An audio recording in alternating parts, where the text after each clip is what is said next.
Jason Rogan Experience. Counter-Strike by day, Jason Rogan podcast by night. Oh, a special day. We don't get many guests like you in this studio. Hank Hollywood, agent of the stars. It's good to see you. Good to see you. I see you've got a new studio as well. Yeah, loving what you've done with the place. Thank you. I was in the bathroom earlier and I noticed you had that iconic photo of Guardian and Semler together. Yes. The duo that never came together. It never did. And, you know, it might have been too strong. I decided to put that in the bathroom because people were so excited about those two guys casting together, they just literally shit themselves. So it just felt like a great place to get people in the mood. Now, listen, I'm a talent agent. Yeah. And when I wanted to sign those two guys, I realized that these guys, this is the prospect for the future. This is my golden goose, Sure. as it were. But yeah, creative differences, egos clashing never happened. But man, they would have set the world on fire. You've actually done a really good job getting involved in esports. You've been part of some of the most well-managed organizations over the past few years. Yeah. We're trying to bring the kind of the Hollywood culture to esports, as it were. So I've been running the Seed agency now for maybe 2 or 3 years. We started off with the influencer marketing, and now we realize there's a bit of a gap in the market to maybe siphon some of that lovely money from esports. So trying to do that. And yeah, we've been working with different organizations, different players, and so-called talent as well. Yeah, your philosophy's done great work at EG. Is one I Evil knew Geniuses. of. I heard about your work over at Astralis as well. I've been there for 3 years now. I've been handling their public relations. Killing and it. Yeah. And of course the Falcons as well, just kind of managing their spendings and making sure they make the best possible decisions in all of their moves across esports. They've had incredible players coming through there. They have. It's been a great time. Yeah. Like a lot of money involved there, Jason. A lot of cash available. And you're very you're very holistic with your approach to the whole agency thing. You like you said, you do everything. You have PR, marketing, you sign the players, you do all the negotiating. It's an all-in-one solution, I like to say. I handle every aspect of the professional players, the organization, the talent, everyone involved with an esports. They don't have to worry about anything. Have you got an agent yourself? I don't. You know, I've spoken to a couple over the years, and I always just felt like I never found the one that I really connected with, you know? So I've mostly just kind of been going on my own, just kind of doing it by the seat of my pants and learning a few things along the way. That's where you've been going wrong. I can see you've done okay for yourself. Done all right. But let me ask you just one thing. Yeah. What's the most important thing in the world? Well, I mean, obviously, this is things. I've got a daughter back at home. I've got a wife, 2 dogs. So my relationship with them, spending time with them. I'm going to stop you right there. That's all wrong. Most important thing in the world is money. And that's the kind of business I'm in and generating it. Money is an energy, and it's always flowed very strongly in my direction. So maybe to give you a bit of insight, I can show you one of the contracts I'm working on right now. The kind of what we use actually. For. Okay, yeah, I actually brought some documents. I thought I could show you what we're all about. Cool. This is our standard contract for the industry. This is what I offer my professional players. And if you're interested, I could probably bring you in on a similar sort of deal. Let's check out a couple of so these. you can see this is 2 pages. Two pages, that's all it needs. If you do more than 2 pages, you're a fucking idiot, is what I say. So 2 pages is our philosophy at the Esports Talent Management of Hollywood Esports. Hollywood Esports Talent Management, LLC. Oh, yes. We're a registered company. Yeah. Okay, so this is a 5-year contract. Starting from 5 years, like a long-term deal. We want to make sure that you're in here for the long haul, Jason. Yeah. Okay. And renews automatically every year. That seems pretty standard as well. Absolutely. Yeah. Okay. And unless you decide to cut me loose, which obviously wouldn't be happening. Why would I do that? So the players that you sign obligated to play Counter-Strike professionally for a minimum of 16 hours a day. Time off is considered a breach of contract. Look, there's a lot of legal mumbo jumbo in there. Sure. Stuff that will probably go way over your head. But yes, I expect my players to turn up, grind, and stream. As soon as they finish their professional shift, they want to be online, generating clicks, generating views, and making sure that this whole movement comes together. You can see with our payment structure, it's very different than the other agencies. Like I said, I handle all the finances, Jason. I'm there. They don't have to worry about a damn thing. I will be there to handle their finances. I take all of the money and I distribute it amongst the players, amongst the organizations. Salary.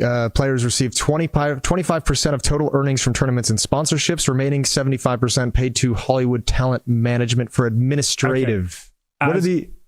So, as I stated, a lot of legal stuff in here. Essentially, we pull all the money together. Okay. Imagine a club where you could join and it's free money for everyone involved.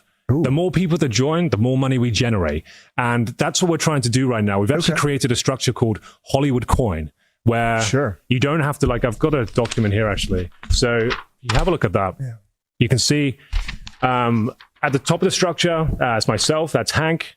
Hank Hollywood at this stage. Then we have the influencers, the professional gamers, and the esports talent, everyone working together to generate as much money as possible to then put into the pool, and essentially everyone gets rich. Can I just probably a minor red flag? Oh yeah, sure, yeah, whatever. Yeah, well, if you look at this diagram, I would say the shape of this is right. It's a strong shape, right? Relatively it's solid conservative. structure. Yeah, like this whole, that concerns me. It looks relatively, dare I say, like a pyramid. I can see where you're coming from. It's not a pyramid, though. That's a triangle. Famously, one of the strongest shapes on the planet. Yeah, that's structurally true. Integral to the backbone of the industry. Neil deGrasse Tyson told me that. Strongest shape in nature is the triangle. Exactly. Yeah. That's what we're basing this on. That's the philosophy here at Hollywood Industries. We want to make sure that everyone gets a fair slice of the pie, especially the people near the top. The influencers are our number one priority, professional gamers, then the esports talent beneath that. And it's... One second. Oh, sure. Hello, Hugo. How you doing? Right. Okay. Well, I did tell you if you want to make it in this industry, you are going to have to make a few sacrifices. Now, commentating Valorant isn't the worst thing that can happen to you, and I suggest you do it because otherwise you're not going to have much of a future in esports. Yes, I know. Right. Well, let me ask you one thing. Do you want to be rich and famous, or do you want to have respect amongst your peers and colleagues? Hugo, there's only a few people in this world that have both. And let me tell you, my friend, you will never be one of them. Accept the fucking Valorant deal or expect to never work again. Yep. Okay. Goodbye. Sorry about that. I like how you handled it. I like how you handled that. I mean, some people just need to have a little stern talking to. Some people just need to have reality spelled out to them. This guy, he thinks like he's hot shit. He's done a couple of big events, and now all of a sudden he feels like he has to be working every month.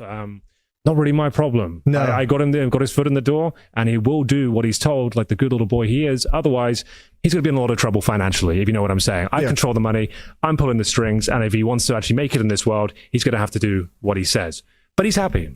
He's happy. Yeah. He's doing well signed for the himself. contract. He's got to be happy. He's going to be happy for 5 more years.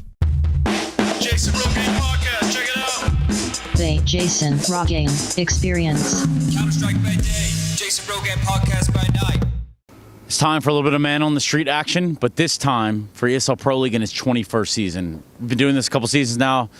Always varied results, but always a good time nonetheless. And most importantly, we're in the middle of Stockholm. I am looking for a place called Inferno Online, so perhaps my GPS, let's give it a go. Let's do that.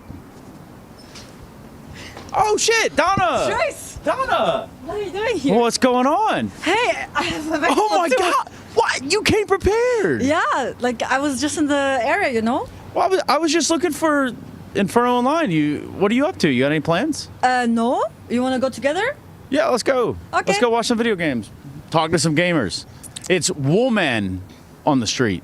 Look, I've got my badge on me, so maybe they'll let me in, but probably shit, not. I forgot my badge, but I think I have. You're gonna have to take that up with They're gonna recognize our me talent anyway. manager. Yeah, probably. Look, there's a lot of things to take in about Inferno Online, right? So the cool part is, yes, it's in the Guinness Book of World Records. It is the world's largest gaming center, I guess. If you don't count, like, Discord is like a gaming center and hub now. But anyway, here we go. All right, Donna, do you like LAN centers? Yeah, I think they're cool. I actually went to one as well when I was meeting up with friends to game. There's a lot going on here. That's actually pretty big here. Holy shit. Yo, this place is huge. Like, look, so many PCs. It's the world's largest gaming center. You read the sign? Come on, Donna. Jeez. Yeah. Little D. All right. Let me talk to somebody. Let me see what happens. Maybe Can you get perhaps. us Yeah, let me see. I got this badge. Give me a second. I forgot my badge. All right, Inferno Online. We kind of walked in here. Apparently, that's like just a no-go right out of the gate to just walk right in. So I'm sorry. My name is Trace. Nice to meet you. Nice to meet you too. My name is Mita. Inferno Online. A lot of history here. A lot of stories. A lot of legacy. How long have you been working here? I've been working here for almost 1 month, so I'm kind of new. Okay. But I think I still can answer your questions. Are you a gamer? Yeah, I am. What do you play? I play League, but I stopped for a bit, so now I'm trying to playing Marvel. So what do you think is more toxic, League esports or Counter-Strike esports? I would say League. But let's expand on that. I'd love to hear more, please. I think like League, because toxicity is often like with the chats. You find like a new ways to be toxic because there's not a lot of like voice chats to talk to each other. So you find like new ways and new words and new insults when you type. So I would say like League can kind of be like cruel. But as a gamer, is there anything more exciting and fun than finding a new insult? Not really. I But mean, like an appropriate insult, like I obviously. would say like a comeback. A comeback is like better. Yeah. Cool. Are you from Stockholm? Yeah, I am. Yeah, we're gonna walk around and just talk to folks if that's all right. Yeah, that's completely alright. Cool. You can say anything you want if you want. Have a fun time.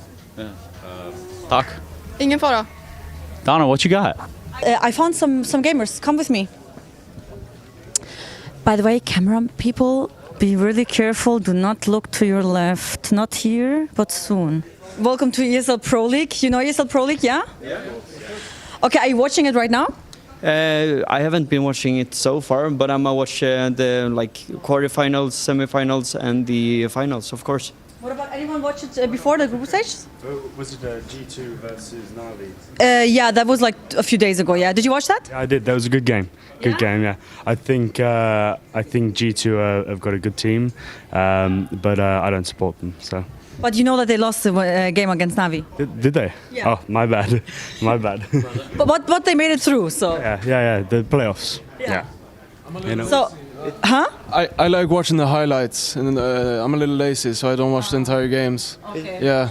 So, which team are you cheering for? Honestly, G2. I love seeing Monesi and his progression. I really enjoy ever since like the underdog kind of player he used to be, and Rookie. yeah, that title, you know, and especially since he's so young, you know, it's cool seeing his progress. Do you have any favorite player who is like in Pro League right now in the playoffs? I would probably say Donk. I think he's very talented, but he's kind of cocky for his age. But I like that. I was as cocky when I was young, so I hope Spirit wins. I want to see them win another major, and hopefully beat Australia's record in major wins. So. We will see. Guys, I see that you have CS Open. Are you like planning to play some premieres, or what do you play currently? Like more Premier or Face It? Well, we're gonna play Premier right now since it's a new season and none of us have a rank. Oh, you didn't get your placements yet? No, we haven't. Otherwise, we're playing Face It. Okay, what's your Face It level? I'm 9. Okay, not bad. What's your Face It level? Level 8. Okay. Yeah. All right, guys. I hope you have a lot of fun. One more question: do you come here often to play together? Not as often anymore, but when we were younger, we were here all the time. But we got a lot of shit to do. He's not even from Stockholm, and the guy who's sitting there is from UK. He's visiting, and the other guy is from Stockholm, as me. So it's kind of like a thing. It's kind of like, you know, getting together and playing a team and you know, with the buddies. We all have setups at home, but it's like a different thing coming here, you know, playing together and all that. Yeah, 100%. Guys, I hope you have a lot of fun. Thank you so much for all the answers. And yeah, you're gonna watch ESL Pro League then, right? thank you, too. Okay, guys, I kind of lost Trace, so let's look for him. He was just there. Come with me. I think he was there. Trace? Yo, where have you been? Donor, I have so many memories in this room. It's crazy. What happened here? A lot of things happened here. Some would say that teams were built and fell here all at the same time. Teams would boot camp here for the longest time. Now it's really just interesting. It's kind of nostalgic to walk around in here. I came here in 2014, I think it was, with Cloud9. We boot camped in that back room right over there for about a week, playing online stuff. We'd play scrims during the day against European teams here. But obviously, as you can see, like right now, it's not quite that. There's some Counter-Strike players, though, which is pretty cool. That guy's, there's somebody here playing Counter-Strike 1.6. Can you believe it? Come here. Come here. Come here. Okay. Look at this. Hi. Hi, can I talk to you for a second? I don't speak English, sorry. No, I want to talk to you about the game. Oh, yeah. We finally found you. You're the only person playing Counter-Strike 1.6 still. How does it feel? It's great. Is it God's game, like they said? Yeah. Where are you from, man? I'm from Cuba. Okay. and you're playing FY Ice World right now. How long have you been playing Ice World, bud? Like 1 hour. I mean, like your whole life. How long have you been playing Counter-Strike? Yeah, it's like forever. Hell yeah. Dude, you remember like the crouch slide? There was so much. This game was so much fun back in the day, right? Yeah, yeah. What do you think of the new Counter-Strike? I don't play it because I actually have kids, so I like play 1 hour every week. It's fun. It's like therapeutic. It's nice. It's a way to turn it off, right? Yeah. Man, this makes me feel old looking at this. I love this map. What was your favorite Counter-Strike 1.6 map? Maybe Aztec. Yeah. Okay. Do you remember like Cobble or maybe DCPL Mill, Fire, any of those old maps? Yeah, of course. But I haven't played it for a long time. Like this is Vincere, you know? Vincere where you can, teleport and stuff. Yeah, it's a mod, right? Yeah, I can only imagine that the microphone's picking up your headset now that I think about it, but it's funny. Gracias. Okay, have a good day, bro. Gracias. We really did just talk to the last person on Earth playing Counter-Strike 1.6. I couldn't believe it myself. I just saw it happening. I found a new victim. Hello. Hi. Hey, hello. What's your name? Jonas, what's your name? Jonas? Yes. Are you from Sweden? Yeah, I am from Sweden, yeah. Maybe you can't tell by my English, but I'm actually Swedish. Wait, what accent do you have? I cannot make up, I cannot really hear it. It's more like American or British, depending on the day, you know, I get to choose my accent. Ah, okay, I see. But you were born in Sweden? Yes. All right. And you're also from Stockholm, or you just came to the city here to play? Stockholm. Born. And do you play CS? Not really. I used to play 10 years ago, but then never fell in love with the game, sadly. Why not? I think that there's another game called League of Legends. Caught my heart, and I don't know. You have two beautiful games, and you fall in love with one. Doesn't mean you can't enjoy the other one, but I'm not in love with it. Okay, but you don't follow any CS then, right? I've followed some pro games recently because I saw yesterday on ESL Twitch channel. I don't know. Yeah, saw some pro games happening. Do you know any? Do you know any CS pros or like teams? He's Swedish, a Swedish bro. Yeah. Otherwise, that's about it. One more name. Someone you remember. Potti, Sompel or Simple. Simple, yeah. Simple, yeah. I know him. Yeah, heard of him. Okay, not bad. It's not bad. Do you play any other games outside of League? No, only League. That's because I'm good at it. You know, when you're good at a game, it's like you're good at math. You only do math. Same thing here. I'm good at League, so I stay with League. All right. And I mean, you're here at this like Inferno area. Do you even know where this name Inferno comes from? Like, or you just like thought it was a random name? Inferno. I mean, now that you mention it, it makes sense. Yeah, it's the CS:GO map. Yeah. That makes sense, actually. Wow, is that where it comes from? Yeah. Damn. Yeah, I didn't know that. That's awesome. Yeah. And you come here to play with friends, or? No, I only play alone. You're a solo gamer. Solo queue. Yeah. But I saw you. I think I saw you before we talked. Now you were talking to some people, so you know some people here. I have friends here, but I just don't play with anybody else. So maybe in between games I could talk like, "Yo, what's up?" Like you and me, right? But I'm gonna play alone. Have you met a lot of friends through gaming? Yeah, many in real life, not in game though. I've never do a queue with someone in game, only in real life. All right, thank you so much for your time. And I don't know, you want to shout out someone maybe? Shout out to me, you know, if you want to follow my League career, I need yogurt on stream, on League of Legends, everything. So come say hi. Thanks so much. Have fun. Bye-bye. Good time. Wow, I can't believe I'm sitting here. Cameraman, can you please show the game I'm looking at right now? I wish it was. Yeah, it's Valorant? Yeah, it's Valorant. So when did you start playing Valorant? Around 2021 when it first came out. But I didn't really like it at the beginning. I was more like a CS player. Wait, they stole you from us? Kind of. My friends did that, not me though. It wasn't really my thing, but yeah. Okay, so you just like kept playing with your friends and they wanted to play Valorant? Yeah, they mostly wanted to play Valorant. I'm like, okay, let me try, but I like it, but I still CS better. Okay, CS better, yes. Okay. That's all I wanted to hear. Would you play CS again if your friends would play it? Yeah, I will play with them. didn't buy Prime, so obviously it's no fun without it. So I usually play alone, which is not so fun neither. But I usually play with my brother. He's a really old CS player. And actually? Yeah, he's 27. Maybe he has played 10, 11 years. And he made me start to it, actually.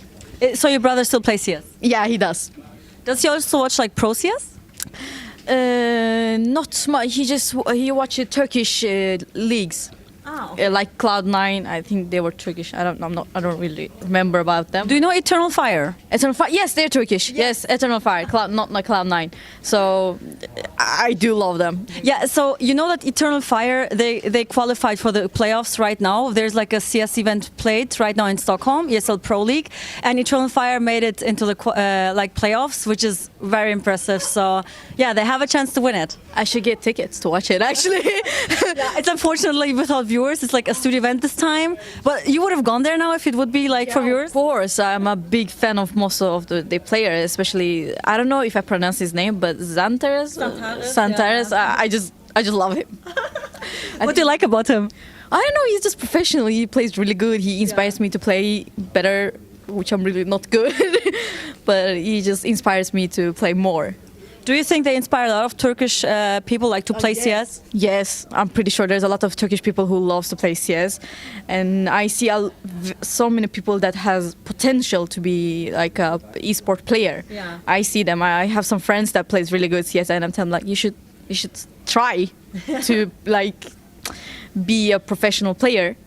And he's like, no, I'm not gonna do it good. I'm like, no, you can do it. I just like believe in yourself. That's it. That's the thing, to believe yourself. I mean, that's what esports is all about, right? Believe in yourself and grind. Yeah, you have to have that inspiring inside you, and you need a courage to do it. Yeah. That's the biggest. You have to be brave, because if you're gonna be shy, scared, it's not gonna work. So that's my opinion, though. Yeah, I mean, it is how it is. Yeah, that's exactly the thing. Okay, so outside of Valorant, do you play any other games? CS, I play a lot of horror games. The War, I'm not gonna play that again though, but wait, Devour, I played that too. I played with my friends, and it wasn't that scary, but like, okay, it was scary. It was my first time playing middle of the night, so it's not really that. You have to sacrifice this like people and stuff, right? Yeah, there's sometimes goats, sometimes other things, so I played like, yeah. But your favorite game right now is like Valorant, right? I have to Valorant and CS. Both of them, it's my favorite. I can't choose both. Okay, what will it take you to come back to CS and make this your main game? There's a lot of cheaters there. That makes that just no. It's like there's a lot of cheaters, and like you report them, and it's not happens nothing. So it's like it just kills the spirit in you to play it. I understand. 100%. I feel you. I think a lot of people feel with you and have the same opinion. I think my colleague Trace wants to ask you something. Hi, I have a question as well. Yes, of course. Are you saying there's no cheaters in Valorant? They do, but when you ban them, they get left. How do I say? They gotta like restart. They got banned immediately. That's the point. Like when I see people who's like, I feel like, oh my god, his aim is like really good. It's probably a cheater. I don't know. And I do report it, and after 5 minutes the game stops, and it's like we found a cheat. Well, look, I'm not picking a side one way or the other, but I do know that when I die in video games, probably gonna say someone's wall hacking. Like I'm even out of reflex. Do you think that there's a chance that there are less cheaters? Yeah, you're about to get kicked. So what do you think? Do you think there's a chance for less cheaters or what? It's not about less cheaters. I mean, every game has cheaters, a lot of cheaters. I know that, but like especially, I don't know in like it's the buy menu. It's like so like this is kind of like Counter-Strike, but Counter-Strike was like the original, right? There was Call of Duty and stuff. But anyway, yeah, go on. Yeah, like but like I don't know, but there's no offense. Okay, I don't want to be mad. Get ready, Twitch chat. Here it comes. CS players, but there's a lot of Russian people too. I love playing with them. Okay. Anyway, hey Donna, we'll be right back. That's enough Valorant for the day. You know, it's the little things. Please, Donna, please. Thank you. That is very polite. You know, I'm from Alabama. I don't know much about like manners and whatnot, but the truth is we got to get out of there. That's too many damn gamers. So let's make the corner Are you up not here. a gamer yourself? Yeah, I am, but the truth is I've spent a lot of time in this city alone. And I say alone, I mean like in Stockholm specifically, right? Okay. So once upon a time, there was this little man named Jordan Nothing Gilbert. Have you heard of him? Yeah. Okay, good. I'm good. Now, we were eating at this Burger King right here, okay? At this Burger King, and lo and behold, we'd been here boot camping or whatnot at Inferno Online. He decides he's going to stick his finger in my cheeseburger, like this. You know, we're kind of like a little brotherhood running around. We're kind of like a traveling boy band at this point. So, funnily enough, I chased Jordan out of here, down the street, ran out of breath right around the corner somewhere. Pretty sad, but we get some burgers or... Yeah, sure. We could try elsewhere. But hey, this has been a woman on the street? I guess so, yeah. Woman on the street. Woman. There's like man on the street, there's woman on the street, and then there's like, I guess women would be the plural. But anyway, yeah, thanks for watching. What inspires me? I'm working on my monitor settings, but what inspires me? Winning. I don't know, doing something that I love every day, trying to get better, trying to better myself. Our coach, him. To win some trophy, inshallah, one day. I hope so. Probably my friends, my family, and my team. I have no idea actually right now. This was our... I don't know. I actually don't know. My dad, my dog.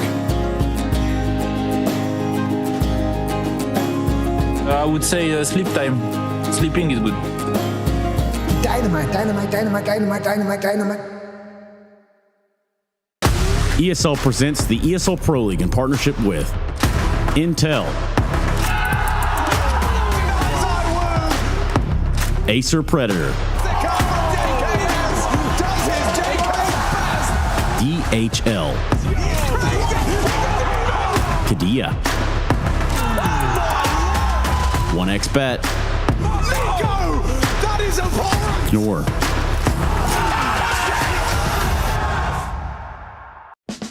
Where do you rank your team in the world? Top 4 area. So everyone is against Valve ranking, but right now, top 4 in Valve ranking, which is Vitality, Spirit, the Mongols, and us, are the top 4 of EPL.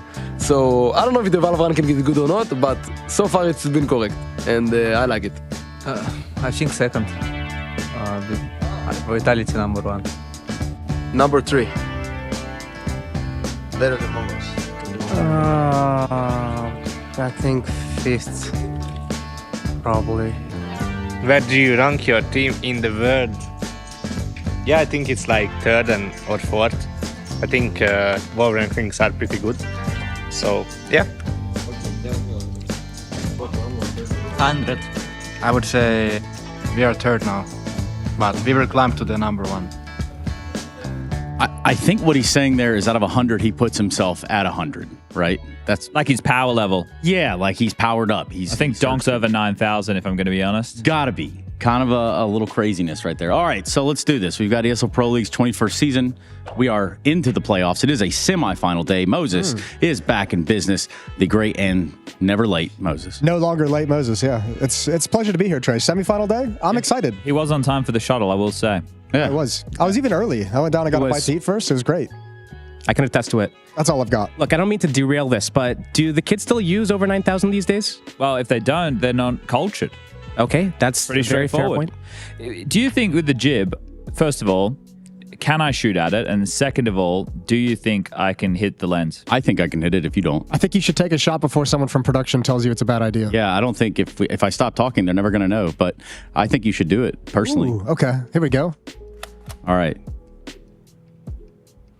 Take your time.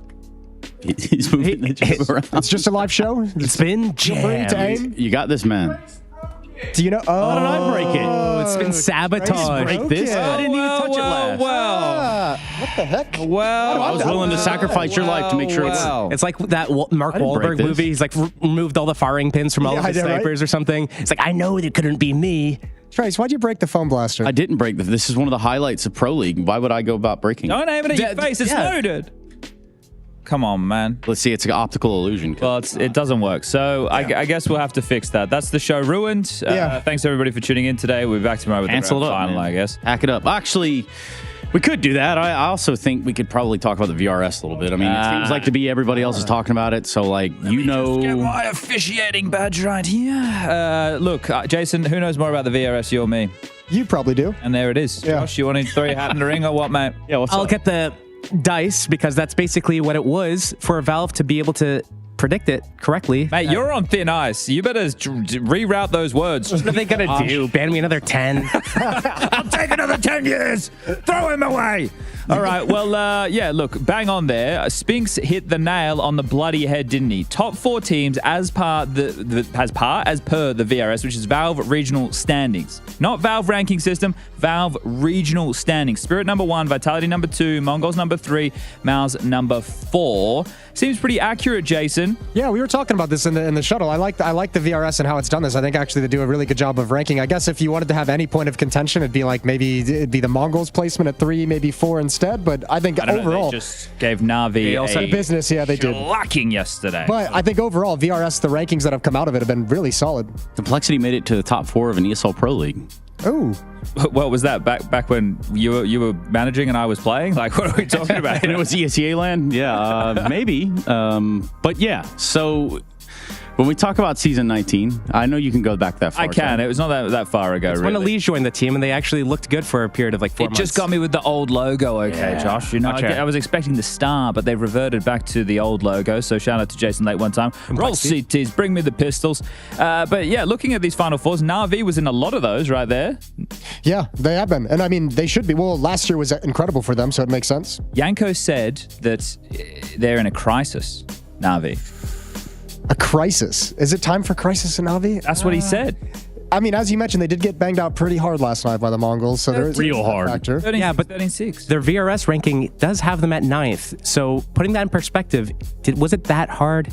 Well, I think this is this is the thing, right? Teams who skipped Cluj, right? They had to have a strong performance here. So is top 8 enough to be considered a strong performance? Then we need to contextualize it, because now that the seasons are structured to have the major as the final event, every event that you play in the lead up, there's different levels of prestige based on the history, based on the prize money, based on the, I guess, venue, right? Is it an audience? Is it a studio? Is it a small audience? Is it a large audience? All of those factors play in. But what you need to do by April 7th is make sure that you're in top 10 as far as the EU rankings are concerned. I was going to say that might be the context I'd point out, because I think Liquid is going to be pleased with what they've got for making the playoffs with their NA VRS, sure, or America's VRS, but European side of things, you can't be happy with that at all. Well, that's the thing. They play within the Asian and the Americas side of things for Liquid. So yeah, I'd agree with you from that sentiment. From Na'Vi, on the other hand, I think the safe grace that they have, or the saving grace, sorry, is that they have Lisbon coming up next, so a chance to try and redeem themselves. But it's only top 6 teams in Lisbon who make it to the playoffs, so it's a bit harder of a field to go to that depth. And if they have another bad result, how does that affect their VRS? Because I know there's a big jump from, I think it's like 12 past 12 or something like the hundreds of points. Or Chad, I just think that Liquid going to play in those regions, they just want to play the harder regions, and you have to respect that sort of level of commitment to making it through these VRS. Americas and Asia historically very difficult, much harder regions than Europe. You know, very difficult. Josh, thoughts? That is the take. You know, we're missing some of this. There's a lot of jet lag in that Asian region. You know, not easy to fly over there and compete. That's true. Yeah, we've seen it from other teams here as well, that flying back home and all these things and going overseas and having to travel back with these 36-hour travel days hasn't fared well for them. So yeah, maybe that's a point that you have there. Or don't humor this guy. Or it could be completely wrong. It could be. You don't have to. I did like what you did there with your dexterity, though. I seen that. Thanks. You know, just trying to help. But yeah, overall with this whole VRS situation, it's interesting to see how it's shaping up. It's informing decisions that teams are making and which events they're going to, which events they're not going to, how different tournament organizers are structuring their tournaments. But overall, right now, the top 4 teams, as per the VRS, are our top final teams for the semifinals. So let's see how today shapes up. I think also to build on that too, it's like this is being the first time the VRS is really truly implemented. There's going to be a lot of learning experiences and lessons for teams who have made certain decisions. So I think there's probably a couple teams who are like, man, we probably should have gone to Cluj. That's probably going to hurt us. That's now made a new challenge, Na'Vi being one of them. Yeah, well, the Lisbon invite's already out, Mr. Sunnis Round. It starts next Tuesday. They are, and I think in this moment, we're going to go to a little bit of a chat question here. This one is from Zactix to Jason. Oh. What kind of pant would you call those light gray? I think that's got to be you, right? Are they jeans? Gotta be. Yeah. These are jeans. Are they Henry jeans? Yeah, they're Henry jeans approved. Henry jeans. Got now tell me about Henry jeans. Without me bringing him to the top of the pop, showing him everything he knows. He was just a kid. Okay, I pulled a few strings, Harry. Yeah. And this mystery bus, we are going to see the Panthers. Wait, for real? Can you even remember a Donk coach? No, I don't actually. I'm afraid of the coaches. No. Let's win a major first. Hi, it's Bob with Face It. The official broadcast is better than ever on Face It Watch. Yep, that's right. Switch it up with the POV selector. 4 angles, your choice. From the main broadcast to your favourite player's view. And it's available on the Face It app and Chromecast. But wait, there's more. Keep watching, keep winning. That's how we roll. Watch ESL Pro League while having the chance to get skins and Face It points. Look at this beauty. Change the channel and control how you watch. What's your name? Lee. Lee, mate, nice to meet you. What's it like being part of the best crowd in esports? If you're not here, you're not living. Let's go, the boys! All right, for now, we're going to send it away. Let's show the world why we're the best crowd! You're champions!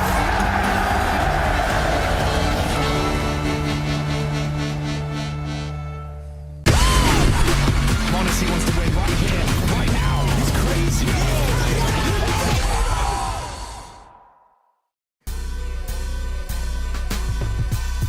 Hey Torzy, how are you doing? Hey, I'm doing good. Excited for the game. We had a good preparation. Yeah, I feel confident going into the game. Feeling good. What have you guys been up to yesterday? What did you do except preparing for the match? I mean, yesterday it was a little bit like relaxation to getting ready for today mentally, and we did preparation today. So yeah, yesterday it was like a little practice, a little like watching their games individually, and yeah, like relaxing a little bit, you know. All right, good to see that you're still in a good mood, and I wish you best of luck for later. Thank you so much. He must have caught a case of the Lee mate, because these guys really are living. We're talking about MOUZ and what they're doing up here in this semifinal clash against Team Spirit. Some are saying is the best of the best, the scariest of the scary. But that's for us to decide, and not those people that said that. Who said that? I don't know. Look, I saw Chopper when he walked into the venue and I said, "Are you all right?" And he went, "Yeah." And now, to be fair, I don't exchange too many words with Chopper. That's the most, I would say. I was going to say, that's a long Chopper conversation. So hopefully he's feeling better. Yeah, but do you expect him to say anything else? Like, nah. Like, he's not going to say that going in. I don't know. I'm not asking him because I'm like, wanting to get some information. Get him on the couch. He's like lying down. Okay, tell me about your child. I just wanted to be like, nah, I'm not feeling great, man. Okay. Yeah, that's all. I don't want a lot. Yeah. I just want a little. Well, he's feeling okay. He's feeling good. It's working now. He's ready to go. He's ready to party. It's definitely working now. Take the shot. Take the shot. Take the shot. Oh, just a little Give me that, man. Let me give it a shot. Now, this is what we come to Pro League for. To shoot cameras with foam blasters. I think you're empty. You want that one? I think you're empty in there. It's giving us a no. Oh, shit. You are right, Jason. Yeah, man. It's surrendering. I got Hands you. up and all. Oh, no. Oh, sorry. Oh, closer than me. Hit the program. Okay. Should we talk about the match a little bit while we're a little bit. Let's try to do that. We can still shoot at the camera while we talk about the game. It's true, we can. So let's do just that. Let's start talking about MOUZ a little bit. So here's the thing, right? We've discussed this to no end. Obviously, the big storyline of this year was, oh, look at all these roster changes. MOUZ didn't make one. We thought Jimmy was going. Jimmy didn't end up going. Oh, they don't like Shuey. Shuey's gone. Shuey's on the bench. Brolin, he wanted to be an in-game leader forever, apparently. Well, now he is. The Swede that got all the experience with the legendary Fnatic players like Flusher, like JW, leading this squad. And then they got to pick up Spinks. It felt like Spinks was going to end up nowhere, Jason, because he missed the window, but one opened perfectly for him. Yeah, it really did. That was just a nice, easy thing to slot into. Do you guys mind if I take this in like kind of a weird place? I like weird. I wouldn't be surprised. I take a much more like existential view with this MOUZ team, like a bigger picture thing, because I think there's like a little bit of a crisis in professional Counter-Strike right now, where everyone's trying to figure out which fundamentals from like the CSGO textbook can actually translate to CS2 and what things they need to change and update. I think we're seeing some sloppy CS because of it, but I think this MOUZ team with this change, since we hear so many players talking about how much easier it feels like you can individually just find kills and make plays in CS2, I think this is like, I always take the picture with MOUZ that this is the big test of whether you actually need like a tactical in-game leader or if you need the freedom to allow the individuals to do things. Jason, doesn't this sound like the Liquid conversation? I think MOUZ is the better example, but I think it's very similar to what Liquid are doing as well. But that's why it's interesting. It's like, it's interesting to see, are we about to enter an era of Counter-Strike where in-game leaders, which have have been so sought after throughout history, the good ones, they're not going to be as valuable moving forward. I got baited into this with Device, and I'll never love again thanks to that. So, the jury will still be out, but I think in this current period where Shuey still will have set a lot of things in motion, Cyclone as well as the coach of the team there, they can keep things pieced together, and they're in a honeymoon where they did win Cluj, so they're coming in with confidence. You look at the matches that they lost within the early stages of this year. Well, they had the stand-in in place of Shuey, and then you take a look, fast forwarding, there's not a whole lot of tape really on this MOUZ team, so they're still quite fresh with their approach. In the early stages, Josh, you know this with the roster, everybody coming up with ideas, everybody on their best behavior, and that's where you tend to get results like what we're getting from MOUZ. Yeah, this isn't the real test yet for these guys, and I agree with pretty much everything you said, and just to expand on it is we haven't seen that period of time where the going gets tough, the Brawlin, I guess, performance drop off because now he has to spend more time looking at tape or fixing these other things, or trying to figure out, okay, this play is now getting blocked or stopped that was working for us in this other event, and now it's not working anymore. We need to address it. And once those growing pains start rising up and coming to the forefront, that's when they're really going to have some issues that they're going to have to go over. And I don't think we're close to seeing them there yet. Yeah, exactly. Yeah, probably another, after this event, we probably won't even see it here. It's probably going to be another event or two. Dude, I think it's going to be going into the major. I think it's going to be like the worst time. It's going to be a really bad time for it to happen. You guys would know better as an IGL. How long does it take for a playbook to feel out of date, to feel like you're behind? Well, it's not even in the playbook. It's about the experience as an in-game leader, about knowing how to navigate those situations. Okay. Once the playbook stops working, once you have to start adapting on the fly, once you have to start making the adaptations in the middle of the tournament, and doing all this while keeping your individual game up and your mental and everything, all of those things happening at the same time, it's the experience in navigating those situations, which people take for granted. Yeah. Things do kind of run a course within a team, but for Spirit, they still run this course. Yeah, look, obviously this roster has had some illness. That seems very commonplace with Counter-Strike tournaments these days. We know Chopper for the quarterfinal, there was a chance that he was going to have Halley play for him, but turned up and actually got an ace on the pistol round. So Chopper was there to play. What we've got on screen right now for everybody playing at home, and the most important thing you want to look at, is Donk, right? He was actually quite upset with his performance within the quarterfinal game. Didn't think that he played very well. That's what he said. And look, I don't think Donk, you're going to keep this kid down for very long. He'll just bounce back. Look, I watched this kid play, and you look at his mechanics, you look at his crosshair placement, you look at the fights that he's just constantly winning. He's a freak, right? We've been saying that now for the better part of a year, when he had his coming out party in Katowice last year, just decimating FaZe on the stage. Didn't have any issues with that. And I think with this team, they don't live or die by Donk, but Donk is always there. And we have only seen very few occasions when he hasn't been. My problem for Spirit, right, is if you're in a game where the other team, let's say we go on today, and all 5 of MOUZ are hitting, and Donk's hitting, but it's only Donk, well, is that enough, right? That's the problem. Well, because MOUZ, you'd say, I would say, I don't know if you would, MOUZ has a deeper roster in terms of talent, all 5 players top to bottom. I think if you went player to player, right, obviously Donk is head and shoulders above everybody else in the server, but when you start comparing magixx to, I don't know, who would we say on the other side for a magixx, like a Jimmy or a Spinx? Sure. Right, at that point, you're probably going with a Jimmy or a Spinx. If you're comparing a Zontix to a Jimmy or a Spinx, it's the same type of conversation. Shiro Torji. Right? Look, I think that Shiro, in terms of the way that he can force himself into games, it's not the same way as what Torji can. Yes. I think Torji will take a few more risks. Stylistically very different. Yeah, but it does not mean that Shiro doesn't contribute. He's great in the clutch. He's great at closing out games. And Spirit do go into today's matchup as the favorite. You just wonder, is that illness still lingering? I don't know. Well, one of the things as well for the side of Torzi over Shiro is that Torzi's, I guess, a little bit newer in the scene and everything, growing within this team as well. And now with a different leadership style and everything like that, maybe he's able to do more of those things, especially in those playoff. More freedom, for example. That's one of the things that they've been talking about. Do you think I can hit this shot right now? Yeah, go for it. Oh, hell yeah, I do. You got this, Josh. Show him how it's done. Do it, Josh, because this is going to be the one. Oh, he's done it. How about that for some NA AIM Twitch chat? Look, gents, we've got some things to do, obviously. So I do think that we find our footing and prepare ourselves for what is MOUZ versus Spirit. Are you saying we're done?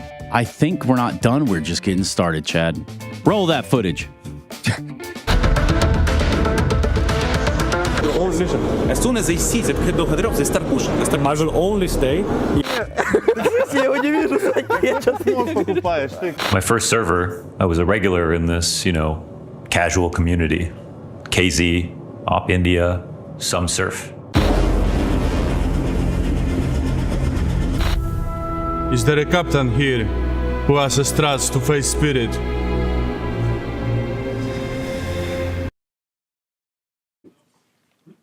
Hey guys, I'm just joined by magixx, and magixx, thank you so much for taking the time and joining us. How do you feel about today's match? I know you guys weren't in the happiest mood after you won against Eternal Fire, so how is the mentality right now?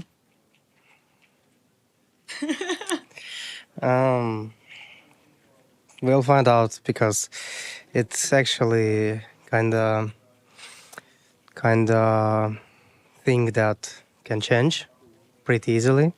Even, you start the game, you win the pistol, and the mentality is good. You lose the pistol and you lose the game. Chopper had an insane performance on Nuke in the last series, and I saw that Nuke is now being played again. So do you expect another Chopper masterclass today? No, basically I'm waiting for a disaster class from both me and Chopper, and probably Donk as well. Speaking of Donk disaster class, I mean, Donk even in the disaster class still had a really decent rating. No. But yeah, we didn't see the Donk last series. How important is it for you guys that Donk is just going to be Donk now? No, you didn't see the Donk disaster class. We have seen it before. Last time we played MOUZ and Nuke. And we won 6 rounds total. But I don't remember your question. My question was how important it is for Donk to step up today. We are washed without him. magixx, thank you so much for the answers. I wish you guys the best of luck. Thank you.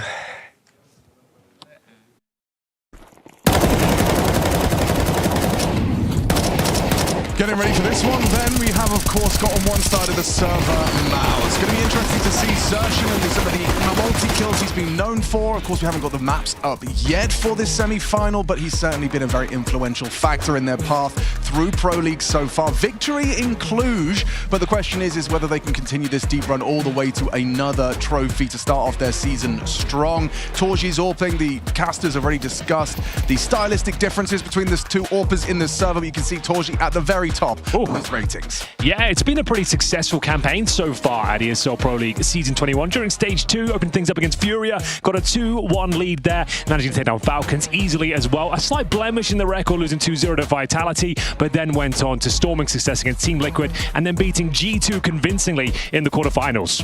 Yeah, G2 falling quite convincingly indeed. You can see them making their way in. Brolin at the front of the pack as well. His transition into leadership certainly starting well. Attending Cluj, lifting a trophy. That's got to fill a team with confidence. You've made a big change. You brought in a new player. You've moved another player to leadership.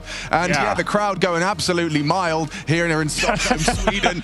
It does beg the question, is Brolin ready though for this sort of challenge? Semi-final against a seasoned veteran in-game leader in the form of Chopper. We know they're a little bit weaker than usual right now, but I'm sure they can step up today. Team Spirit on the other side of the server. Yeah, Donk may be unsatisfied with some of his performances in the playoffs thus far, but the semi-finals, that's when they're going to need him. Chopper has pulled them kicking and screaming to this point of the competition. Shiro certainly delivering. Zontix as well does look like he's on form. We had him at the top of the scoreboard in some of their affairs so far, and coming into this one with a point to prove and a trophy to lift. Yeah, and they also had a very, very successful Stage 2 of the tournament, taking down Tyloo, Saw, and the Mongols very convincingly. 2-0s across the board, boys. And then in the quarterfinal, a spicy one against Eternal Fire. Very close games. They took them down 2-1. Bear in mind, Chopper is ill, but he has been playing sick on the server as well. He delivered a world-class performance on Nuke for our first map as well against MOUZ. Hopefully he can step up again. Yeah, big smiles on their face. You can see the leader quite literally leading the pack. Everyone's all giggles, all smiles. It looks like they are feeling a little better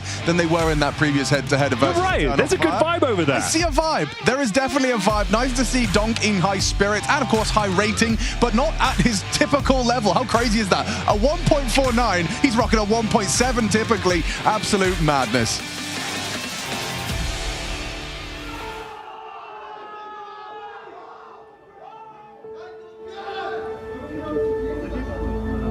I think they are a really strong team, but they also have their weaknesses. I feel like in Spirit, if one piece falls off, they can be caught, off guard.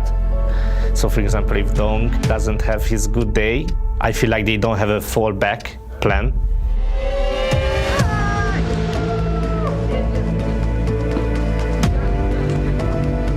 They were kind of uncomfortable for us, but we understand that they are a great team. They have a new IGL, a new star player, I would say. On big events, every time they just go and they destroy everyone who is in front of them. I think they have been using their pieces really good. Spirit will be a Jagger, they would be Predators, you know. I think we have a lot of confidence right now, even though if we will play versus Spirit. So we have a lot of confidence, but we know we need to be careful. They are a really good team, and yeah, we will go in with 100%. Pretty confident that we can win any of teams in playoffs. I feel like we can beat anyone. MOUZ is not like some special one, I would say.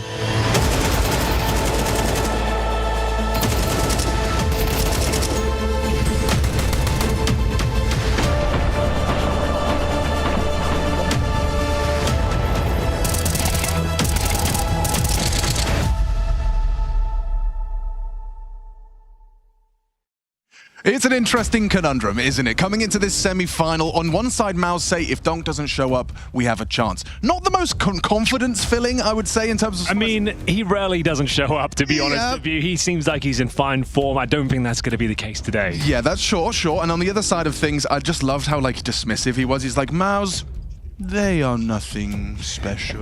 You know, it's like, yeah, I get it. They're just another team to him, Josh. But definitely Spirit coming into this favorites, I presume. I think anyone would give this to Spirit just on paper in terms of who is the favorite based on record that they've had all throughout last year, all throughout coming into this year as well. But I think right now, MOUZ is on a really big uptrend. And if they're able to use that momentum, that little bit of a kind of tailwind behind them to push them forwards, that could be the thing that pushes them over the line. 3 big tournaments so far at the start of this season, right? You had Bounty, you had Cluj, and of course you had Katowice. MOUZ winning one of them, Spirit in the grand finals of Katowice losing out to Vitality, and then Bounty, of course, champions of that. So both of these teams have lifted trophies this year, and now they clash in a semi-final to secure another grand final berth. Donk on one side. MOUZ win their first trophy in a while since switching over the in-game leadership role to Brawlan. A player that's never done it before. Shui, considered the veteran of that squad, he's taken out, and Brawlan stepping up. Josh, what have you made of his performance so far in that role? Look, right now, I think everyone's looking at, you know, when we look at Spirit, we're talking about Donk, but when we talk about MOUZ, we're talking about MOUZ. We're talking about the whole team right now, okay? Right. So I think right now, Brawlan obviously has a big role to fill as the in-game leader. I think there's a lot of people helping him along that journey. You know, we've got, even on the screen just there a second ago, you have Cyclone, the coach, but then also all the players combining in-game to just, you know, exertion with the mid-rounding, and all the players kind of giving in a little bit. Hey, I'm going to do this. Hey, we should do this. I saw this not work in their favor a few times on some T sides where they're rushing to get the round over with. They have over a minute left. They've got the info, and it kind of, that's where it's like, hey, that's where you as the in-game leader need to step up and say, yo, we got to chill out and not give this round away. This is ours. Yeah, you heard Torji talking about it as well, just about how we were watching demos, and I wonder if they have game planned a little bit of like the antidote to Donk, right? I've seen a lot of teams, the best teams that have had most success against Donk, it has been, I'm not joking, you know, double HEs on his typical pathing. So he's sitting there at 30 HP for the majority of his rounds. I mean, I do think that trying to disrupt his flow, disrupt his typical flight paths is going to have to be a consideration, even though I also would echo the sentiment that trying to anti-strat one player and try and make one player's game more uncomfortable doesn't sound like, you know, a winning formula for most teams. I think when you're looking at anti-stratting, you're thinking more about their CT side right now in a lot of regards. If you're trying to target that one player, you know, usually it was the Opera in the past. Oh, the Opera, he would always go for these picks, those picks. So for a player like Donk, who's kind of like has a specific position on CT side and is going to do specific rotations based on certain pressures, that's when you can really capitalize on that. But when he's on T side and they're just going to run around together in a pack. And how do the maps read to you as well, Josh? MOUZ electing to start on Nuke does give Spirit that CT start. Look, MOUZ, they've been picking Nuke. They're familiar with it. They're comfortable on it. That's where they've been winning. They know that, okay, how's Spirit going to play? They're going to start CT side. Donk's probably going to run around outside and look for these kills. And if we make pressure here or there, he's just going to run around. They're all going to try to connect and combine their firepower together. That's their style, right? It is one of the 2 maps they've managed to beat Spirit on in their recent head-to-heads over in Shanghai. Nuke was a success, the only success. What was the other success? 13-7. True. And then they also, Spirit beat them back at Betboon. That was a while ago. Close Mirage. That's about the only success outside of that Nuke in Shanghai. But it's 2025 now, baby, and Dust 2's Spirit's response. They just want to shoot. And it's a nice map pool, though, huh? We got Nuke, Dust 2, and an Ancient to close things out. Whether we'll need the third is yet to be seen. I think Nuke will be indicative as to which way this one's going. This man in the screen, Spinks, will have to be very influential in their success here. I'm still waiting to see what he can do with his team. While we have the map still up, Dust 2, I remember Spinks, when he was still on Vitality, actually, there was a Dust 2 game that Vitality was playing against Spirit. It might have been one of the first, like the Zywoo versus Donk, the debut, where Spinks actually was pushing through and catching Spirit constantly, just grouping, trying to do these grouped execs. He's going to be pivotal on a map like that. Let's think about it in a role by role. Like when you put, each one head to head. As far as anchors go, I think Jimmy completely overpowers Zontix every time. Yeah, I tend to agree. I think Jimmy is one of the safest anchors we have in all of CS2 right now. He's a high fragging player, massive in the clutches, always good for a luck on the T side as well. I think he's going to be absolutely influential here. Going up against Shura in his head-to-head, you can see I guess. That's the comparison we're looking for, really. I think they're doing it in order, but yeah, you can see that not necessarily a valid head-to-head, but a head-to-head nonetheless. Yes, Shiro, of course, what was it? World rank 7th, I thought I saw the graphic. 8th? 6th, I think. Oh, okay. Yeah, in HSTV last year, yeah. So yeah, he's definitely at the tippy top of the table. A lot of expectations attached to Shiro, but going to be interesting to see Jimmy. I just love seeing a player who gets minimal resources and maximum output. Like that's always an admirable kind of combination to see from a Counter-Strike player. Sure, there are those superstars that get the flashes, that get the smokes and get set up to succeed, and otherwise you're just kind of on your own. You got to get your 2, and Jimmy typically does. I'm excited to see this go down. That sound means we're heading on in. Baby.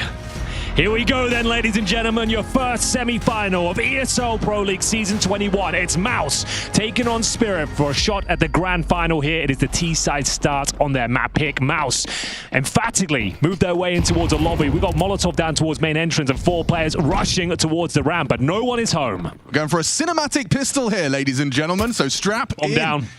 We do have those dual Berettas. It's Zontix POV we're currently on as he's holding for that cross. Spinks does actually confirm his position. Getting down into that low site. It's not a commitment, though. This is very technical from MOUZ. Into the top side through Heaven. Pathing's good. Information flows for Spirit. Donk up the vents, goes down. Good catch from Brolan.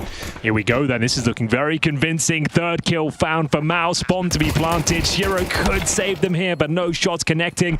And 1 player remains. That's Zontix. He's already been nameplated down towards lower. He's your ramp player. And with the duel, he's just looking to find some leftover frags, if any are available. But Jimmy's got other ideas, trying to take him out as he gets a wallbang headshot coming in as well. Lots of damage inflicted as they clamp him down. It'll just be a matter of time, and Jimmy does confirm a very clean pistol there for MOUZ. The ramp rush up towards Heaven, splitting towards main as well. Very, very nice. Yeah, I mean, in our circles, we call that one the Hugo. MOUZ have pulled it out round 1, straight wrapping into that top side. Very effective. Not a bad start. It's just about getting through the second round as well, Josh. I love the amount of pressure that they applied there on ramp just to be able to take their way into and down towards lower. They're showing players down there before going up to the making that glass. You know, we said it before, you know, MOUZ, they're the team. You talk about them as a collective unit. Yeah, that's totally fair. Very valid in this matchup as well. And for Team Spirit, we only really talk about Donk, maybe Spirit sometimes as well. But we'll see where this force buy on the don't mess this one up. That's all you have to do. It's been a lot of this, though, at ESL Pro League. I'll be honest with you, second rounds seem to be quite tricky these days. They don't have the resources to, like, nade the wall of smoke, so it's quite a ballsy call to just throw them and walk. Yep. But 5 across, or 4 across, wants to just hold the rotations, make sure that they're not going down and flanking them right now. It kind of makes sense, right? The fact you can't spam with the 5-7s and the Deagles in the same way you could have an M4, so just walking down, keeping that element of surprise, and we do have some CT presence at Chopper down at the solo door. The only risky thing here for Spirit is for MOUZ is that if they walk into a trap, they have no info on where Spirit actually is. There could be 4 enemies lower, and they have no idea. Could be walking into a Dragon's Den. That's a very intimidating HE. And Chopper's position. Oh, Torji gets away with it. That's a very deadly angle for a 5-7. And Zontix actually catches Brolan already. Needed another. Not going to be able to provide it. It's Spinks and Zertian, but the Donk Deed. Always one to be feared. He's hit one headshot already. Bomb goes down safe. Massive advantage still for MOUZ. 3 versus 3. Bear in mind, no kit, no utility, but you do have one Donk as he does apply more and more pressure down towards that bomb side. They're doing good damage towards Spinks, but no kill found just yet.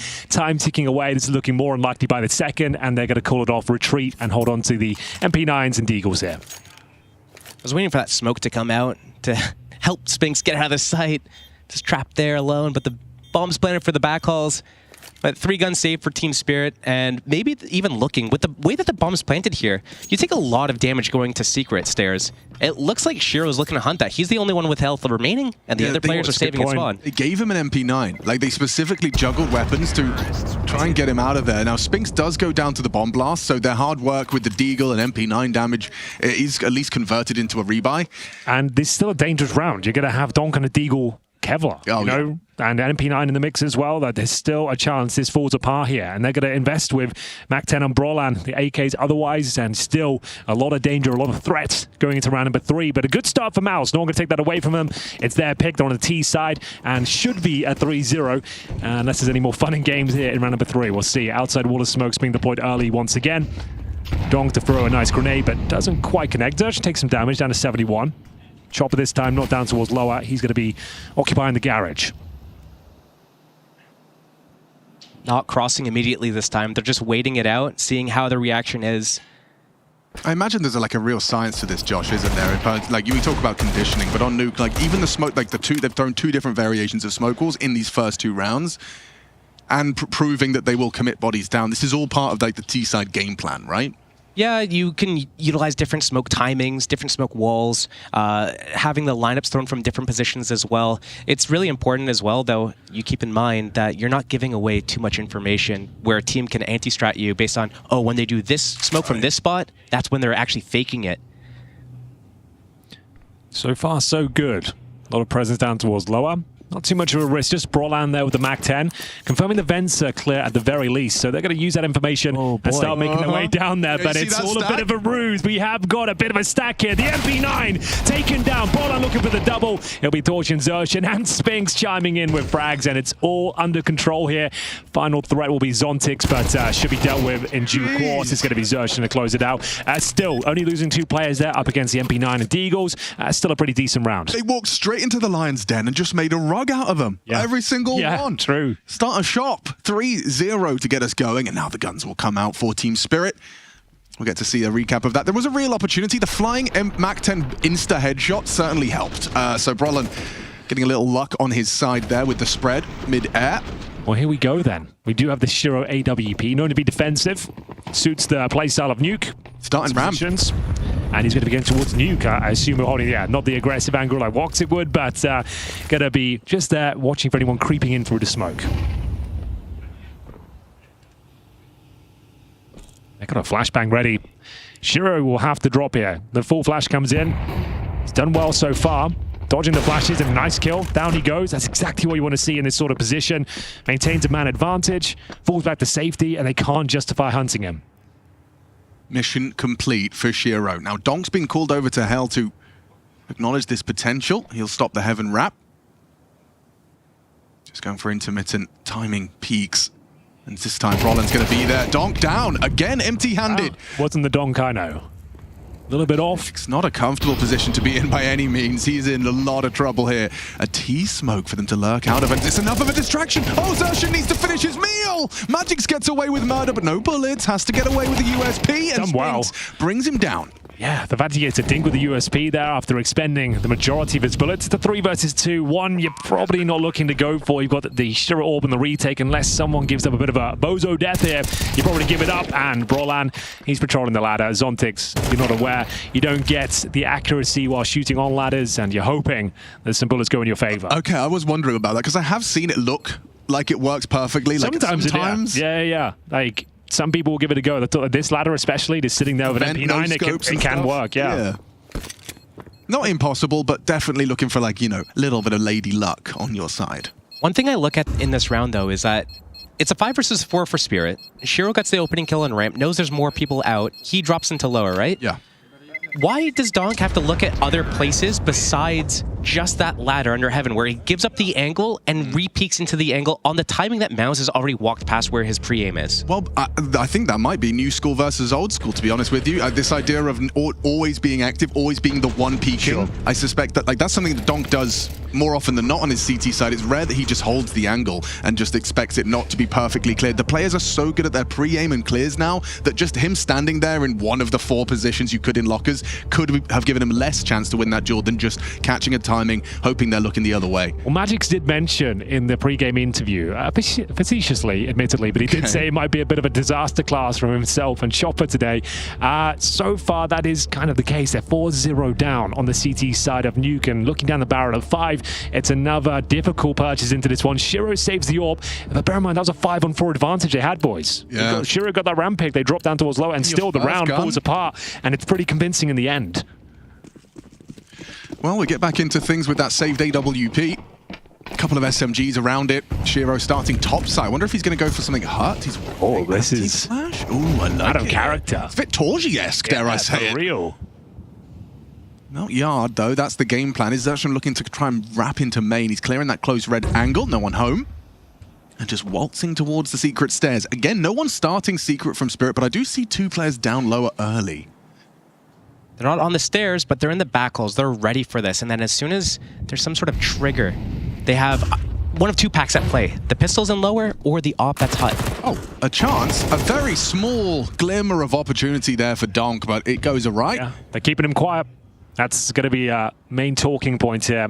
Don't get him started, keep him shut down, and they've got themselves a nice opening pick here once again. Waiting for CT reactions, which are coming towards Secret. Good Molotov locks Chopper in, he has to peek now.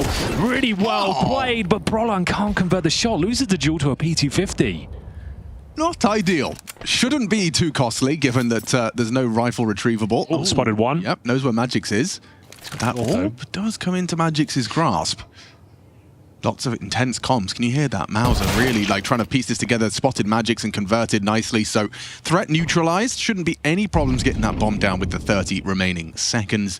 It's just going to be Chopper and Zontix, I suppose, playing for exits. 5-0. Yeah.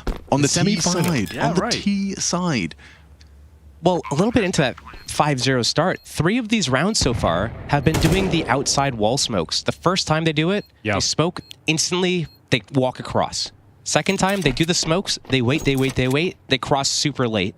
And now this time, they do the smokes, but then they extend into actually wrapping heaven. They smoke mini, and they're holding for that secret. Okay, you think we're going to go secret? You're probably stacked down there. We're going to wait. We're going to flush you out with a molly, and then we're going to play out the round. Yeah, and what's super interesting is that that's Donk's position. He is the hard rifler. He's going to be the one responsible. They said they spent all day yesterday just prepping, watching demos, and I'm sure they're watching Donk POVs and understanding his setups, his tendencies, and it seems to be working out very nicely so far. He's barely had a look into the game as Torgy patrolling the last player towards secret. At Zontix, he'll save Kevlar and 5k. So it'll be interesting to see whether they can drop the AWP over once again. Shiro can afford his own. So a nice strong buy here, but maybe a tactical timeout required, maybe technical by the looks of things here. Headsets are off. Yeah, Donk definitely kept honest, hasn't he? 2 kills over 5 rounds. Multiple rounds without any contributions whatsoever. Tech pause, though. So no prediction on this one. Zontix with his headphones off, just going to be looking to get this one resolved. Yeah, that suggests it might be a little bit longer. And that's normally a comment that you would hear someone make about Shiro, a few rounds with no contribution whatsoever. And I think part of that graphic we saw before the game went live was Jimmy versus Shiro that didn't really make sense. But one of the things that was on that was that the regular rating was a lot higher than the impact rating. And I think some of these rounds and instances, and partially part of maybe what MOUZ has as game plan right now, isn't necessarily about Donk and is about outside, which is the Opper's territory, which is Shiro, which is if we do these smokes and we kind of do this pressure a certain way, maybe they react a certain way because of how much space he's giving us. So are we going to see Shiro that's going to be, you know, now that he has economy, he can actually break the smokes open and get the info and get in their faces a bit? Or are they going to hard put like multiple rifles outside, just leave a wrap at Gamp, but put Shiro at ramp so they could put multiple rifles outside? That's what I'm looking for next. It's nice of Regali to be helping out. It's not a bad shout, actually. Downtime. Well, headset is back on. Looks like we are ready for business here, ladies and gentlemen. If you're just joining us, you're just in the nick of time. It's the first map of our first semi-final here. This is the pick of MOUZ. They started on the T side, and normally quite a scary prospect against one of the world's best teams, but they're currently up 5-0. No one from Spirit really having any impact whatsoever. There hasn't been a crazy clutch, an eco victory. Donk's only real contribution is a 1 dig down lower and a kill in the pistol round. He's 2-4 right now, and so far, so good. We are back into the action. Round number 6, full buy on either side of the coin, and we'll see whether Team Spirit can finally post their first round. It has to. It's now or never, really, at this point. Brollan, this is going to be a really serious feather in his cap if he can keep Spirit's CT side under wraps into another gun round. I mean, everyone's contributing right now for MOUZ. Xerxon, 7 kills. Everyone else hovering around 3 or 4. It's a great team effort. If they can win this round, God, Team Spirit are in a lot of trouble. Shiro, is he towards the ramp? Yeah, all on ramp side. So not even going to be challenging that outside area. There hasn't been much ramp presence at all, to be honest with you. Just those pistol rounds, and Xerxon has made it across. Making noise, admittedly, but he's down towards Secret. Good nade damage. Puts him in 1 dink territory with those M4s.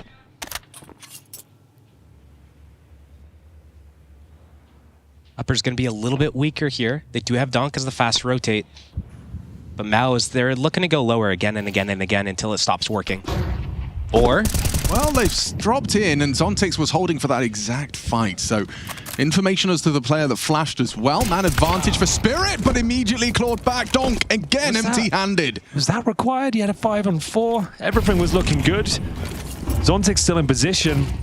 And now they're going to try and take him down. They know exactly where he is. The flashbangs are overwhelming. He's going to do well to even get 1 here. I don't think that death from Donk was required whatsoever. He's trying to back him up, but now Shiro activated. This round looks possible once again. Yeah, he's maybe bailed them out there. Shiro gets another onto Xerxon. Shiro finally put to rest. And now Torji doing the best he can. Closing in, but not ready for magixx back sight. They have info on both of them. Jimmy, known for a clutch or 2. magixx is first victim. Oh, and another instant headshot. The adjustment from the young Finn put Spirit in the bin. Insult to injury there. What a mechanical masterclass from young Jimmy that was. As you mentioned, Alex, he had the information on both players. Time of the essence, 15 seconds on the clock. No bomb on his back. He knows he has to go DM mode. And my God, he is looking sharp. You have to hit the first bullet. Otherwise, Jimmy's going to do that right back. This is great from magixx. He had to reveal his position to shut down Torji, but look at this second kill. See ya. Attempted trade from Chopper. I don't even think he got the counter strafe in. He didn't even manage to start shooting. As good as that 1v2 was from Jimmy, I think Torzi's kills there were actually really super impactful. Oh, that's awkward. Oh, he's dead. Oh, no, he's not. Here he comes. Here he comes. Needs the multi. Can't finish it off. 1 into the shoulder of Jimmy. Ramp is now lost. A missed shot from the scout. And yeah. That was a kill as well. An opportunity goes awry. Should be fine.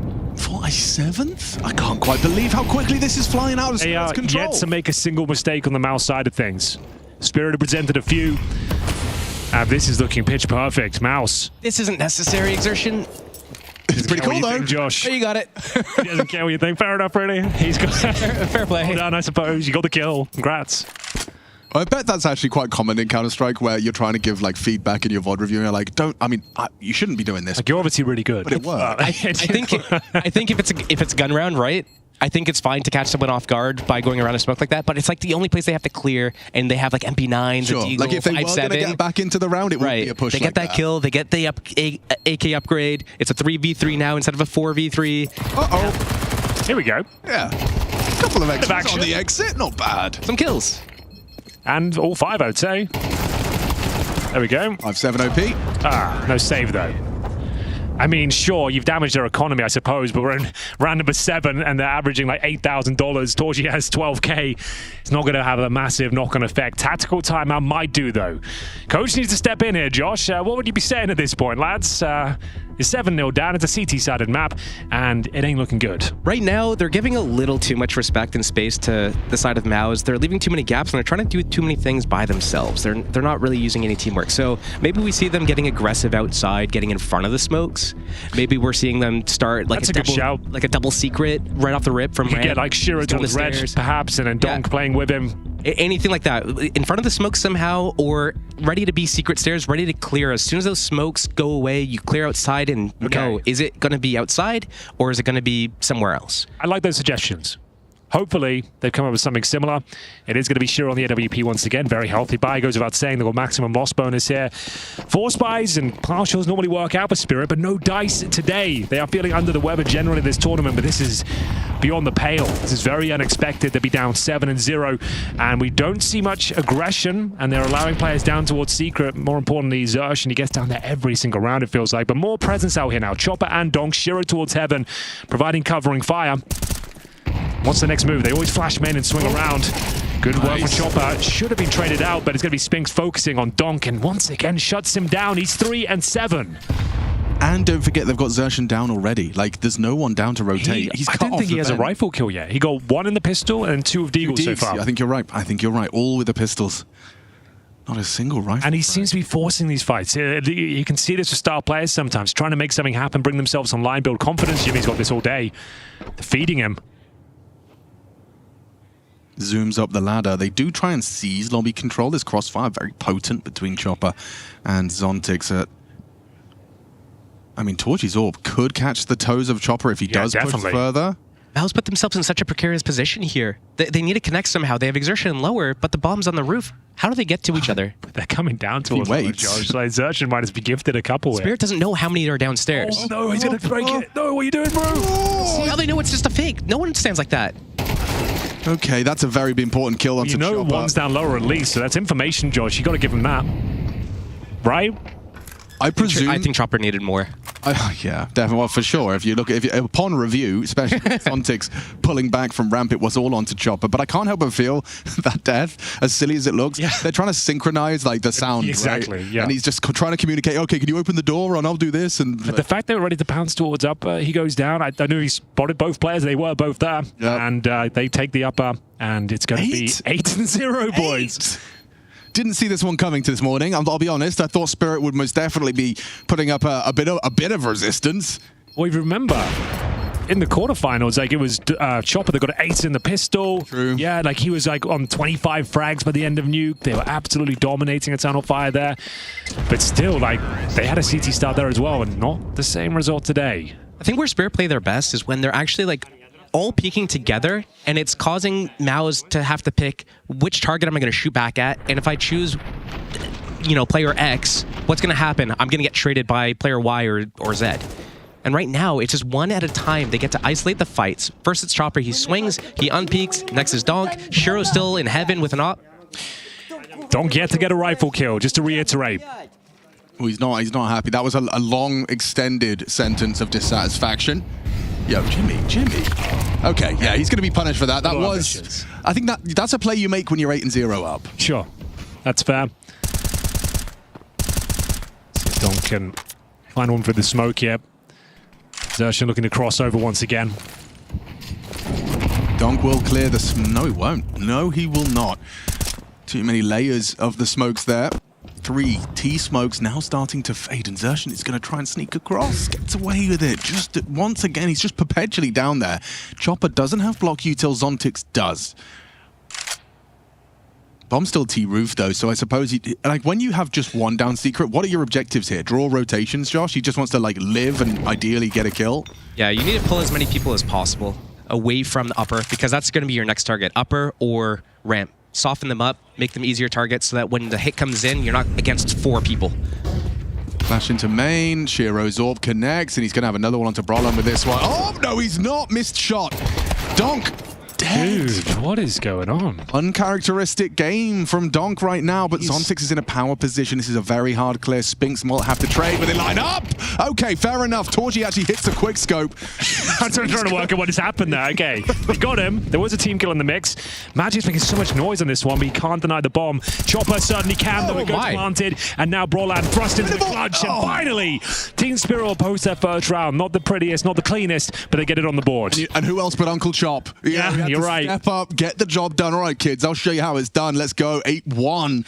Chopper on the board, Spirit on the board. it feels like Donk, just to go back to that point, it seems like every opportunity there is to take a duel, even if they have the advantage, have a good setup, he's thrusting himself into these fights that are unfavorable. This is a great moment. I thought he had both of them here, but there it is. Torji getting the quick scope, as you mentioned. Chopper, nice pincer from the single door as well. And Brolan not in the position to clutch it, trying to get out towards the window, but didn't have the time. And they finally get one on the board. But bear in mind, we're around number 10. There's a few more to go.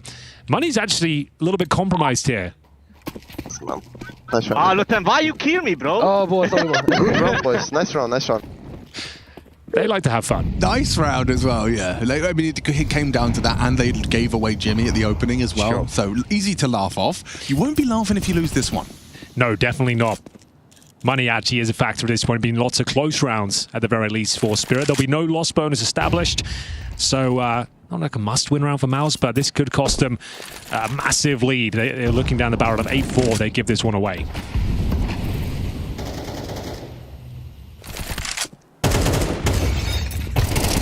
Ooh, Chopper. A little bit of friction with Brolan, but gets away. Zershan again across. Feel like we're going to be saying that a lot. Yeah, he loves it down there, doesn't he? Chopper forced to rotate to acknowledge that potential. This time he's not alone, though. Some trade potential on there clears lower. Donk responsible for ramp in the absence of Zontix. Ooh, a passive angle from Chopper here. And Spinks is going to have a head-to-head with Donk. And okay, this time he at least gets one. Chopper, however, humbled after the first. A 3 versus 3 with access to the ramp granted. Torji bangs him out with the AK-47. Difficult retake here, boys. I think both CTs are going to have to go Secret.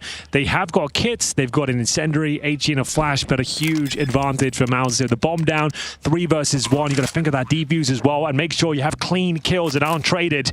We'll see if they can do anything about it. You have to go for it, right, Josh? When you're looking at this scoreline, I think you have to. At least see, hey, if they mess up and they run at us, let's go for it.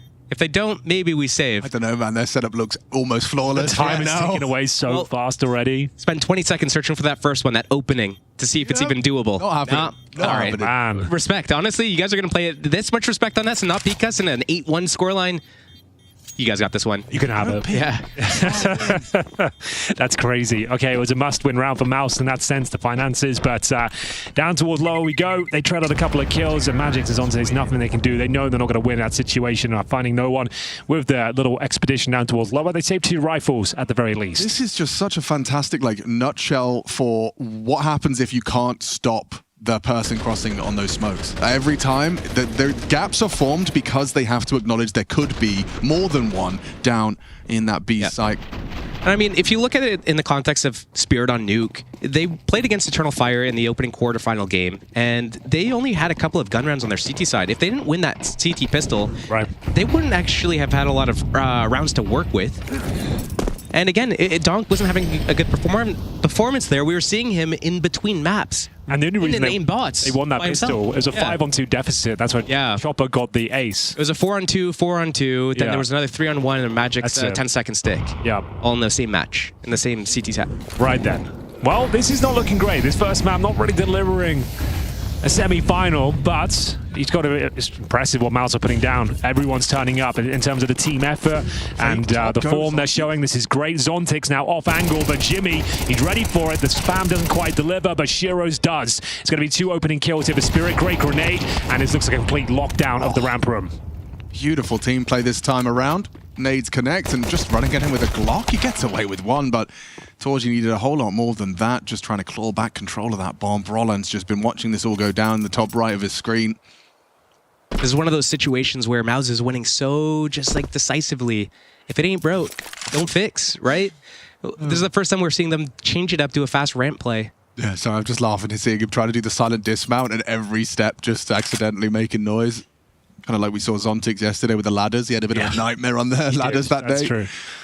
Their money's actually drained somehow, MOUZ. Considering they're winning so handedly, I would have said his objective shifts, deal as much econ damage as possible to Spirit, take away as many rifles as possible, but they need a rifle. As many rifles for this next round as well. They want to end this one nice with a 10-2. That would be so much comfort. They literally get $1,400 into the next round. So Zershan could get a Galil, and Torji as well.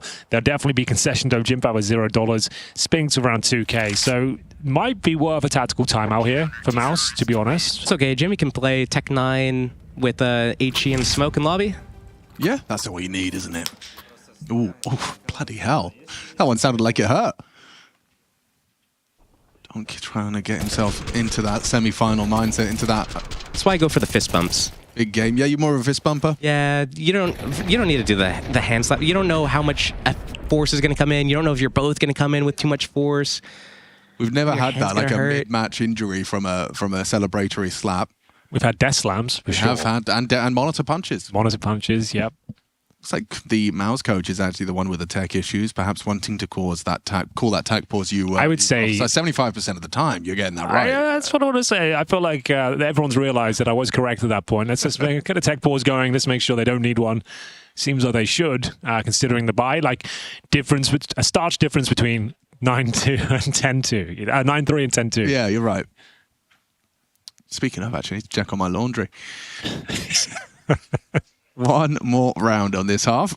As our first semi-final of EPL Season 21. E stands for ESL Pro League. Let's get this one started then. Final round of Spirit's measly CT half. Well, Ben. 2 is not enough. All 3 smokes. 3. All 3. Probably not enough, but a little bit better. Aggression towards ramp. Yep, The big crunch coming through. Jimmy ready, but unable to deliver. It's going to be 2 opening kills there as we see Zontex and Chopper fragging out. 9-3 looking very likely here. Zershan has slipped the net somewhat. I think he's about to get shot in the back. Great awareness from Shiro. Really nice awareness. And Torji, ooh, magixx kind of had his number there. Donk loses the duel to Brawler. He's had a rough one. 10 deaths. Okay, 4 and 10. That is a rare scoreline to see from Donk. I think that's 1 rifle kill in the whole half. Right. Was that him? It sounded like him. It's like post-death rage. What was that, though? Blop. Blop. Maybe that's what he said. Where do you finish this? I guess at this point you are just kind of at the will of Spirit. Will they push us? Will they give us anything to get back into this 2 versus 3? Well, it's also at one stage in this, you have to understand that Spirit, they have to gap something, right? Are they going to have one guy defending ramp? And if no one's defending ramp, then you can go ramp to lower to heaven, so they need to watch that. There's 2 exits out of upper. Oh, he's big mad. Yeah, big mad. Not his small lad, work. big mad. Is this round still on? Yeah, it's kind of assuming it wasn't. I think it is. Oh, I don't know now. They have 2 mollies. So like Chopper, if he gets now it is. Yeah, a bullet in the eyes and very low HP on Torji. So less than ideal. Hey, look at the HP now. Ramp player. Shot there. You know he's a ramp player. He's still playing for heaven. He's also got a kill in the round. He's got a HE though.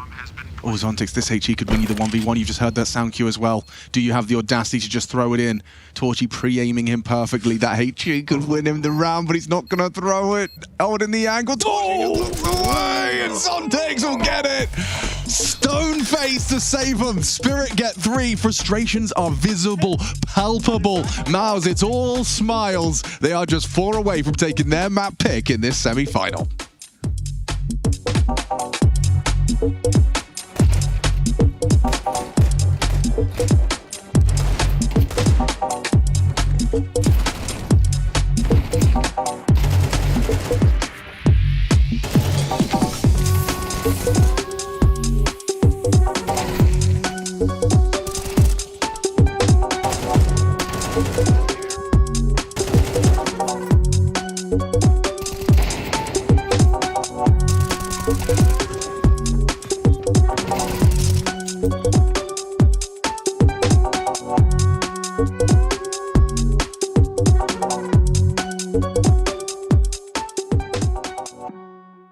They're looking flustered, Harry. It must be time for a tactical timeout. Yeah, it's time for a quick reset and a refuel.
that's saucy. That's creamy. Hey, did somebody call me? No. Give me some of that.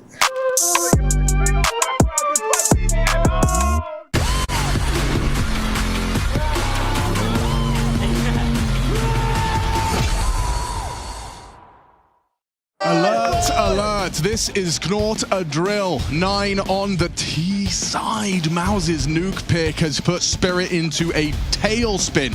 Donk frustrated, like these belated screams of frustration throughout that half. And Henry's been keeping track. 1 with a rifle. One of his 4 kills with a rifle. He's been too many forced duels and disadvantaged situations. It's a strange sight to see. And it looks like we might not be getting off the races just yet. The monologue won't be coming as, we get ready for the second half here. Things aren't looking great for Spirit, but still winning the pistol. They're a team that can pull this back. You're not out of the woods just yet, MOUZ, not by a long stretch as they get ready for their CT campaign here. It's their map pick, bear in mind. I expect them to win it, but you never know. With players like Donk, he is mad. Maybe he can channel that anger into frags, finally. Yeah. I mean, I definitely wouldn't put it past them. This is, of course, a map that MOUZ have beaten Spirit on before. It's the series that have been a bit elusive as of late, but this is the first head-to-head we've seen this year. Sure. Watch out for the 9-3 curse. The scariest scoreline in the world. It really is when you see, well, when you see it.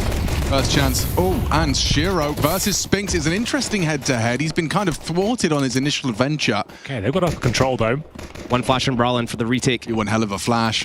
Zontic's playing anti, boosting on the box for that additional headshot depth. Donk doesn't pull the trigger. No kid in play. Retaking primarily through heaven. Here's the flash. He's going to run out with it. Shiro still gets blinded by it, but they're not clearing him. Directly underneath him, they just jumped on his head, and he'll get 2 dead. Xerxes and Spinks gone. Spirit's T-side pistol, convincing. Shiro with a nice 3K. Donk with a double puts himself up to 6. Now, do we see the force buy in the second round? Are you playing it by the book? I would say no, but it looks like they're going all in with the MP9s and a scout as well in the hands of Torji. And 4 SMGs overall. It's a nice setup, but one that's maybe not required. We'll see if they can pull it off. It's going to be Torji without Kevlar, everyone else with just the SMG and a bit of protection. No grenades, most notably. So whether we see like a lobby crunch, even that would be difficult to deploy as you don't have the flash. Wow, not a single grenade. Does make life a bit more difficult for a CT side, you're right. Yeah. I'd say the force buy makes sense here as well. Make them work for this win. And also, it's just like if you keep 5 USPs, you have to do rifles on the next round. You don't have enough nades to stop everything. So they are going to still continue their excursion towards the lobby. It's lobby reaction, but there's no info. Ooh, magixx is in a prime position, but actually just gets timed by the Brawl and Walk. Zontix, he can't really do anything now. On that T roof, had a plan, has to wait for Donk to call it clear. Oh, and he's doing it piece by piece. It's Donk with 3. Lobby crunch collapses. Donk multi-kill in back-to-back rounds. Looks like his frustrations are starting to be exerted into frags. Yeah, that's his best sequence by far on Nuke so far.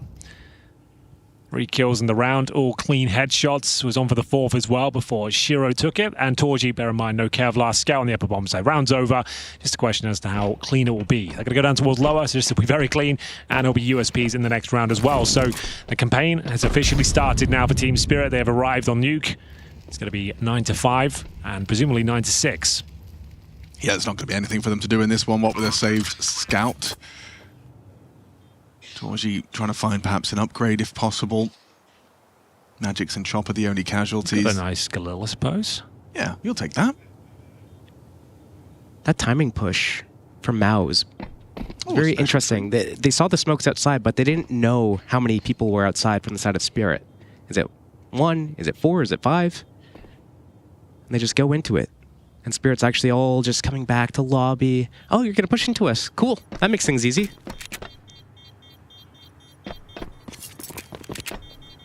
That 9-3 becomes a 9-5. And a 9-6, Josh. 9-6 to follow. 6-9 depends on how you read it. True. It's a good point. One I didn't consider. But Torji saves the Galil. I suppose there are options. You can boost behind credit card. You could send him towards the back of ramp. See what they come up with, but should be a foregone conclusion. They can invest a little bit with some upgraded pistols, I suppose. But they've got 2 flashes and a smoke as well. Be interesting to see how they try and activate Torji. He actually purchases Kevlar, just to note as well. So they're going to try and get the most out of this round. He heads towards outside. Don't see a boost right now. He's going to be holding a defensive angle. It's about his reaction to this smoke wall, I guess. I mean, the opportunity to spam doesn't seem particularly appealing. 2 flashes on exertion. Oh, actually, you know, he's done very well. Oh, that's a ballsy one. He goes for a spam back, puts himself on notice, still draws first blood onto magixx, who we just saw mad after a very unlucky death in hut, or in lobby rather. And that was a lot of info. A lot of people shot back through those smokes. Yeah, you're right. How's the reaction? A shot.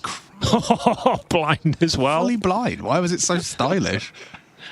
All right, he's at 10 and 10 right now. What happened? He was like, what, 3 and 8? Yeah, he's arrived in the server before our semi-final. Took him a half. Brolin 5-7 though. Torzi with the Galil. He'll go down now. Oh, Chopper making it look stylish there. A little flick back, kind of giving him the no look. He's doing a little dance. Yeah, do a little dance. Brolin and 5-7, not going to do too much either. Oh, I will say I like this P250. It matches his gloves nicely, very stylish from Spinks and on the MOUZ colours. True, actually. Very on brand. Very on brand. Brolin the same. Nice try, but a convincing victory. 9-6 all of a sudden this game, looking slightly more precarious for MOUZ. I can buy, I have insane money. Just buy you. He can buy. I have insane money. Not as much as last half. Yeah, like 12K. Gets an AWP and Kevlar vest. Woo! Yeah. That is insane money for an AWP. He'll be happy with that. Gets that extra kill. So that's $300. And that was the shot from Donk full flashed. There's Chopper's dance. Well, to be fair, after a force buy round like that on the CT half, like that's why CT's starting with your utility all in the toilet and everything like that. You might not get an AWP for like 4, 5, 6, 7 rounds sometimes on CT half. Well, round 4. Pretty much perfect campaign required here from Team Sur on the T side. So far, so good. Managing to get themselves 3 in a row. First gun round also very important here. Chopper on the Galil, AKs otherwise. And we're going to be exploring our outside options here. Smokes down momentarily. An imperfect break there. I don't think it would have had too much of an effect. Shiro's safe as Donk's getting himself across a la Xertion from that first half. Just a one-man secret adventure with lobby occupied by Spirit. How does he play this? Xertion's the one to rotate down. It's a second layer of smokes as well, really making MOUZ want to bite on this, but only Exertion's budged. They have 3.5 players on that upper site waiting to defend against this pop. Tantalizing duel down towards lower. Donk versus Xertion, 1-on-1. Defensive angle held, but Donk has been taking fights all map long. Sneaks past, undetected. That could be an issue. He creeps past the angle, gets himself into vent, and can now surprise. Is he going to do come up? He could. He'll wait for the top play to be made. 30 seconds. Here comes the finish. Where are they going to go down? Molly top heart. Spink smoked off main. Brolin. Oh, yeah, they are. They're dropping vents. A vent drop into Xertion. He'll remove one. Zontix needs that trade. Donk is coming. Dink exchange. Donk put low. Chopper in a grave thanks to Brolin. Low. Wait, bomb. Oh, huge from Shiro. Makes this round possible. They can pick up the bomb. They can get this bomb planted. Or they can spam and stop it. They can't see the plant. They can't stop the plant. Zontix, good cover. It's up to the 2v2 on this retake. Jimmy coming in from one side. Torji on the lobby. Misses his first shot. And now Zontix, you've got a lot to do. Don't forget your teammate Donk, rocking just 10 points of health. Goes for the fight. Brings the fight to Jimmy and tames the spray. He's going to save. He has to. Torji can't win this one now. Saving the AWP is the only option. And there's the kill. Oh, he could. He could. Probably shouldn't. Okay, he's gone. And that's going to be another Spirit round. That one got really hectic. I'm kind of surprised it went the way of Spirit. I suppose that kill onto, it was Chopper that came out and got that kill onto the vent player. Brolin goes down after just the one, after killing Chopper with the bomb. Excuse me, no, it wasn't. Chopper was the one that died out squeak. Lost the bomb, 30 seconds left. You've just dropped vents. It feels like it's a disaster. But saved. It was a bit chaotic, but I guess one of the things is Spirit is good in those situations where they're forced to fight together, and this forced them to fight together for the first time this game, really. Sure. All of that first half, they were just individuals all in different parts of the map. Here, we gotta get the bomb, guys. Let's go up. First timeout used by MOUZ. Cyclone deciding things have gone a little too far. It's a 4-0 start to their T-side campaign. I will remind you, I think it was it 7 or 8 before we saw Spirit get on the board? 8. T-side 8-0 was the scoreline to start for MOUZ's T-side. Spirit so far halfway there to matching that output. Well, so far so good. All of a sudden, they're in the driving seats. 9-8 looking very possible here. It's a partial buy, a bit of a Furia flair to it as we have 3 SMGs. A saved AWP of Torchi. Still very possible to win this one, but yet the post around of their CT campaign. Torchi taking matters into his own hands. Maybe spotted there from the silo. He's not aware of it. And Donk ready to trade, ready to frag. As the flashes come over, makes things uncomfortable for the AWP. Actually sitting in the smoke, trying to vacate the premises if possible. Sneaking away towards the garage. Spots one and legs magixx down to 17. Donk has made it down though. They know. Beautiful. MOUZ knows one's down secret as well. They've cleared the rest of outside. They know the rest of the hit's going to be towards ramp. It has to be. There's no other place to be. But now, how does MOUZ get downstairs? Torchi partially has that ramp drop. Just needs one and surviving here would be fine. Another leg shot. It's 2 from Torchi's AWP so far, and still no lethality, but look how quick they can tend to this. 4 players down secret. You don't see that every day. You really don't. The crazy call could be a chance for Donk to go crazy. Roller down now, but didn't spot anyone else. The spacing pretty effective. So now when he peeks out, a jump scare. Calls out the majority of the players are descending now. Chopper, low HP from that leg shot we saw from the Torchi AWP. No kit, good point. Well made, but the frags come through. Shiro and Zontix to try and save Team Spirit. 18-8 from Shiro, and he's going to make it 19. An important kill. They need to be defusing. Still no defuse. Zontix in a position to disrupt. No kits either. They can't go. They can't win. This is another Spirit round. Everyone's going to go down. Everyone loses everything. Torchi just the AWP needs to save it. Yeah, he does. Okay. No kit. They should have realized this a long time ago that it's go now or go never. Okay, this one's slipping out of their grasp now. A 9-3 score at halftime has come down to a 1-round game. Team Spirit with a perfect streak. They're currently 5-0 on their T-side campaign. Even with the man disadvantage there, the leg shots coming in from Torchi as well. You thought it was looking good, but it didn't leave himself in the breathing room. Pull the defuse down lower. This one's getting uncomfortable now. The money is fine. That was a partial investment of the SMG to get rifles once again. Lacking utility in some cases, but Torchi aggressive, of course, towards Squeaky Door. Trying to pop up in that smoke, see if anyone's home. There is, but Zontix still gets that first kill. I'm willing to fight. Gets some bullets through the smoke and takes Torchi down to 67. 3 smokes deployed to facilitate a Donk walk. And he's not alone as well. Nice. Great from Xerxin. He's removed the highest flat fragger. Great awareness. Can he get enough up? Torchi certainly can. That's through the smoke. Man advantage. Got to convert this one. Looking at that first round in the CT campaign. Brawlan, easy one. And now just magixx and Zontix. The latter down to 28 HP. And it should be double digits for MOUZ. Should being the operative word. There's still plenty of time on the clock. Torchi's got this, I thought. Wow. Flicked off. Yeah, good damage from magixx. Zontix, I think he caught a whiff of Xerxin.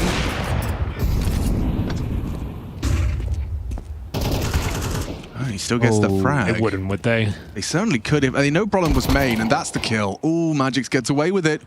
Low HP, though. Very unlikely that these two can turn this around.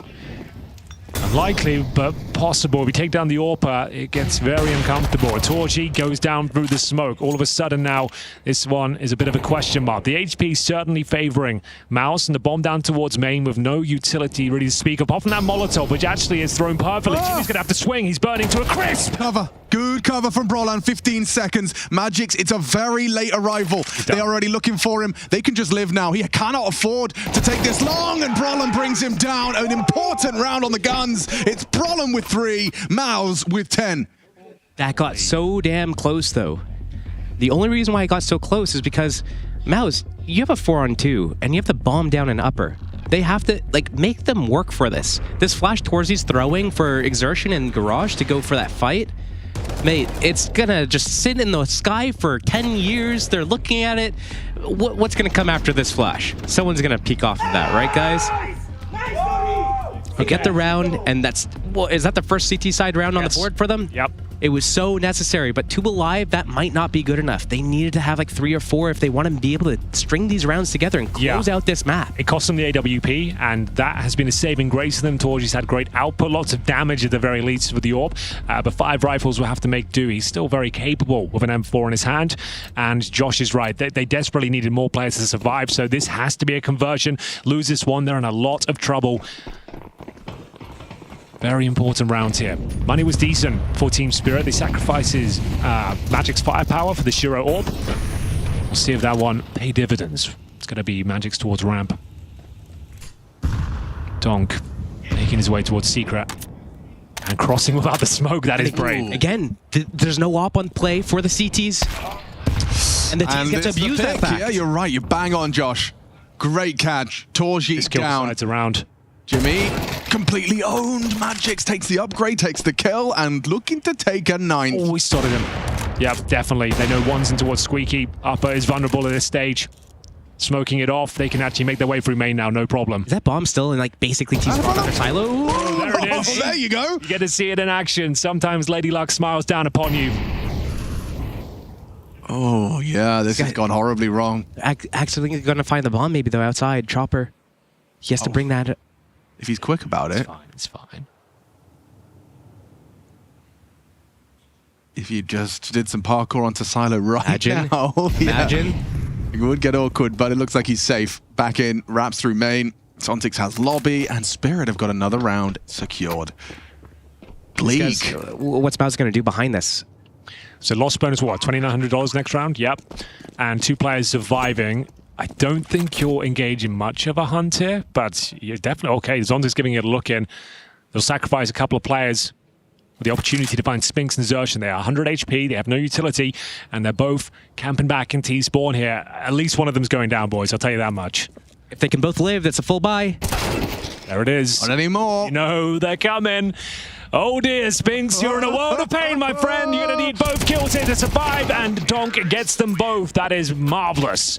Very, very impactful kills towards the end. Might force out a tactical timeout here from MOUZ. It's a 1-round game as we go 10-9. The money not quite broken on MOUZ, but certainly not an ideal situation. That kill was nuts from MOUZ. Yeah, I mean, he's what? He's his fourth kill, and it is a crazy ladder jumping headshot from the AK-47. IRL duck. Yeah, natural. We all do it. Oh, this is going to tie things up. They've opted for 5-7s after that 9-3 landslide first half of their map pick. They do have a hero M4 on Spinks. They need to leverage this. They need to get some sort of play info. He needs to get a kill and survive. Make it really hard for Spirit to actually gain any ground. Someone just landed a grenade onto Donk out yard. That's just going to make him mad, though. They donked him when he's angry. Dunked. You get donked on. Here's Spinks, he's in the secret stairs. Oh yeah, that's an opportunity for that hero M4 to do some work. Donk thinks twice about committing out yard. Chopper lining up for more on the wall. So far though, for Spirit, they've usually just been setting Donk alone outside. And the rest of them have been regrouping upper hits, ramp hits. The reclear timing should be now, discovering, hey, they're not outside. Okay, it's upper or ramp. If it's ramp, they still have to get heaven or lower, so stack up right now, right now. Here they come. Brolan just about arrives to get a face full of flash, and he puts 2 down with that 5-7, a huge contribution. He was so blind there as well. That's actually remarkable. Now, still a very complicated situation here. They haven't found any upgraded weaponry. Bear in mind, Spinks has got the hero M4. They've got the man advantage, but still, overall, you favor Team Spirit here. Some info flows, flooding out of heaven now, and a clean headshot from Zontix. Spinks' hero rifle fills the feed for 1. Has Brolin set them up for success? It becomes a clutch. Chopper with it all to do. Likely no kit, but does he know that? magixx did this yesterday against the Drillfire.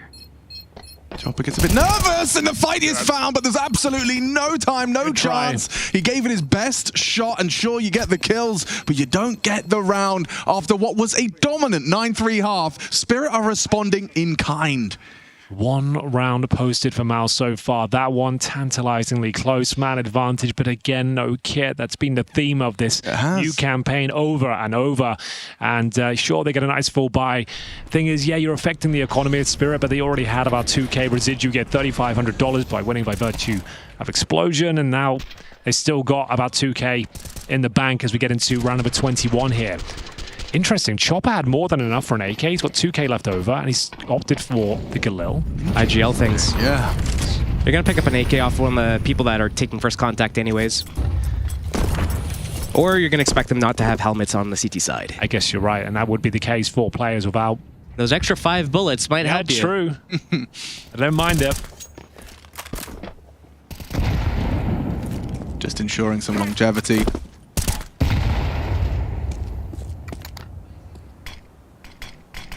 Zertion had HE's dropped for him, so he can throw another one, but the double smoke makes this nade redundant. Oh, he actually catches a glimpse? Okay, okay. It's just one. It's just Donk. So what's happening next? Sping's tasked with the vent info. Upper or ramp? They are really, really buying on this. That's 3 players lower. They thought they caught the last player crossing, not the first guy. Yeah, I think you're right. And what a player it is as well. It might take 3 men to take him down. Donk on his excursion down towards lower. Maintaining vents control right now. No contact found as of yet. Incendiary deployed by Brolan. Up in the rafters, his teammate, but Brolan, the in-game leader, dropped early. Zontix, he's got the presence of mind to check the rafters, and this is where Team Spirit will likely take the lead after being 9-3 down. They've only given up 1 single round on their T-side campaign, and wow, Spinks dropped as well. Donk will eventually make his presence known, and I can't believe I'm saying this. Team Spirit now in the driving seat here in the first map, the first pick of MOUZ. Nuke CT-sided, allegedly. Yep, apparently. Wow. Yeah, that's gone swimmingly. Fair play to Zontix as well. Great awareness on the clear and his timing onto the Brolan peak as well. Like, the dude just looked away. So great work onto that top side. The pacing of that into the top was very kind of measured. And it works out wonderfully. Right now, MOUZ, they should use attack if they have another remaining and discuss what's happening. It's always 2 layers of smokes that Spirit's doing right now anyways. We need a way to figure out how many people are crossing. Is it just Donk? And if you're able to kill Donk, it's like killing Nico, basically, whenever, you know, G2 used to play with Nico and have him just go outside in the second wave of smokes. Because if you deal with that and you know if it's just him or not, you know the next play is either ramp or upper. Right. And if you're able to get into position in time, it's so easy to block those 2x4 doorways. Ali's got a gift there, so Cyclone, by the virtue of Team Spirit's win streak, he actually gets another 30 seconds on the microphone, as well as the second timeout called by MOUZ. He's speaking with authority right now as well. So he's got a plan, looking for the coup de grace here on Nuke. Map point, the reverse sweep. Very possible now. Got everything they need. Not the same story for MOUZ. That's Zontix getting the double kill upon entry towards upper. Great awareness on that second kill as well. There was no way he was leaving without that second kill. Donk taking out Spinks. Very efficient. Torji has the AWP. Do we see a kit? Yes, we do. 3 players equipped with kits. It's going to be a necessary ingredient. Okay, so Lurk Smoke thrown out by Zontix in front of the door. Torji going to try and catch... this is another way to get answers, but with a double smoke wall, will he?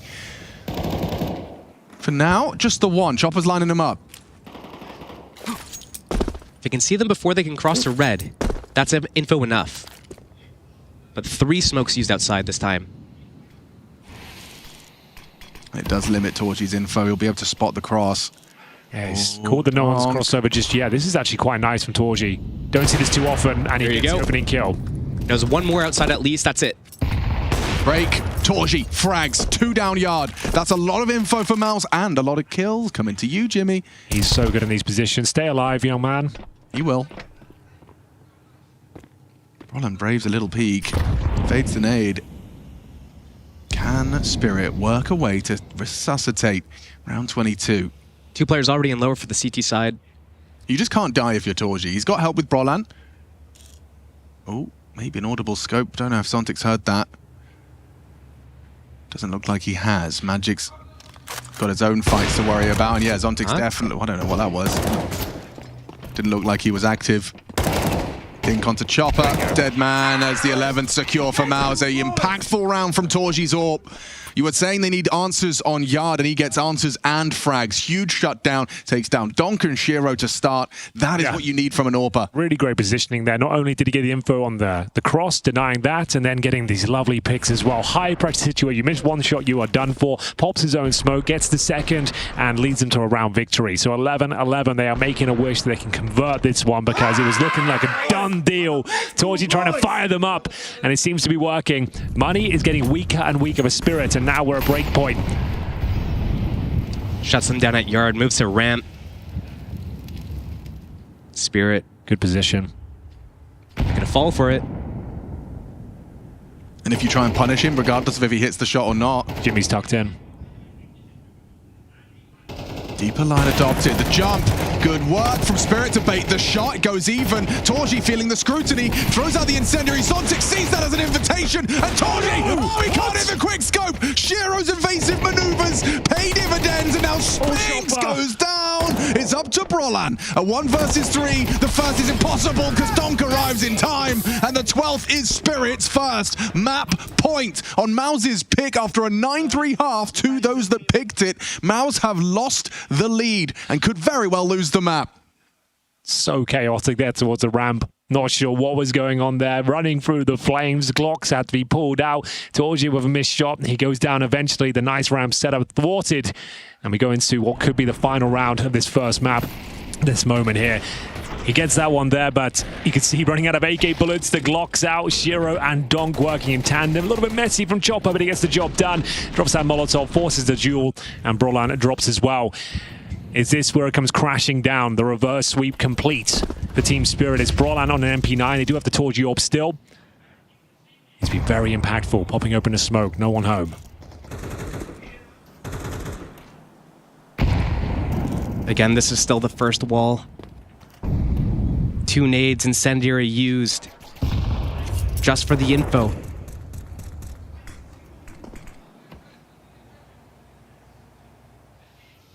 Now MOUZ. How do they react to this? He's hearing all of this. Jimmy has Xerxon to back him up. And oh wow, good pick from magixx. And that molly, Xerxon's got a choice to make. He elects to progress. The smoke does delay them, Henry. Is he gonna go through this? No, he's got ramp on lock though. It's a huge, valuable asset. That was what they were aiming for, and it's been denied by his util and frag. And Torzi actually has Donk pinned outside. Donk can't move. Brolan. Gonna be tested here. Needs at least one, boys. Zontix, does he check the heart? It looks like he's primed and ready, but still comes out on top as Brolan. As we go into another duel from Donk. He's looking pitch perfect at this stage. Took him a while to get warmed up, but Brolan gets the double. Trying to find an AK-47 as possible. They've got the man advantage here. 20 seconds remaining on the clock. Can they push us to overtime? Donk can do this. He's got Chopper. Throws out the flames. Forces Spinks wide into the frag, but still gets one. Spinks has done a huge, huge frag onto the Donk. Down the vent. Nothing for Chopper here. Maybe he can plant. I don't know if he has got time. He's got time. Early. Partner up. Plants with the door open though. Gonna have to quickly close that. Thank you very much. Xerxon spams him, gets him low. They're lining up for him if he can isolate Jules. It comes down to that. A 1 versus 1. Brolan with a high impact round. He's jumped off up for one of them. Great work from the IGL. Forces overtime. Man. Couldn't be closer in the end. Chopper with a real chance there. Brolan, 30 points of health, got 2 kills with the MP9 and wins it out with the AK in the end. Close as you like, but they've made it to overtime. You thought with this form Donk was showing towards the end, they were done for, but they get the reset, alleviating a lot of pressure. Spinks did amazingly well there to even get one in the thick of the flames. Ooh, he could be a front man of a metal band. That sounded good. Got some good vocal fry on that. That hurt my throat. Just how we want it. Overtime. Kick things off this semi-final. Upper push. Denied by Spinks. Brolan continuing its strong form here with the M4A4. And 2 players remain. The upper rush does nothing for them. Shiro and Chopper left to pick up the pieces. The audacity to call that first round of OT. I kind of love it. I love that you've tried it. Like you haven't done it all game long. But also for MOUZ, I think that's just like them kind of, you can shrug it off and go, how dare they? How dare they think they were going to get away with that? Yeah. You think we haven't like practiced how to defend a fast top? Like, we've got this on lock.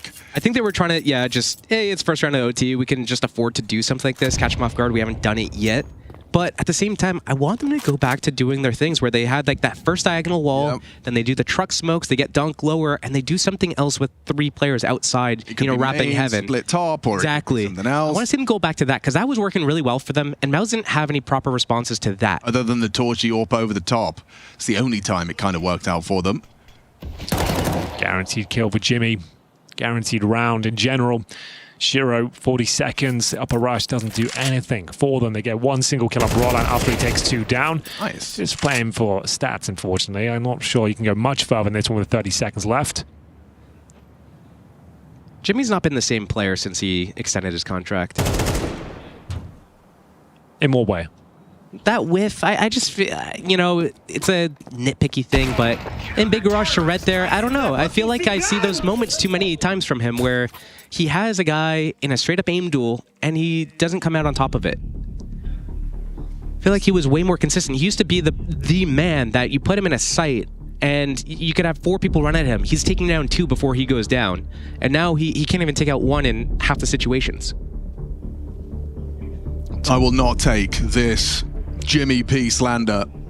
I'm sure a slow start, but Donk had one of those on the first half as well. And an impactful clutch already on his name. And actually, interesting, Halley, he's chosen to call the timeout now. After that failed top pop, he's not happy with what he's seen.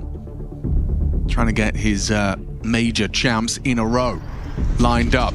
First head-to-head, a reminder for you guys that Spirit have not faced this new MOUZ before with Spinks in the ranks. Last time they faced it was a different roster with Shui. magixx having a bit of a rough run of it, 5-19 right now. The only player that hasn't really turned up to the semi-final thus far. Just from coach, there's no input needed, guys. I think just for the last 2 rounds, let's stay aggressive and let's stay poised. Staying aggressive. Heads up counter-strike. The objective.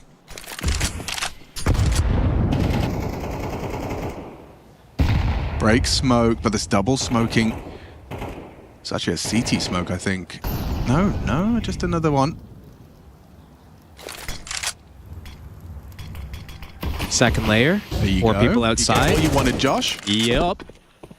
Maybe a little bit too much noise made, though. Zersh. It's a nice spot. Oh, Donk's ready for him, though. Perfect placement of the crosshair. Zershan completely owned. It's more where that came from as well. This B site is under a lot of scrutiny and no one's down there. Literally 0 CT presence. Difficult to rotate down there. With Donk now controlling the vents, you're going to have to come from either ramp or secret. And the latter, you're not even sure if that's being covered. So it will have to be the ramp room, I think. And indeed, 2 players making their way towards that position now. Unsure whether it is even a lower play. You can see them checking the ramp. A distinct lack of information here, boys. I think that dismount from top mini garage late while the smokes were already up really made them paranoid to move. Yeah, still no one down here. The bomb's going to be planted, no problem. It's on the back of magixx right now. Going for the Astralis plant. And the Molotovs to deny any sort of presence here. The bomb goes down 5-on-4. Good grenade. Chips away at 3 of them. And again, oh god, getting battered and bruised here upon entry. Broland still fancies his chances here. It is overtime after all. Spinks with the first incision. But Donk and magixx working in tandem. Should be all she wrote here. And 1-1 looking very likely. Torji maybe has a chance here, but Donk will take care of that. And Spinks, an ambitious 3 versus 1 on the cards here. Loses his AK. And it will be Spirit to tie things up. Beautiful round. Donk's catching up Shiro after a very slow start. He's actually nearly at the top of the scoreboard now as we battle it out in overtime. I can't quite believe we ended up here. Incredible recovery from Team Spirit. This is the Donk kill onto Zershan. Just, yeah, ready. He was very ready. And I loved his shoulder bait onto Torji as well. This little shot bait. Boop. Oh, you're dead now, are you? NT. Final round of play. This first half. magixx deploying an early Molotov, trying to bait out utility. We've got a Zershan ready for the duel, but actually opens up his position now. It's a key duel that he comes out on top of. magixx absolutely destroyed. Oof. Wow, Donk got put real low from the Spinks spam. Don't give away your position. Do a nice reset. You have that man advantage. They don't know about that extra damage that they have on Donk, who's now done Bogdan's rule of thumb. Your favorite? Bogdan's rule of thumb doesn't really roll off the tongue, does it? Just hates him so much he can't call it a law. Rejecting authority. Such a nice defensive position. Just calling for any players crossing over. That's all he's looking for right now. And there's a freebie. Take that all day long. Donk's posted on him. Might be quite promising. Ooh, a very hard shot to hit on the retreating tip of the head. He'll just play CT from now on. Shiro slipping into that top side smoke on main. You can't drop this one. This is like a guaranteed round for MOUZ. I don't see a way in which it goes wrong. 30 seconds. Spinks and Brolin responsible for the ace site.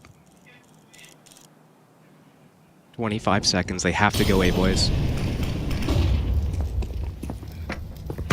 Oh wow, the timing. Just impeccable timing on that one. Okay, 2-1. Completely locked in at this point. 10 seconds. And there it is, the clean sweep to revitalize the troops of MOUZ. 2 rounds away now from glory. 1 round would guarantee double overtime. I'm just so sick of this Jekyll and Hyde show that we're getting from MOUZ right now. Either play as a team all the time or not at all. They can look so good in these moments when they know how to kind of reset, not go for too much, and they really communicate concisely, appropriately, and just the timing of everything comes together so well. And we saw that all throughout that first half. But going into that second half, it just disappeared. I want to see that come back and stay in full force to close out this map. Cyclones immediately pulled the lever for his timeout. Probably reminding them that they had an incredible T side. For sure. Through what was working, why was it working? Up. Yeah, 8-0. All you need is 3-0, and you're cooking. Even less, actually. Excuse me, 14-13. The score as we swap sides. Yeah, 2 will do. 2 will do. Send more than just exertion lower or outside. It's a different. It's a very different look. What's this? Ramp rush. This is an old classic, and through the flames they go to great success. Brolin cracks things open towards the ramp. Molotov denying access to Shiro as well, and down towards lower we go. Simple as you like here. Chopper, he's got a lot to deal with here, and smoked off towards the single door. They'll have to reposition and flank from the window room. magixx takes a bottle to the face and a flashbang as well. He's going down for sure. Does manage to get one on Roots. Brown's still alive, but that smoke is devastating for the CT side here. Trying to pop it open, trying to cause damage. Bomb planted, and a huge advantage now for MOUZ. This is for map point. Spirit called a top pop on their first round of T side. MOUZ respond with a ramp rush for theirs. Great call. Zontix wasn't ready for that at all. I mean, fair play to Brolin as well. I mean, just nailing that shot through the Molotov, through the incendiary. And they've got so many nades, they can just keep them at bay. Single door is the problem. Here comes the fight. Does get some significant damage done. Chopper gone. Round 1, MOUZ. A ramp rush to give them 2 opportunities to take their map pick. We can hold an upper rush. Can you guys hold a ramp rush? And now the thing is, now that they're on map point, they have the options. Do they do it again? Or they go back to what was working on T side, I mean, the outside stuff. Snax is the only IGL that has the audacity to call it twice. Spirit has to respect it, though. They have to. Yeah, dude, what a great shot as well. Straight just a headshot onto Zontix. Great. Rush B all 5. It's an old classic. I can't believe they pulled that off. Sometimes the old favorites do come out on top, and now they've got 2 opportunities to recover this map. It was theirs. It felt like a done deal. Donk, though, he's got other ideas. He'll find the opening kill. Takes down Xertion, normally towards that secret area alone, but Torji finds him back to a 4-on-4. It's Chopper towards main entrance. Can he find the gap? There's a lot of bodies in the those smoke is dissipating. Did he get spotted? I don't think so. Tux, Nico, Torji not looking at it now. Yeah, if he times this well, he gets a double kill. See what he can do. Chopper biding his time. waiting for the moment. Jimmy's got a freebie towards upper. That's a guaranteed kill. That will move Chopper out of position as well. Towards main they go. There's the double. He finds the timing, and Jimmy can't hold on. It looks like Spirit have done enough here. Chopper is in a perfect position to shut this one down, hoping for the rotations to come through, but doesn't need the backup. It is going to be a one-round game once again. Double overtime, definitely back on the menu. Counter-Strike is so funny, isn't it? It's almost as if that kill onto magixx led to that double kill. They just immediately start to accelerate. You know, they don't necessarily go through their due diligence. You're not worried about garage. You're focused on the open bomb site. So, yeah, Chopper, huge double kill here. I mean, just wins them that round single-handedly. Important third. Final kill as well. Not bad, Chopper. Not bad at all. Final opportunity to close it in the first stage of overtime here. MOUZ once again focusing the majority of their efforts towards outside. Smokes deployed. Donk ready, denying access to Secret with the incendiary. We've got Spinks up high on the silo. Still has a HE for a break. Donk, that is. All to play for in this round still. Heavy yard presence. Donk just supporting Chopper for this fight, but then Xerxian just goes swinging in. Chopper will trade. An attempt as well. Shiro goes wide on the ZywOo lines, does deliver onto Spinks. Making a strong case for another overtime. Torji, Brolin and Jimmy partnered up. Lots of communication. It's magixx and Chopper to be broken on this A defense. It's going to be a very complicated position here for MOUZ. Flashing out Chopper should lead to a kill, and he hits a stunner with the AK-47. That should be enough here. Scrambling to bring this round together. They've got 2 players remaining. Torji will have to do the heavy lifting here, firing off shots left and right. He's got 2 left in the magazine. Brolin ventures up towards the heavens. Oh, communication from Shiro. He caught something. Yeah, you're right. They're locked in. They're ready for this. Should be double overtime. Brolin has had some miraculous rounds. Torji with the opening kill. Oh, he gets low. Molly might get awkward for magixx, swings him out into that main fight. Now Torji collects. If they can just kill Chopper, a plant is possible. He does do so. It comes down to this. Shiro can just fly up the vent. Torji repositions, has to plant. Shiro gonna try and play for the info. Torji chases him. Chases him with a second to spare.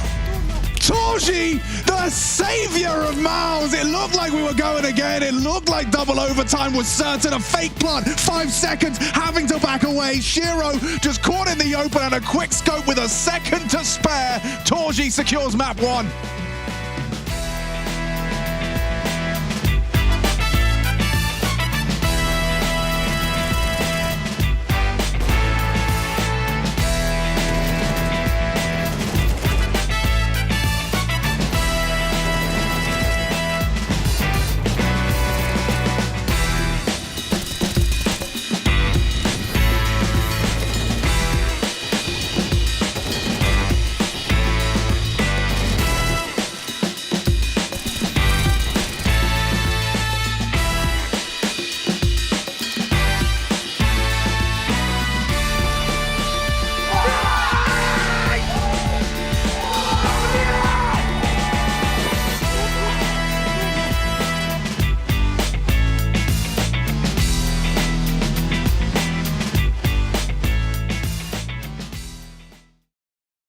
T-vent, I'm only him, T-vent. Do it. Heaven up, guys. Heaven, One door. He's alone, Radiga should be down. No, it's default. Default and hut should be. Default and not. Picking. No! Nice, Jimmy! You're so insta, bro. Holy shit, Jimmy. Maybe they... Out you. 10 HP. Maybe don't dig down, Nice, boys. Take it down. Maybe he's carries. Don't be scared, just clear. Let's go. Nice, boys. Keep it up. Op is under heaven. Good job. Nice call, Lude. Thank you. Oh, the timing. You knew it, mate. Nice try. Nice try, boys. 9 rounds, amazing. Out. You can fight, Lude. Down. I rush, Lude. Rush both of you. He has to plant. Play Dory. I open. Picking low. Nice, boys. Sick round. Woo! Nice. As we win this fucking game, okay? Yeah, I would.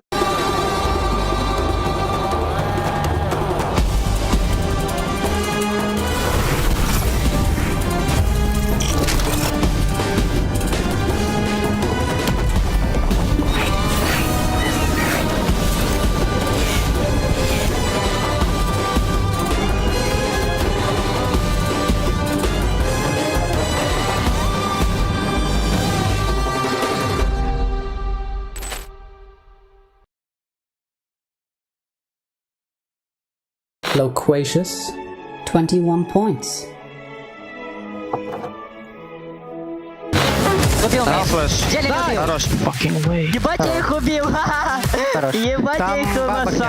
I'm a professional Counter-Strike commentator, YouTuber, and owner of the best dressed movement community. Hi, Alex. No, God! No! Please, no! No! No! No! Пожалуйста, у меня паника.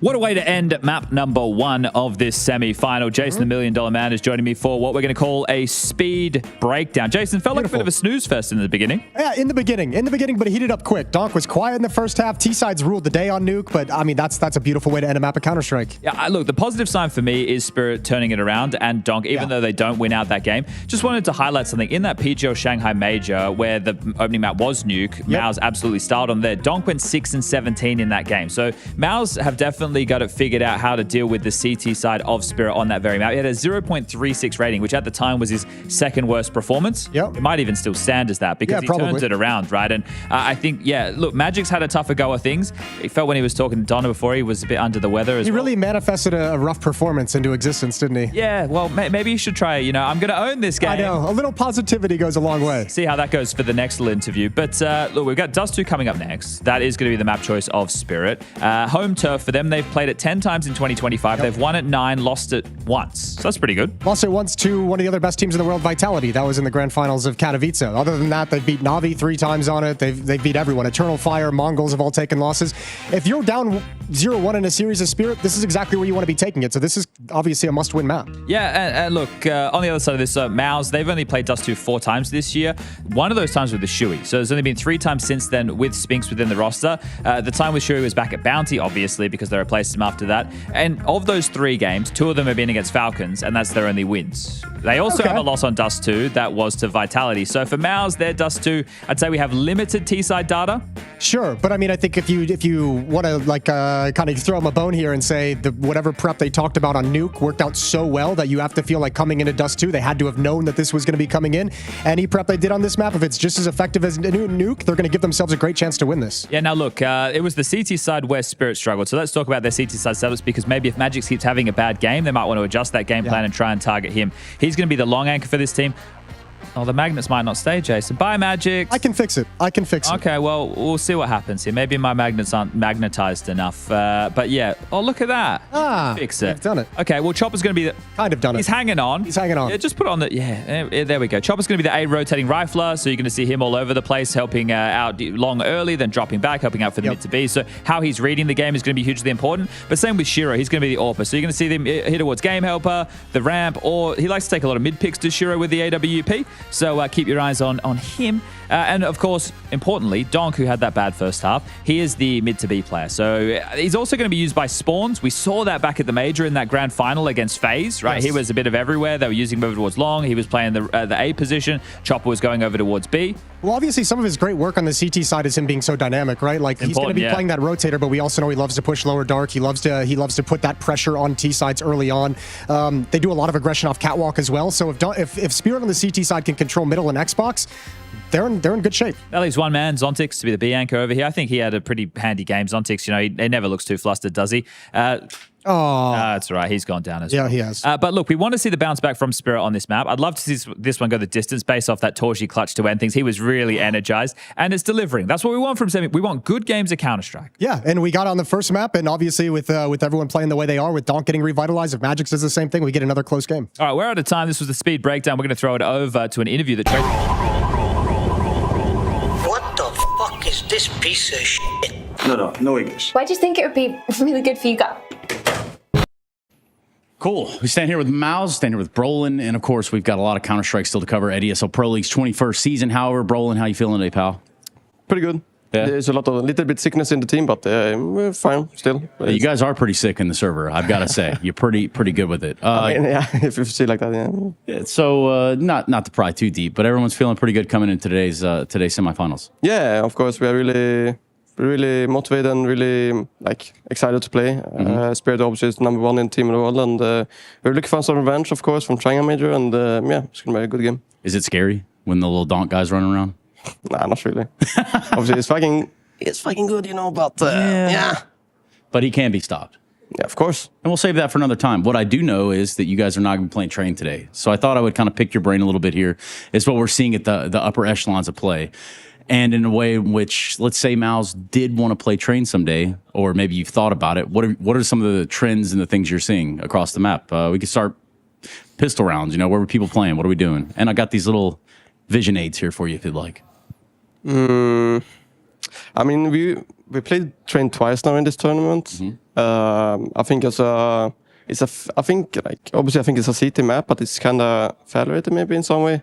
Yeah, if you want to look at it, I think pistols is pretty. Sometimes people are playing it very fast, and sometimes they play very slow, of course. But yeah, there's some teams that prefers to play very fast and very slow. But well, when you say very fast, very slow, let's say on that CT side, right?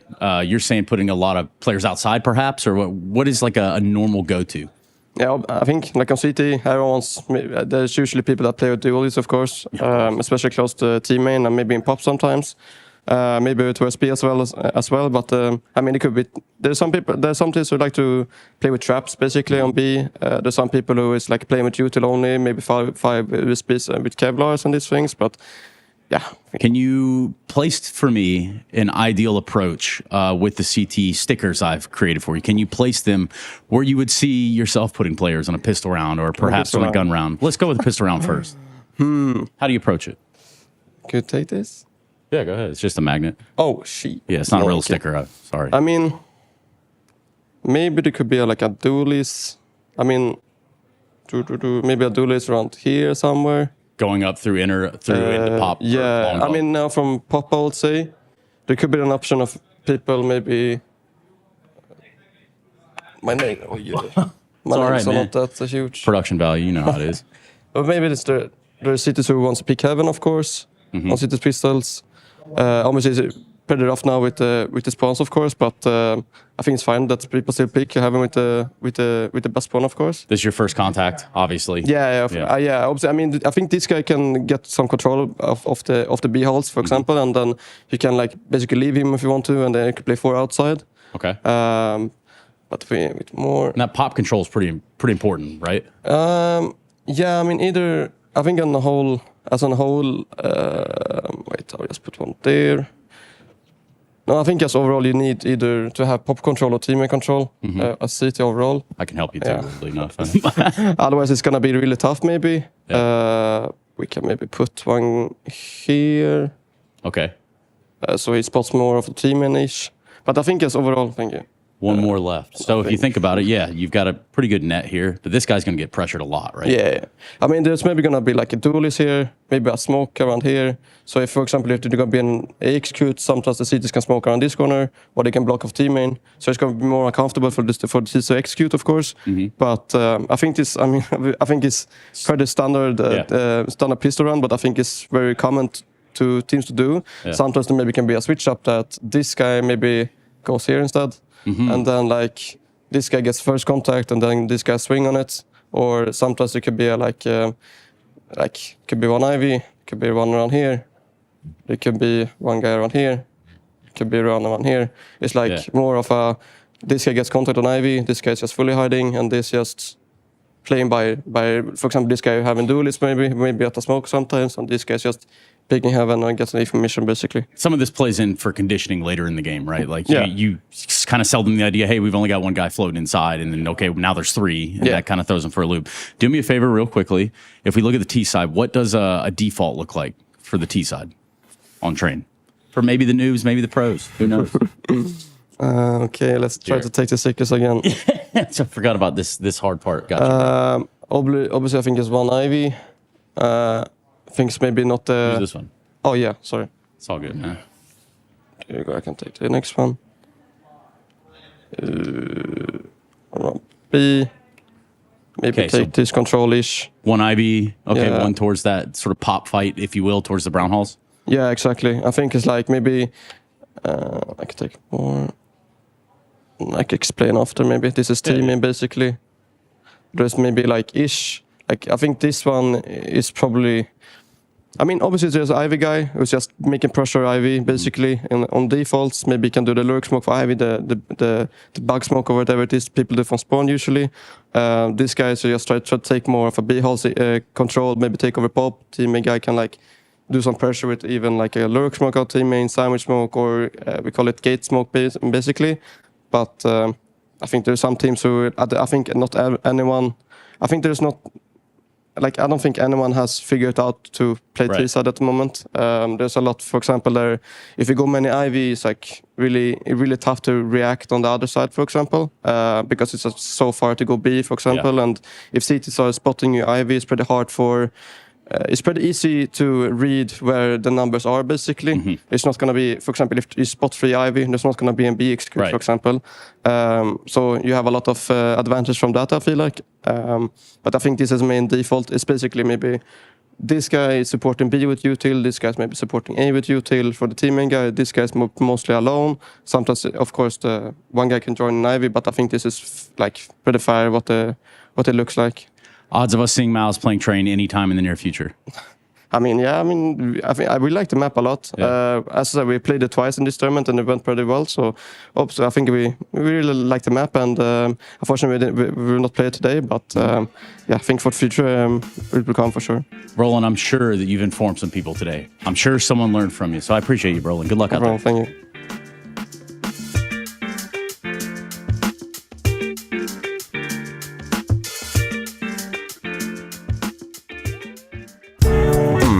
See what Twitter's saying today.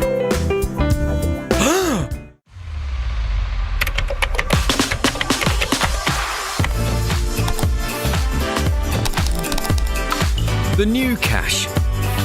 Now live on Faceit. Join the Cash Club Challenge and play until Monday, March 17th. Oh my god! Faceit.com/cash.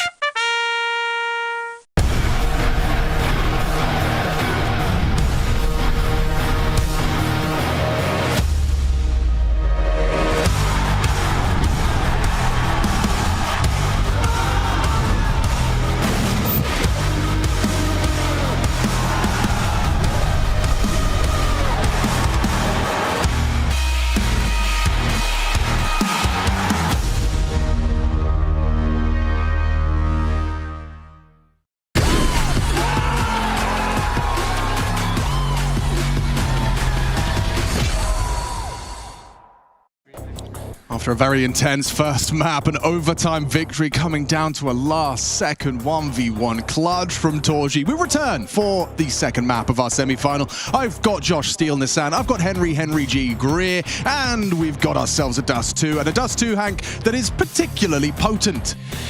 It really is.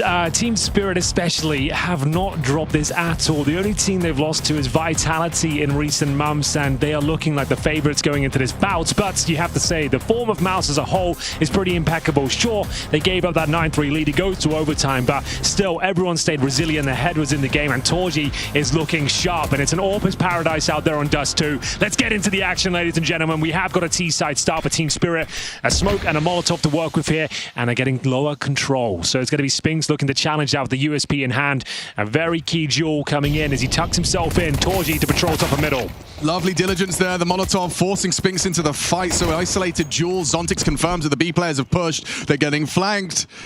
And up on the box, it's going to be a rush into the A side. Torji to be tested already low. 14 points of health, all he has to work with. Actually, Roland flash and smoke to try and slow them down on their advance. He's done very well to equalize, but Shiro taps away. That's why you put the P250 in his hand. Bomb to be planted in a comfortable pistol here. Zershan even going to go down to Zontix. He's not a knifer. That's not who he is. It's not how he works. Well, unfortunately for Jimmy, this one doesn't look possible. No flying start here for MOUZ this time like they had on Nuke. Bear in mind they were up 8-0 on their T-side campaign. But for now, very convincing one with Team Spirit. Taking that lower duel, making their way towards the A bomb site and trading out the frags effectively. Shiro with the P250 gets himself a nice little kill there. Zontix with 2. Donk goes down, but to get an early frag as well. So no chance to win it. Jimmy will save his Kevlar and USP. Yeah, I'm very intrigued to see how this lesser-known Fable ends. The MOUZ that fought the Dragon. And somehow the MOUZ won the first map. Yeah, I want to see if Spirit do some sort of play out long this round. Not necessarily on a rush. Just on any sort of timing, trying to get out long, try to smoke the cross and connect that way. Because I expect a force buy from MOUZ, and I expect a mid-stack. Something on short, something at middle, ready to pop the smoke open, flash, and fight. Here's the force buy. Famous for Jimmy. Now $1,950. 4 players top and middle, though. Keeping things nice and simple here on the Team Spirit side of things. Zontix holding for the upper B push. Outside of B tunnels and up towards top and middle they go. Maybe focusing the double doors here. It's going to be Donk in position, watching for any short pushes here. And Jimmy might give it to him. Looks like he is. Jimmy, close on the stairs. Molotov forcing him forward. They HE and swing, and that's the kill. They take down Donk. Shiro keeps us level, gets away with that. Chopper braving a fight. And oh, it's all onto Torji Scout. They've already spotted, and they know he's heading towards that window side. A lurk smoke thrown out. Zontix trying to progress. Gets himself towards the back plateau. Safe from the flashbang and a clean headshot onto Zontix. A second perhaps asking too much of him, but Shiro... Oh, it's so close! That was his chance! Now goes down to Chopper progressing, and Jimmy in a 1 versus 3 that is so very winnable. Yeah, not much HP between them.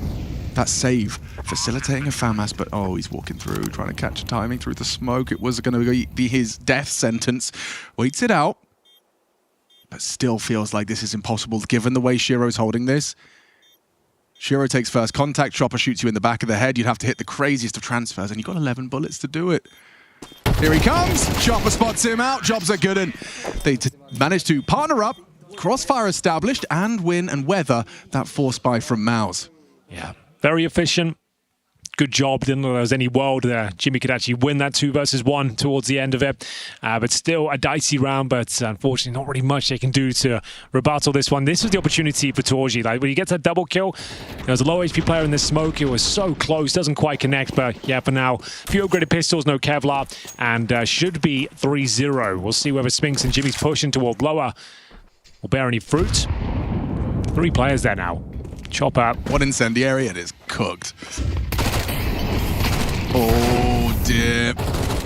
Not much to be celebrated. At least Jimmy gets Chopper down, and Zontix, he's not going to give them or oblige in giving them more than they're worth. Shiro's just going to sweep the rest under the rug, and Brolin's position now noted. Well, there we go. Really nice start here. They definitely didn't have that on Nuke, did Team Spirit. True. 3-0 now.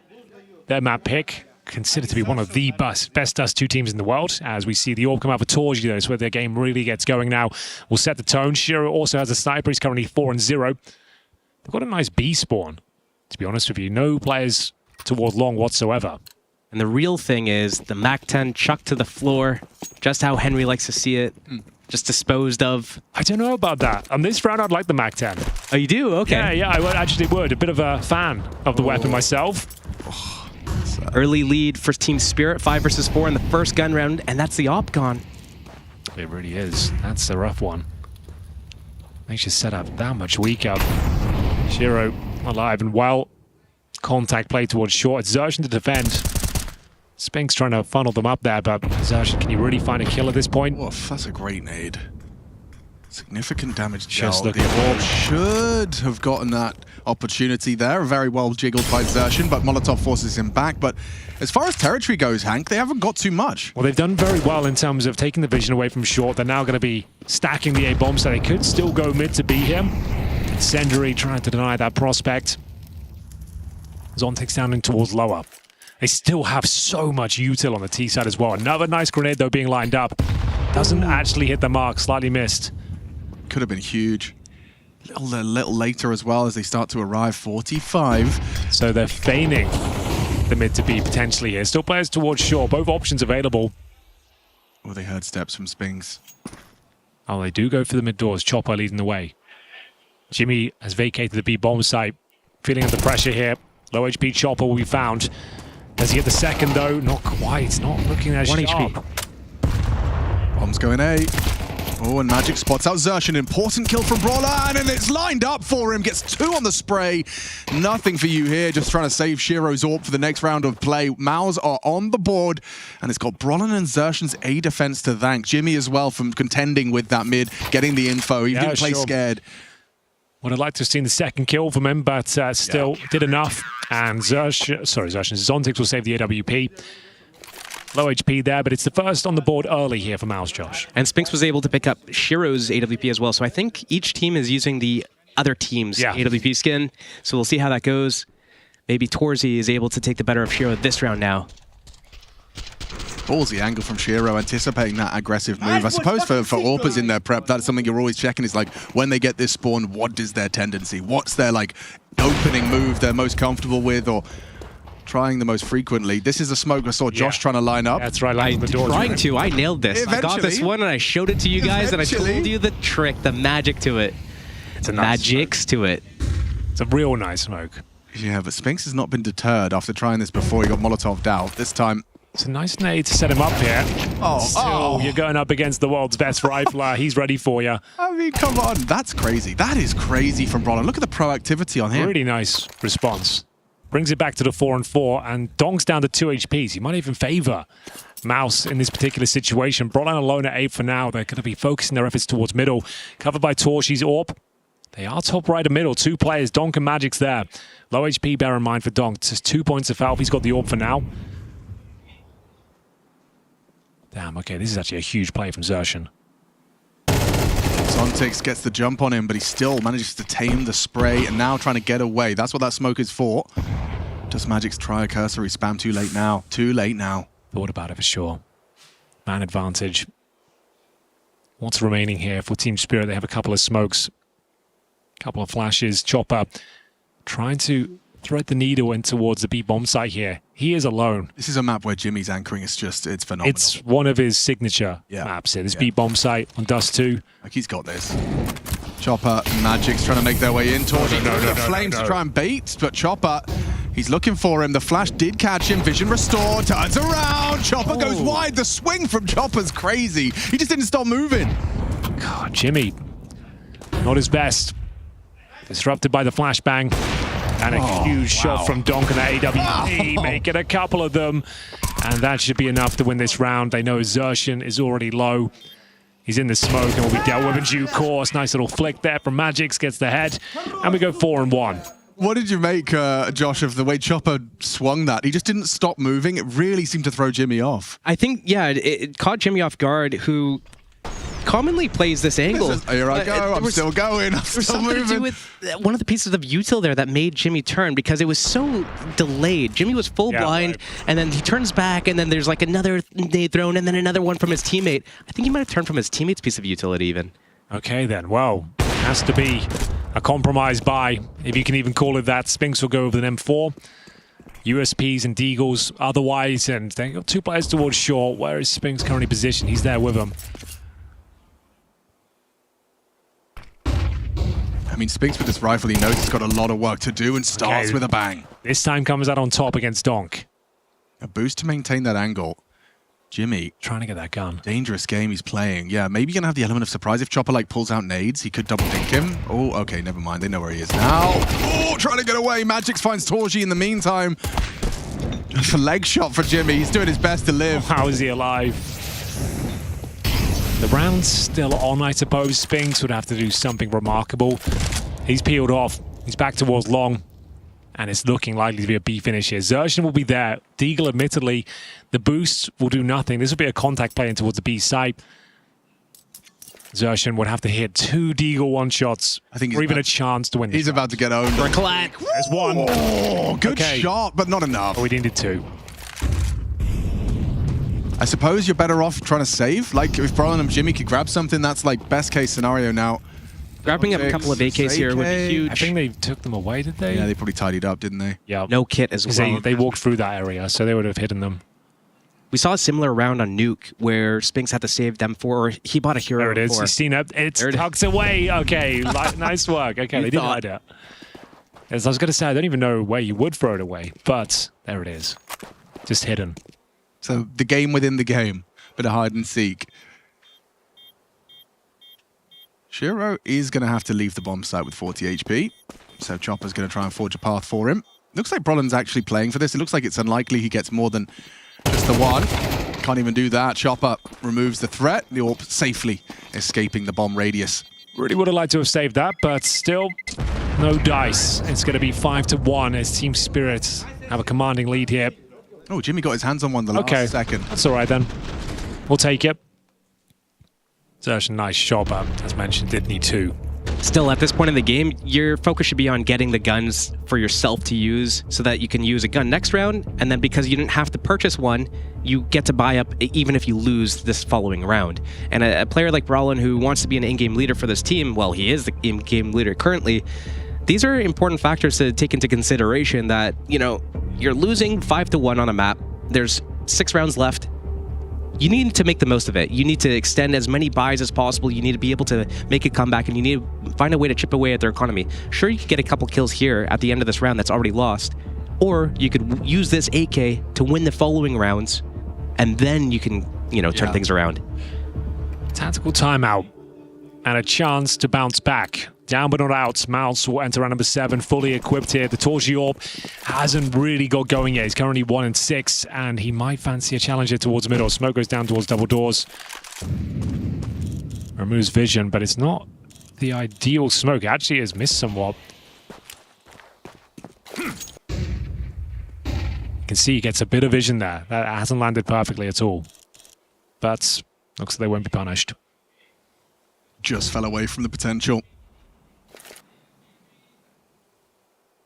Torji get activated here. They need him. Dust 2, you rely heavily on your AWPers. Currently holding the mid doors. Spots 1 jumping across to Xbox. Shiro at the bomb, top and middle. Flashes for short. Great damage on Chopper. Takes a lot of HP away with the HE. Chopper gifted the AWP. Bogdan's rule of thumb. Exertion. He's got a cache of grenades down there, and that's more like it from Torji. Quick shot. They are gambling incorrectly at this point, though. 3 players on that B ramp side, so this is really important from Brolan. Again, passes his first test, but they are coming to punish. Donk flashed off, can't track him, can't tap him, and Zontix, this late arrival from Long, baits out the death of his teammate magixx on Long side, and the bomb will go down for Long. Such a difficult retake. Now you have got kids, but all 3, okay, 2 players towards Long. Spinks will remain at short. If they find Zontix quickly, they're onto something, and he thinks better about peeking it. He knows there's a chance. The AWP's there, but it doesn't seem to matter. What a shot. Cracks open the skull of Torji, and it looks like the round's over once again. A chance of the retake. Completely shut down. Team Spirit goes 6-1. Spinks will recover the AWP, but still another massive round for Spirit. Yeah, damn. I mean, not even close. This is definitely their home soil. Teams that have come close that aren't Vitality. If you missed it, we did highlight that the only team that has been able to beat Spirit this year on Dust 2 is Team Vitality. Mongols came close. Na'Vi, I think it was like a 13-11 and an overtime loss. So very close, but unable to do so. Just one team has been able to beat Spirit on Dust 2. Doesn't look like MOUZ are making a strong case to be the second. No, not right now. That was the opening kill for Torji as well. A 5-on-4 advantage given up. Lost bonus and maximum at this stage. They do have enough to invest for the saved AWP. Go back in the hands of Torji, but this one is starting to spiral as we enter round number 8 here. Shot rattled off towards the mid doors. No damage confirmed. And a boost. Looking to find Donk. He's always down there. Is that the purpose of that smoke? It also makes this slightly more covered. It's not perfect, though. Just spilling over the top of the door. I don't know, actually. I don't think so. It doesn't look like it serves that purpose. Definitely a full coverage, though. Harder to nade, perhaps. A lot of pressure coming for mid. Oh, that flash redundant, but it did catch 3 of them, so had there been a punish on that, Spinks could have really profited. Shiro leading the pack, trying to pick away. If he goes for this gem spot, he's a dead boy. But we need a flash. Oh, Jimmy. Jimmy! Okay, missed shot from the Shiro Orb. Still a 5v5 with 50 seconds remaining. Donk, not worried about mid presence, helps himself to the double doors. It's Torji, spots the head of one, that's Chopper, lucky to be alive here. And the mid split looking likely, Zontix towards the upper tunnels, they set up the utility, smoke towards CT spawn. 30 seconds, boys. Spinks trying to bait in Jimmy Higgs. They vacated the B side, focusing all their efforts here to this fight, but they're turning from a flashbang that wasn't even there. And down they go. That was comfortable, wasn't it? Damn, Donk gets them both. Back to his A game, 9 kills total so far. It's just looking way too easy for them. Every area of the map they challenge, they're finding double kills. And 2's all it takes to confirm this one. The hunt is officially on, they can justify this. They are very comfortable with the information they have. You can see they vacated the B bomb site completely. Damn, look at this hunt. It's a 3-man long hold. Rolls reversed. It's magixx checking it out, just a note. Yeah. Okay. Just in case, you never know. Maybe you haven't fully played for the save. Stranger things have happened. Leg shot hit. The AWP in the pit is feeling a brunt of the pressure. Chopper removes one. It's only Torji's AWP left. They're going to take it all away. The USP goes down as well. No AWP for you. 7-1. Spirit completely exhaust the saved rifles. A timeout called Cyclone. That's like an emergency meeting right now. Slipping out of your grasp. But then again, Nuke started in a similar way. I mean, it was a crazy run. Yeah, it's not over. The money's not completely destroyed. They do have a buy here, but they won't have the luxury of the AWP, which hasn't been a massive factor for Torji so far. They'd love to get maybe a double AWP set up to change the pace, Josh, but what are you thinking? I don't know if they need a double AWP. I think they need to find a way to disrupt Spirit after they take that pressure out middle, right? Every single round so far, it seems like that smoke comes down for CT spawn. There's some sort of pressure on this mid to B that's pulling the rotations. And they go for at least a duel, if not here, a full commit. And then that's when the rest of the play happens. MOUZ needs to find a way to be in front of that CT spawn smoke, whether it be HE it open, or throw a molly, or flash so that Spinks can swing it, anything like that, instead of just letting whatever happen.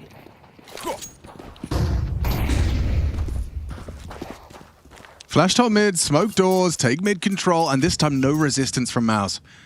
They don't have the utility or the weaponry to really take that fight head on. Heavily leaning towards long as well. 3 CTs anticipating this.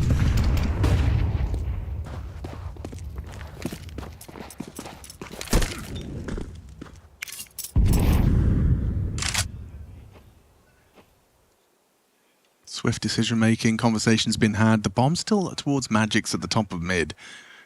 Well, they're going to explore their options towards the A bomb site. Torji is there, but only with the scouts, no Kevlar. They could lose the bomb. They could lose the bomb. magixx, you've got to win these duels. A second as well. magixx goes down, and now the bomb under CT control. How do MOUZ punish this? Xerxan hoping to be overlooked. Chopper just jumps on his head, tries to Gunther stomp him, but Xerxan's got hands. Got Deagle as well from Jimmy. Double kill with a sidearm, and there it is. An unforced error from Spirit, and MOUZ immediately punish. Zontix remains. Can he make the round costly at the very least? Good damage. Takes Torji down to 20, but I'm not sure he can do much more. That's such a classic Dust 2 problem. I'm always in that magixx position where I'm like, okay, I understand you're saying, like, let's go, there's 3 of you short, but the bomb is with me. Yeah. If I'm just running with my knife out, we're picking up the bomb, I'm going to get flanked. Brutal. I mean, it happens to the best of them, apparently. Team Spirit get caught off, just bomb misallocated. Okay, well, they needed that though, right? Yeah. That's crazy. They pulled that off. I think one of the good things about what MOUZ did there was they got so close at long doors that either party could go first, right? They could either initiate from middle or initiate from long, and it's going to cause the overreaction from Spirit to look the other way, and then that's when they get, I guess, double-pronged. It's like on Anubis is a good example of it, out B and through middle at the same time on an eco push. Really caught them off guard there to get them the second round, trailing by 5 still, though. Chopper must have been so confused. He's like, why am I not on the floor? What's going on? Well, it's an unfortunate one, and it injects a lot of resources into the MOUZ defense here. They take AK-47s. They've got an AWP. The money's now much stronger. 3 AKs in total, and a tactical timeout called by Team Spirit. The first time they felt uncomfortable here on the second map. Looking much sharper as an overall unit. 8-0 down on Nuke. Got us to overtime. Definitely warmed up now. And that Torji AWP is in play. As you said, hasn't had too much impact yet. More rounds to be played. The question is if Spirit can just shrug that off, right? You come in and you win this round in a dominant fashion. What we haven't seen is their like signature contact Bs. Something they were doing a lot in previous Dust 2s is they can just kind of consistently string your defense along, keep you worried about mid to Bs, keep you worried about short XX, and just waltz into B with Donk and Zontix trading out. Oh, they're going to take some lower B control. Okay. Spinks has been enjoying this position, but losing to Donk more often than not, and it's the same angle he's been holding. He seems to get pre-fired here every single time. Knife out, though, and some chip damage with the HE grenade. Gives Spinks an advantage here. Does he check it again and pre-fire? Oh, God! Yep, he does. NT, I guess. Spinks just gets a jump scare. 100-mile-an-hour peak from Donk. The reaction speed is unreal. The precision behind it as well. What can you do about that one? Even with 70 HP, Spinks barely makes a dent on him. And it's a 5-on-4 deficit. I think we're getting what I was asking for here, boys. We're getting that finish. Chopper's maintaining some short presence. He's going to try and keep Xerxin on a little bit of an island on short, forced away by the Molotov. Jimmy, this is a really all or nothing. We've been singing his praises all day long about his B holds. Owned. Round over. Thank you for coming. Thank you for visiting. He can't handle it. Donk's just on one. Undeterred by their slip up in the previous.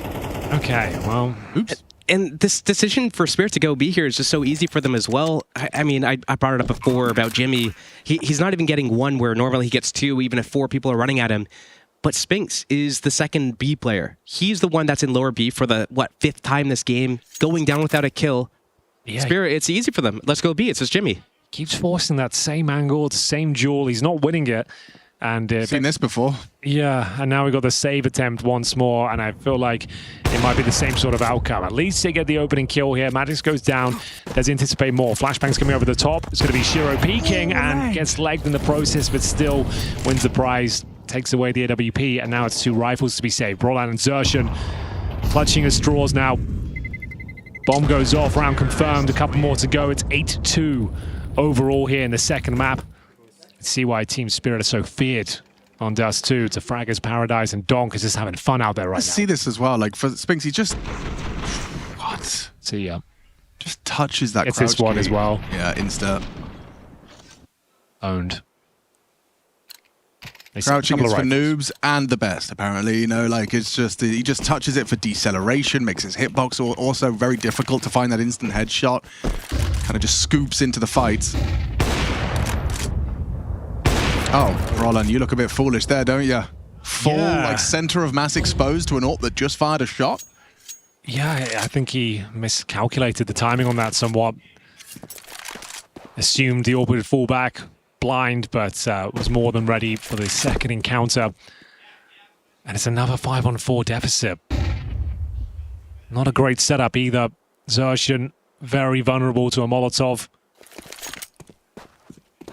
which I assume will be coming in momentarily. Yep, here it comes. On the door handle. And the Xerxin has to vacate. Okay, well, this is the first flavor we've seen from it all long. CTs have blocked them for another 20 seconds. Jimmy's still worried about B, so it is just like a 3v5 on A right now. So many nades. Oh, good find. Torji does eliminate one and anticipating a repeat. This is great from Torji. Falls away, flashed off of the line. Chopper on the AWP, but he has the bomb. This gets awkward for Spirit here. He has to make a move. He's trying to provide the overwatch, but he's going to realize soon, I have the bomb. I have to join you. 28 as the fights are on their way. Xerxin spamming away. Last couple of rounds of this first half. It's a winning position for MOUZ. They have players here. Xerxin and Torji going to deploy a boost. All in. Can they pull it off? Apparently not before they even get on top of it. They are found, and now Spinks. We're going to jumping kill. 2 versus 2. It's too easy for him. Is that Robs? What are we seeing? Donk should be comfortable. Punishes the reload of Spinks. Jimmy as well down to Donk.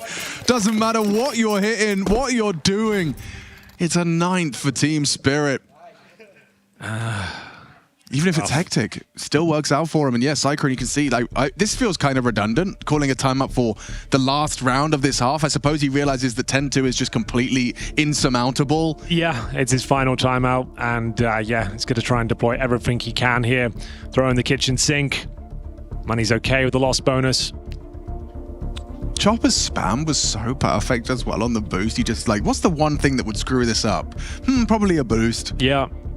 And he finds the player at the bottom as well, so it's completely shut down. The orb can do nothing at that point. Final round. Jumping no scope. Apart from that, I didn't account for that one. You're right. Double orb is the answer, Cyclone believes. Or MOUZ do anyway. Might as well give it a go. Spinks is having a shock up. Getting absolutely bodied by Donk every single round. Just don't go lower, I think, at this point. Like, let him have it. Double up. He is going to take his AWP over to B to support Jimmy and middle.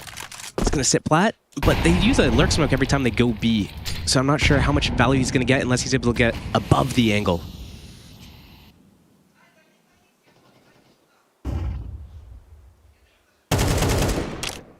Giving all the mid space.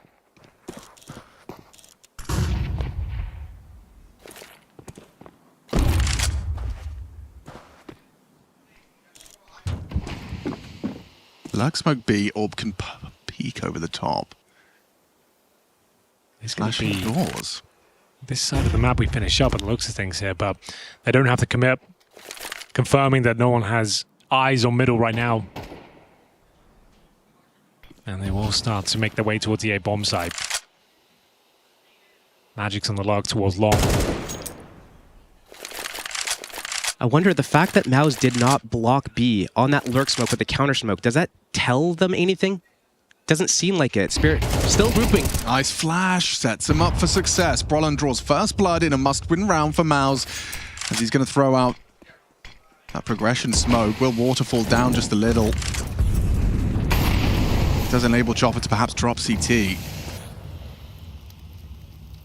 Or progress A. The team are coming to join him as well. It's Torji, though. The AWP could be suited to this task. He needed that cleanly. Bomb needs to be planted, and they've got 18 seconds to do it. The CT's throwing out what little remains of their util. Flames won't last forever. It's the kill on Zontix you needed. Can't provide it. Awkward, very awkward for MOUZ. Jimmy trying to save him. Zontix hits his crouch key hard. Not the weapon for the job. Spix is going to have to hit a quick scope. He can't do it. Makes good on it in the second. But there's another Spirit round. Donk 17 frags deep. Spirit 10 rounds. It looks like a third map, a guarantee. Join us after the break.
Chad.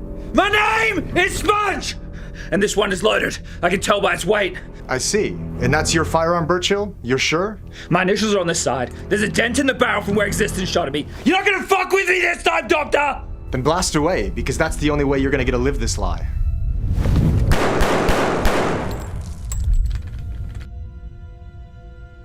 Your aim, Chad, has always been dog shit. My aim? What have you done to my goddamn aim? It's dog shit, Chad. We're telling you the truth. Your gameplay was mid, bottom fragging, suicidal. Your rating sank, but you blamed away. Ignored what everyone told you. You moved to Europe and purposely set HTTP databases on fire, but they recovered the statistics. You're lying! I'm absolutely cracked! I'm absolutely cracked! Chad, your stats! Your stats, Chad! Katowice, 2014. Cologne, 2014. What about Cluj? Ah, yes. Farming Devil Walk. Well done. Where's the Titan game? Congratulations, Chad. I heard the Titan game went very well. These individuals for Renegades have shown up today. They're outplaying many of the Titan players. Fox MNO will get 16-1, and they will be going home with that map haunting them. I'm so sorry, baby. Don't listen to them. Their CS knowledge is just not that deep. They've cherry-picked the negatives. You didn't have as much space in your roles. They need to talk shit to stay relevant. Just like that other ugly hater.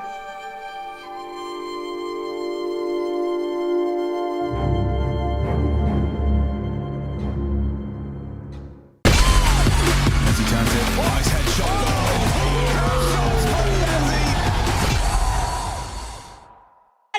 Another brilliant skit from the content factory of ESL. Shout out to Frank one time. Donna as well with an incredible performance. Amazing performance. Yeah, that was excellent. Really enjoyed that one. That's top tier stuff right there. Yeah, fantastic work. And Chad, I mean, he's not lying. He is good at angry. He's absolutely brilliant at angry. 10-2 the scoreline, though. If you've just joined us, you missed a bit of a treat. Certainly on Nuke for MOUZ. They eventually weathered the storm of Spirit on Nuke, but it does look like Spirit are going to get another Dust 2 win under their belt and take us the distance. You might be onto something there. It was 9-3 in the first half of Nuke, but that was in favor of MOUZ. It's a very different story here. A death sentence for sure. 10-2 goes without saying. They need this pistol, and we're going to see 4 players towards middle. Jimmy and Upper B suggest a mid-split, but time will tell. It's going to be Donk and Zontic's positioning towards our bomb site. Chopper patrolling middle, and the Julies baited in by Donk. Probably won't even be required. Donk will probably take them all down before they're even activated. Here comes the mid to B smoke. After a slow start, map 1, it hasn't really affected him whatsoever. He's just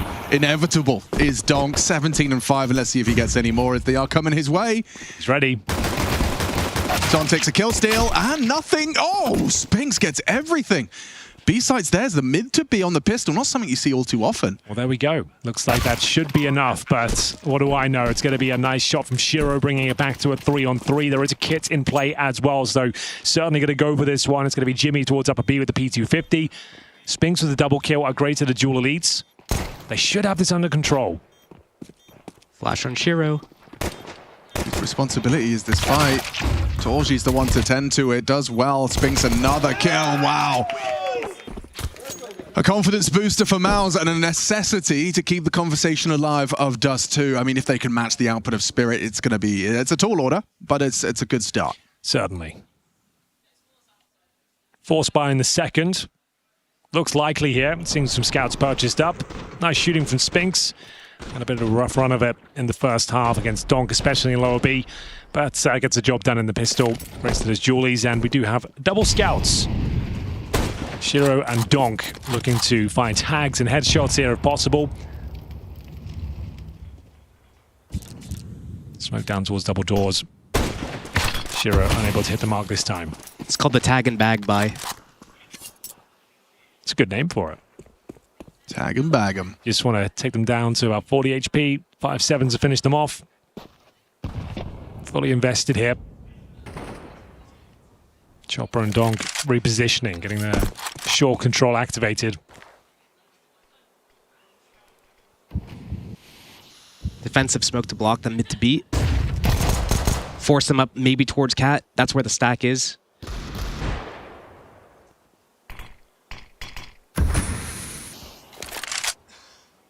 Three going long, which is, I mean, advisable considering the rifle advantage you have, but it will enable these Spirit players to be in close proximity. There is a world where that first bullet doesn't connect, but instead as Torji makes mincemeat out of the chopper and Donk stack. Nice idea. Didn't quite nail the timing. And it will be a 4-on-2. Not much you can do. Shiro and Zontix will be in the B-bomb side. Rounds over. So, yeah, the must-win rounds have been converted. Should be a bit of a walk in the park in the follow-up. I actually like that contact out long from MOUZ there. They had short, but because they were blocked by Spirit there, and they got blocked at mid doors just before that, they knew, okay, low likelihood of them actually being long. Let's walk out. Let's take that contact. Spirit repositioning, but didn't really expect it at that timing.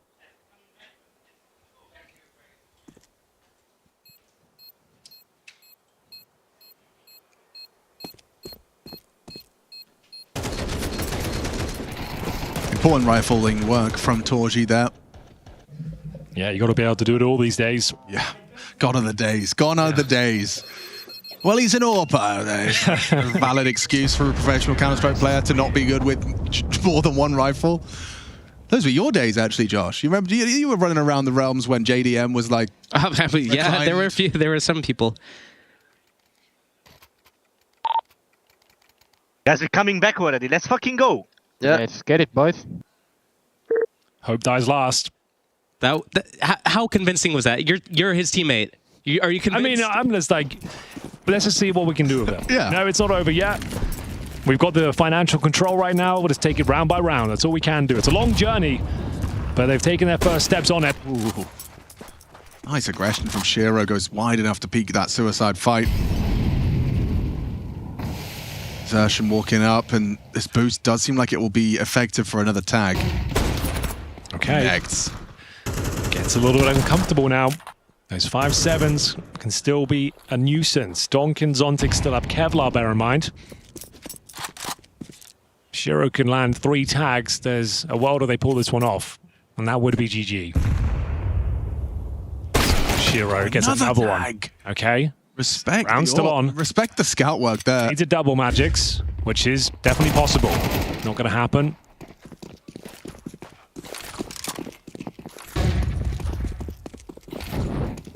And now the percentage plummeting in terms of the chances of winning this one. No one towards A.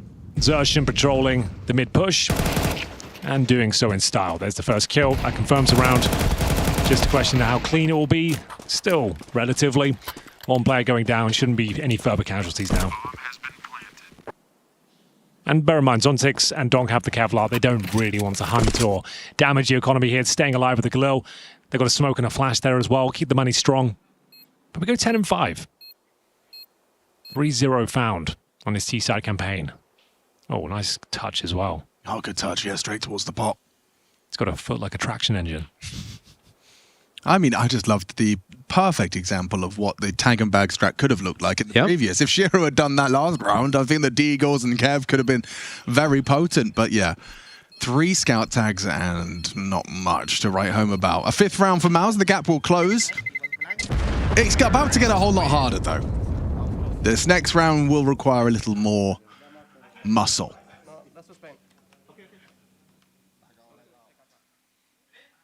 Well, good thing it's a video game. Cyber muscle. Here we go then. Ops out both sides. This round will be indicative as to whether this comeback is realistic. And this round, last half, Shiro got the better of Torzi. Long. Pop. It's going to be a pop timing.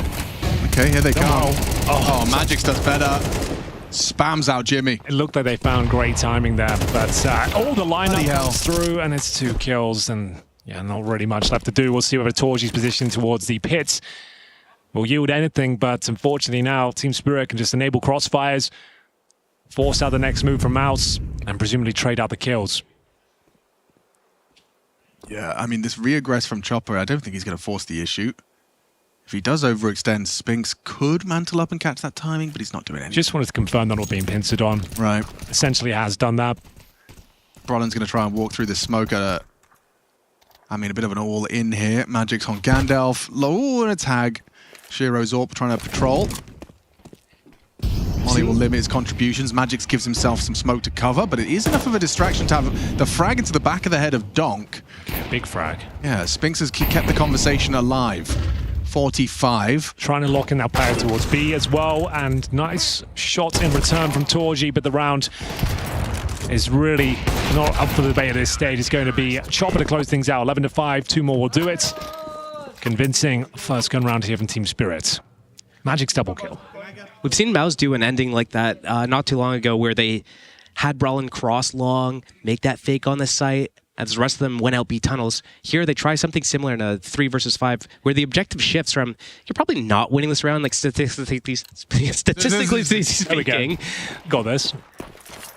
So you have to switch the objective to, let's try to make an opening, see if it's viable to even go for it. Zontix alone in B. Couple of players in towards upper. Torji hoping a kill is given over here. Would be quite a foolish play to jump up and towards platform. Not giving anything away. Playing for Pixel Peak. Deploying utility after. Donk will be there with him. Huge find. Yeah, really nice. Zertion drawing first blood for MOUZ. Pressure onto the A defense. Chopper and magixx, the only ones that have been positioned to disrupt this. And no utility to block short, so really a huge edge to be given to MOUZ in this one.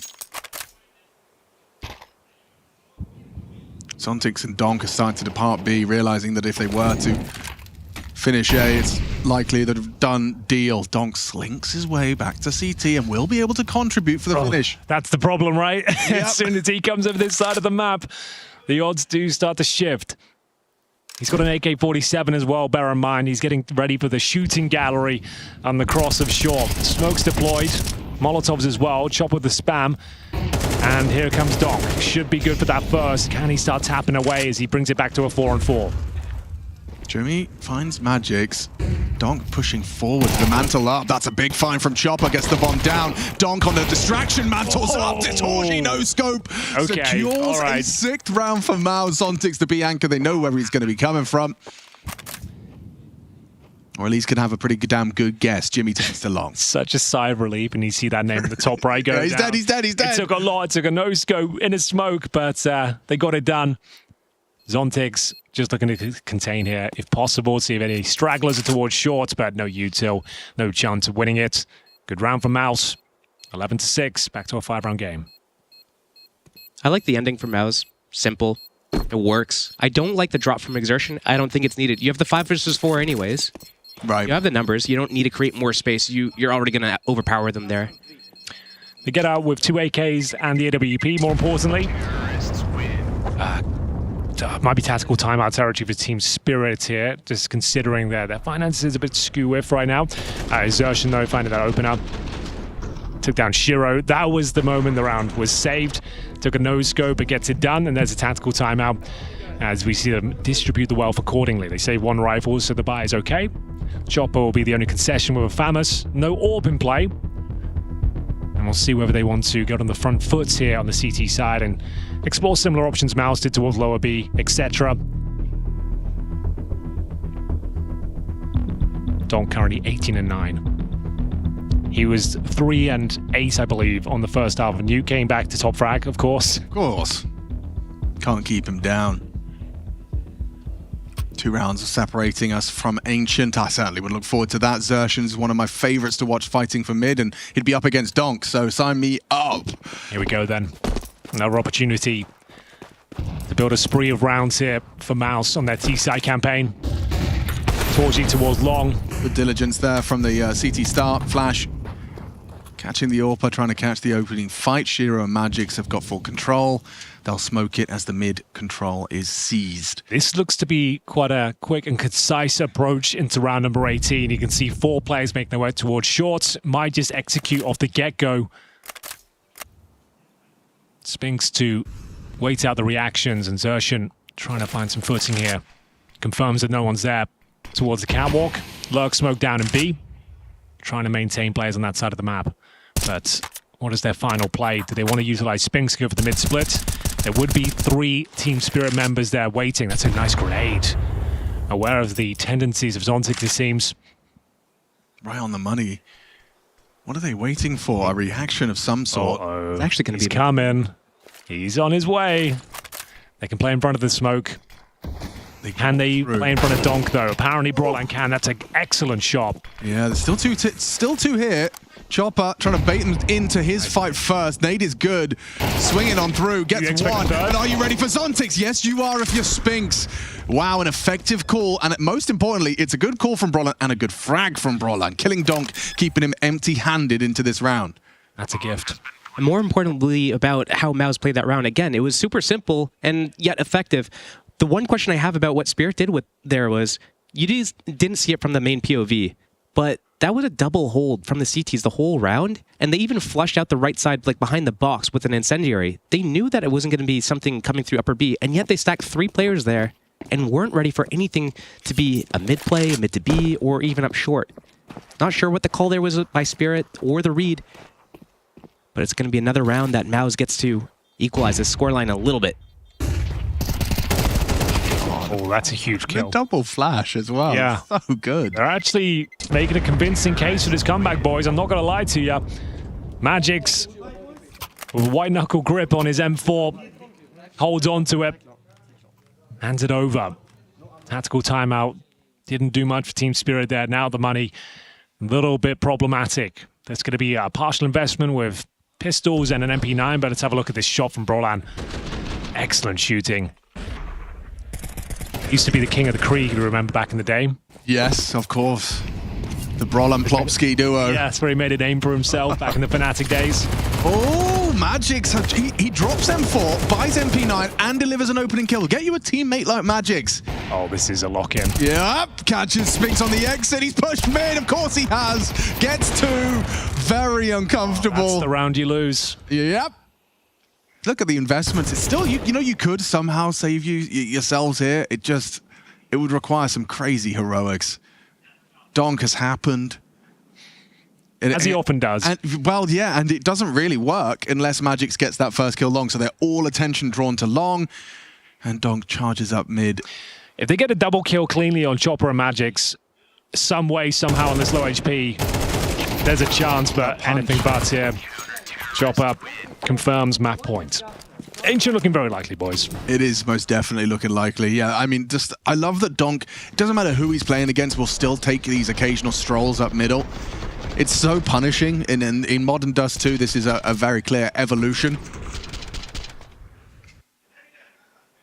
It's a product of the lost sightline from T-Spawn to the mid. Jump spotting for it short. More boosting an AWPer for that information.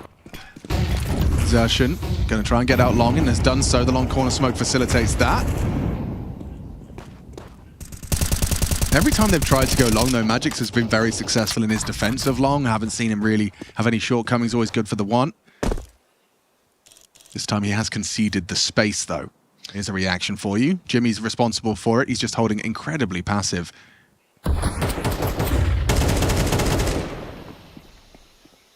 Is this where it all comes crashing down? Nice Maybe work. it is. Again, magixx stepping up in defense of long. This fight from Jimmy is everything. He needs to know that one person's holding. Oh, down to Zontix. That might be it. I think that's it. You're probably right. We've got magixx and Chopper to defend. Spotted on the CT cross. Towards you were communicated. They have got a smoke for the cross, but is that enough? I'm not so sure. Shiro and Donk towards short. They're going to trade out kills effectively here. Good flash, applying pressure. Should be a done deal, but magixx has offered himself up. Oh, wait. God, hang on. Yeah, missed shot. Spinks doesn't make that mistake. It's up to Torji in the clutch, grabs himself an AK. And a headshot. Removing Zontix, puts it onto a 1v1. That Molotov does buy time to get the bomb planted as Donk repositions swiftly to CT.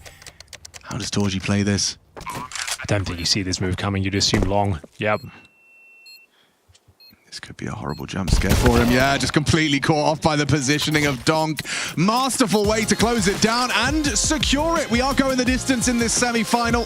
Spirit, another victory on their map pick. Dust 2, dominance continues. We'll see you on Ancient.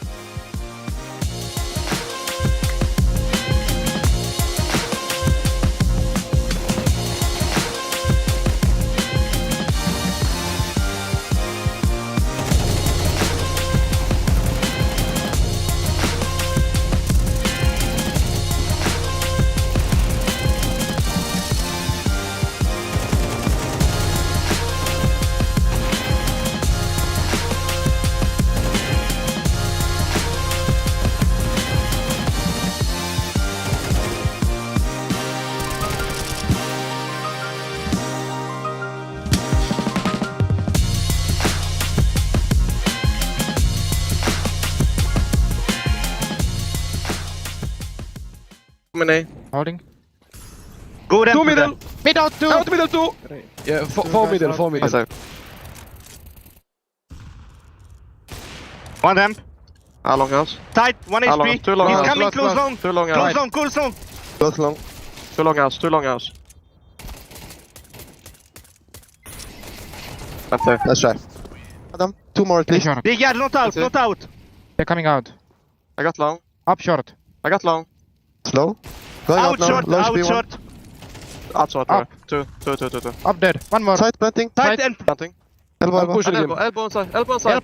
Elbow. Tight. Nice try. Empty boys. Guys. All good. Let's Nice. Crossing pit. Yeah, RPK. RPK. I'm not going out. I'm not going out. I'm on HP. I think they're many. I'm on HP. Top mid. Dead. Yeah. Come close to me. Yeah. Ready? 3, 2, 1. One final. Yeah. Knife dead. Nice shot. Knife die. Unlucky.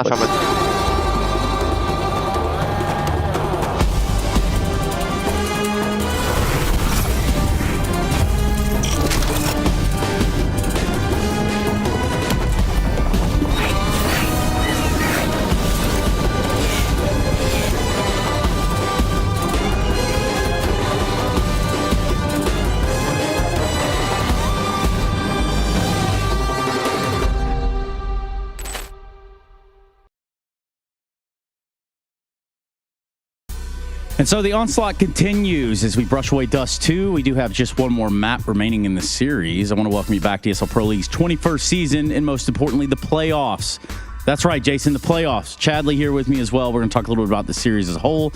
But as it stands, Spirit woke up from their slumber in the first map and have found some footing here in the second. Well, that's the thing, right? They woke up in the slumber in the first map in the second half of the first map. So it's good to see them carrying that through, and then Donk starting a lot stronger on this map. It's great. Like, that's what you want, right? Yeah. And for somebody who's so young to be able to mentally bounce back, you can tell he does all the interviews. Like, I don't care. It's just the team. But it's good that he can just lock in, deliver, 22 kills? I think there's 8 multi-kills in there. So, yeah, around there. 3 for 3 in terms of opening exchanges. So Donk happened, and it was a 10-2 first half. It's such an impossible comeback to even think about from that point onwards. Right? And we heard there in the comm pieces, the attitude from MOUZ actually, it sounded all right. They know that they're one map to the good.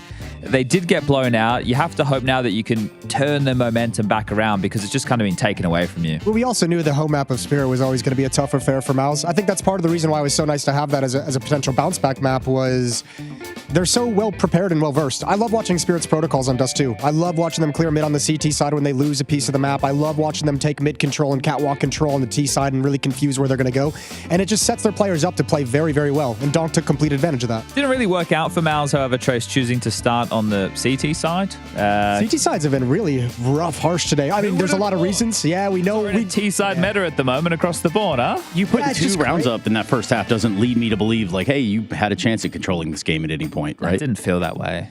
No, it didn't feel that way. And I think the scoreline also reflects that. So, yeah, look, we are having Ancient coming up as the third and deciding, but the intangibles that I think we need to talk about is the hype is definitely there from MOUZ. That's been a gear shift here, and maybe because they've been in this banter-filled environment. Traditionally, it's just Torji, but we've noted other players getting a bit more involved in it. The attitude that we just saw there being displayed from them going into that map, they know that they're the underdog in this game, but they're clearly a team who thinks they can take on the world's best. Yeah, it feels like when you hear them talk and when you watch them play, it does feel like this is a team very confident that there's another level that they can get to, that they can actually compete with the big boys despite so recently making a roster change and in such a critical position. It's really fun to watch. Isn't that quite the jump, though? The highlight package starts with it being 8-0 and then quickly jumps to 10-9, and now we're in overtime. Yeah. It really shows you how quickly map 1 got out of control, even though it was looking very dominant for MOUZ. Well, it's funny because you just mentioned on Dust 2, it felt like an impossible comeback for MOUZ at 10-2, but 9-3 on Nuke was and that was what was so impressive from Spirit waking up. And Donk, Nuke had 4 kills in the first half and ended with 20-something in the overtime. So, yeah, the fact that he's waking up is a dangerous proposition for MOUZ going into a map like Ancient. Yeah, I look at Ancient, and obviously it's our decider, right? It's our deal breaker here between these two teams. And for what has been a somewhat back and forth series, now in later stages, what seems like most maps, except for that last one, maybe not so much that, right?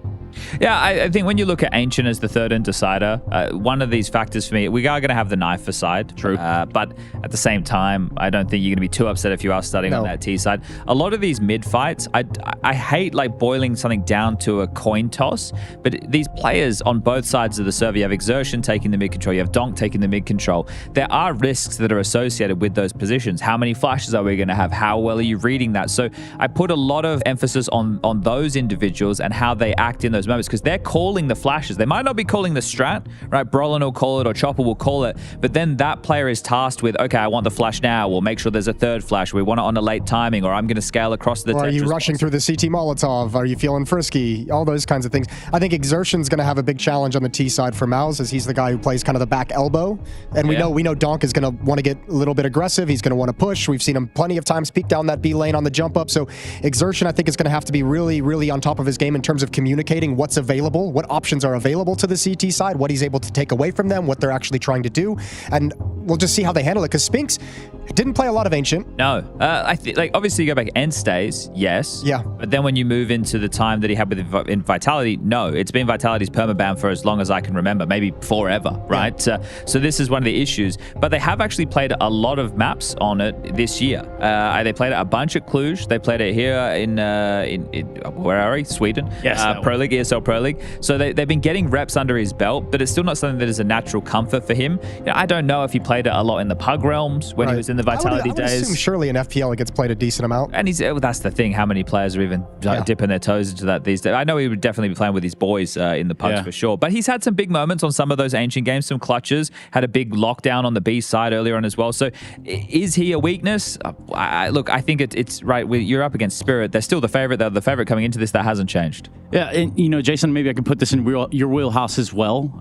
Is it time to buy the Play Like Torzy Masterclass at this point? You should have been investing in it quite some time ago. Okay. That was a fantastic video that Torzy put out for the world. Fantastic video, but also a fantastic output right now in the series. Yeah, and I mean, I don't know how you can not like Torji's game at the moment within MOUZ. I think it's a lot of fun. He's obviously super vocal, like not only strategically, but obviously trying to keep the energy up amongst the team. But I just love this style of watching him be that loud vocal piece, calling plays at the start of rounds in freeze time, and then watching him be proactive and take positions with his AWP. I like the fact that he's super mobile, has plenty of plays that he can draw from, and he's effective in getting aggressive and finding you one pick. The problem I have for AWPers on a map like Ancient is the T side, right? How do you really get yourself into these type of rounds? You can go over towards B, you can get boosted on the box. Yep, sure, okay. You can maybe sit at the B doors if they don't smoke them and try and catch them jumping up heaven or pushing out a cave. If you get a good spawn timing, maybe you can try and get a kill as they come out mid, but otherwise we know these positions are really constricted as far as the utility is concerned. So the AWP on the T side, I think it's hard to insert yourself on the game. In the CT side, you need to be more creative. It's about your rotation. So it's harder for Torji to have that impact on the AWP, and if he can do, mad respect. And I was going to say, it also kind of lends itself, if you have to be a more supportive element, you kind of would lean that AWPing impact potentially in the favor of Shiro. That's the style more comfortable for him, is to be that kind of not going to go for those crazy peaks, but going to sit back and support the team, watch an angle as your team progresses and takes space, and then activate late in the round for clutches. Here's one, and this is probably for the viewers at home. Who do you think is a better rifler, Torji or Shiro? Oh. Yeah, right. I was thinking, because that element will come into play, right? That element will, in some of these rounds, it won't be the AWP. We're talking about AWPers, but it'll be their rifling prowess, and it's not going to be in the head-to-head, but it's going to be in the impact that they can have. And I think both players can be pretty clutch. Yeah. Actually, both get pretty fired up. Well, Torji just had the big clutch at the end of Nuke. That's true. Against Shiro. And they need the bounce back. They need his energy. They need to. They have to have it now. Neither of these teams at this point can afford to start this next map slow. They cannot start that way. Jason and I like sitting on fences. Should we pick a team we think is going to win this? I like that. No, I'm a big fan of the fences. You want to stay seated on the fence? Yeah, it's comfortable fence. Okay. Yeah. I would say a big fan of defenses, which is what we're looking for on these CT sides, gentlemen. Roll CT. That's Bring right. me the pistols. Let's do it. We do have another map of play in front of us. We go to Ancient. We're going to see if we could find out exactly where these AWPs come down to play. How do they get implemented on that T side? We're not going to know until...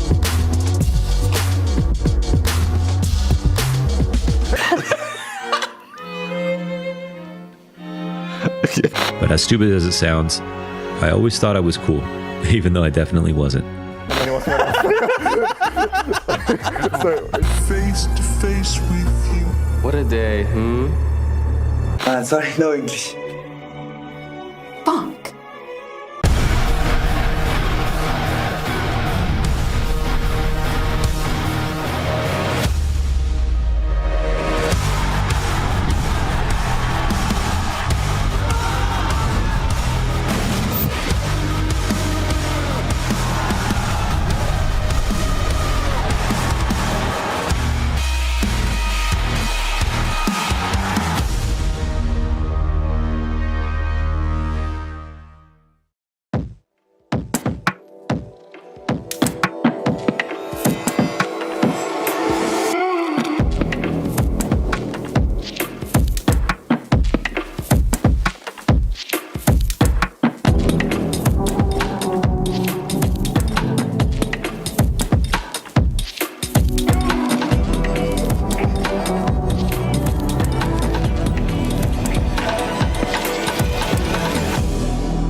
Do you have a go-to song, like before officials? No, I don't really have a go-to official. I just like to listen to Adam's beautiful voice. I think it's the best song to my... Wait, again? I just like to listen to Adam's beautiful voice. It's the best music to my ears. What's your favorite song? My favorite song? I cannot name one. It's such a tough book. All right. You want to sing something for us? He said he likes to listen to my beautiful. Yeah, that's why I asked if you want to sing something. Could you say that again, Jimmy? I like your beautiful voice, Adam. Guys, this is getting weird. Okay, sing one song, just like 2 lines. I don't know any songs. No, he just meant like he likes to listen to me when I'm talking. Yeah, but maybe you have a great singing voice. Have you ever tried that? I have a terrible singing voice. Actually, I like to sing, but... No way, come, you have to sing. It's just us right now. And the camera guy, and the driver, and all the people later watching. I don't know any lyrics. I'm really bad in English. Can you sing? No, I'm really bad at singing. Oh, mama, I killed a man. Yeah, on his head. Pull the trigger, now he's dead. Mama, I'm a criminal. This is amazing. Oh, actually, that's a nice song. I like Queen is really good. Yeah. I love it.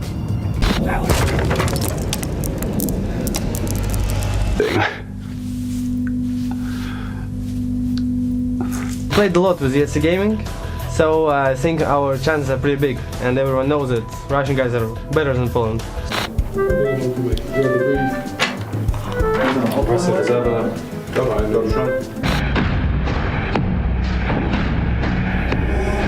Fuck are those? Techno is using my config. What? This is a private property. Let me lock in.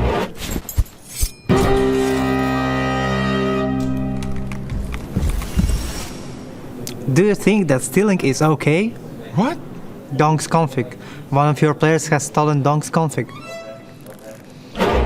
You need to ask for permission. Well?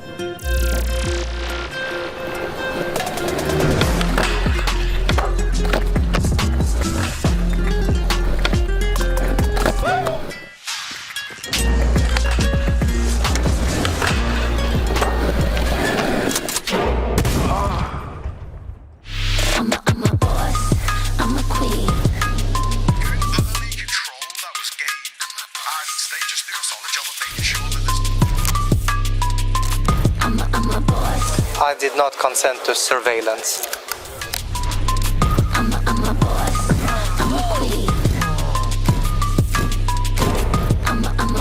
Your name and employee number, now.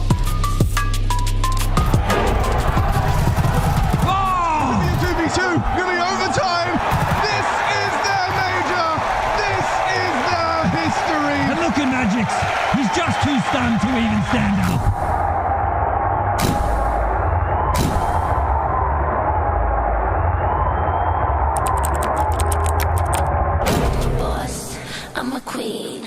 For the last time, no member of my team would ever break your mouse.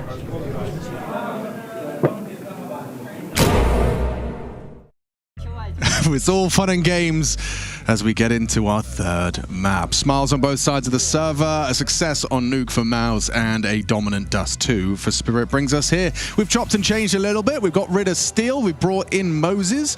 How you doing today, Jason? I'm doing great. How you guys doing? I've been enjoying the series. It's been nice. Nuke was exciting. Nice clutch finish was a thing of beauty. Yeah, oh, absolutely. The last second 1v1 clutch from Torji. But yeah, we are heading on into Ancient. This should be interesting. The knife round has gone down. MOUZ electing to start on the CT side. Spirit will be starting on the T. And Chopper going to be calling the shots with a whole lot of nades as well. Good grief, everyone's got one. And a lot of decoys in the mix as well. You don't see those too often. It'll be interesting to see they're trying to bait out the util on the CT side with those. They've got them in hand right now. Could be using them as fake flashes as well. And I think that's exactly what they're doing. They bounce a decoy around the corner, get them to turn. And you can see how it works, boys.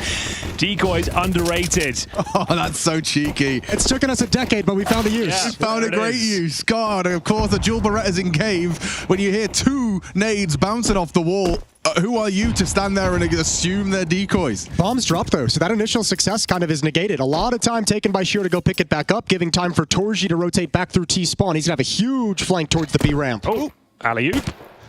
Not the best throw. Okay, bomb down. Still a chance to win this, even in the 4-3 deficit. We do not have a kit in play. Just to note, Shiro holding towards Jaguar. Tricky spot as well. Could be on for a double kill here, depending on how the first interaction goes. Yeah, I mean, it's going to be a clear. No, it's not. Wow, instant trade from Jimmy. Just magixx and Zontix got a lot of work to do now. Pressure applied. Jimmy makes it even more amplified. Only Zontix up against them all. Gets run down and a 10-second defuse secured. Nice pistol round. It's all, I mean, that kill on the flank to drop the bomb over towards lane, over towards the jump up outside cave, that's a brutal waste of time, especially when Donk gives you that entrance. Like, that's such a waste that you have to really feel bad about if you're Team Spirit. It bought time for them to close in on for that retake. And I mean, a 10-second defuse, no kit. That could have been a difference maker. Buys you time to coordinate as well, right? Like, you know you have one coming in from T-spawn, so you have plenty of time to chat and be like, okay, we're coming 3 from CT, 3 are going to pass the big box, we're going to take care of Q, play really late on the flank, and everyone knows what they're supposed to do in the retake. It's executed perfectly. 1-0 for MOUZ. And even with the bomb planted, I can't believe I'm saying this, there's no force buy in the second. It's going to be a fun. Good point. No, oh, Donk's got Deagle armor. I was going to say, someone's going to have something. He's got a helmet, he's got a Deagle, and I'm sure he's got something to say about round number 2. A little bit of utility sprinkled in here. They're going to be smoking red room. I mean, already MOUZ have not played scared. Push down ramp, call lane clear, smoke on the doors, insta from spawn. They don't have a lot of utility though, right? One more smoke remaining on the CT side. So the question is, how do you kind of start to organize when that utility goes to waste? They're going to disrespect that smoke. Yeah, he's got an MP9 though, very well suited to the task, and starts to unload its magazine into 2 of them. There's the Donk dig, but Xertion has humbled them. A quad kill with his MP9 to comfortably weather this. I was surprised they didn't get all the way through that smoke. They maybe did a stutter step or stalled out, but I thought they'd be past it by the time and ready to take the fights. Either way, it was always going to be a tough round. Yeah, I wonder if it was just Brollan. The fact that there was someone in heaven, there was someone peeking. Yeah, just gave him a little jiggle. It was enough to keep him static. Put him on notice. Yeah. Well, magixx, what have you got for us here? Looks like Spinks has your number. And there it is, convincing finish. There was no force buy there, so on high alert still. We are going to have AK-47s across the board here for Team Spirit. Looking to get back to their winning ways. A very successful Dust 2. Their map pick and his Xertion just getting that nice double kill, falling back. With that Deagle armor buy in round 2 from Donk, Chopper actually drops the AK-47 over. So shout out to Chop, the IGL, sacrificing to put an AK inside Donk. It makes complete sense. It's what you like to see. It'd be crazy if it was the other way. Yes, I think in fact we spent years complaining about Zeus having an AK and Simple having a Deagle. Nice grenade to open things up, Donk. Not dissuaded from the duel, though. It's going to be another grenade and max damage on both of them, boys. You mentioned it in the pregame, Alex. They know his moves, and they will double nade him at the start of each round. Okay. That's a red flag if you're Spirit right there. That nade just dropping right at his feet. Yeah, I mean, just no one active on lane holding for that push out from Cave. magixx responsible for it, I suppose. He was probably just... I mean, it's hard to stop that little peek to chuck a nade out, right? It's really hard. You're just gambling. There's no one holding. If anything, too, it's like look at That's such a cool sign of how much respect MOUZ gives to Donk, that they're prepared for it in that kind of a fashion. It's taken 3 players, 2 in middle and Donut, 1 over towards Cave with the peak. That's a nice shot from Torji. Now a 2-man advantage. Surely with Donk down, they don't find a way back into this 5-on-3. They have 2 smokes remaining. 2 players towards the B side of the map, and we have a rotation for Zontic as well. So a B execution, smoke towards short and long, Molotov default. Try and get some spams in the meantime. But they are smoked off. That's a brutal smoke. Another 20 seconds. You're locked out of the ramp. You have to focus your efforts towards the cave now. Yeah, I don't know if that was a bomb spotted though, but that hasn't created any really big movement and rotations. It looks like Xertion is going to start to maneuver over. Good flash. They'll swing through. Shiro and magixx trying to fight back into this site. The flash is good, forces him out. Now only Brolan, and he's down. magixx, that's impact. Bomb can go down. Pushing through the smoke, though. Not ready for that. Zontic's preoccupied. Goes around and wraps around. He's done very well there. Nearly disappeared in a puff of smoke. But Torji, he secures it. MOUZ, they get through the first gun. And they survive with 2 AKs and an AWP as well. 3-0 on the board on the CT side. Guys, you were talking about on the couch earlier as well. It's kind of a T-sided meta right now. Yeah. And it seems like this is the exact start MOUZ wanted. An economic meta, if you want to talk to Yanko, is his feeling. It's like it's not really, doesn't really matter which way you want to lean it. But certainly there's definitely some weaknesses in those CT mollies that allows T's to get away with things. What a nice little jiggle peek into a chuck. Yeah, really nice start. Taking down Donk without him even firing a bullet. That's huge. Zontic's almost slipped the net there, but the orb was ready and waiting in towards the cave. We got 3-0 in the first tactical timeout here. This one's starting to get a bit uncomfortable. They are going to force buy. And it's 4 Galils with the utility. So now this is where you do want to bring out the pocket strategy. You don't really want to bring the default to the table. We'll see what they've got in mind, whether it's an A split through middle or it's a straight up A take from main. Time will tell, but yeah, this is an interesting setup here. Would have thought they would have taken the partial, but going all in. I think it's a lot of wanting to keep some pressure on the money of MOUZ to get at least a few kills. Have it set up so later in the half you can reset them and close the gap really quickly, but obviously nice nade. If they don't get 2 or 3 kills in this round, it's not really going to matter. It's going to backfire the other direction. I've got eyes on Donk walking a main contact. There's a lot of bodies behind him as well. So they used the 2 smokes towards middle, Red and Donut to keep the players there, and then it's going to be that A execution coming through momentarily. They don't have the flash for this orb line. Like typically it's a right-click underhand for this. So they're just going to try numbers, strengthen numbers. Shiro. Oh, she's ready. The wide swing comes in. Torji gets away. Oh no, bad molly. Molotov does nothing. Really bad molly. He pulls the trigger regardless. The smoke does make things difficult. The boost has been erected. Did he spot that? Torji trying to contribute. Great first frag though, and you can see Spirit limping, calling the bluff. And actually, what's this? He's going to smoke out Donut and peace out. It's actually really nice from MOUZ's defense to not overcommit to trying to stop this attack. They were very, very calm with the utility of Torji, his kill, his Molotov to prevent them from scaling. This is a MOUZ defense that's really in control of themselves. Nice. That's beautiful. Yeah, that's the round. Donk and magixx. Sure, they have the bomb, but no control of the map whatsoever. Brolan confirms that Jaguar's clear.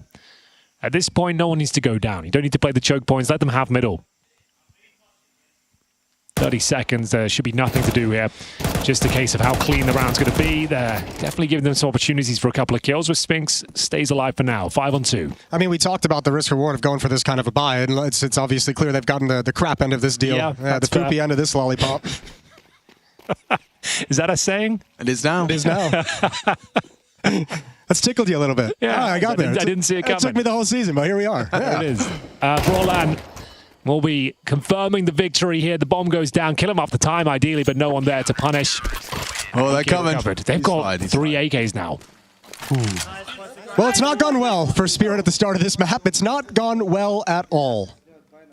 Dreamy for the MOUZ boys. Torji passes that test very convincingly. The second one as well, the jump to reposition, catches Shiro.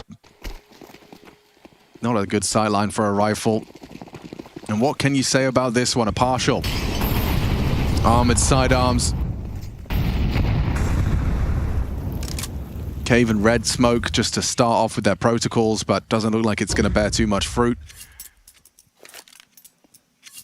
I think the nice thing if you're Spirit Well, maybe nice is too strong of a word, but at this point, you know that MOUZ is giving a lot of attention towards middle early on, so if you do want to hit a B play with these Tech 9s and Deagles, you might feel like the opportunity is there, because as we've seen pretty much every round, it's been at least 2 players, Jimmy and Exertion, dedicated to mid.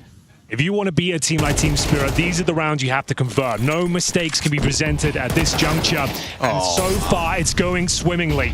2 opening frags found by MOUZ, locking them out of the B ramp. And a first mistake presented. Jimmy a little bit too keen to get involved there. And now it opens up the door of opportunity. A rifle given over.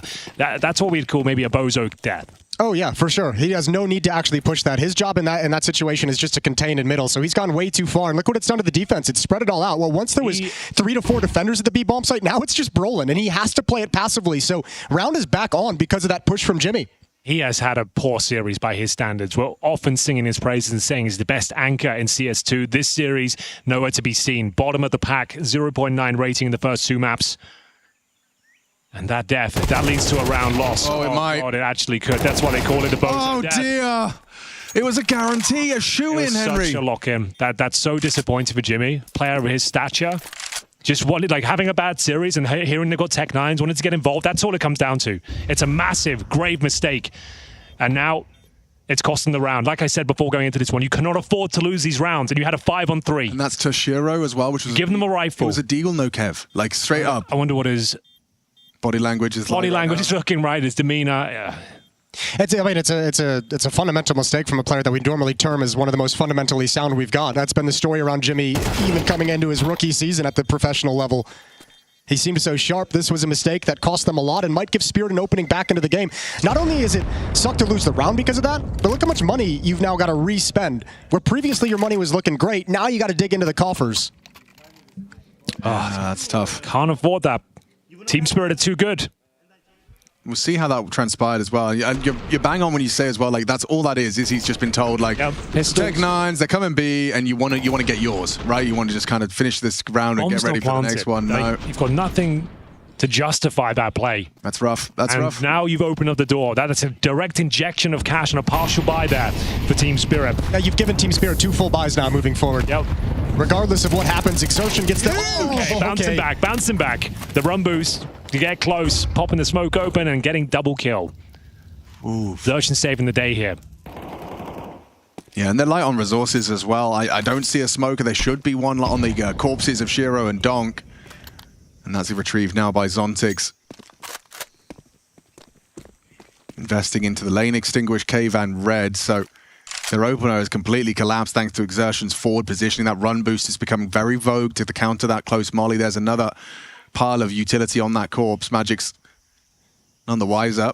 It's going to have to be a really convincing take. Smoke towards Donut, molly backside, molly temple, although that timing from the defensive smoke really sucks. For Spirit, it's great for MOUZ. Fantastic. Yeah, they're loving it. Can't fumble this one. Even if they commit towards A, they've only got 1 smoke remaining. They can smoke either spawn or donut, so it's going to be difficult to navigate their way to a bomb site with the 5-on-3 situation as well. This is better from Jimmy. This is a nice one-and-done position, probably overlooked in this sort of scenario as well. You would do well not to get 1 kill here. I mean, they have Molotovs. There is that molly that you can bounce off the box. I don't know if that's going to spread. Won't reach him. Yeah, they didn't do it. So, oh God. Okay. Well, you can clear it on the boost. Okay, doesn't get 1.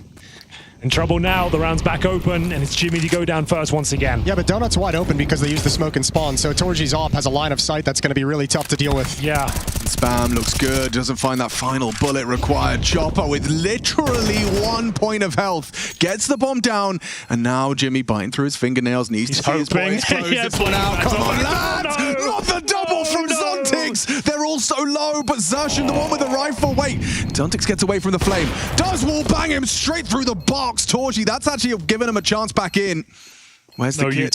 There's a kit available on Xertion. Does successfully flank into Zontix. Chopper that 1 HP. He can't get the 1 HP clutch. Surely Torji's holding him. Xertion's defusing, and it's a great round from the 2 of them. Jimmy is thanking his lucky stars. Another 5-on-3 almost given away there. Great work from Torji, sorry, to get the wall bang and bring the round back to life. Xertion and Torji. I mean, they got 5 between the 2 of them. currently sitting at 17 frag total for 3 deaths, 17 and 3 between the two of them. That's not bad, is it? Yeah, that's your star player showing up in the third and deciding map. You love to see it to open this up. And Torji's AWP has been really active, and this is when he can start to snowball and build some momentum. And this is where he starts to get confident in calling his plays out of spawn, being aggressive, and organizing the team around him. As you mentioned, though, Jason, winning that partial buy, still plenty of money here with the bomb going down. Team Spirit 5-1 down, but still looking quite deadly out there. Very close rounds here. This one's stolen away by MOUZ. I'm just so impressed. I'm actually in awe that Torji goes for the big box wallbang. Like, he knows he's there, but just the presence of mind to go for it, maybe communicate that they're low. So it's always nice to get a little bit of luck going your way. Yeah, for sure. It's been a bit of everywhere, actually, throughout this series. Everyone's had their taste. Jimmy takes a bit of early flak from those rebounded nades. Donk and Shiro, they're not going to be deterred after falling foul to Xerxen once.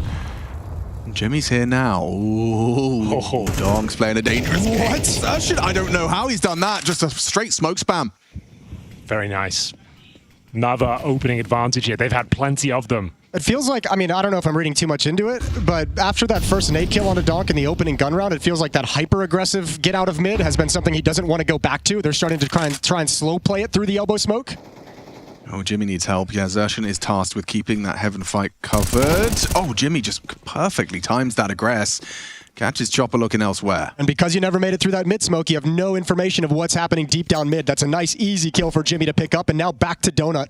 Very uncomfortable. Bombs over towards B doors, though. And Zontix was heard on A, so they are on high alert on the wrong side of the map. But you gotta love the way Torji and Brolin are playing this. Op inside the bomb site, and if they pressure him too much, he just falls into cave. And they hold cave, and they play retake for the B bomb site. Brolin's already there holding on in case they actually attack through Jaguar.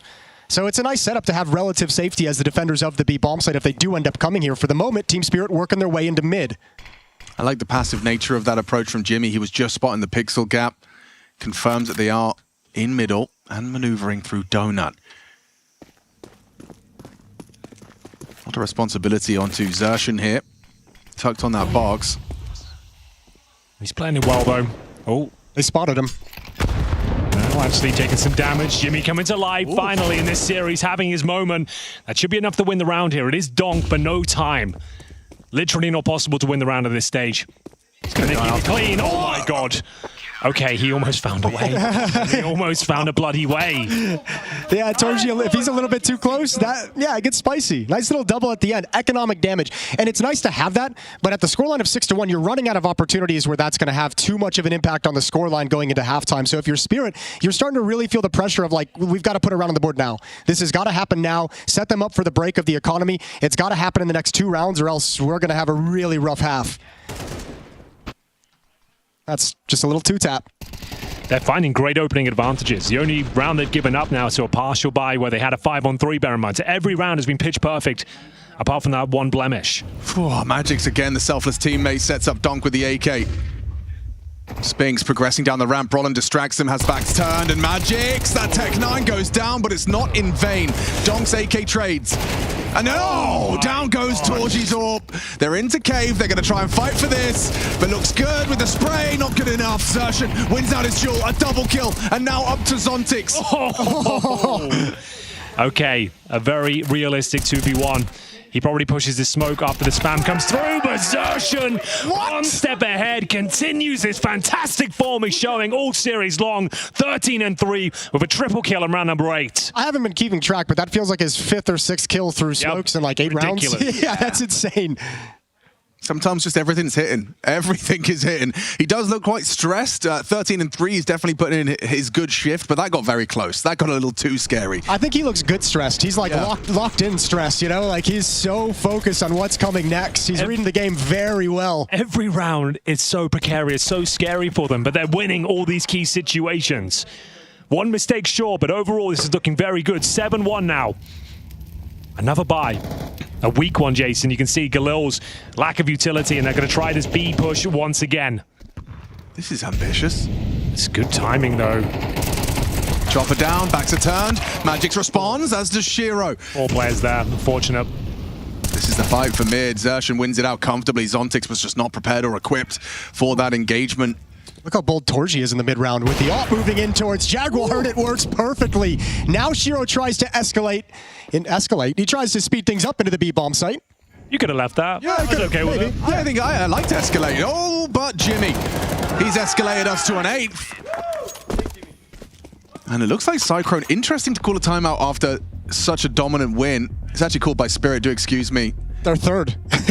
Yeah, dude. And there's still 3 rounds to play in this first half. Yeah, they're cooked right now. Because they haven't had the bomb down now in what, 3 rounds? Yes, 4 actually. So yeah, the maximum loss bonus only get you so far, and they're shoving all in again. This could be the end of Spirit here at ESL Pro League on the third and final map. If this round doesn't work out for them, they don't steal this one away, they are done for. It's going to be something like a 10-2 half. It was actually looking quite promising. Guys, I'm fast banana. Joker. Default. Joker. Nothing. He's low. Make noise, Dory. Make Spam him, noise. Dory. Can push you. Get in the smoke. Get in the smoke. There we go. That's from the round before. That's where Nation got that triple kill. Final one through the smoke. Spam it, and he gets him. That's what I tell you. The comms sound like they're all just so locked in right now. Care in the smoke, even considering that as a possibility. And yeah, Zershin does spam another. Well. All in, dude. And they've got 2 pistols and 3 galils. I can't believe they've made this call. I think you have to at this point. You just need rounds on the board, right? Like, that's probably what they're feeling more than anything. Sure. I get that fact, but they've done this too much this half. I don't think they have enough time or space to pull this round off. Like, MOUZ have been looking way too sharp in these gun rounds. They find the opening advantage each and every round. So close to finding the head, but magixx is tucked away. 2 players in towards cave. Are they boosting? That would be a nice little call right now, yeah.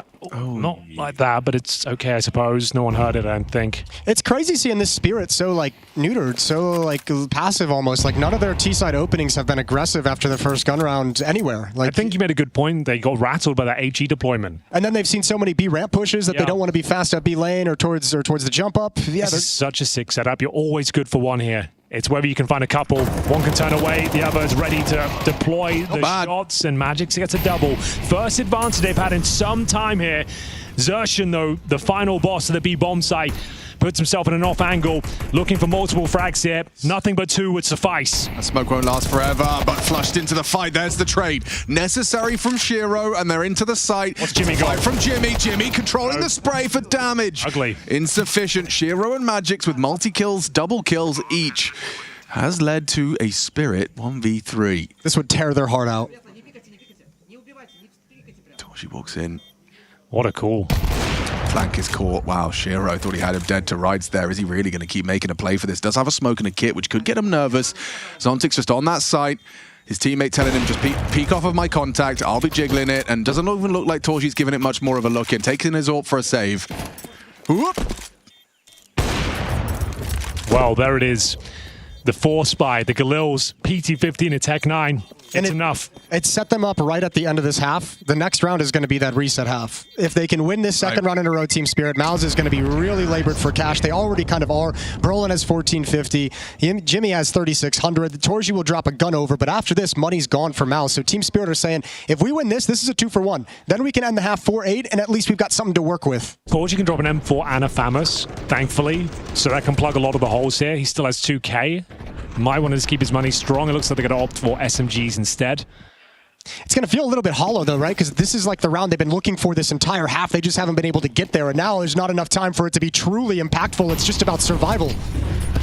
Here we go, then. Very important. Bloody hell! We talked about his rifling in the pre-game, and it looks like he's stepping up with the M4. Triple kill in middle. That's how you do it. The M4 of all the weapons as well, just spamming through. Beautiful work. Beautiful from the Shiro M4. Brolin and Spings wondering where it all went wrong in this one. And yeah, well, he gets one back onto Donk. It's been 7 rounds since MOUZ saw an attack like that out of middle. So I think Spirit might have caught him snoozing a little bit with a few extra flashbangs coming over. Well timed from Chopper. Good call. And Spirit's got 3, and they've got that important reset, although AK-47 and M4 save for Spinks and Brolin. Yeah, I mean, the power of a well-timed flash, and you're right, just not being prepared, anticipating another fight out mid. Shiro takes his spawn, flashes from Chopper, too damn good.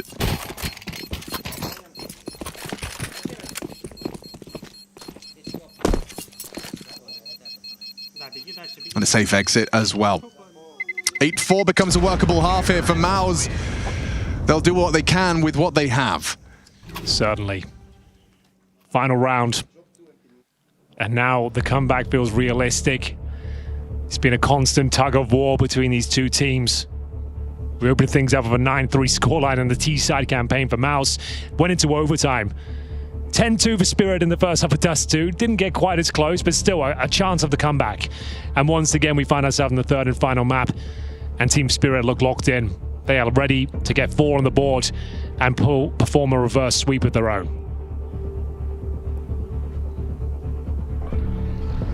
Here it is again, Shiro's multi-kill. Look at the flashes, everyone doing the dance. Nice work.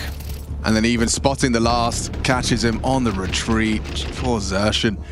So I mean, you get all 3 players that blind. They were not expecting any kind of fast mid play in that round. They'd been conditioned to feel like most of the action was going to start over towards B lane. So really nice timing on the call, really nice flashes in utility, and a chance for Spirit to get as close as they possibly can after a disaster of a start to this half. Yeah, they're back online, that's for sure. What's the play? magixx looking to cause some chaos towards the top of the B ramp there. Deploys a Molotov to get him close. Get himself in the B hive. Smoke down towards long. He's going to scale up. That's that Spinks angle though, very potent.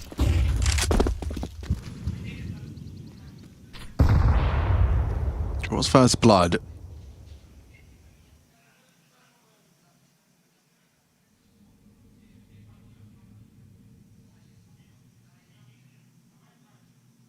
Just patience. Oh, there we go. Then just patience. Just patience right now from Team Spirit, looking for a reaction. It's coming in middle. So as long as Brolin doesn't go down, his priority is to survive. Him and Spinks just make sure they can't push Cube. The strength of this is coming from the flank, but one's been taken out already. That's a very good shot from Zontix. And Xertion, he's going to be ending the half with 15 frags. Will they end with 4 for Spirit? 4 versus 4 retake. It's all to play for still. This fight right here, Donk, he can close this round down right now. Do they think that's been mollied? Do they check this? They do, but Donk is primed. Looks like they've done enough for 4 on the board here, and that's going to confirm it. 2 players remain.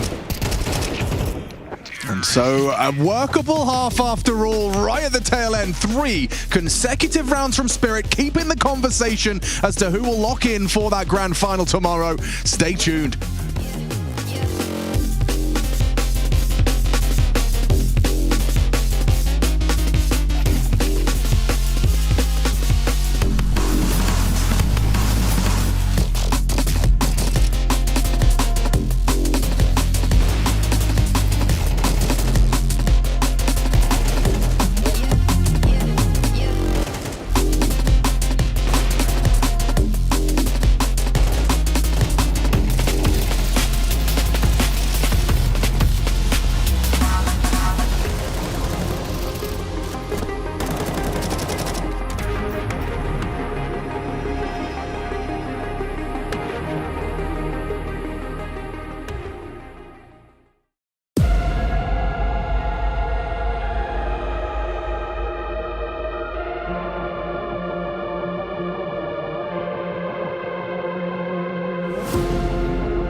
ESL Pro League, baby. Last map, last half. MOUZ and Spirit lock in horns, and the scores of the doors read 8 to MOUZ, 4 to Spirit. 3 of those coming in consecutive fashion right at the end of Team Spirit's T side. It was looking so promising. It was looking so locked in, but the Galil Force Spy with a P250 and a Tech 9 in the mix has led them to at least a possibility of taking this third map. We deserve that 8-4, by the way. We really deserve it. Yeah. Cyclone, right? Yeah, Cyclone, coach of MOUZ, saying we deserve the 8-4. I suppose not happy with the way those last 3 rounds were played. Maybe hold that one till after the game.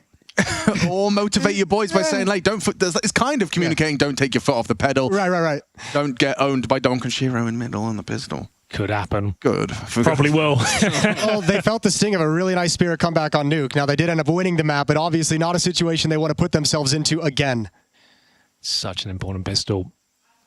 Team Spirit would love to pick this one up. The timing's perfect. They start to walk out mid as Donk rotates in, but Shiro's ready. Oh, important, very important trade from Torji. Donk is in middle. He's going for more. That's the bomb on the back. Spinks testing Donk's aim and tracking, and he's punished for it. That was a little too much. It's weird seeing Spinks aggress like a psychopath with Torji falling back at the same time. That might have been a little bit of miscommunication between the two of them, and it's put MOUZ in a really tough position. Back in T-spawn, working themselves back towards T-ramp, but Zontix is going to shift over. Chopper's probably going to shift to CT spawn. He'll be close for the rotation, and Donk's got complete control of middle. Spirit in complete control of the map. This is going to be very hard for MOUZ to rectify. And even Chopper having a kit as well. So, like, you could let him in. First objective now, get that bomb planted, give yourself a chance in that second round of Force. But for now, let's see what kind of damage they can inflict towards the speed bomb site. Here they come. Passage. Here they come. Zontix gets the job done. Headshot provided. Okay, plant. We do need a plant. You're not going to get one. Why are you reloading? You're not going to get the plant now. They're going to run at you. And Torji's the last to fall. Could he track another head? So many bodies. No chance to plant denied by Team Spirit. A team ace on the pistol to get this campaign for a grand final and to really break the hearts of MOUZ and their fans. Yeah, now the doubt starts to creep in. Just knowing you didn't really get any kills, no impact, no bomb plan, you're full eco, and it's going to be a 2-round game after that fact. And you know Donk is fully locked in. Beautiful shooting with that USP. Great opener from Shiro as well. They denied the plan. It's a very calculated finish there from Team Spirit, and just Glocks is the vampire round. He's going to bleed out the utility and slow things down if you're a MOUZ player.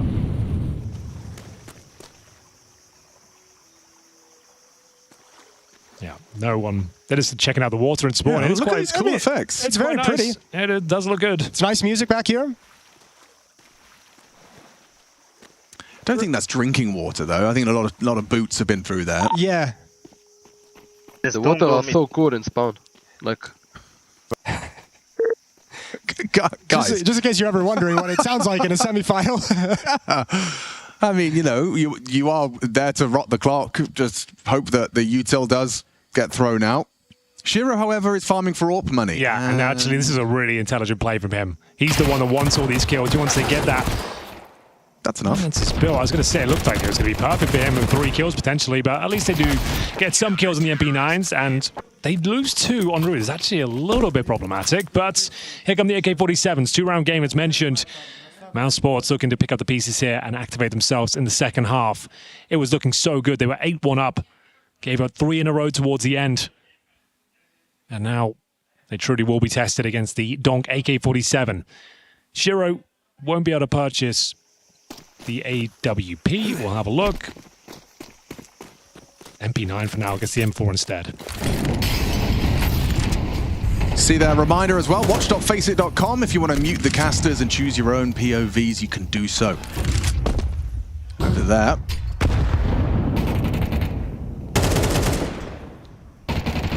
You'd be a very brave man going further than that from Brolan. Zertion is, however, a bit of a demon in middle.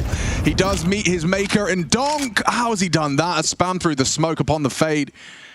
Finishes off Zertion after the dink. And now the opening is theirs. That's the top fragger as well.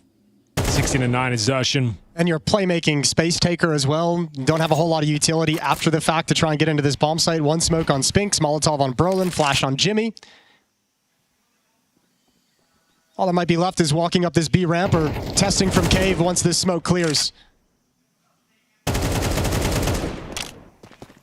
Very passive from Spirit, though, and I like it. Not risking anyone too early, not risking an equalizing kill, letting them get into the bomb site if they need to, harassing on their pathing in. Trying to give yourself a great chance to upgrade to some AK-47s for free. Smoke cave is going to cause problems. You can see Brolin was trying to synergize the troops. So they smoke short and go up for the ramp. There is, however, a flash and a donk. Oh, Brolin caught pushing through the smoke. A very comfortable collection for Donk, and he is still sticking around. If you kill out another, you've got a bit of a round here. Hello. Hang on a second. No choppers there as well. They saw the shadow. Spink's got really good position as well. He's got control of long cube, which is massive for the T side. They've got no utility to activate him, but he goes for the peak anyways. Oh, still up for debate here. Chopper is going to ask questions of them. Nails his headshot. Brought down by Jimmy. Levels this out into a 2v2 in the open. Torgy commits to the spray. What a round from Jimmy. Triple kill. Numbers disadvantage into the B side. Brolin gets nothing out of Cave, and they still convert. That's a 3v5 conversion. 3 players walking up B ramp and hitting some bangers. They knew the position of Donk, obviously, because Brolin went down as he exited the smoke. That's going to be a frustrating one right now for Spirit. Wondering how that one slipped away. So no free AK-47s. They've got to go back down to SMGs. Jimmy, probably his best round of the series so far. It's hard to say, but it's just a fact. Hasn't had his best showing. But that's more like it. Arriving in the nick of time. 9-6. Compromise setup now for Team Spirit. We're talking SMGs and pistols, a couple of M4s in the mix. And it ain't about how you start, it's about how you finish. Jimmy, important, impactful round. The tail end of our third map in this semi-final. A very potent cave setup. Molly, and then a very important fight. Here we go. magixx tracking nicely.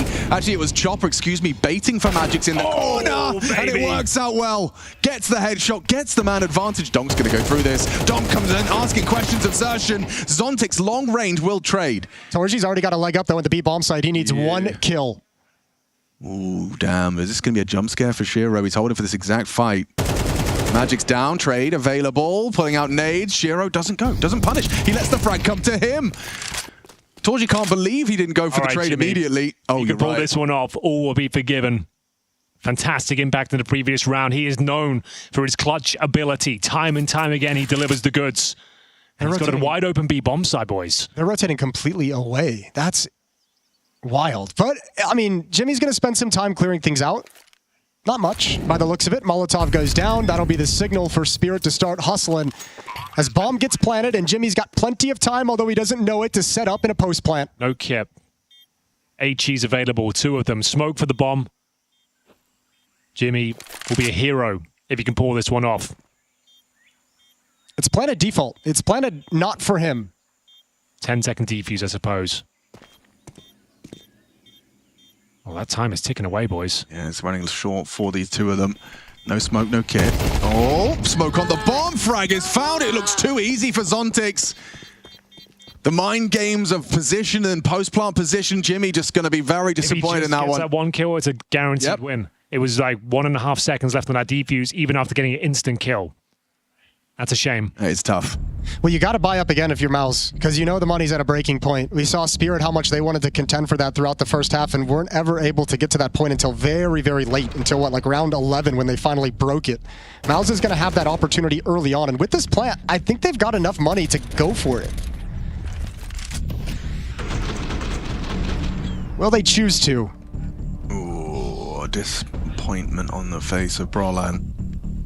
And a second timeout, Psycho trying to get his troops back in a row, back in line. Let's not forget how this third map, deciding map, grand final map to get you there, it started off with an 8-1 scoreline in favor of MOUZ, and now the scoreline reads 7-9. It's slipping a little bit, and Spirit, they're digging their heels in. They are fighting tooth and nail. A full team effort as well. You can see the frag distribution. Everyone contributing from Team Spirit on this CT side. A very important round here. Oh, yes, indeed. And a B execution. All 5 players are here.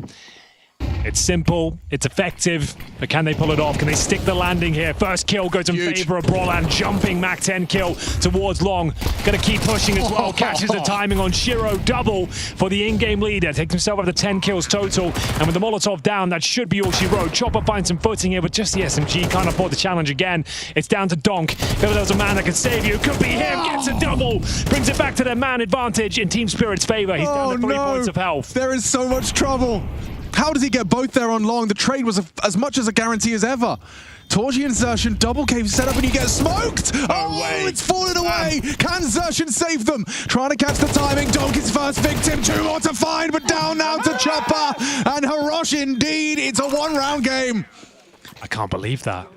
How do they pull that off? Donk is just so ready for everything. He's ready for that follow-up swing. First kill is his out towards Long, and he's so prepared for the follow-up peek. MOUZ did... That's a 5-on-3. MOUZ played this so correct. Like, they played this fine. There's no mistake here. This is just Donk coming out on top. Oh, and Chopper, a very important kill as well. Look what it means to them. Holy. Bomb planted. But now a 1-round game, and they enter round number 18 with just pistols here. Should give Chopper some credit in that previous round. The kill he gets in towards Cave allows that retake to be something they can even consider. If he doesn't get that frag, if he gets taken down, or if he just gets forced away, there's no way they go for that. Ouch. That's a very well-timed nade from magixx. 100 damage, builds upon it with a nice catch. Spinks has slipped the net. Starting to apply a little pressure to the short side, but magixx has done more than you could have asked of him there. 2.5. It does leave, or rather lead to a plant, but an impossible to defend plant at that. Look at Spinks' health, look at Jimmy. Ooh. Okay, you recover a rifle, I suppose. That's valuable. Could be Spinks and having a hero moment of his own. 20 bullets, 4 players on this retake. Kits are present. This is surely going Spirit's way. There it is now. They were 8-1 up, and now it's going to be 9-9. You can feel this one slipping out of their grasp. They're starting to shrink. A little bit the MOUZ side of things. A little bit deflated, yeah. Last 2 rounds have just been straight B executes up the B ramp. They've been kind of, I mean, not doing great success in middle. MOUZ on their T side. Spirit's done a great job of shutting them down and preventing them from doing too much damage in that area of the map. If you're Brolan, you might be feeling a little bit restricted at the moment. I was going to say, for a young in-game leader, this is the ultimate test now. You've had a massive lead. Yeah. The team is starting to doubt themselves. You got Torji's op in the field, though, now, which I think this is the first time we've seen it from that T side. Shiro hasn't had it out yet on the CT side. Xerxin's trying his luck. He's pretty good at this mid-fight and demonstrates it as he bests Donk. A sea of flame before him. He still delivers onto Spirit's star. Torji can now provide the overwatch. Starts to post up. Oh, but no! Ooh, Zontix caught the AWP sleeping and can't finish him off. Yeah, a bit of a lifeline there for MOUZ. Should be their round. Another lead. Another 5-on-3 though. They lost the last one they were in this situation at that B bomb site due to Donk. Thankfully, he's out of the round for the moment. Shiro is up though. Very capable with the AK-47. That's what he's got towards Donut. They will finish up towards A. It should be fine. They've got all the utility they could ask for here. Smokes will be deployed.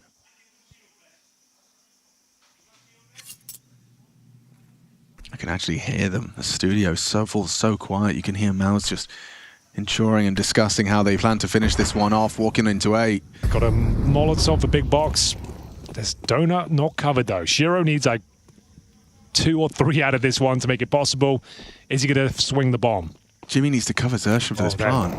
No one's covering. Distraction from Chopper. Xerxin goes down. The transfer's asking a lot. And yeah, in a different universe, perhaps that instant headshot does get landed. But magixx, they're just going to play for the save. Money's not great. They do need to save this rifle when Spinks is hunting him down. If he picks up the pace now, he can catch him before he gets to the doors. There it is. All right, that's a huge kill at the end. Timeout may be required here. Shiro can afford the AWP. Otherwise, though, concessions have to be made. There's a timeout. It is going to be called by MOUZ. They take the lead once again, 10-9 in our third and final map here. And no hesitation with the buy in this round. A couple players right on the edge, but you had enough money for Shiro's AWP to come out. So that's been brought into play for Team Spirit. Down a round. 2 SMGs, 2 M4s, and an AWP to defend against whatever MOUZ bring to the table. Holly's last chance to pause the action and have a word with his boys. Damn, but 2 body shots from Zontix. Great cover from Jimmy as well, and certainly could have been a bit of conversation about Shiro's donut positioning, but he only gets the one. Forcing the full rebuy does leave a couple of SMGs into the mix. Frustration's palpable for both teams here. It's getting very intense in this semi-finals final map. Paddy's fucking rapping there, bro. What did he say? I have no idea. Somebody's wrecking them. Okay.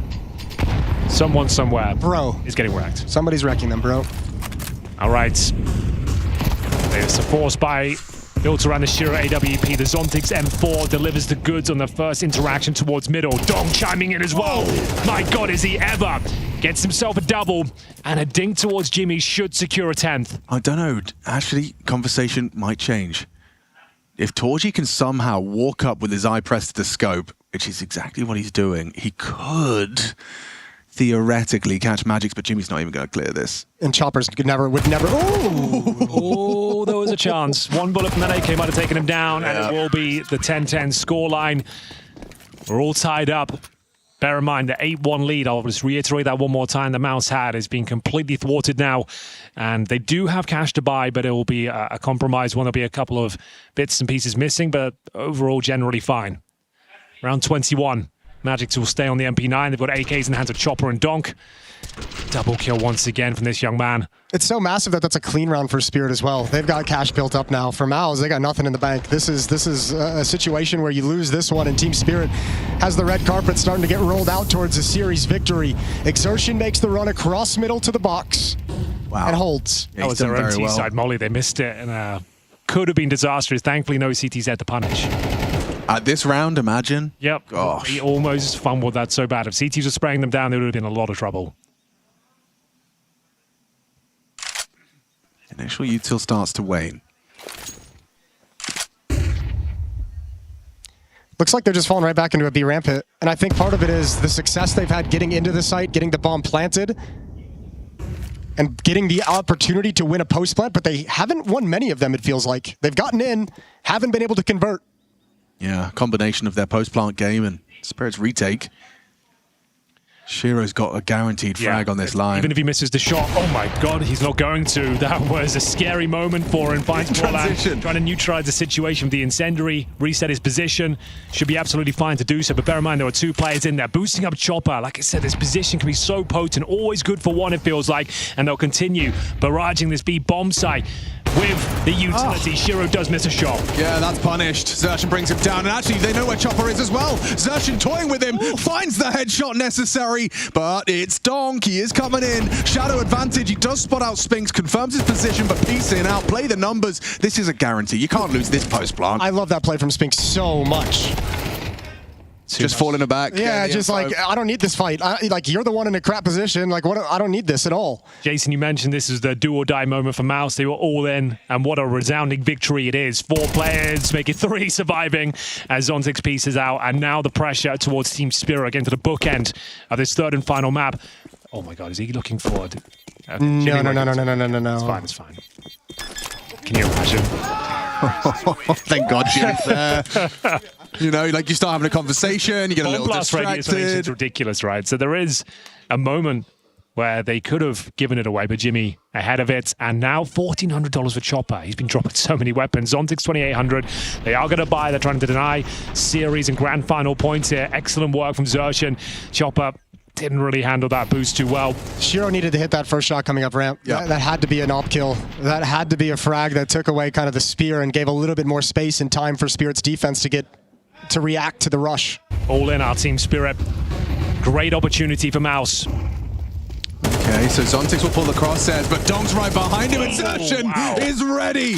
Unloads his mag. Jimmy as well ready, spamming into the smoke on red. They were all in here, so let's go for the money. They're going to get $1,900 into the last round. They're dead. You're never going to have a better opportunity to take down Team Spirit than the following round to this one. magixx has to save the M4. You cannot justify going for this bomb this round. You have to stick together and hope you can take the rifle into the next one. That's your only option here. It's such a valuable asset. They really have to play defend the president. magixx gonna have to hold on to this M4, but he goes looking for trouble, and Xerxin brings it through. Now up to Chopper to save this M4, just to have something valuable into a round for that grand final. Jimmy's feeling ruthless. He's already over in Donut. If he gets his attention towards Temple, Chopper's already made it past. Footsteps, though. Audio cues. You got to hunt him. You do not want Donk to have this rifle next round. There's no opportunity to have a rifle. Full stop if they take down Chopper. He's trapped. The hunt has to go forward. It has to be successful. Otherwise, there's always a chance for Donk on the server. They've done it. They've got him. That should be it. You're never going to get a better opportunity than this if you're MOUZ to take down the world's best. Take down Team Spirit. And to show the difference. Last couple of head-to-heads with Shui, they couldn't best them. First head-to-head with Spinks, and they are 1 round away from doing it. 2 opportunities, but as Hank has highlighted, not a single rifle on their opponent. A bloody SMG at this point. It's 5 pistols. A grand final point. How do you dig yourself out of this one? No timeout is called, and Xerxan once again trying to take the opportunity towards middle. No, he goes down. Jimmy's gonna follow after. It's a disaster for MOUZ. How has that happened? No chance for a reaction. The bomb's all the way at elbow. The bomb can't go anywhere with Torji. They fumbled it. A couple of rifles now, Hank. Donk and Zontic's equipped with Kalashnikovs. A fumble of epic proportions, a couple of HEs and a couple of sidearms has got double on the initial excursion out mid. Now Brolan needs to claw him back into this one. magixx gets away. Good movement, bounces his head off. Chopper just needs one. He's out there, might bait him in. You're going to clear it properly. Good work from Brolan. Needs it both. Guys deliver. Hang on a second. This conversation ever shifting. Donk, Donk! Oh, my Spinks! What a shot that is! High impact. Oh, it's looking good for MOUZ. Bomb needs to go down. Shiro trying to charge the smoke. A little bit of an awkward one. Spinks looks away for a second, averts his gaze. Needs to provide the cover. Torji Zorp is posted. Oh, 2 AKs. The fumble in mid, will it haunt them? Will it haunt them? Or can Brolan secure it into the 1v1? It's Torji. Okay. He has a Molotov as well. This is going to be an impossible one with the smoke on Cave. He hasn't smoked the bomb. The molly now can disrupt the defuse. And it's held by Torji. Spirit knocked out in the semi-finals. A full 3-map affair. MOUZ the ones to secure the grand finals. They have bested the Dragon, slain by the MOUZ. And what a way to close it out. It looked like they fumbled the round. A 5-on-3 deficit. Team Spirit fighting back admirably. It went the distance. It was scary. It was precarious, but they get the job done. And it's another grand final for MOUZ. And you got to admire, I mean, MOUZ playing under all the scrutiny of the crazy roster change, the sudden roster change at the start of the year. For them to win in Cluj-Napoca and now come here and find a grand finals berth, that's got to be a great feeling for a team that's under a lot of pressure. So much scrutiny. You've just kicked your leader at the start of a new season. Everyone's wondering, what have you done that for? And then to be backing it up with results out of the gate. Pro League Season 21 has its first grand finalist, MOUZ. Spirit escorted off the premises just on that Saturday play day. And your boy Torji closes out the first map on Nuke with the 1v1 against Shiro, closes out the third and deciding map 1v1 against Shiro, comes up clutch to seal the series for MOUZ and just continue the frustration of Team Spirit as their results, nothing to be super excited about. Disappointment, yeah, it's visible for Team Spirit. The opposite of has to be said, though. Brolan's just bailed them out there in that last round as well. A 3v5 discrepancy. He goes into Cave, delivers the double. Here it is right here and now. Finding that second onto magixx, opens up the avenue into the site, and it was Spinks that put the cherry on top. MOUZ are waiting on the sofa with the boys. Certainly have a MOUZ over here, Alex. And you know what? I'm just going to kick this off just looking right at Torzi, and I'm going to ask you, what do you think of the numbers, bud? Happy with your stats, mate? Happy with the numbers. Tell us about the numbers. Yeah, I just checked it out. Here, take a look, man. Let's get you a nice, good, clean look in there. What do you think? It's okay. Maybe? I think Dory Xerxan did a great job going down mid with Jimmy. And yeah, he went 5-5 in opening duels, pretty good. I think Luda had some sick calls in mid-round when we had to calm down a little bit.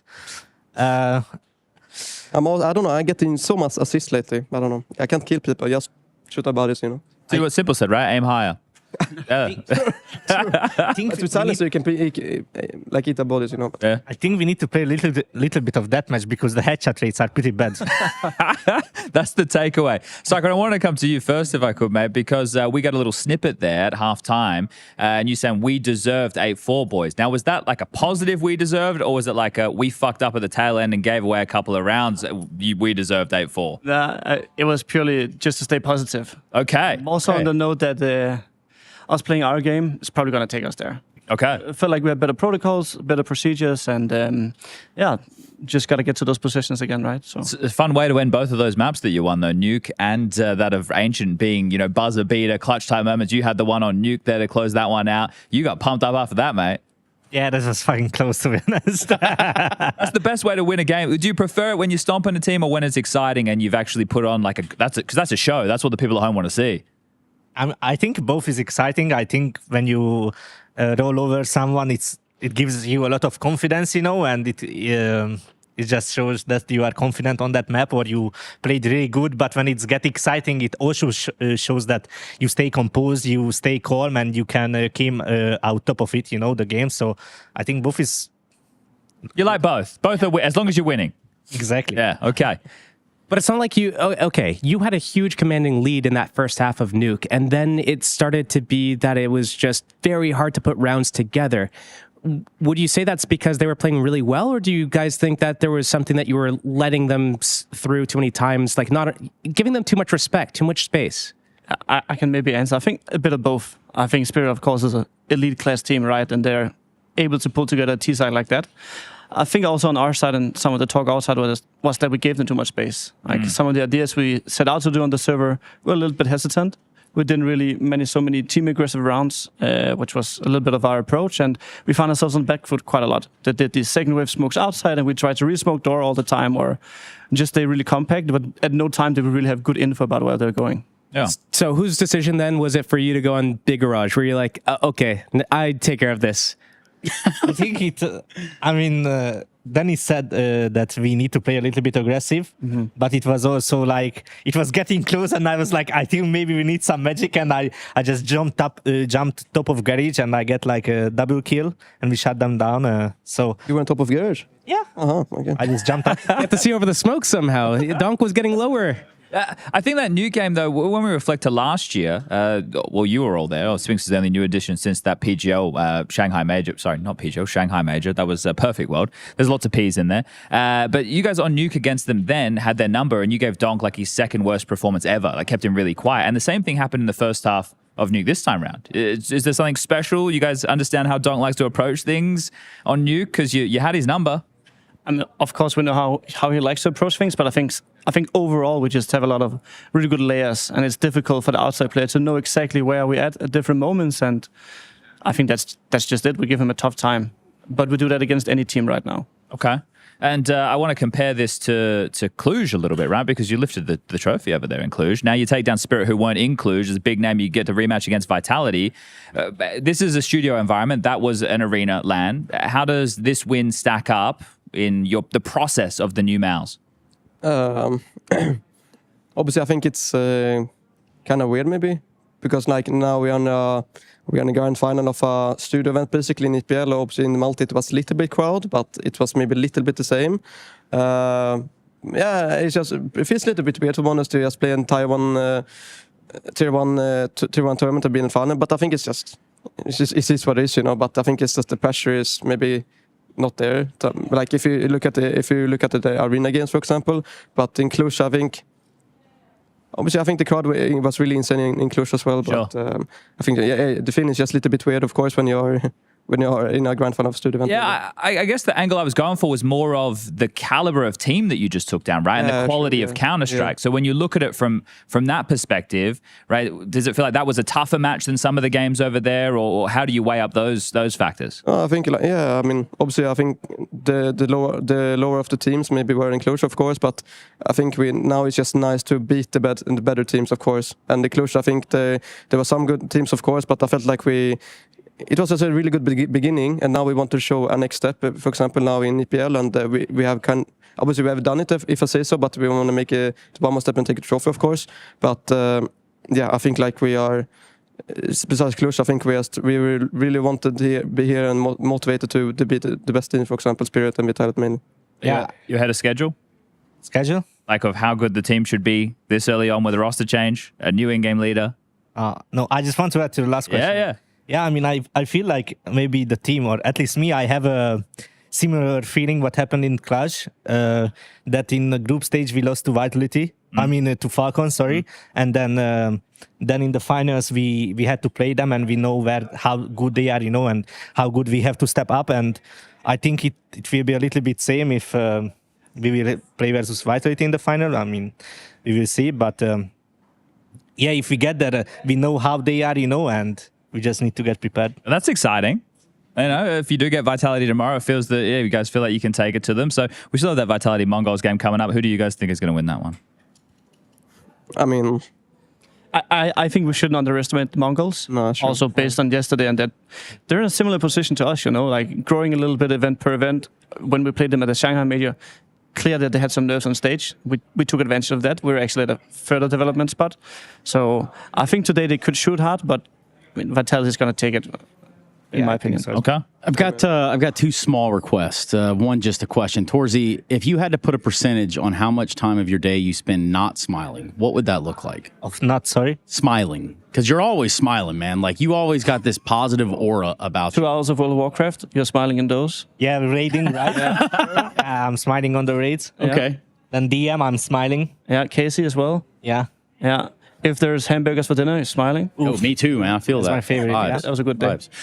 More things to smile about. Mr. Cyclone, if you'd like to get us started. You see that guy over there with the camera with the thing on it? Okay. Yeah, here you go.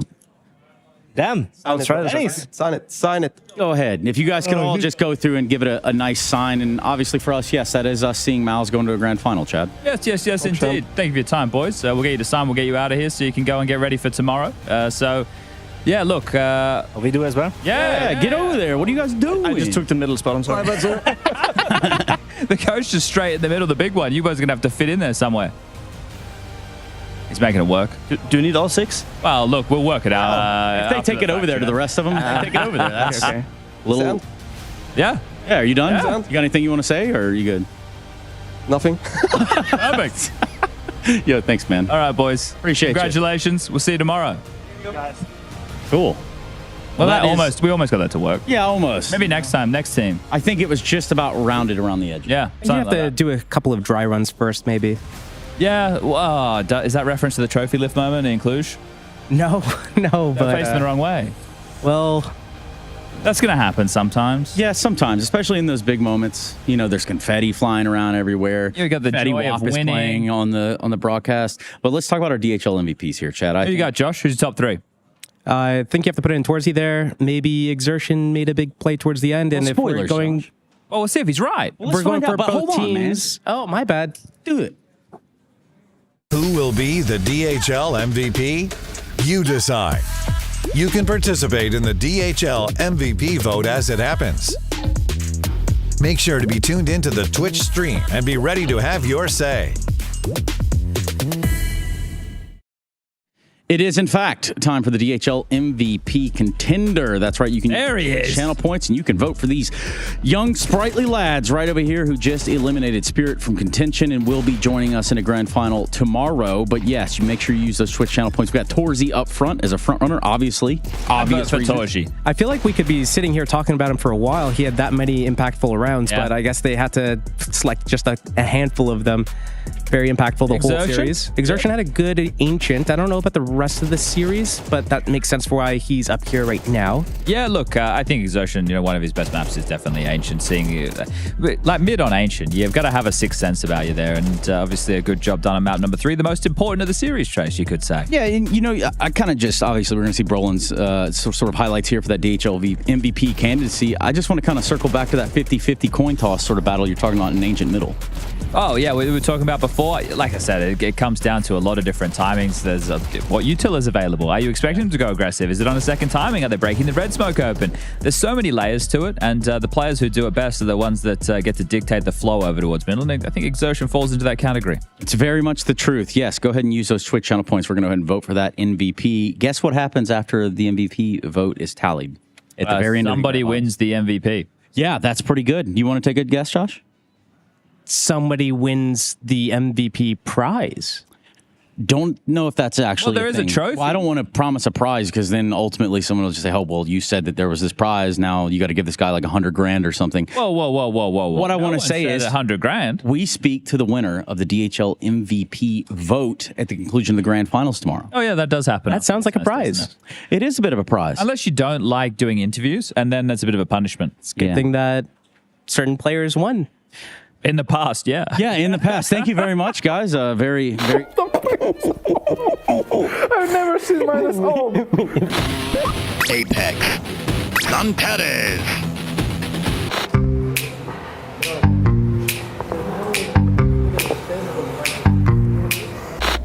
Still works here again. Oh, can you imagine? I hope I will do another trophy in my Instagram.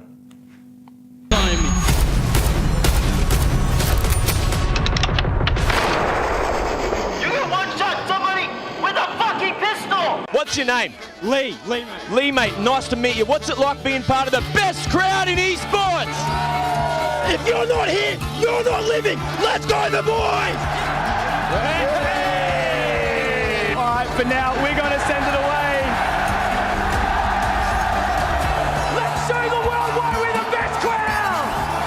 You're champions!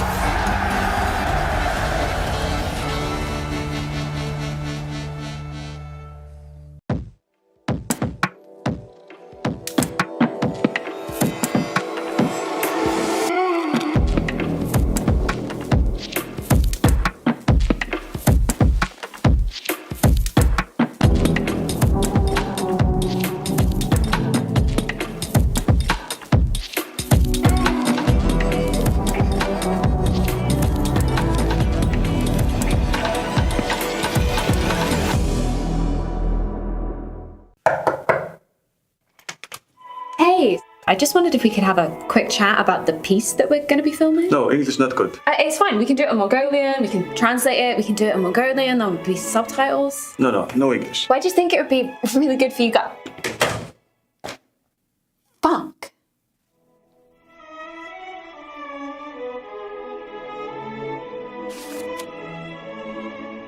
Loquacious, 21 points.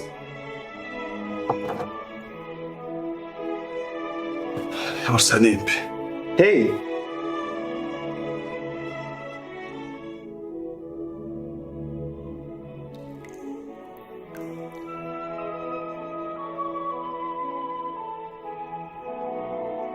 When the smoke bellows in palace, the king rushes to the throne, for it takes guts to obtain glory. Okay, seriously, guys. I just need one of you. Sorry, no English. Fuck.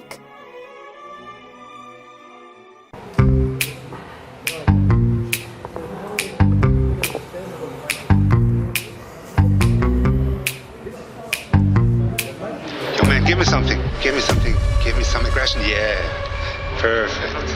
Nice. Putain! T'as ton tour de prep là, c'est relou. Calme-toi, tout va bien. Ça va bien se passer. T'es pas comme ça normalement. At least I was locked in.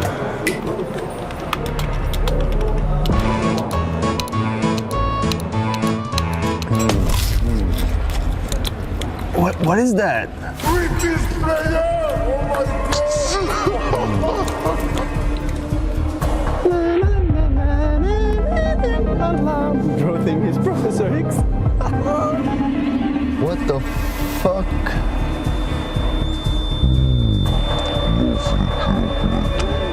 Oh no, not the beans.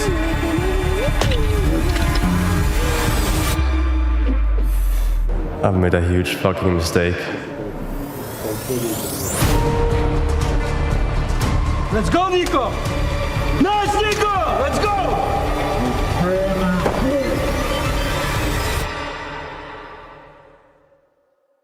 True, bot is mega jump. And I was like, I will just kill him and try to clash this 1-on-3 because why is he trash talking to me, you know, like.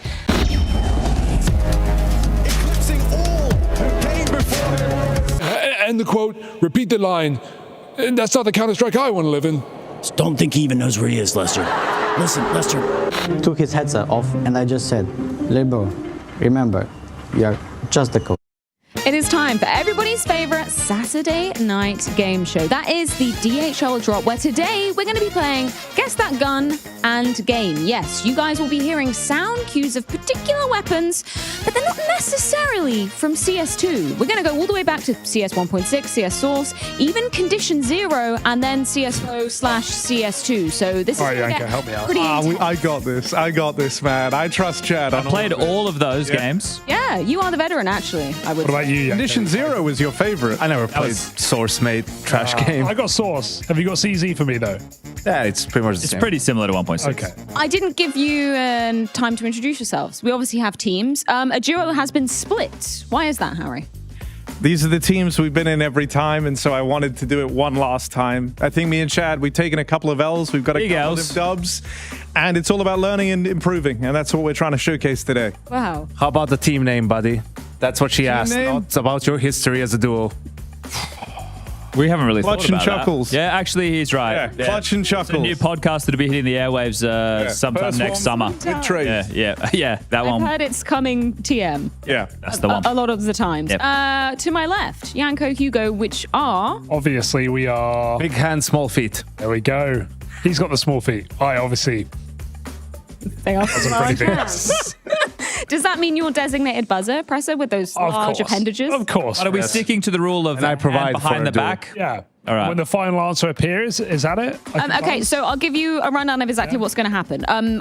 You will be tasked, just you guys, with guessing the gun and game. The viewers at home, all you have to do is put in A, B, C, or D, where you will be guessing the game. So A will be for 1.6, B will be for Condition 0, C will be for CS Source, and D will be for CS2/CSGO. So you guys will answer those as well, but you also have to give me the gun, which is the extra little spice on top. Fine. Now, we're going to give you a sound cue, and it will just be of one bullet being fired. So if you want to buzz in after that, and if you get it wrong, then it will pass over to the other team, where you will not only get a chance to steal the answer, but you also get an entire spray of the weapon if it so pertains. Oh, I like that. Upping the odds. This is only here to deal with your tomfoolery, Hugo, and your fast buzzing. You guys are on a team, all right? So let's be nice. So, now I'm going to swing for the fences. I'll let you know. One have to be nice. We're going for the fences. Yeah, you're on the same team. Just look at Navi. Are we FlyQuest. ready? Not mates. They're just team. I am ready. We're ready? I'm ready. Okay, you very casual button pressing stance there, Hugo. And I'm going to let them hit the one shot. Okay. That's a spray. I hope you've got the IFB up loud and clear. Here is prompt number 1. That's CS. Do you want to talk first, or should I lock it in? I feel like you're so confident. It's CSGO Glock. It's CSGO Glock. That is indeed correct. Wait, what? Why was Excuse me? Excuse me? That was a CSGO Glock? Surely? Well, I don't know. He's very confident there, isn't he? Is it correct? The producer said no. Well, it is, isn't it? CSGO/CS2. Yeah, it's correct. Yeah. It's correct. Okay, sorry.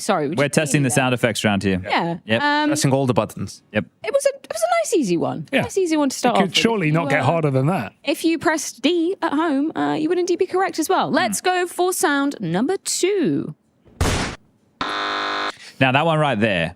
Now, this is a relic. Yanko knows it, and this is how you know it's from 1.6. Okay. So when it's from 1.6, that's a pistol that you just heard. Yeah. And that pistol would happen to be the USP. So you're locking in. Oh, that's wrong. I know there's confidence behind that, but you know, we gave it a go. So they went with 1.6. Now you get multiple taps, I guess, because there's no spray. Gonna need Let's you hear here, it. Yanko. All right. I mean, this is tinniness. Yeah, it's the tinniness. This is definitely the USP, just from a different game. It's that tinniness is classic. Would you want to go with CZ or Source? You said CZ was I think CZ is here just like because there was a version of that game. I don't think any of the answers are going to be from CZ, so I'll say Source. That is correct. Yeah, it's the tinniness. He was right. It's the tinniness. Terrible audio in Source. Nothing like the sound of the USP in 1.6, man. So satisfying. Actually, more than a 1 dig. Yeah, fair. Question 3 or sound 3. Let's play it. so quick. It's obviously the big deagle. Which version? I actually had my hands in my pockets for that one as well, Harry. It's kind of crazy. I wasn't behind the back. The rule is behind the back. So well, yeah. Anyway. And it is supposed to be behind you. The last one, no? So CSGO. I would have said CS2 unless there's some. So there's trickery in option there. D. You're looking at option. Option D. We love the D. That is option. correct. we know last question wins here, so let's just bide our time. Big hands off to a flying start. And small feet. Don't forget the small feet. Sorry, and small those are size 6s. Look at them. They're tiny. Sorry. Go on. Sound number 4. Let's We're go. on a team, man. Oh my God, he's quick. Oh, I know what this is. I don't know if Chad remembers. 1.6 Gilbert's. It's incorrect. No. It's... We're swinging for the God damn, what's the name of this? Oh yeah, I can hear it again. Can we play it a little bit? Yeah, this is the sort of equivalent of the P250. I have the official name. It's the 6 hour something, I think. It's the compact, isn't it? I don't remember the name. But it is like... Which iteration are you saying? 1.6. A. Yeah, A. No. Oh. Didn't you just say that? Didn't you just say 1.6? Yeah, he did. Yeah, and you got he it said wrong. dual Beretta. Oh, but he said dual Berettas. I Yeah, I'm thought kind of only Plus, listening Chad, to they'd be the called dual iteration. elites back then, I think you remember. It's semantics at that point, isn't Oh, it? yes. Okay. So you want to go again? Well, we both guessed 1. Yeah, so maybe try Freya, a I'm different going to lock iteration. in B. Wait, it's not you, it's them now. It's Argo. Okay, yeah, I don't know. What do you reckon? We go for condition 0 here? I think we should. One of 3. Yeah, condition 0. Condition 0. And it's wrong. I told you it's a bait. There's nothing from condition 0, Chad. You need to pay attention. It's from obviously Counter-Strike source. That is correct. If you can name the gun as well, it has been flying around. Do you want to go with... I don't know if Source had a P250. 1.6 didn't have a P250. The same it guns was a as well. different You want to go name. with the SIG or you want to go with the I think it was compact? SIG something, like 6 hour maybe, or No, you said it. The compact. No. The Julies. Yeah, dual. Berettas. Dual Berettas. Elite. Dual elite. Yeah. Same shit. I don't know, half a point to both of Different you name. because you fumbled that so hard. Let's go for sound number 5. Oh my God, I even knew that one. That was so cool. Now that's a shotgun. Yeah. I don't know anything. Now I'm kind of now- useless to you here. Now the shells coming off, that sounded like my time in pool day. Okay. Because there'd be a lot of pool day. And that sounded like the shells hitting the floor on pool day back in the day. So what I would go, I want to go 1.6. Yeah, I agree. Okay, thanks for agreeing. I agree wholeheartedly. And I'll just go the XM, I suppose. You do get it right. It is 1.6, but it's not the XM. Is it the pump action shotgun? I Two don't guesses. actually know. Moving on. All right. Question No one knows. It was right. number 6. Yep. Nice, Chad. Thanks, man. What the? Wait, You can buzz. what was that? Can we play it? I mean, Yeah, can we play get the that one one more again? time? Oh, well, it didn't more help time, hearing maybe? it. everyone be again. I quiet. just realized. That's great.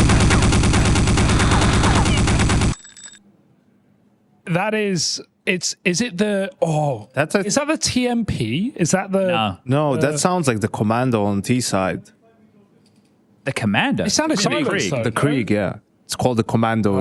Okay. Well, actually, Krieg Commando. Right, no. Which version are you Didn't even guessing? say It's the not our game. official guess, but... whoever, you know. whoever's in The production. game is spam those Source buttons. C. No. No. Nope. There we go. Here we Spam the go. button. All So yours. I think it could have been potentially the Negev, but we have to guess which CS it was from. And Harry, as someone who I love obviously these played all games. of the games. All of them. All of them. You loved every So single do you one of them. remember which one they said that was wrong? Yeah, I remember Yeah? that. Yeah? So Definitely? B. It's just got to be the other one. What did they say that was wrong? Did they say source? They said Condition memory zero. game. No, you did not say. We said CS3. They said 1.6. They did? Source. Do you remember it? Nope.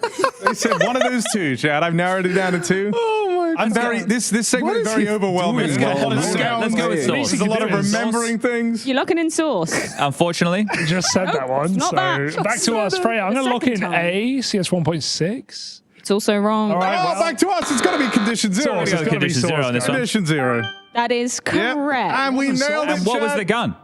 You want to have a guess? Oh, your I said phone's Negev. clicked. No, it wasn't a Gev. No. Commando. What is it? It's a UMP. That's a UMP. Yeah. Okay. all right. Can we play it again? Just can we hear the spray? It's disgusting. That's horrible. This game was terrible. That's Makes why no sense. one played it. It makes sense. Okay. Okay. Did have a campaign, though. We are not even halfway through. Oh, wow. So let's go for 7. Oh. Oh, Hugo. Nice buzz. 1.6 Nice buzz. Scout? It's not 1.6.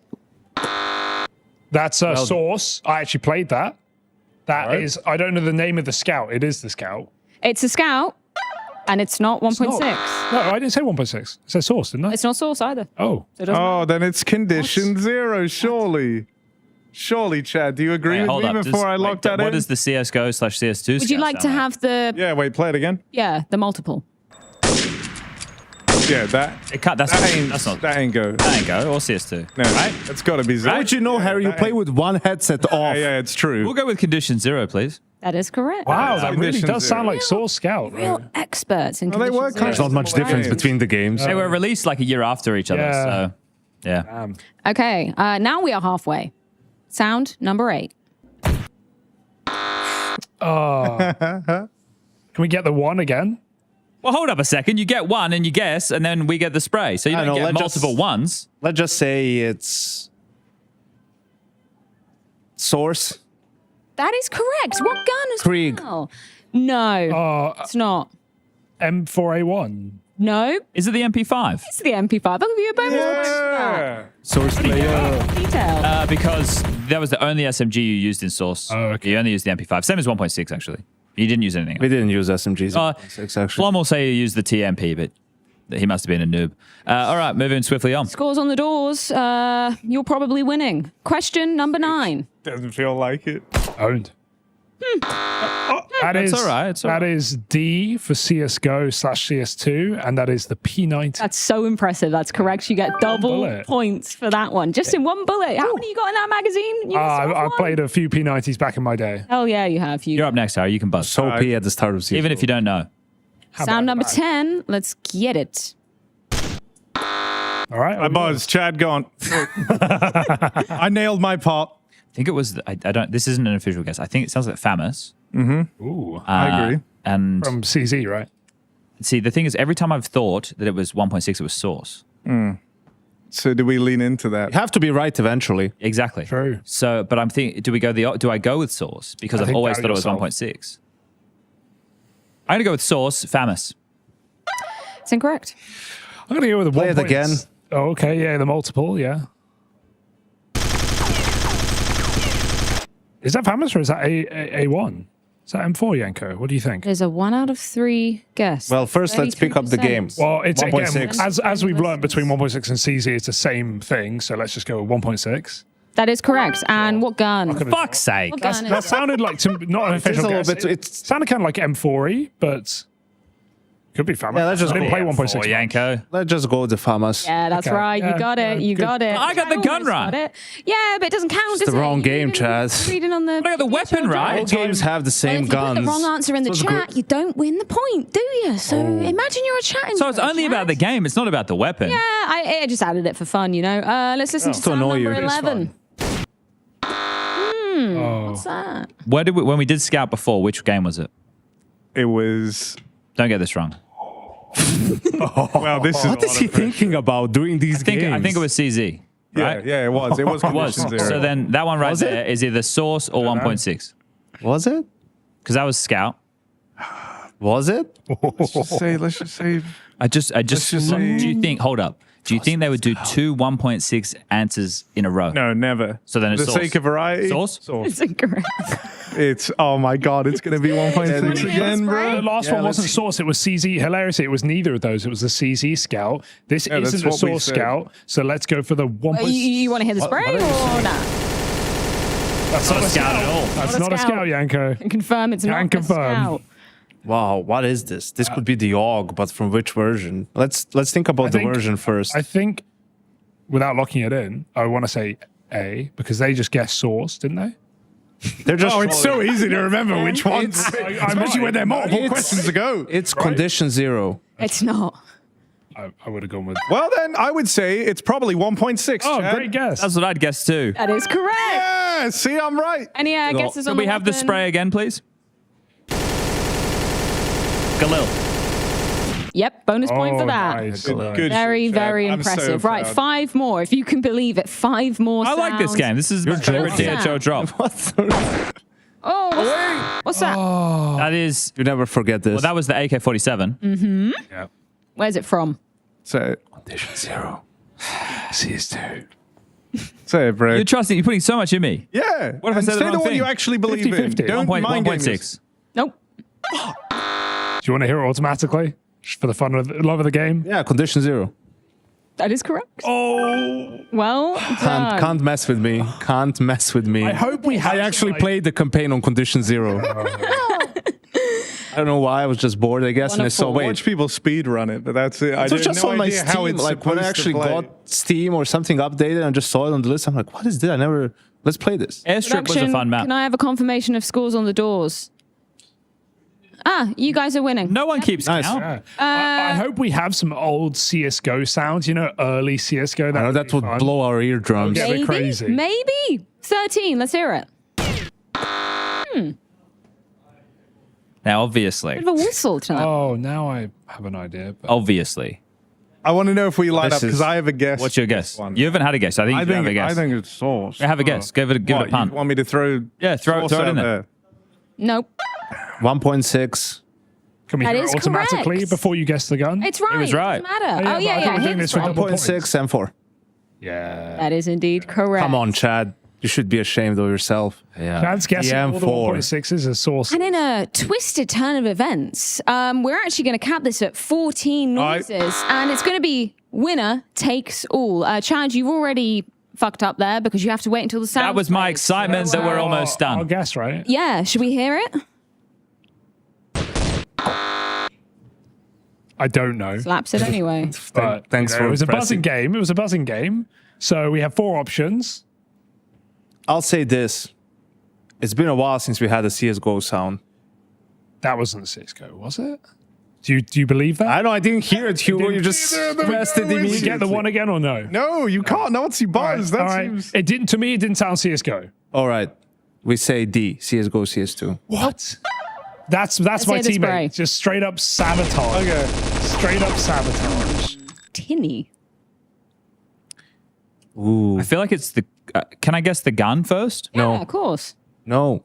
I feel it's the Krieg. Are you making the rules, Shank? Yes. It's the, It is. It's the Krieg. It's a Krieg, yeah. Okay. Which one's it from? Doesn't One matter out which of gun it is, 3 Chad. guesses. If you remember what they guessed, you can take that one I off. remember what they guessed. They Gives guessed you more D. percentage. Yeah, I know, but it's either... I don't want to say it's either. Every time I've gone source, it's 1.6. Every time I've gone 1.6, it's It's source. going to choke it. Zero. That's what I'm relying on. So I'm going to go with 1.6. Nope.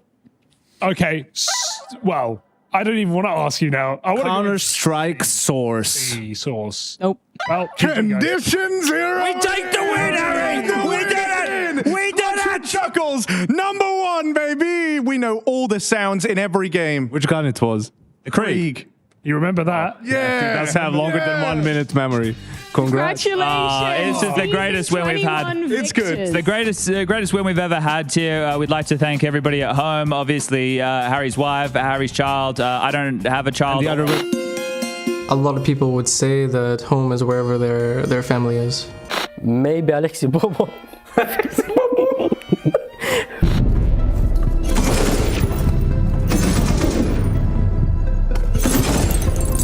The Astralis roster found themselves in their group decider match against their countrymen.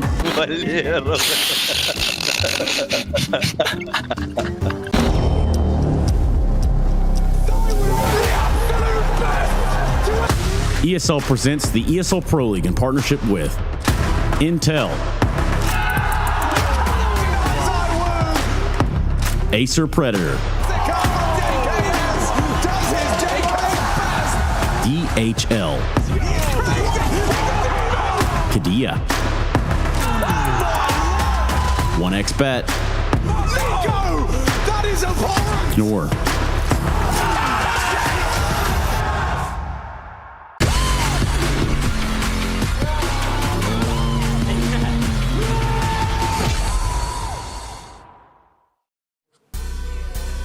Yo, Mathieu, how are you doing? Hello, feeling really good, excited for the game.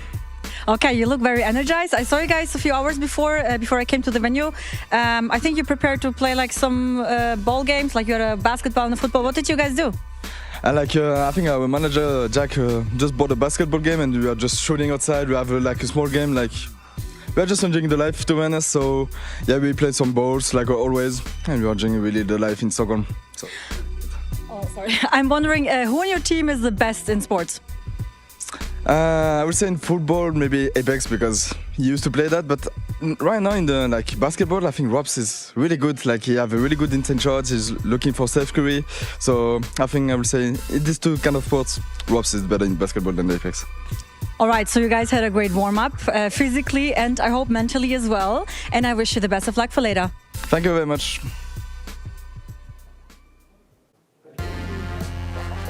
Hey Techno, you feeling good?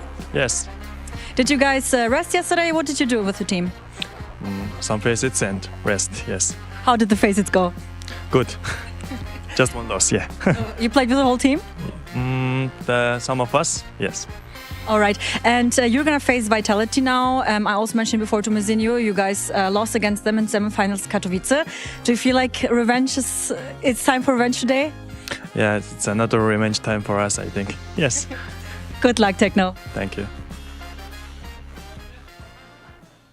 Rob's apparently shooting hoops and hopefully heads inside the server tonight. His first ever organization of MOUZ, already netting their spot in the grand final, and now it's time to find them an opponent. It's Vitality versus the Mongols. Janko, if we were to go through the history books, right? Vitality, they've always won versus the Mongols, never even dropped a map. Does that change today? I don't think so, mostly because the map pool really favors Vitality. I think actually even more importantly, Robs plays the best at Pro League. I think it's like one of his highest rated tournaments. And I think also for Zaiwu, Apex knows this better. He talked about it after one of the games on the couch. So it sort of feels destined for Vitality with the way they've been playing, right? I think also they'll benefit from what Mongols did to Navi yesterday, and they won't underestimate them by any means. Now, look, I just wanted to do some fact-checking on Techno regarding those Faceit games. I'm having a look here. He was queuing with 9-10. The map that they lost was Nuke, so if that comes into the veto, gentlemen, keep that in mind. Probably will. 9-10 did top frag with 25 kills, but they were up against a Danish stack, and we all know what Danish stacks are like in Faceit. It was a Chris2, Iceberg, TMB, Shira, Sira, and I don't know who the fifth gentleman is in that mix, but that was the loss that they took, and they played a lot of games. They were playing until 1:22 in the morning. We did have a very early finish yesterday as well, so that's at least 3-4 hours of stacking. Those are rookie numbers, Chad. You need to pump those numbers up. I only played 5 games, Janko. I'm looking for 10 in a day, so I'm not happy with the output the Mongols have found themselves with. Plus the 3 comps, that does bump them up to 8. And the officials don't count. You play officials for free. The prac is what we get paid for. In the prac. Yep, that's whose quote is that? Janko, you told me. Whose quote is that one? Which one? Practice is what you get paid for. The NFL player. It's also in Ted Lasso. Yeah, so, copied all around the world. Yeah, it's great. It's really. I mean, that random Danish stack did better than Navi did yesterday. That was kind of crazy. Yeah, no, fair. That is no. Look, the fact that the Mongols did absolutely destroy them 13-6, something we discussed about yesterday on the couch as well. This is a more comfortable environment for a team like Mongols. They're not having to worry about the stage experience, so we can take all of that out. And then if we're talking about firepower and head-to-head, these two teams have been hitting really hard. So I think when you look player for player, if Mongols don't let the nerves get to them, which they shouldn't because of the environment, there's no fans, it's a studio, it's the same place they've been the whole time. In that type of a situation, as long as they can deliver in the same way they did against Navi, we can have a series on our hands. We know what the bans are going to be. There's not going to be any train. There's not going to be any ancient. So with those maps removed, yes, Harry. Where do Mongols pick? Because Mirage, maybe? Nuke has been the reoccurring pick in this series for Vitality. They've always looked good on it. And it makes a lot of sense. Mongols are a bit hit and miss there. It's like in their picks is where they try to, gain the leverage over the series. I think we've seen Mirage and Inferno, I want to say. But Mongols Inferno ain't feeling great right now. Meanwhile, Vitality's they have like a 5-map 100% or 4-map 100% win rate. Both Mirage and Inferno in on that. So I'm just wondering, where do you go? Where do you go on the open? Could try Anubis, but they also feel like they don't like it. I'm very worried they're going to go back to Mirage. And yeah, but this is the thing, right? You want to pick confidently in a series like this, and there's no clear punish available. So I guess you do just play to your own. Yeah. I think after the game they had yesterday versus Navi, they just go with Mirage. And also I think they can look back on the Katowice game and say, hey, we lost the pistols on Mirage, right? Their T side, they started 0-5 and then won 5 in a row, right? So once they managed to consolidate, they actually had a decent map there. So no reason to be scared of it, right? Probably learned some lessons from that game, and can come up with a different plan today. Imagine Dust 2 pick from Vitality seems pretty likely because Mongols, they've had some games where they've come back on Dust 2, but you don't think so? What are you thinking? Maybe Nuke. I think they might try and go Nuke? Yeah, they were so good. It went so well for Vitality last time around. I don't think they have a reason to move away change from it. Yeah. Yeah. Look, I think just like the last series we have, there's a favorite. I feel like there's a heavier favorite in this series than there was in the previous. But I don't expect we're going to get two massive upsets in one day. Imagine if we had Mongols versus MOUZ. Unless, Harry, unless. Go on, finish the sentence. Here we go. Okay. You want to be a part of this segment? Okay, I think there's some things. Unless. Yeah, right. Okay. I'm trying to think. How do they do it? 9-10, Orb Masterclass. That's going to need to come through. Need to see him hitting shots. Get ZywOo off to a slow start. Rops's impact gets lessened if they're not finding, these little chip away openers. He's not taking space as proactively as he usually is. Maybe something like that could be a way in, but I don't know. I do think Vitality are coming into this as like giga heavy favorites. I don't really know how the Mongols win it, and that comes with the territory of them having lost this series every single time. I am hearing without winning a Mazzino map. maybe agrees with you, Harry. Let's hear from him. Oh. Mazzino, thank you for joining us today, and welcome to the semifinals. How are you feeling today? I'm feeling great. Yeah. You guys had an insane, dominant performance against Navi. And I just want to know how you describe the current form of your team right now. Pretty good, I guess. Yeah. Yeah, it was pretty good. You were also pretty good, especially on Ancient, if I'm not mistaken. You had an incredible performance, I think close to 2-point rating. What gave you the energy for that performance? Beats Crosshair. Okay, Bits Crosshair, that's good. I will remember that for myself. Which map did you just pick, guys? I think you just came from the Veto, right? Yeah, we pick Anubis. Okay, and on the other hand, I mean, like you guys are going to face Vitality, and they themselves are in very good form right now. So I think it will probably be a closer match now today. And the last time you faced Vitality was, I think, semifinals Katowice. So is it time for a revenge today? Yeah, I guess so. All right, best of luck. Thank you so much. Thank you. Semi-finals on the way. Spine that grand final going head-to-head versus MOUZ as they ascended earlier on. And we've got the Mongols taking on Vitality. Joining me, I've got Huge Byron and Janko Paunovic. Help bring the action in this semi-final. Yeah, it's going to be a one-sided game unless Mongols can play like they did yesterday. I don't want to count them out, though, from just showing up confident and delivering some strong individual prowess. That's exactly what got them over the line against Na'Vi. That floor of the Mongols was so high in their quarterfinal, Janko. Oh, yeah, they were absolutely incredible. But on the other side, they have the defending IEM Katowice champions in Team Vitality. Team closest to completing the ESL Grand Slam, and the team that beat them in Katowice 2-0 pretty handedly. ZywOo, top 3 player in the world last 17 years, a little bit less, but it feels like it.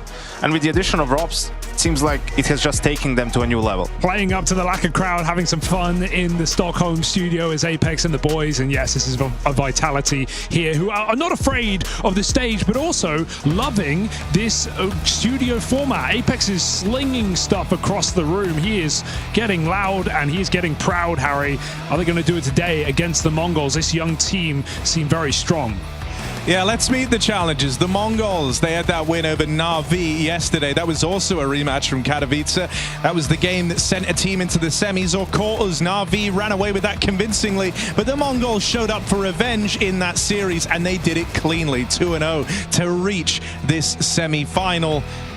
Here's the gang. You might be very accustomed with them. And one of the things with the Mongols is it feels like within this team, anyone can step up and fill that star role within this squad. I think their strength is the fact that this team really can feel like a jack of all trades at times.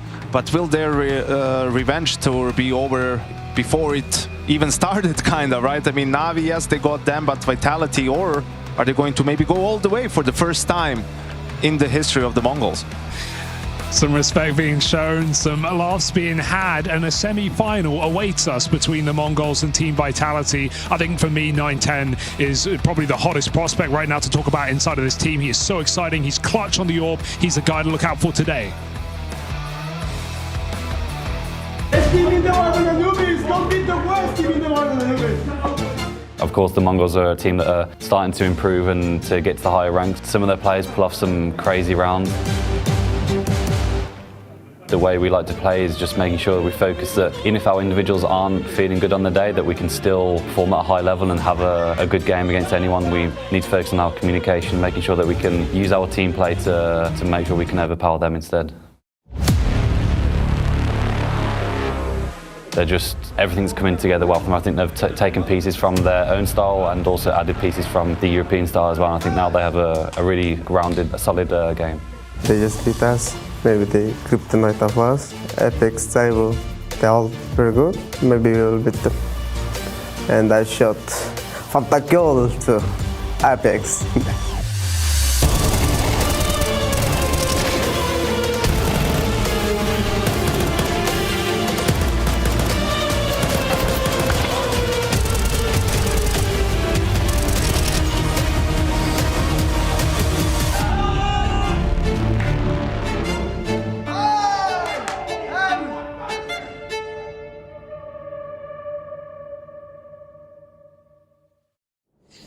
That's right, fellas. The Mongols taking on Team Vitality. A semi-final about to be underway. Just had them walking on through. By the way, that little intro was sick. I love the music choice. How are we feeling about this one? Because we have a different opening map in this series, which is very exciting. Anubis coming out first as the pick of the Mongols. Does that change anything, Yank? I feel so excited. I mean, I'm going to stand up, Harry. But yeah, I don't know. We talked a little bit about it on the couch. Obviously, it's the one map that Vitality has actually lost a few times with this new roster. But it's more about the Mongols and how good do they feel on this map, right? I feel with how they've been playing in this tournament. They could have also stuck with one of their signature maps, you know, your Mirage, something along those lines. But they do decide to go for the quote-unquote punish and pick Anubis. I think it's a cool thing. It shows almost an evolution in the Mongols, that they're willing to take a risk, that they're willing to take a backseat on one of their weaker maps to take on exactly the same case for Vitality, where they're not just going for the expected comfort pick of Mirage. It's also worth noting that Mongols on the stage in Katowice 2-0'd Eternal Fire, and sure, there was definitely an element of the stage getting to the Turkish side there, but they won on Anubis as well. They won on Eternal Fire's best map, a map that they had a 10-map winning streak to start the year. So they've got a legit win under their belt. They know what it takes, and they're going to have to prove it today in a map that has left Vitality wanting. An otherwise unblemished pool for Team Vitality, only losing one series this whole year so far. It's not going to be easy for the Mongols, but if there's a will, maybe, Harry, maybe there's a way. Yeah, something to give, right? We have had this series take place many, many times, and the Mongols never able to get past Vitality when they're playing to their own strengths. So trying to find a new weak point, a new thing to force Vitality out of this series, at least for one map, and they think Anubis can be the answer to that. And I think also last time around, you know, a couple of notes about their series. Vitality won 3 out of the 4 pistols. And the one time Mongols did win a pistol, it was a 2-0 after a Glock eco, and then they couldn't get any rounds going. Vitality took control of the economy immediately, and interesting to see in the end between Mirage and Inferno, Vitality actually respects Mongols' Mirage, goes for that Inferno.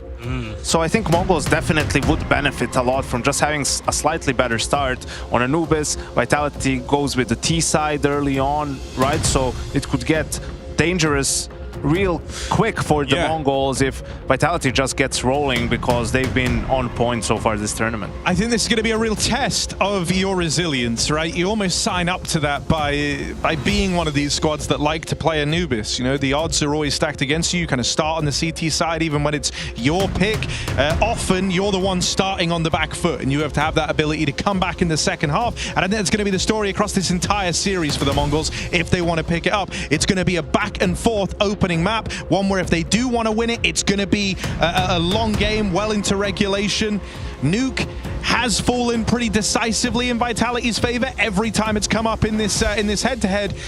And then Inferno is the close. Well, that was one of the maps that the Mongols even tried as their opener once before in this matchup. We just came off the back of a super heavy T-sided series. That semi-final between MOUZ and Spirit was all about the T-halves, comebacks from teams down 9-3. And as you said, with Vitality starting on the T-side of Anubis, that's where they have to get rip-roaring. But don't count the Mongols out of a comeback, because Vitality CT side has been a bit shoddy on Anubis. We'll have to see if that shows up today. Fist bumps coming in before the game. Well, Spirit fell down earlier on in the semi-final. Vitality are looking to solidify themselves as the #1 team, as the team to beat. When in Katowice, the defending champions there, or the reigning champions rather, now heading into EPL for their chance to make a grand final. It's the Mongols between them and that goal. And we start off on the Mongols pick of Anubis. T-side start for Vitality. Let's see what they bring into this pistol. Straight towards B here. Got a E-box smoke in. And also a B smoke being set up as Vitality. They've got to hit good flashes here. Mongols, 2 players in position. It's a very hard site to retake. They might not have a choice.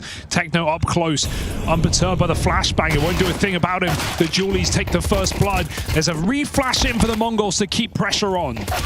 This pistol round on the CT half really matters to the Mongols, right? If they can get off to a good start here, get some early rounds, that would be huge for their longevity in this map. But things go from bad to worse. This B play landing stuck for Vitality. And only 1 kill found for the Mongols gets the Vitality squad off to a hot start here on the better side of Anubis. Dude, no one can ever stop the ZywOo Julies. The clicking is so rapid. There isn't a player that can match him there. And I'm excited to see ZywOo today because I feel like this is the perfect storm for him to show up in this tournament, right? You mentioned with Spirit already being gone, EPL's defending champions and Na'Vi eliminated as well. I think this is a ripe tournament for ZywOo to steal away and lock in an early MVP in this year because my God, like we're seeing a little bit of a different ZywOo even at this event. He's shouting a lot more. He's getting a lot more involved. You mentioned, Harry, how you think he's probably a bit pissed that he didn't, you know, he ended 3rd in the world last year. That was his lowest placing since he started playing professionally. So do we get a strong ZywOo is a big question today. Oh, this gets a little awkward. After that opener found right at the top of the round by the Deagle. Easy. But everything else comes up in favor of Vitality. They will get those trades. They stick the landing. 2-0 looking good. I'll just put this out there. I think the main reason for Vitality's strong start in series is they bring the best vibes during setup before the game. You know, there's a speaker, there's 90s dance music going on, right? Pump up the jam. Like, how can you not win a pistol after that sort of a start? That's true. They did bring a good vibe. But what you guys were talking about, you know, ZywOo, and I mean, you can see it across the board. All 5 of their players are top 18 in this tournament in terms of ratings, right? And just the addition of Robs and getting some of the bad vibes out that they had towards the end of last year. First of all, Robs, a spectacular player, a big game player, and you could see it from the first tournament, well, the second one since he joined the roster, but it frees up so much more for the other guys, right? ZywOo doesn't feel like he has to carry every single time. Mazzy has slightly better positions where he can showcase more what he's capable of. Flames stepped up incredibly last year, continued in that fashion, and Apex being the leader that the team needs. Everyone wins. Well, apart from the people who play them. How much has proven to be true? I mean, this was a nice idea for the Mongols heading into their first rifle round, right? Knowing they have to be proactive on this CT side. They try to get away with some B aggression.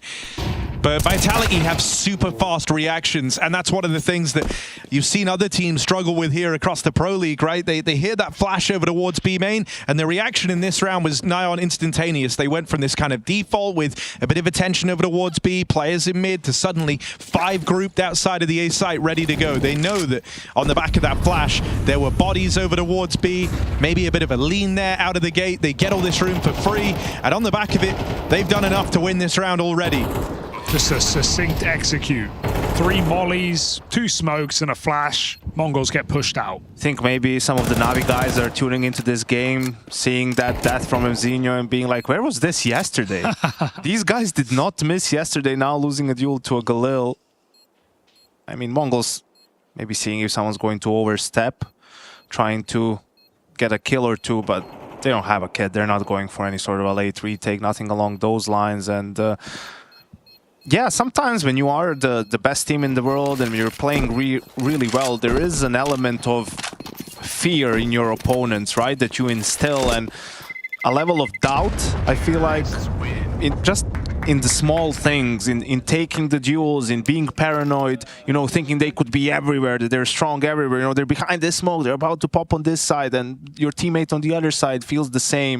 You know, you're second guessing a lot of the stuff because, okay, your opponents are a good team, they're playing well, but they're not unbeatable and they cannot be everywhere at the same time. So getting over that psychological hump is a big part of actually defeating them on the server as well. Mongols have already been making new waves in taking an arena game in Katowice. That was a first. But this is quite a mountain to climb, even in a studio environment. Vitality will not be caught unprepared. Apex is in this round, though. Pushing through the smoke. Techno grants a 5v4. What will Mongols do with this? They're not pulling back. They're still harassing middle, playing ahead of Vitality smoke. ZywOo gets pop flashed. Owned by Techno. 5v3 now. No excuses. I think at this point in the round, obviously you're still trying to win if you're Vitality, but you really need to get at least 2 kills, right? Like, even losing the round, but keeping the pressure on the economy of the Mongols, that is key. All right, then let's see how much they can get out of it, because that one is given over for free. Not expecting them that far away still so late in the round, and it could have meant that Vitality can go A or B. Might get worse. Senzu's hanging around here. I think he does have... He saw a barrel, but he doesn't know about flames. Yeah, it's the second player that catches him by surprise. They keep feeding Senzu over here in the water, or flames rather, down in water. Senzu and Techno both to their death, and Flames is still hungry for more. Rops brings it back into a 2v2.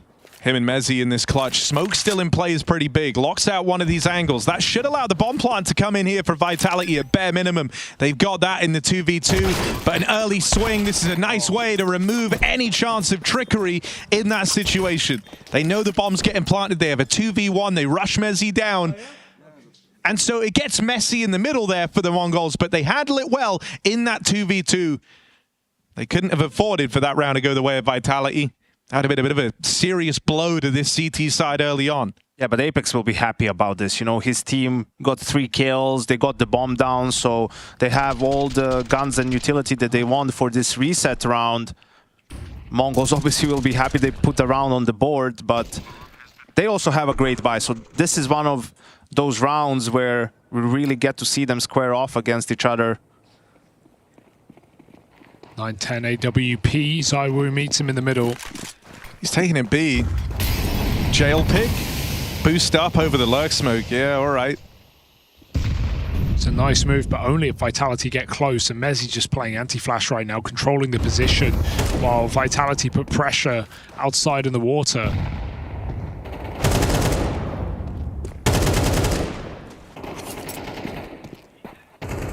This is where the Mongols would have really liked an entry from either the AWP or from the peak from Mzinho. And now you'll see they'll have to become a little bit paranoid about mid. Blitz already goes back.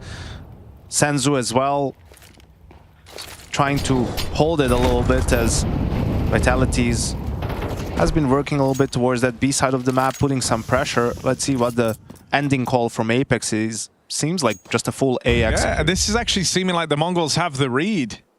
They'd already started shuffling Senzu over into mid, linking up with Blitz, and now the 3 of them have gone and taken up real estate over here towards A, so they will be in the right place for this site here. Senzu's anti-flash as well, or he was. Now they're moving together, getting a little bit aggressive. ZywOo punishes. There's the flash, you have no second player to cover it. There's a late swing for Blitz, but it's only 1-for-1, and they were down a man. Relying on the flank now, ZywOo goes back to check it, and there is nothing wrong with that round for Vitality. It goes to perfection. Just really have to appreciate also ZywOo's awareness and his game sense, right? I mean, they killed 3 players close A, so there's no danger of anyone being camera or heaven, right? That would be real crazy in terms of a setup. But, you know, the 2 players from B might come back water. That's where the closest danger is of a rotation. He comes back to check it, finds the kill, secures the round, because you look, his teammates didn't have a ton of HP. If he were to die to that flank, there maybe was a way in for the Mongols. Yeah, if Vitality made that move 5 seconds earlier, I think it goes very well for the Mongols. We had a double setup, we had the anti-flash. Instead, Mizzino walks in, which doesn't let Senzu play anti-flash. He just eats it.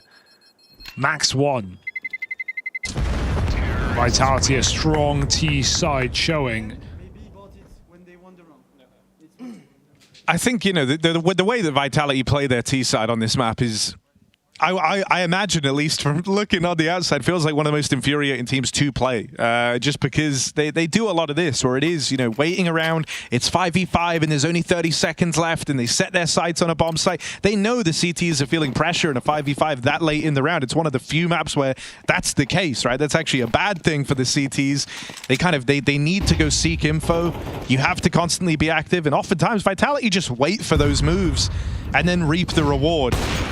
It's not necessarily, you know, the most exciting kind of on-the-fly calls and whatnot. Everything's super brawly and down to the wire. No, it's quite slow, and it's a lot of posturing and waiting for your opponent to make the mistake, but it works for them on these T-halves. And, you know, grouping up with 5 players for an execute is not without risks. You open yourself to flanks, you don't have presence somewhere else on the map, but in case they do come with aggression, you have the numbers to deal with it.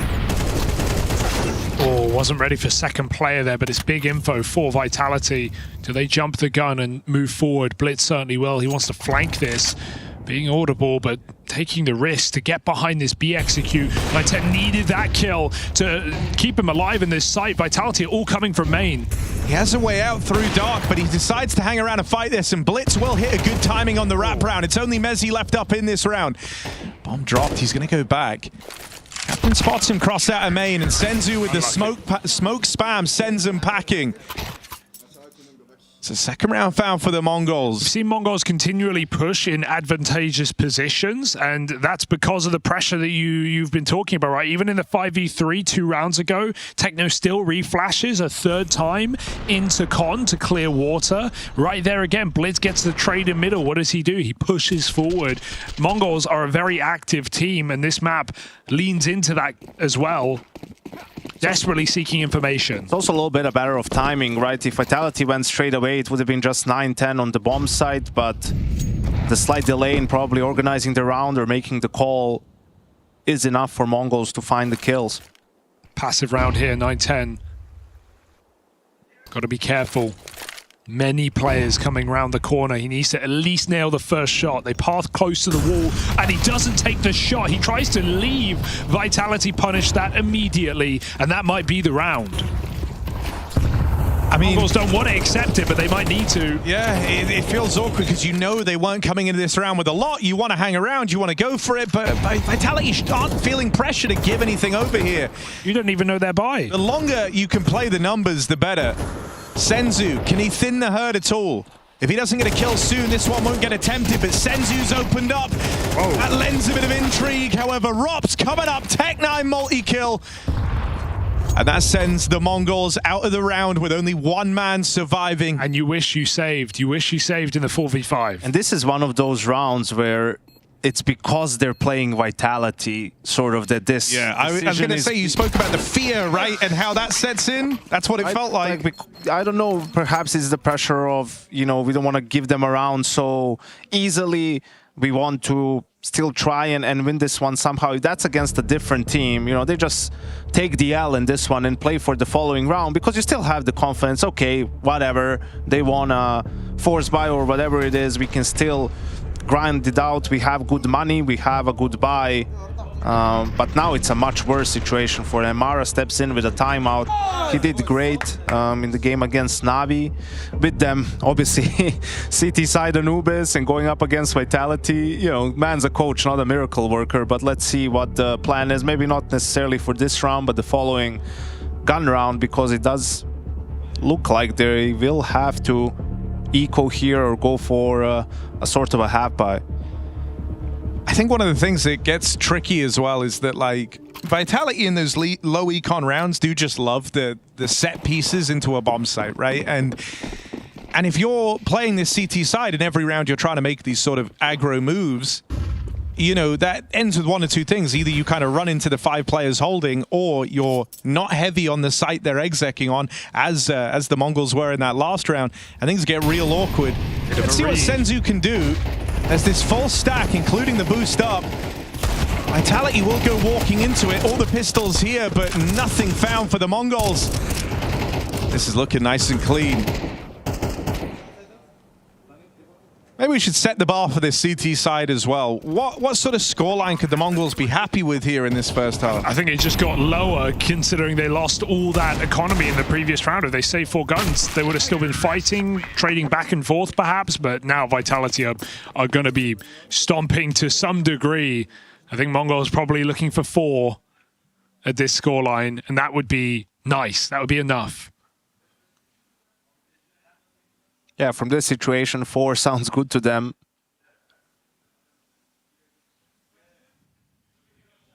Also, Apex, after 8 rounds, still on 0 kills.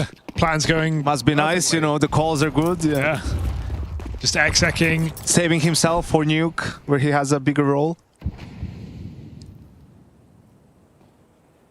Saiwu finding a lot of openings.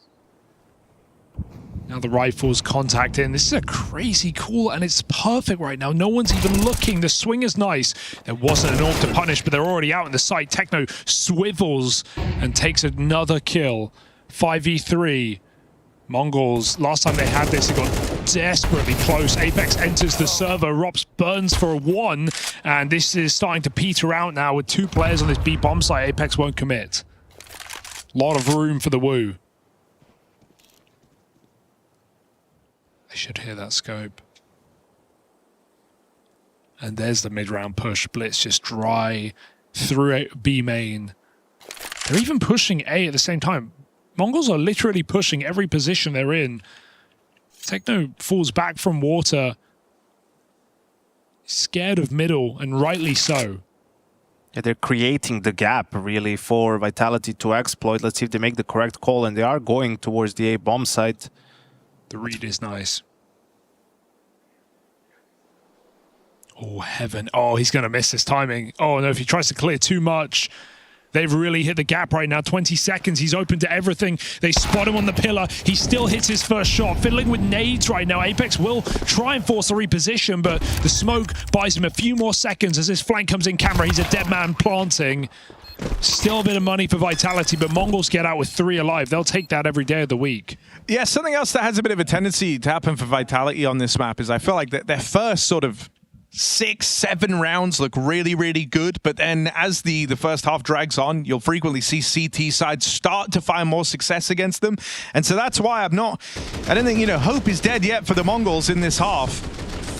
If we were saying they'd be happy with 4, how would they feel about something like 5 or 6 rounds on this CT side? Still achievable if they're able to break through the Vitality bank accounts. This is the big one if they want that sort of a scoreline, and let's see what the adjustment is from Apex. I like the sort of dry peeking into B. Definitely wasn't expected by the Mongols. Just couldn't find the frags. Yeah.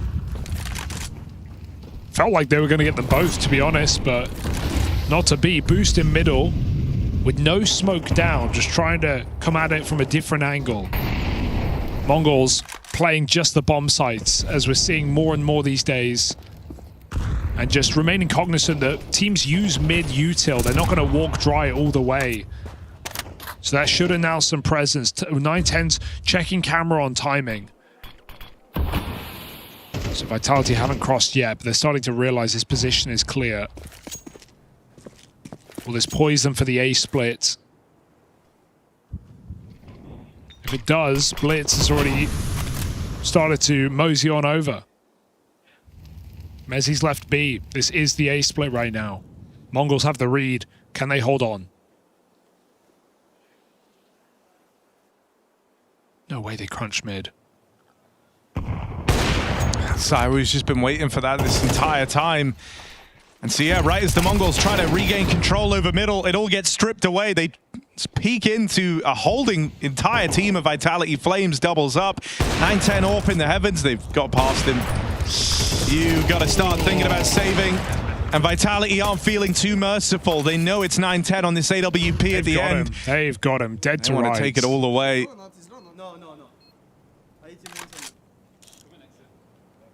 He's boxed in. No, they're telling Zahu he's close to him. They've also said they've hit 9-10. Neither of which of these things are true. But they know that he's here trapped. They know he can't go anywhere. And so it's about getting him when he tries to get away right as this bomb goes off. He knows that push is coming. And eventually this AWP will look to get removed. He's pincered ZywOo through the back. A well-orchestrated hunt. Mongols just can't sit still, can they? Which, you know, it comes sometimes at benefit, sometimes at cost. If they sat on that AAA setup and they actually picked a nice setup with a crossfire, Vitality would have walked right into it. Instead, they try and force the fight dry in middle, and look what happens. You know, if I was doing the desk for this game, I would just ask for the first reset round, round 5, and this round. And that's the story of the game so far. Mongols a couple of times in good situation, just the patience from Vitality really punishing the re-aggress, being ready for it, right place at the right time, and netting 2 of the most important rounds in the half outside the pistol.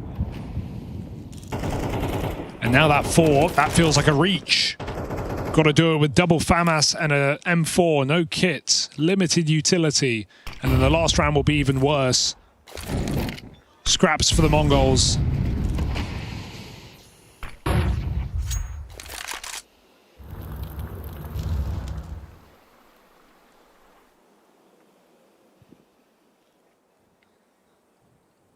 This will get info, but it's a lot of resources at B right now. We might just see one player flank and the others back up. But I mean, you know, like even this sort of push that they're doing right now is like the same thing as when they triple fight mid. That's kind of one of the issues with this CT Anubis. Sick flash from Mezzi. Is that a lineup? We'll be practicing that one. UK flash. Thank you.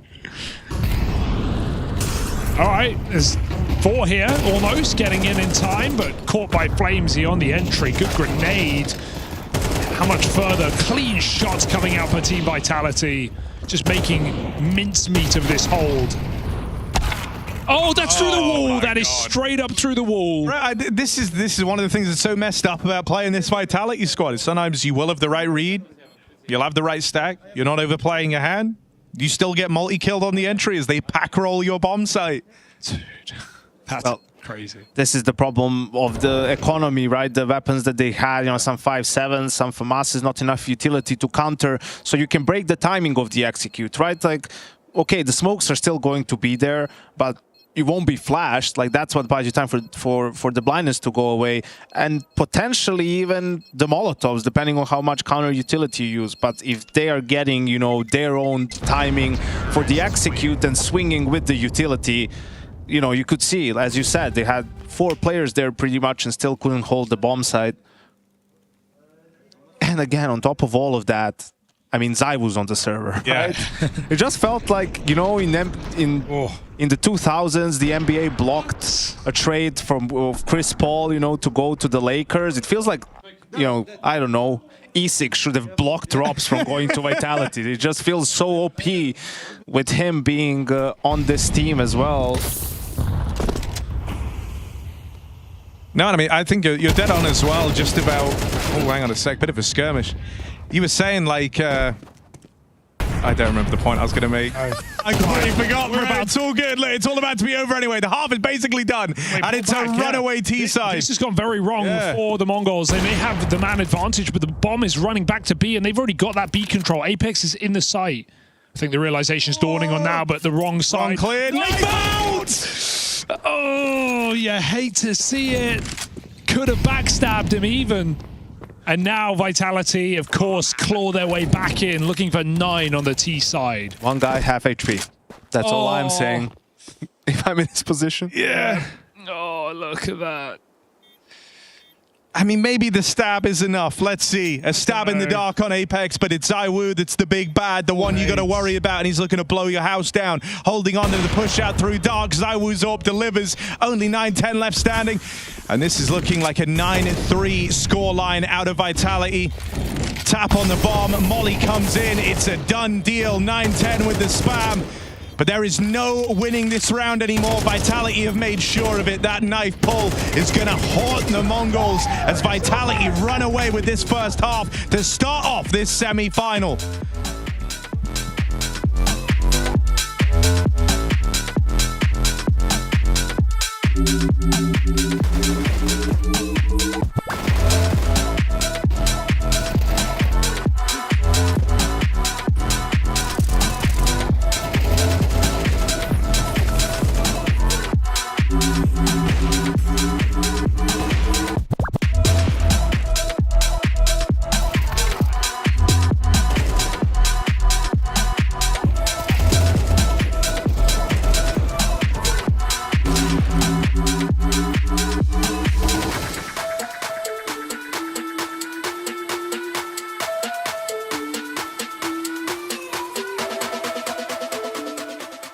They're looking flustered, Harry. It must be time for a tactical timeout. Yeah, it's time for a quick reset and a refuel.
Well, that's saucy. That's creamy.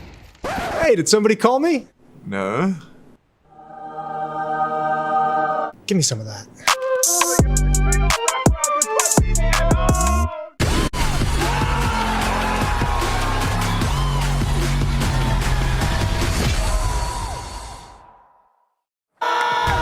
Vitality are in a really good spot. There's no denying it. It's the Mongols' map pick. They're set up 9-3. The Mongols left trailing behind. But this was always going to be a game about the second half when the Mongols get onto that T side, being able to have longevity, resilience in this series. That was a requirement when they signed up to play Anubis. It's got to start here and now in the pistol, though, as they do trail behind. They need to find instant success, or else they'll never really get the chance to play the T-half on Anubis. Yeah, Harry, like you said during the break, you can't win Anubis in the first half. It's certainly true. You can lose it, though. Yeah, that's the oxymoron. We don't know how it works, but it just does. Why don't you just... Well, why are you calling Harry that? It's a new nickname I'm working on. Flames focused, running forward, taking two. This is what they did to Liquid with the set flash from Apex, but despite that double in middle, everyone else falls. Vitality suddenly thrust into a weird one. They've got the bomb control. They've smoked off the site, but these Mongols players are coming through. Have no doubt about it. Julies will need to do it. Julies can do it. One more bullet onto Senzu, but the reload must come through. Not every day you see that. Fresh mags in. ZywOo goes back for more. He can't finish it. It's one bullet. ZywOo suppressing fire, oppressing fire, but he can't close the round. Somehow Senzu, a shot from death, saves the Mongols on their map pick. Oh my god, I don't believe what we just saw.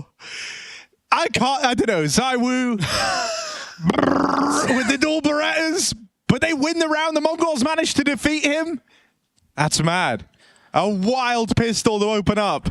It feels like if he somehow won that round, we wouldn't have to play Nuke. Yeah. You know, we could just shut it down after Anubis because and say congrats, you made it. It would have been crazy. Yeah, for a second I was like, why is Messi smoking? Ah, they have the C4, right? But still couldn't connect on the kills. Great flash from probably Apex for Flamesy to get the double kill. He did that in the quarter against Liquid. He did the same pistol setup. Flames came through, killed like 3 or 4 players in middle. Flash is perfect.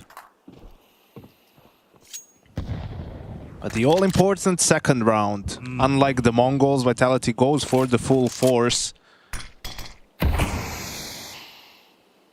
It would mean so much, you know, it puts you pretty much on 11 rounds if you're able to win this one, maybe even 12, so why not go for it? And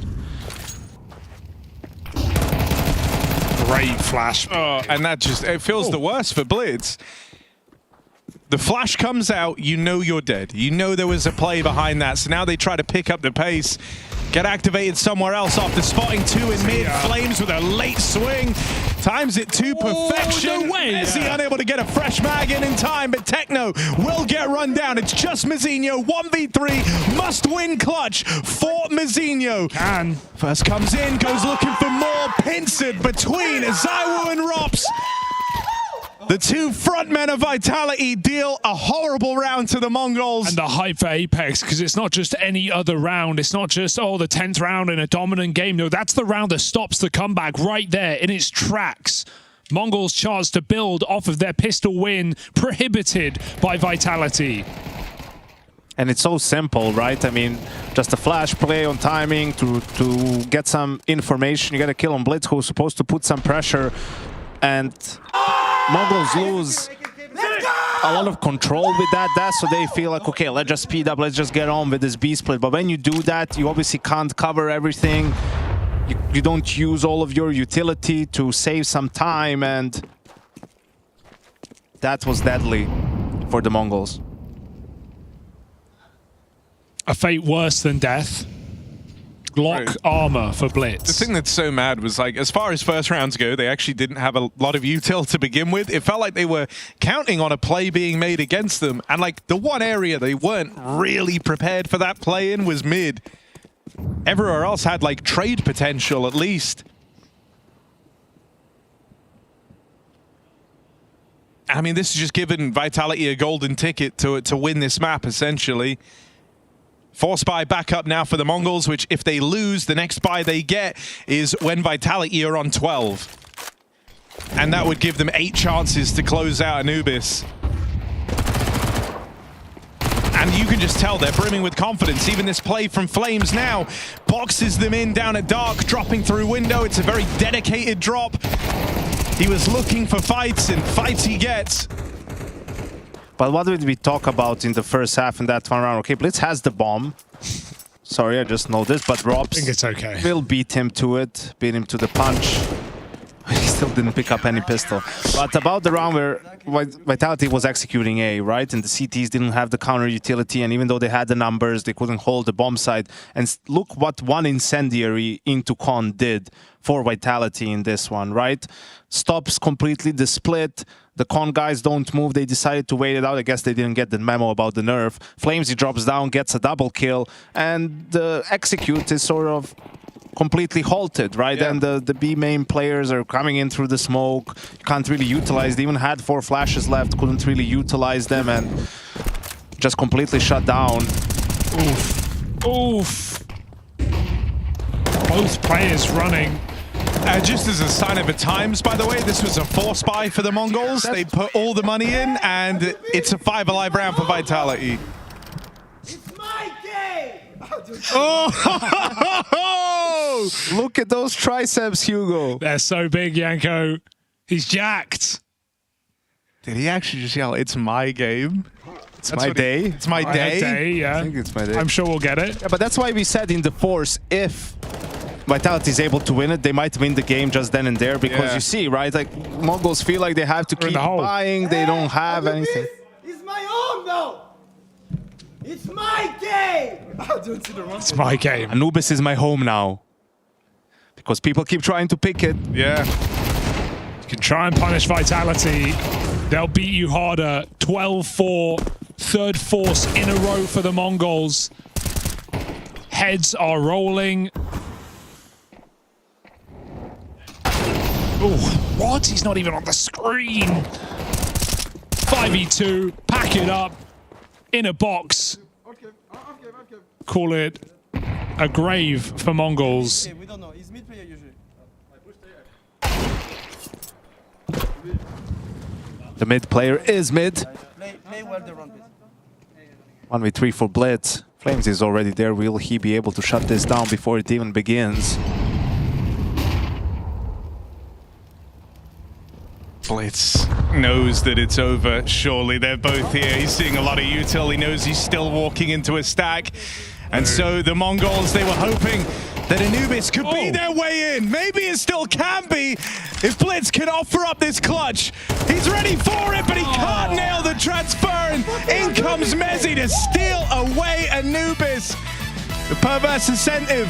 The Cobra effect in full effect right now as Vitality rise up. Their Anubis getting better and better, and now they've run away with this over the Mongols. They are now one map away from that grand final.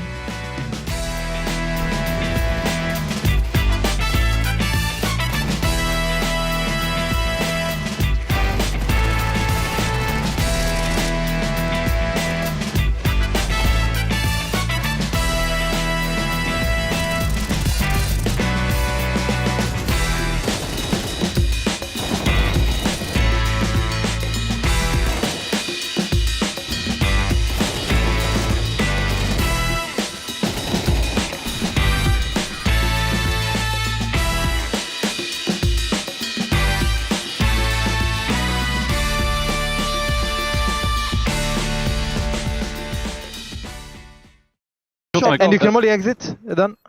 Yes, I will try. One was exit. You have heaven? One out short, out short. Zero. 2-2, one more out short. Yes. One more short. Exit one. Exit last. I'm playing safe. He's still an exit, I cross. Done. Robin is hunting him already. I'm doing a slow hunt. I didn't hear him. He should be city. Yeah. He can't go B man. I'm pushing. Oh my god. Boys. Okay, I'm gonna go. Close to B. Careful B. Yeah. Block out, One cave. Old cave, William, I pick on you. Yes. B man cave. Help out, cave. Cave. That too. Nice. RPK. 1 HP, RPK. Let's fight. 1 HP. I know last. Cave player. Pick on the left. Come on, can you go? Half HP. Tight. Nika. I'll be back. Cave and pillar. Let's go! I'm holding hooks, he flashed down on B. Too close cave. Do that. I think it's by. Careful B. Don't say mid. One B. You kill the player. I want to B. I'm pushing it. Careful mid. That's B. What the fuck? Hey! Anubis is my home now! It's my game! 1 HP. Oh, I think team. I'm so sad. Everybody will. Nice!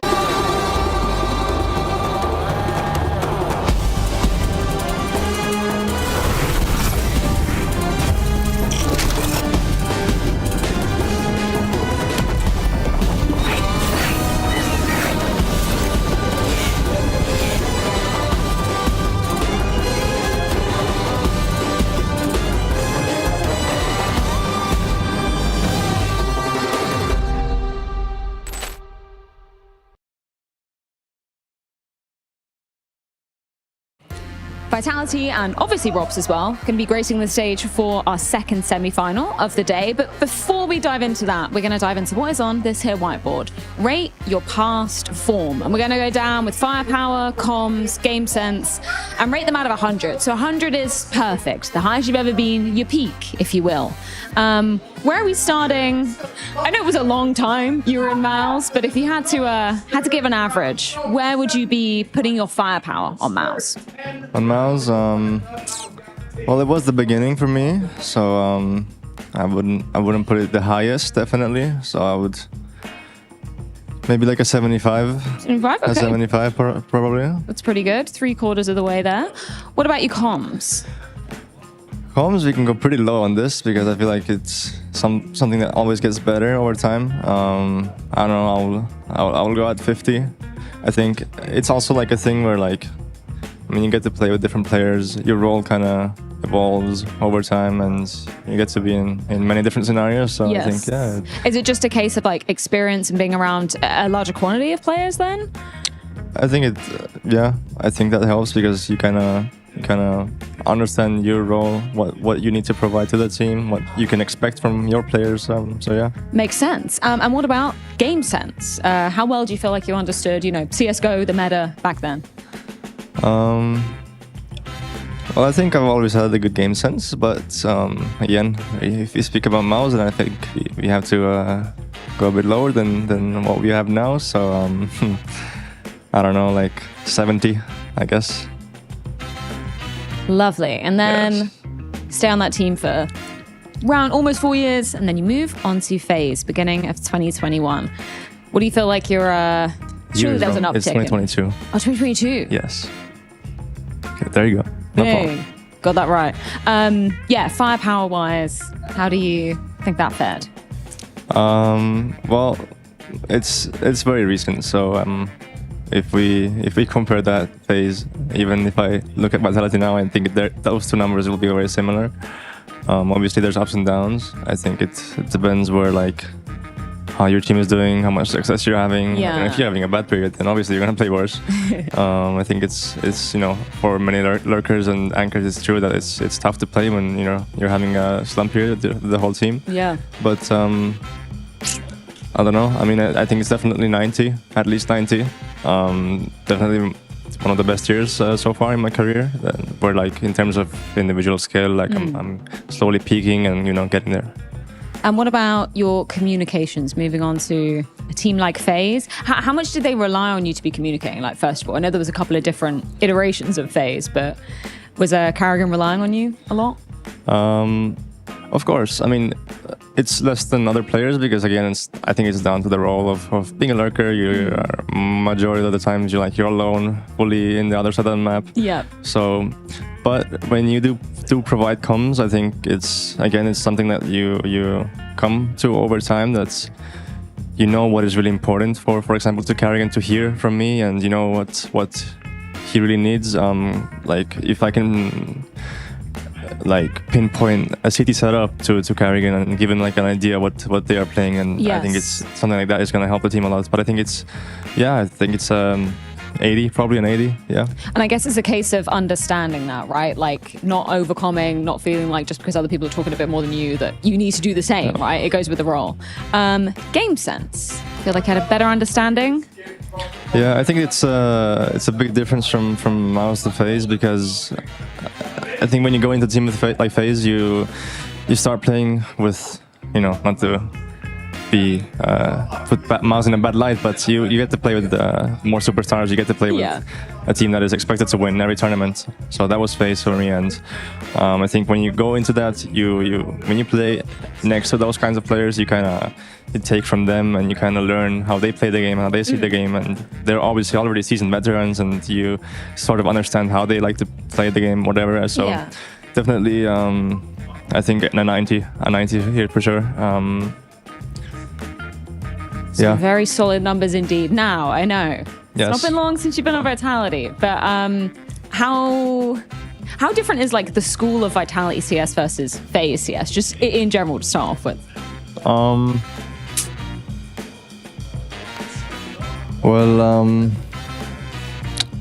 I think in terms of like current roles, I think our team has better roles for the team. If you compare with FaZe, I think FaZe, they're having some, I wouldn't say like issues, but it's tough to figure out how you want to play with that team because I left a big hole obviously, and it's hard for them to figure it out.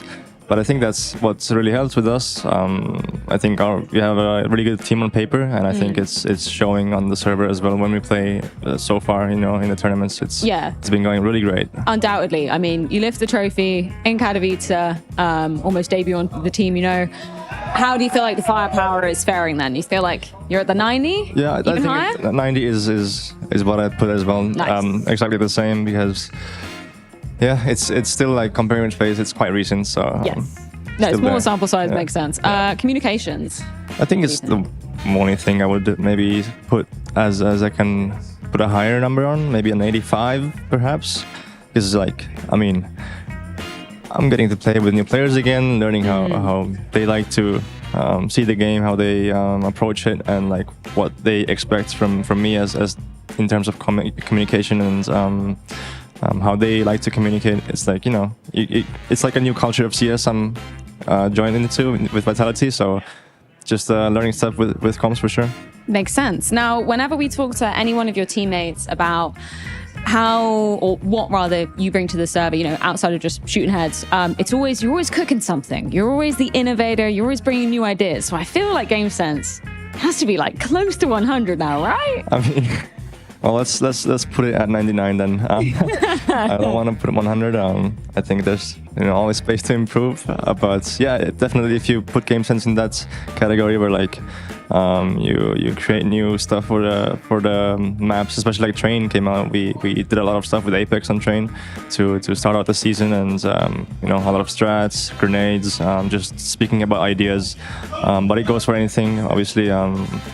I think everyone who has played with me, they can, I know they've said that I'm pretty good in terms of like creating ideas and strats, and also like, game sense is about playing as well, like, having a good read for clutching, having a good read in mid rounds to see what setups teams are playing and reading through that. So yeah, definitely that's a high number. Excellent, and I'm glad you put that high number on the board as well. Thank you so much, Rob, for your time, and good luck in the semi-final. Thank you.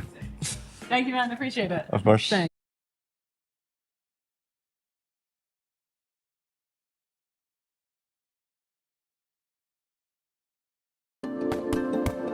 Hi, it's Bob with Face It. The official broadcast is better than ever on Face It Watch. Yep, that's right. Switch it up with the POV selector.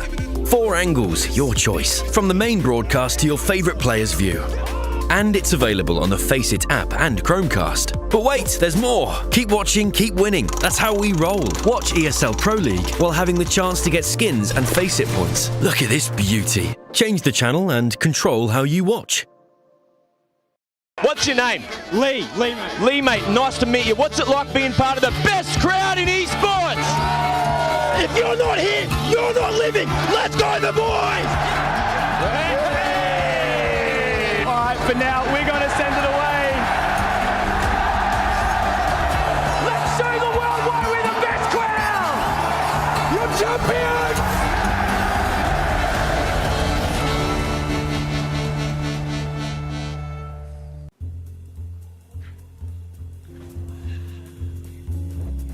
Well, hello there, my lovely friends. It's time for me to tell you how you can fix your sit with Anthros, the official chair of ESL. Built by humans, backed by science, it features an anti-gravity technique. Now, that does sound a little wild, all things considered, because we are on Earth, but let me just give it a shot, shall we?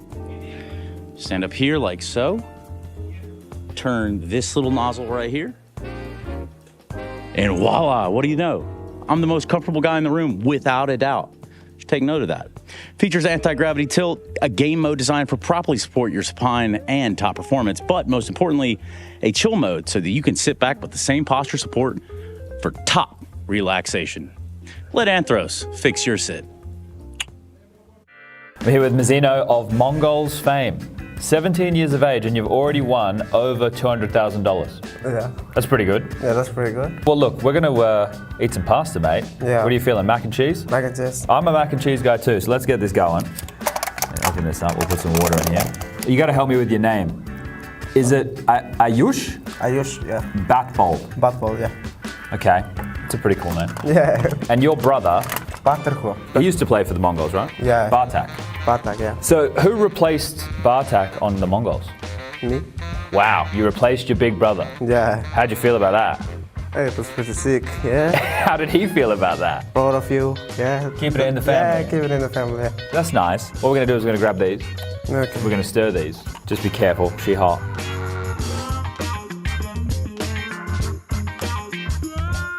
What's your favorite position on any map you play? Maybe Ancient. You're A. Ancient one is A and mid rotate. Yeah, mid's fun. Yeah, mid is fun, It's yeah. a very active position. Yeah, very active. Yeah. You said you missed breakfast. Yeah, I missed You breakfast. slept in? Yeah, I slept in. Now I'm hungry and it tastes like good. Yeah, I'm happy. You happy? Yeah, happy. Yeah. Just hungry, eating mac and cheese. That's good.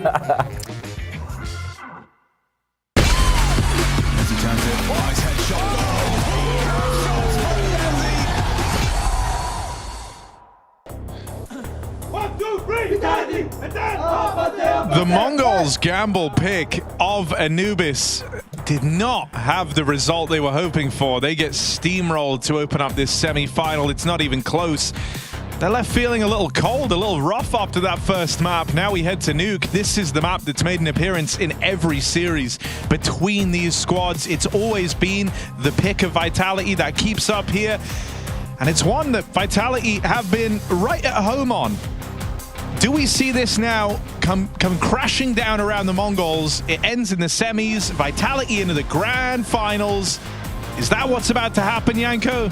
I think the team that has the biggest chance to beat Vitality is Vitality, right? And maybe even the only team at this point in time with the way they've been playing. And what I mean by that is, you know, getting overconfident, maybe getting a little bit complacent, thinking this game is already won. You know, you don't want to give Mongols anyway back into this game. You don't want to give them any confidence because we saw what they did to Navi just yesterday with some confident Counter-Strike. And the age-old saying that you learn more from a loss. Well, the Mongols have done a lot of losing to Vitality on this map. There's a lot of tape to go over. This is the one they could have been very prepped for heading into this series. It's true. I mean, they've never taken even a map off of Vitality, so the odds are certainly against them. Vitality have played Nuke to great success in the last 6 months. 16 out of 17 games won for Vitality. Gonna send it. Flames hits the ground. He craters. He must. I mean, wait. How did he go 100-0 though with no assist? Did someone shoot him in the air? I'm lost. He dies, and so do the rest of Vitality. Just shot in the back. What the hell happened to Flames? I don't know. What you did think happen? An assist would show up, but does assist not show up when you crater? No, I can't tell you. It should. I don't know, was there a molly? I looked away for a second. I presumed he was one of the guys jumping, but... In any case, this is what happened last time around. Mongols win the pistol. They won the second round too, although Vitality echoed, so Vitality switches it up this time around. Goes for a full buy. And last time around, they abused a lot the A bomb site, right? Whether it's a split from main or just a delayed A execute. That's where the problems were for the Mongols. This time around, Apex fast rush into Secret. Oh. Kill for Rops. Now he's armed. Getting more dangerous by the second. Rops back onto the Tech 9. Will get run through, and Apex is unable to trade. So that force buy doesn't quite give the results over. Look good for a moment. But in the end, shoot up by Techno at the back of the site. Someone needs to go, I'll leave it here, but someone needs to go in the demo and find out what happened to Flames, because I just watched it back. No one shot him. I have no idea. He went 100-0. I've never seen anything like it. Maybe someone trolled him and bound one of his... keys to kill. Keys to kill, right? That's a good bit. And he didn't press that button in warm-up, so the first time he pressed it was in the pistol round. That would be pretty funny. That would be pretty tilting. Yeah. Very interesting. Either way, Mongols given an opportunity here. Let's see if they can seize it against the Deagles. grab this free round to find a 3-0 lead. But yeah, last time around, it was sort of the A splits, Robs through doors, sometimes through the smoke. That's what Vitality, that's what their opening was. That's what their game plan was on T side. Even against half-buys, they would rush the A bomb site.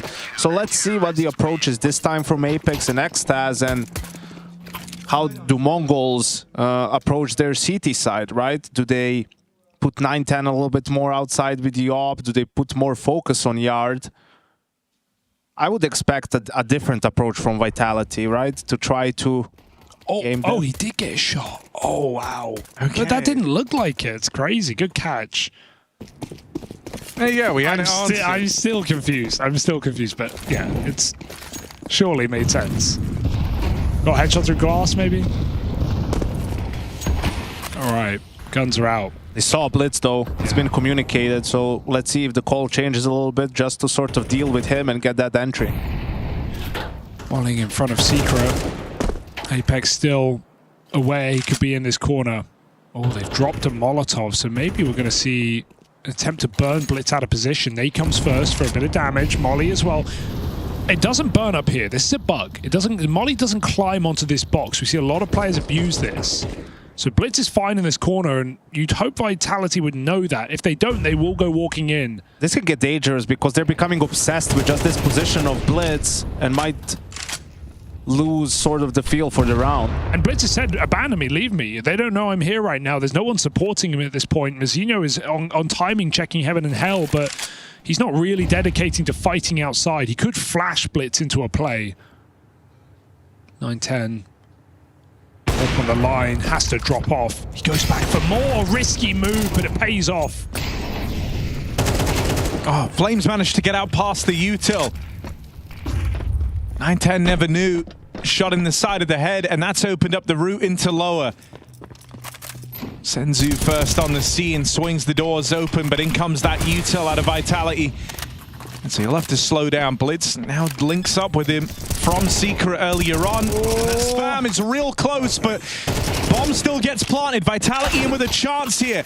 Apex sandwich, Techno late on ramp. Flames right now has a lot of info as to where all these players are, but does that make dealing with this 1v3 any easier? Tries to isolate the ramp fight, but he can't get a bearing on Techno 4K.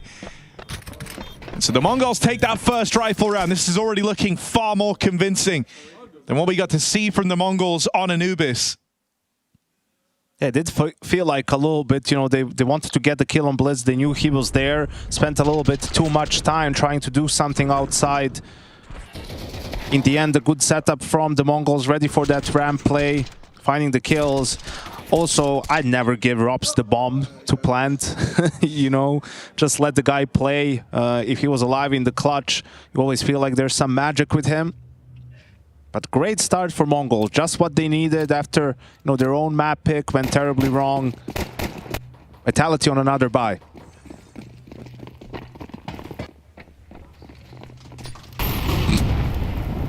Smooth.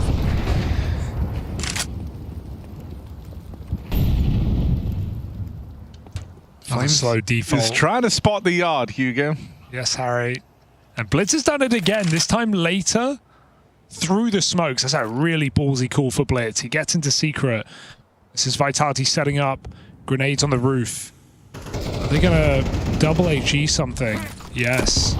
Top silo, but no one nearby. Techno's in the rafters. Vitality still tempted by this upper site. Prodding. Ramp is always an option if you don't like what you see. But 9-10's orb remains in this position.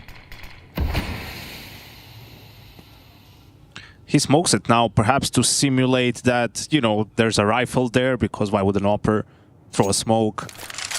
But we don't see any movement from the side of the CTs, right? They're content with their positions. Oh, let him leave. What's that one for them? Nothing. Nowhere good. Maybe they're hiding inside of it. Let's see if it puts some paranoia in the way of Vitality. They don't clear above them. Techno gets 2 and Mezzy 1 Gs. Oh dear, oh dear. Oh dear indeed. Vitality down 0-5 as the Mongols are here to play in the semi-final. Yeah, the big difference is, the main difference for the Mongols, this new compared to last, is Blitz. And the information he gets from being Yard, right? Like 2 rounds in a row, he's there. He sees that the smoke screen is exactly that. They're not actually going for any control towards the outside. That really gives confidence to his teammates. You know, they're knowing that the fight is going to come their way.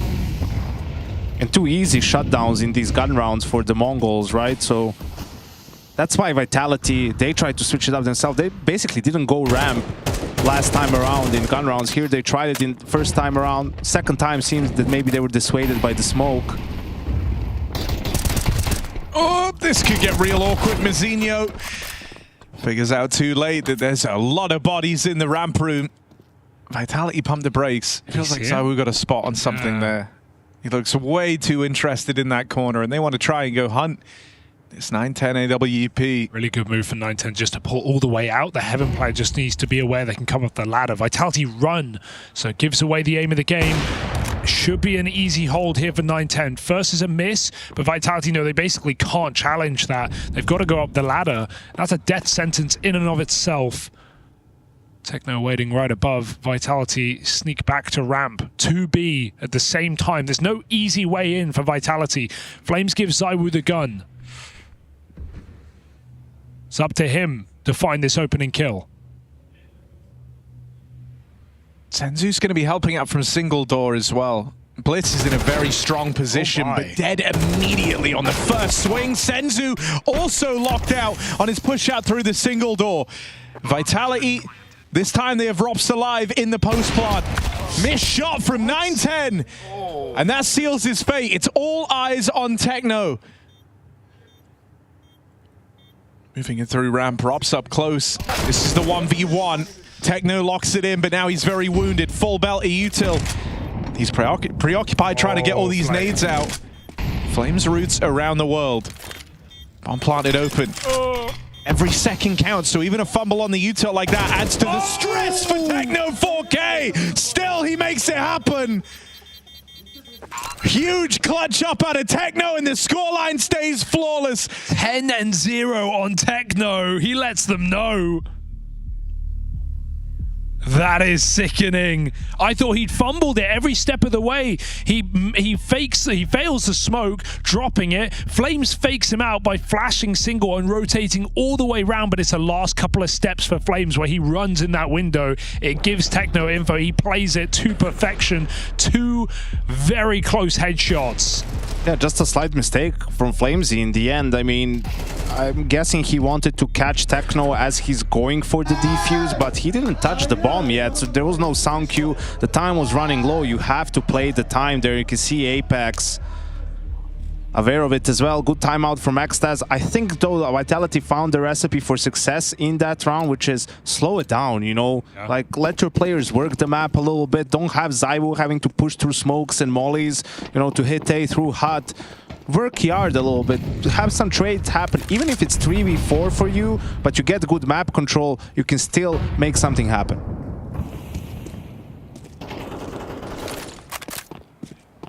Mongols still with the momentum. In a momentous matchup, they're playing with confidence. Blitz swings outside. He's been going through these smokes. He's been disrespecting Vitality.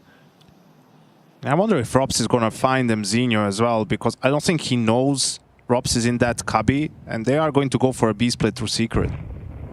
910's up on the line. Jiggle. This time he hits it. There's the molly out of ramp. Robs challenges. Oh, I thought he would call it off there. He tries to get that kill while he can.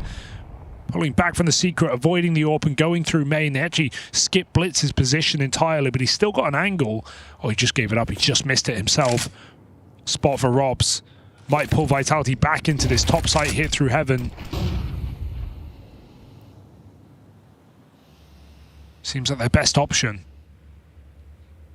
This is a good call from Vitality, right? AWP is secret, so outside is where you have the advantages. Let's see if Mongols are going to be aware of the flank. Techno completely unaware. Oh no. Oh, don't throw it. And he got the spot. Right below. Mizzy almost gets it clean, but 2 for 2 with the plant in. Still, even that's a bit frustrating. Right now, you have to drop a player out of heaven. This round would have been safe if ZywOo got to stay up here, if Mezi was good for that double kill. So now you really better come up trumps in this 2v2. That's a lot of damage done on a Rops. They're going to trade the guns around. 9-10 going to lead the way on this M4. Entrusting the orb to Mizinho. Rops hits a blinder, and now it is just Mizinho. They're in the site. They're in here with him. Shadow spotted. He knows that ZywOo's close. That doesn't make dealing with the guy any easier. What a bait for ZywOo. He runs forward, then just sneaks back, knowing he's never going to stick that bomb after that sound cue. Kill comes to him easily. And also, yeah, sure, the Heaven Post point is powerful. He wants to be there, but there were 15 seconds on the clock, and Rops is at door, tucked. They could be anywhere. He has to cross main and lobby. It just makes sense as ZywOo mollies Heaven, drops in, gets that quick plant. It buys time for Vitality more than anything. Such a huge lapse in communication from Mongols. I mean, that took a while, and that's where the gap is. Crazy that it wasn't communicated, or maybe it was, but Techno just didn't react to it. They will go right back to an aggressive setup on Yard with 9-10. And they're walking right by him. On the right side of red. He's been looking real sharp as 9-10, but yeah, there's no substitute for that, right? No reaction speed to save him, just shot in the side as they walk past him out in the yard. 5v3. Vitality, it's taken them 6 rounds to break in, but they're looking to start their streak here and now. With 2 kills found outside, it put pressure on the rest of the Mongols to start making these moves. And as they move around, they're going into the crosshairs of Vitality. This is where you don't want to count out Vitality from coming back into this half, right? We're starting to look at the money of Mongols. It's not great. Even this save would make a world of difference. And Vitality are going to be shooting for 6 here after finding back-to-back rounds. And they might find all the kills as well. Insult to injury. Perfection in this one. 5 alive. The Mongols don't have a lot to say about this. They might just buy. That's the kind of team the Mongols are here. They could get 3 guns. Yeah, but you could see as soon as Vitality switched to playing just a little bit more default, playing slow, right? Not overthinking the counters and the mind games, they found success. They just have the players for it, right? I mean, they have the more experienced players. ZywOo and Rops, I'd take them 2v7, let alone, you know, in a 2v3 situation. I mean, those guys are just so good. And it also gives you an opportunity to take things step by step, right? Get a little bit more information going before you have to make a decision. And you could see after the entry kills, they got 3 free kills, pretty much. They actually use the smokes as well. So many rounds Vitality have thrown the smokes and either have 1 or 0 players moving in front or behind them. And this time it's just a full pack play, contact behind the smokes. So 9-10 gets completely caught off. He's now scouting the silo. Rops putting a lot of pressure on for a solo player in lobby. Again, Vitality uses smokes. And again, they make it down. Oh, I was going to say unscathed, but that is not the case. Blitz shoots them through and finds ZywOo over the top. A lot of damage for the captain of Mongols to start this round. Mezi also on only 10 HP. A lot of damage done there by Blitz, but they don't have anyone towards the B-bomb side. Do they think this is just a fake?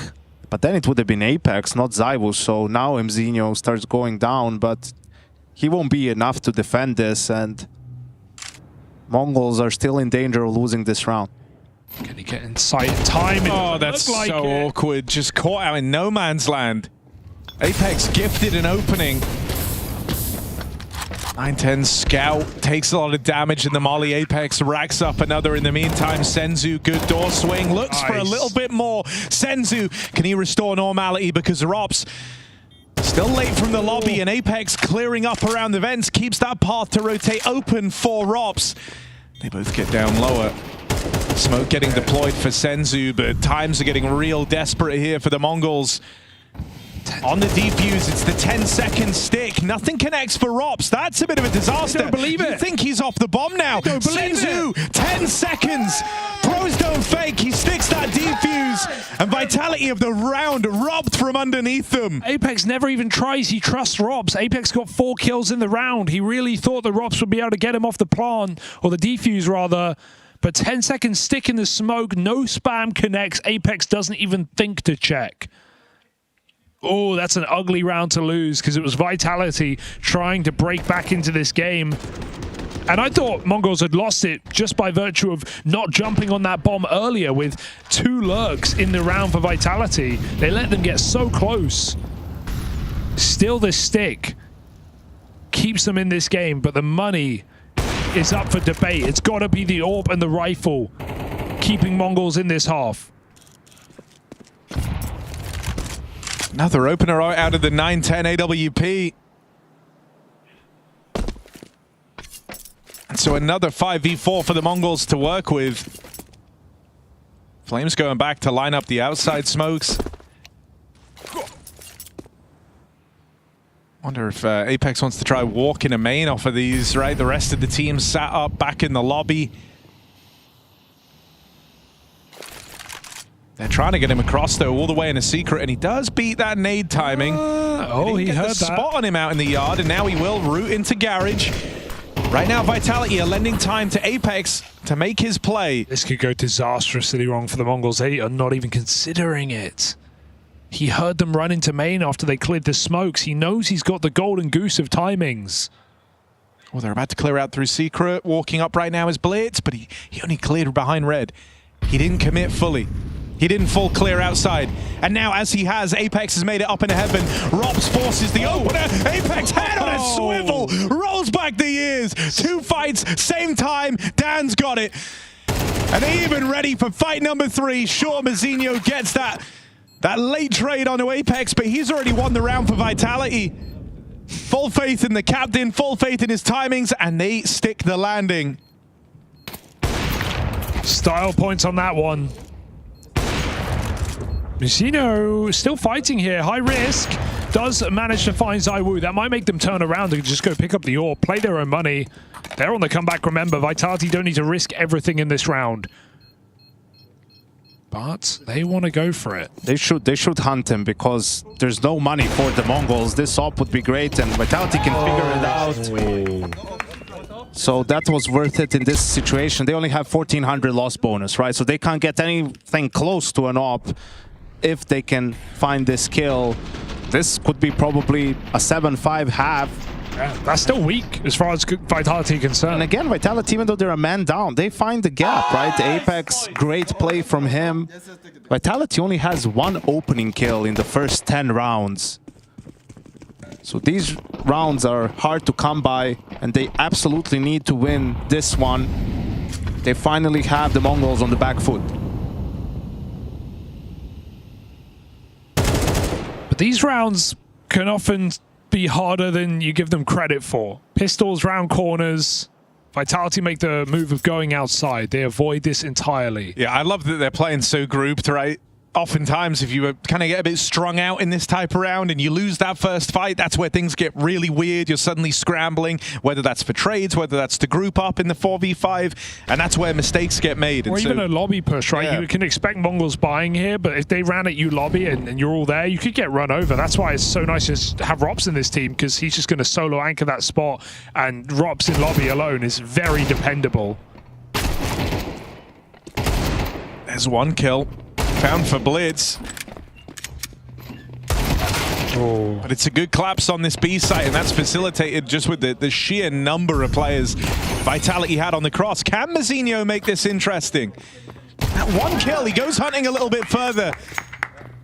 I do like Apex's eye for the game. Even there, just he's not afraid to run down that player in lower who he knows is feeling pressure, getting pushed in single door, goes out into the site, and Apex just runs, opens double, doesn't let him reposition, gets the kill, closes the door. Just trapping that player. And for the final round, the Mongols don't have a much better buy, right? And the problem in these rounds, like you guys talked about sometimes, is, you know, the scout gets one kill outside or someone gets one deagled. You know, on a map like Nuke, you throw smokes outside and a scout or a deagle from Secret gets a one dig. If he kills, let's say, someone who's not an outside player, that's also a lot of information for the CT. So then they can take calculated gambles, calculated risks. That's what makes those rounds tricky. But Vitality handling it well so far. The breakthrough has just been using these smokes with groups. The first 5 or 6 rounds was just Apex outside. Now just everyone crossing. Garage, main, Secret. This has been the answer for Vitality. This is the biggest threat they've met, though, in Secret. 2 players on a crossfire. The Shadow gives Flames warning. Is he ready for Techno?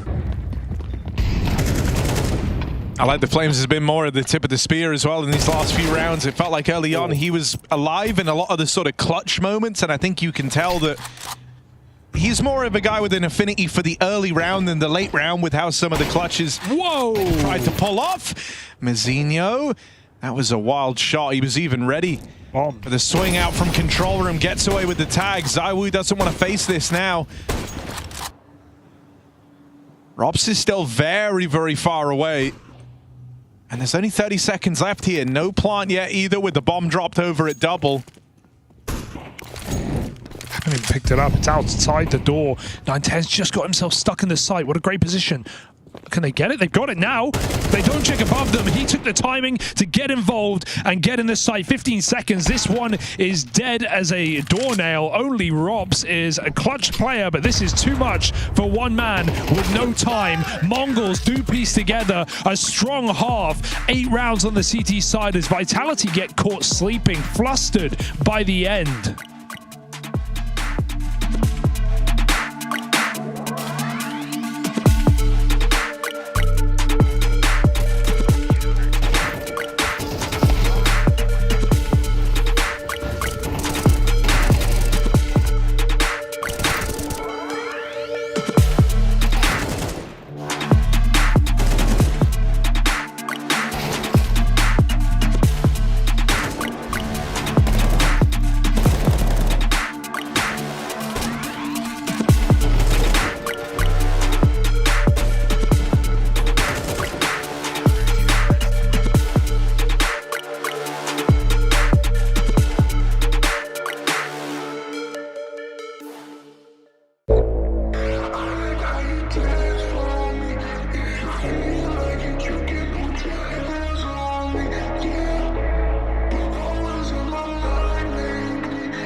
Chad. My name is Sponge! And this one is loaded. I can tell by its weight. I see. And that's your firearm, Birchill? You're sure? My initials are on this side. There's a dent in the barrel from where Existence shot at me. You're not gonna fuck with me this time, Doctor! Then blast away, because that's the only way you're gonna get to live this lie.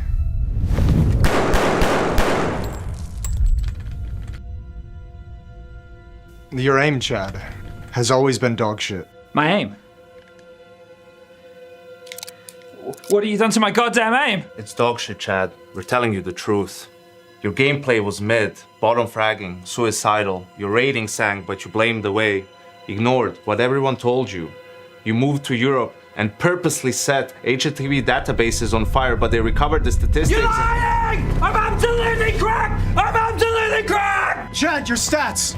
Your stats, Chad! Katowice, 2014. Cologne, 2014. What about Cluj? Yes.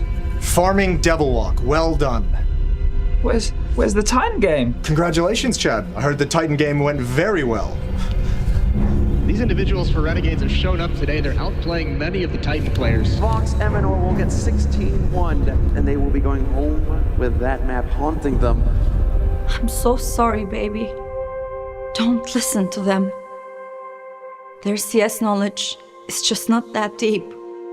They've cherry-picked the negatives you didn't have as much space in your roles. They need to talk shit to stay relevant. Just like that other ugly hater.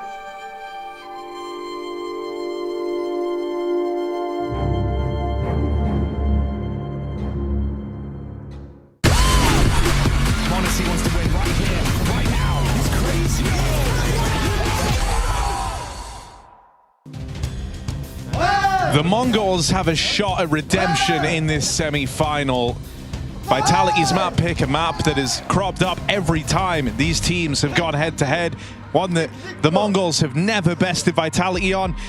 Well, they had a lot of success in that first half. 8-4 up on the back of a strong CT side showing.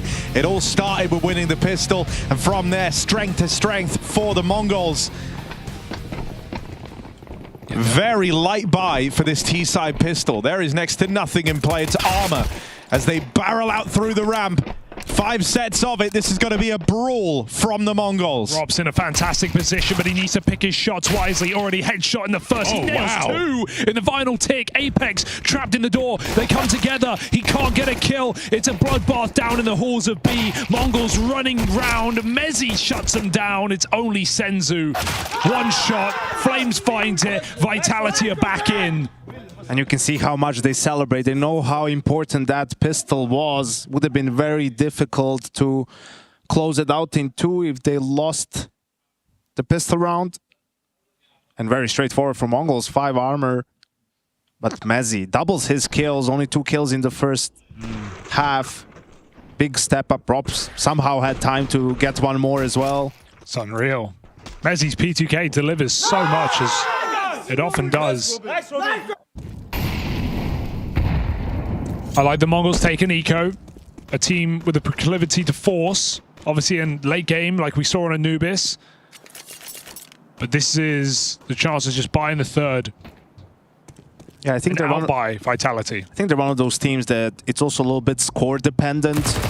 You know, whether they feel they have to do it or they have enough of a buffer to wait for the AKs. Vitality trying to keep as many alive as they can. Zywoo backs up low. And, you know, part of this next round buy, it's going to be better than Vitality's, right? 2 SMGs, a FAMAS. That's the hope for the Mongols here.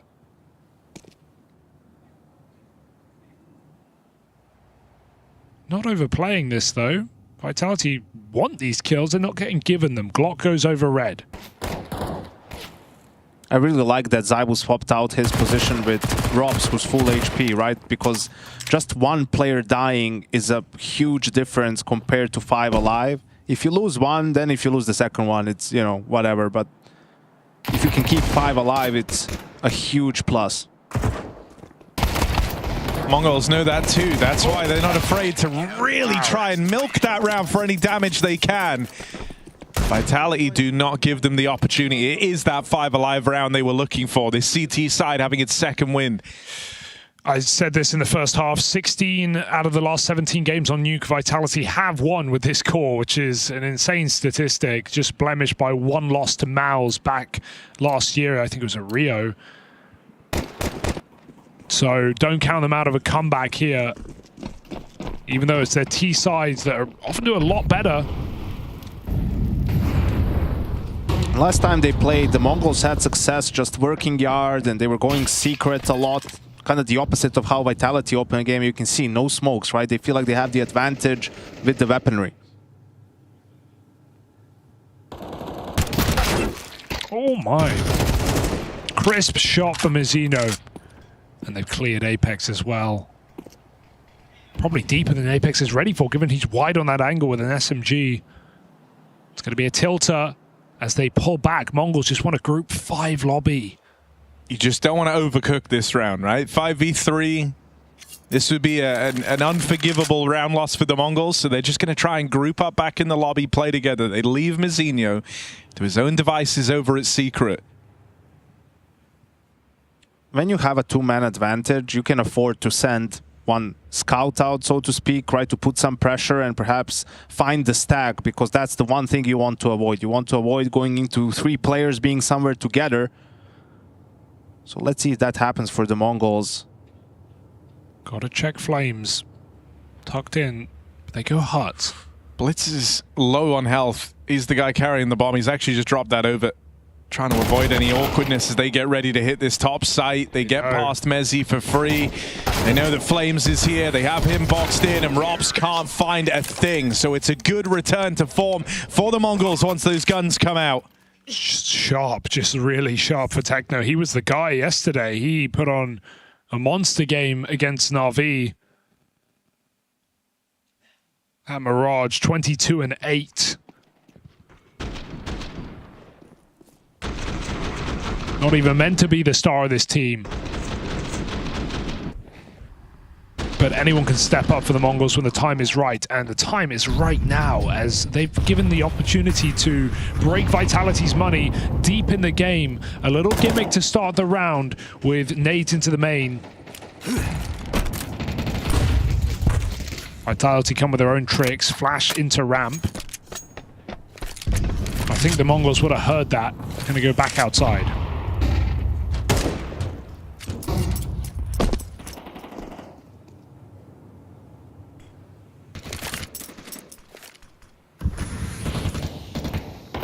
For the Mongols, this round feels like it carries the weight of this entire map on its shoulders. They pick up this win. There's a world where that AWP never even gets to make an appearance for ZywOo on Nuke. But to do that, they've got to get past this hold from Rops in at ramp. He only is good for one. As his fast rotate, ZywOo, first man on the scene, ahead of the util, holding on, wrestles with that M4 and destroys the Mongols on the ramp pit. Ow. They've been worried about him donning that AWP, but ZywOo's rifle is what does them in. How does he make it look so easy as well? All eyes on the captain now as he moves in. ZywOo on that line, commanding hold over the ramp room from the star of Vitality. Just nothing like that guy. And I mean, I want ZywOo to be the driving force behind a comeback here if Vitality are going to do it. He's been having a great tournament. After finishing his lowest ranking on the Players of the Year last year, third, by the way, he's got a point to prove. Well, he's currently sat #1 rated player of the Pro League. His competition, Donk and Monacy, both getting overtaken and now eliminated. There it is. Time is there for ZywOo to have his time in the limelight. 2 kills from his rifle. ZywOo has finally landed in this semi-final second map. He is destroying the Mongols. It's only Techno left. Makes it down through the vents, but they are giving chase. Right in behind him. Techno knows he's being put in a box here. Swallowed up by all of Vitality. As they drop down lower, they chase that bomb, they deny the plant, no money made for the Mongols, and now it's a 1-round game. Yeah, I don't want to sound the alarm before this is truly won by Vitality, right? Mongols are still in the lead in this map, but yeah, this would be a heartbreaking loss to lose just this way with a lead like that on Nuke, with such a strong reset shown after getting blown out on their pocket pick of Anubis to surprise Vitality in this series. And this is a team that has never taken a map off of Vitality over numerous series. That surely can't continue forever. Mongols were right on the edge. They just took down Na'Vi to get here to the semis. They are in a studio. They don't feel the pressure of a stage. But right now, Vitality are crawling back to first place. I think those 2 rounds also show you the sort of renewed confidence that ZywOo is playing with, right? Like, both of those moves are risky, but he knows he can win his team the round by making them, and goes for it. It was the same thing he displayed in the grand final against Spirit in Katowice. And then you have this guy at the end after ZywOo's made his ballsy plays. You've got Rops, the Rock, to lock it all in. That angle is... Keep the round safe. That angle's just anti-aim. We can't kill them in that corner. We can't see any more dry ramp hits at this point for Mongols if they're going to go back to that position. They've been punished twice. That was a throwaway. It was just Eagles. And now it's a little bit tricky for the Mongols, right? Because to get shut down yard, that ramp play, also just by individual prowess from the side of Vitality. But if I had to call something, I would probably go back to the yard play they wanted to do when ZywOo was behind red, right? Because first of all, chances of someone being there again aren't high. It's very spawn dependent playing that sort of a setup. And you want to win a slow round before you really change the pace. You always want to win off of a default before you do something pacey, but the Mongols perhaps have something else in mind. ZywOo didn't have the best spawn. Gonna get that deep molly in, which slows him down a little bit. He will be looking to challenge outside after the main spam, not fearing that anyone has dropped down the vent. It's Flames who, in fact, falls into that position. So they know Mongols haven't crossed. There's no smokes to talk about. But they might be later in the round. Mongols make it to red. Apex has been supplementing flashbangs for ZywOo to fight. And with Flames also coming into position, this could be a threatening cross. They've got to be very careful. ZywOo doesn't rush the nade. It's Apex, in fact, blocking it. Mongols are in no hurry. But this is their goal. This is their destination. Right down secret. Oh, no. Yeah. Oh, he hit his head. He got stuck or something. That's really awkward. That's also a lot of info. And now Flames forward position. They line up for him. From bad to worse for the Mongols. This slow cross in a secret only served to waste time and give over those openers. Now they have to go back to the drawing board in a 3-on-5. And Vitality have no reason to overplay their hand here. They can stay in the sights, they can tuck in, play crossfires. That's a big info spot for Mezzi as he sees them setting up over towards the hut. He goes looking for that trade. Huge pickup. Wow. Oh man, 3 kills in the blink of an eye.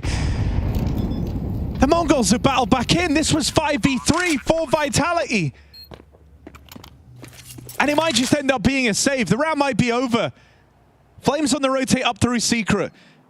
Looking to see if they give him anything, any reason to go for this round. They've got money. I'd like to see them poke their head in, go for a kill. But no. Is it just a late, sneaky heaven drop? Flames running away. Don't have that be the kill that tempts them back in. Right below you, Robs. He's not going to look down. Flames up the ladder. They hear him coming, and they get the trade. They were going for a Flames run hell and to CT, and Robs drop in last second. That looked like the plan, but Mongols give them the fight. If anything, it wins Mongols the round. What an unbelievable 3-on-5. Just walking out upper. I can't even really say if anyone massively overplayed it. Vitality just go for standard fights. Yeah, but you see that fight from Mazzy. That's not the fight you necessarily want to be in a 5v3. I understand that if it's a 4v4, 5v5 scenario, you really wanted to have some sort of a bait setup where you can guarantee at least getting some kills. But still, only 1 player left alive for the Mongols. Right now, maybe they have to do something a little bit more pacey. There's 2 MAC-10s in play, so perhaps that was the call, although Mzinho did sell his. And he goes for an AK and just a smoke. There has definitely been some choked rounds in this game for Vitality. Yeah, I have a kit. I don't think we can do ninja. Yeah. Okay, we can try. Okay, yeah, they were going for the ninja. Not to be. Mongols with the lead. Money on the line.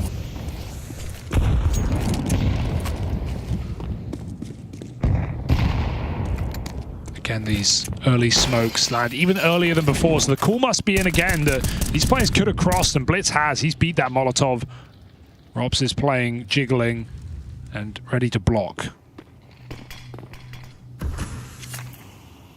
But you can see, right, the plan from Vitality is basically almost always someone is secret, right? They understand that's what Mongols, that's what worked for them last time around. So, okay, let's play against that. Let's see what they will do this time around. Will they adjust?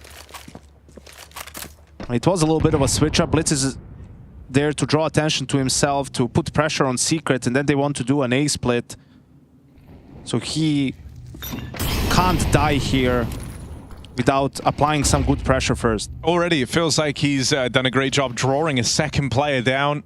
Flames tucked in at the vents. Now, if Blitz's grand idea is to try and come back up, that will spell his death. And Flames actually makes the heads-up play of checking the rest of Secret. Now he's flying up the vent, ready to get here in time for the A-hit. softens them up, makes life a little easier for Apex. It's 3-man stack for Vitality in this top site. Rop's also ready to bust up the vent through the back line, catches Techno. It's just Senzu, and ZywOo's ready for that flank. Oh, it feels like Senzu changed his mind. He was coming in on main with his team, but then he bailed to go for the long wrap outside, and his team were playing. They were pushing outdoor, they're pushing out hut. Would have loved a few more seconds bought by the Mongols to give Senzu that flank timing. Instead, by the time he arrives, they're all dead. I think one of the worries there, though, right, is like their first point of contact was Flames, the guy that killed Blitz on B, flying up the vent into them. Yeah. And at that point, you know your window's closing. Oh, come on. Back to ramp. Oh, this has not been working very well for the Mongols. Flash dodge out of Rops, controls the spray. Give it up. Gets out with 2. Nade's going to find the final man. It's just 9-10 left in this. Boom. Nade rains in, and there's the crushing blow. Vitality finally move into the lead on Nuke after this hellish game of tug-of-war. And it's the Mongols playing with their backs against the wall for here to the end of the game. Yeah, both rounds Mongols have won on this T side have been reset immediately, and Vitality have gone on streaks multiple times. So this is a very hard game to win now for the Mongols. A double orb finally coming in out of nowhere as well. Interesting decision.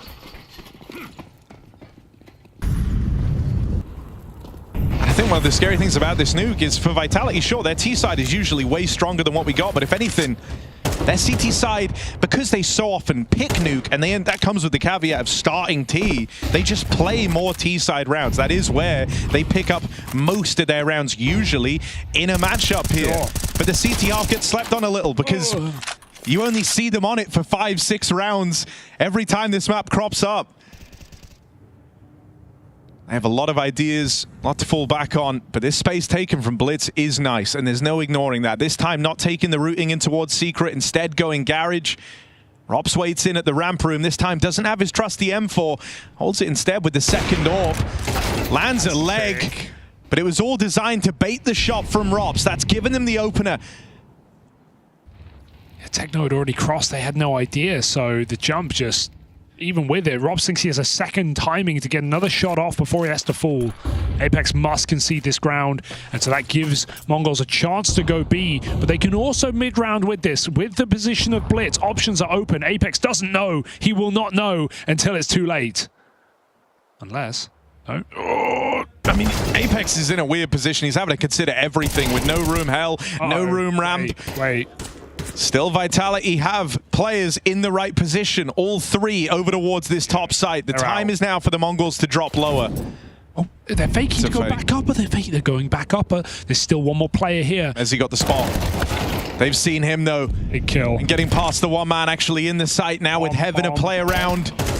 Vent controlled. There's no way back into this for Vitality. Yeah, got to save. Locked out from position, even with the money being okay. You're looking at all 24 rounds of reg. Mongols make it happen. That was a scary fake, right? Imagine if a B player was pushing up on a ramp flank. That could have been the bomb lost alone. But 9-10 goes back, throws a molly, forces that second vent rotation, which is all Mongols wanted. A weaker A site. Mezzi can't hold his own. Vitality fall. I think also a small tidbit about a round like this, you know, when you go double op and there's an op on ramp, you want the other op to make himself known, right? Preferably somewhere far away. So then they get baited into going ramp because, okay, the op is not there, we can, you know, trade with the AKs, and then the opper on ramp gets a free kill. ZywOo was in secret the whole round, really didn't fire off a shot, so they were prepared for Rops, or not necessarily Rops, but a player opping ramp. He actually went main and shot door at the very start of the round before he dropped secret. So I guess enough time had elapsed that they could have even read the He'd ramp as well. But it's still crazy they're ready for Rops in that position, who goes back for it, by the way. Another orb appears. All right. Rifling's been fine on ramp. I mean, yeah, he said many a multi-kill in this position on the M4. They wanted to go ramp, they've been blocked. So back to outside. The smokes are down, and no one is playing them. Vitality have been throwing nades at this position, but you always got to be aware there are timings. They'll be happy about this because, okay, they used the HEs, we didn't want to play outside, and now when we do use the smokes, they won't have utility to break it, so we can make them more paranoid. If they do another wall, perhaps, Senzu and Blitz really could right now. Some smokes do go out. A wide wave. The second test of Rops' ramp AWP.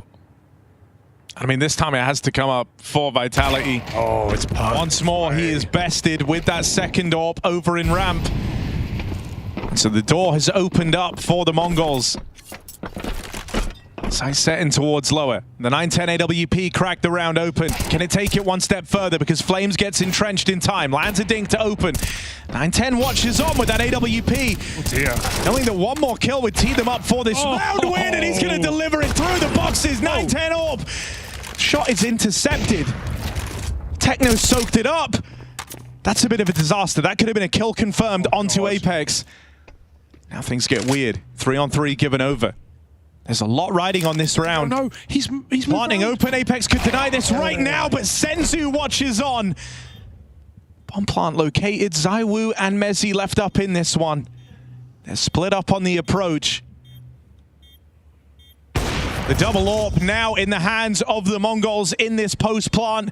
And all the hopes of Vitality rest on the shoulders of ZywOo, but a lot of time ticked off this bomb already. Dink to open on the tech, double swung. They'll seal the deal. Map point locked in for the Mongols. One more round would take us the distance in this semi-final. Why are they going for it in the 2v3 though, right? I mean, they're out of position, they're nowhere close to the bomb site. And they needed to save those guns. Like, sure, ZywOo has a lot of money and can buy an AWP and drop one more gun, but, you know, some of his teammates, someone will have to take a hit and play either with an MP9 or Apex already has a FAMAS. Hey, if he dies, he doesn't have to buy Rops another AWP. This was, again, perfect counterplay to the second AWP. They read it again. The crouch into the deep peak.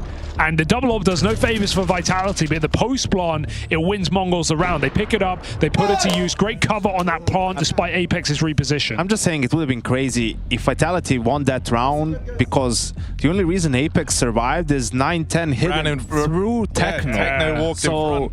That's how Apex got the kill on Techno and didn't die to 910. So it would have been a wild sequence of events. I think Apex a little bit frustrated that his teammates didn't rotate towards the B bomb site earlier, but it all comes down to this. Will Vitality be able to prolong Nuke, or are we going to see Inferno? And interesting to see timeouts back to back. I think Xtaz took the first timeout, then Mara used his last one for this round too, so really needing that extra time to sort everything out. An imperfect buy for Vitality. An opportunity for the Mongols to take their first map win against this team ever. Watch Rops find a multi-kill now with an MP9. And he did nothing with the AWP for 2 rounds. Oh, 910 takes his AWP to a new position. And you blame him for this time clashes with ZywOo out in the yard, who's not done after the first. Even goes back in, tries to double dib. ZywOo really trying to press every advantage Vitality need it. They're hoping for overtime here, as the Mongols stand on the precipice of doing something they've never done before, taking a map. And it would be very notable that it's Nuke as well, the Vitality go-to in this series. And in most of the games they play. Oh, that smoke. He's not hidden inside of it. Bloom's by his side. ZywOo a little boxed in right now. They put the pressure on. He sees both. He goes back for more. The ego on ZywOo, and he nails 2. It's still up in the air, and then suddenly Blitz thrust into darkness. 1v3. He's got the bomb. He's got position. He's got the element of surprise. You may as well put that plant in. He will have a bomb plant to play around. Moving away, he even manages to get out. The AWP at ramp, Rops on the second AWP again, found as a potential kill to give this all away. Rops has been bested every time he's looked to don that second AWP. Well, that one kill gifted to the captain of the Mongols. Be enough for Blitz to snatch this all away. He has Vitality in check right now. Defuse being held. Mezzi is on this. Mezzi's sticking it, and Blitz never takes the peek. 1v3 denied as Mezzi sticks the defuse. Bottom performer in the server just runs right past the AWPer and puts the bomb away. Smoke stick kit, and Blitz doesn't even consider it. What a ballsy move to make. And a nice try for Blitz, undeniable. The final kill of the game, the one that could have decided it all. Vitality's pawn turns into its king. Nice, boys. And we're back on. I felt like we needed more rounds for entertainment, if nothing else. Apex, what a move. No one's done this all game. Even this starts to feel rough now for the Mongols, right? You had a golden opportunity to close this out here and now. Beyond Inferno warming up for it already. Instead, it's extra rounds. And they've taken Vitality to overtime before. And they all passed, and he has no idea. Yeah, they walked it. This could actually be even worse for Vitality. He hears Senzu, obviously, but he's not even going to get that kill. He's flanking, but I don't think he's communicating to his team for someone to go B, really. But mollies are still being thrown. They just gave up their position in secret. So there's some information, and Apex is calling he's got a kill. He will have a kill. There's no way Senzu's playing before Apex is in position. Just needs to take it, and he doesn't hesitate. 5v4, a second in the lobby that may be unexpected. Someone else should go B, though. But it's tricky because they don't have secret control, so Valens could be held. Oh, double molly. More than enough info. Still, I think this is where Techno could look to seal the deal. That is a wild shot. Late on his ramp blood. Blitz nails Apex on the rotate in through secret. ZywOo even going back to try and flush Techno out from this lobby flank, but this is wasting precious time. And even though he's given the opportunity, Techno doesn't miss a beat. Insane shot. That's a crazy round. You could see the predicament in which Vitality was in, right? I mean, they got information that Mongols were already down secret, but they were so deep B that you can't rotate through vents. You haven't cleared lobby fully because Apex just killed Senzu at the start of lobby. Terrorists win. And then Techno from ramp finds 2 crucial kills. If he were to die there, then Vitality absolutely 5v3. They're going to go for it and have a good chance of retaking the bomb site.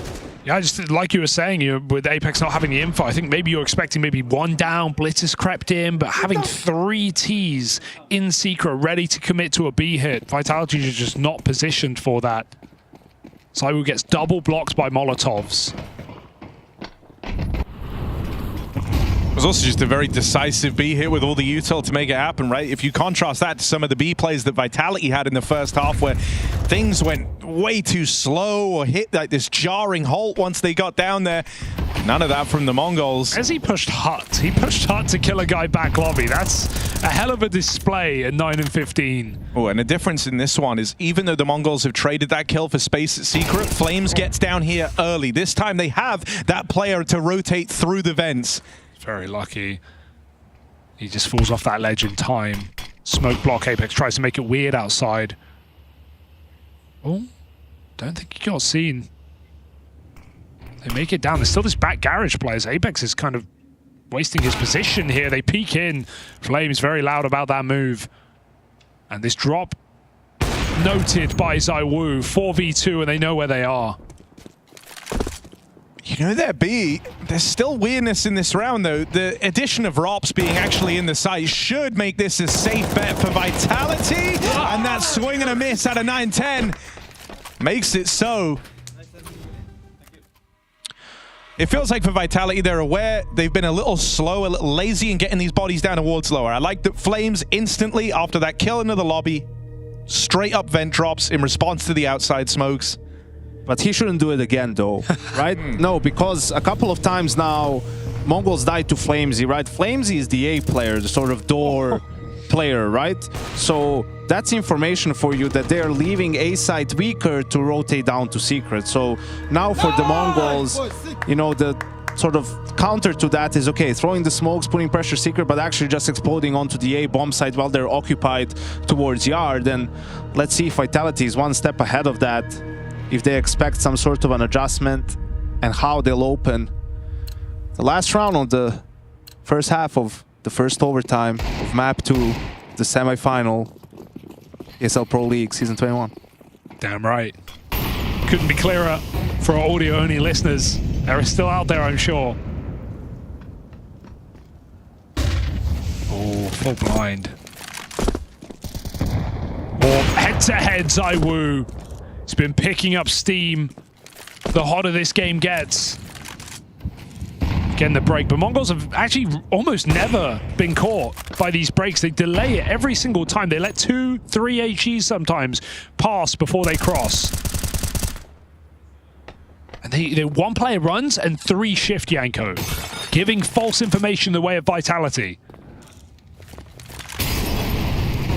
Well, incomplete information. Vitality have cleared lobby though. They fully aggroed through hut, they pushed ramp, and so that was the other way of gathering this info, right? You don't need the eye test of, oh, here they are down in B, we've counted the numbers. You figured out where they are by piecing together where they weren't. So many B rounds in this game from the Mongols, rarely hitting that top site, and Vitality is starting to figure it out. Very out there position for Robs. Still, ZywOo keeps this in Vitality's favor. That shot just over the head. Looking for even more is ZywOo as he's trapped in the control room. His teammates only just arriving. ZywOo keeping the pressure on, but he was a one-man army for the longest time, and that plant will come in for the Mongols. You don't want to give up this 4v2, Vitality. Just Mazinho left. And Apex, the one to seal the deal, denies that clutch, wins out that round for Vitality. They put together a winning CT half in overtime. Yeah, they seem to be a little bit paranoid about, you know, some lurker or Mongols going back A because of that one round from regulation. But they do take care of business. And that position from Robs, it feels like that's the only way to counter it, to come from both sides at the same time because of the elevation. You just have such a big advantage. Your opponents can't see you when you can already start shooting at them. All right, double up now for the CT side. Didn't work for Vitality. Will it be any kinder? Because they weren't doing it right, Hugo. Mzinho will show them. Okay. I'm waiting. Both orbs start ramp. Double orb, both ramp. One obviously drops down towards B.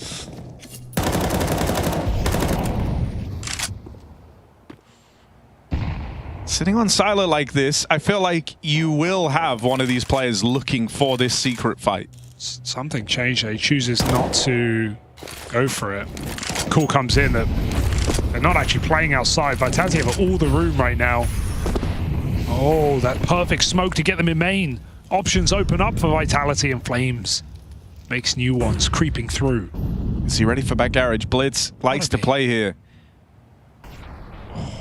But he's concealed himself. Oh, Flames just gets the spot, but awkward timing. 910's been waiting all round with this orb down at lower. That was the bomb spotted as well. A bounty of info for the Mongols. Now they know they have Blitz trapped in the back of garage. Right now, Vitality are tunnel visioned on looking for this late trade. Flash goes in, dodged by Blitz. Still, Apex delivers it. 3 on 4. That orb has actually rotated up from lower. Through the vent. And the bomb is still down there on the back of ZywOo. 2 kills picked up out in the yard. Leave this round just on the shoulders of the ZywOo orb. Plant found down at lower. But he can hear the Mongols are encircling. Door swung wide, takes the attention away. ZywOo tries to battle forward, leaves it to chance on the no-scope. Knows he had to make a move. The Mongols swarm that lower site. And they tie us up once more at 14 all. Good love after the body spam. A game too close to call. The double orb does its work. And an awkward timing for Flames When he gets the flank off, but he misses Blitz back garage, and Blitz gets a lot more than he even needed in that position. Stopping that A attack for Vitality. They actually go back to solo warp now, knowing it's been seen, trying to keep Vitality guessing. Mizino close on ramp with the AK, 9-10 outside. Back to smoke breaks. Oh, Blitz did it again.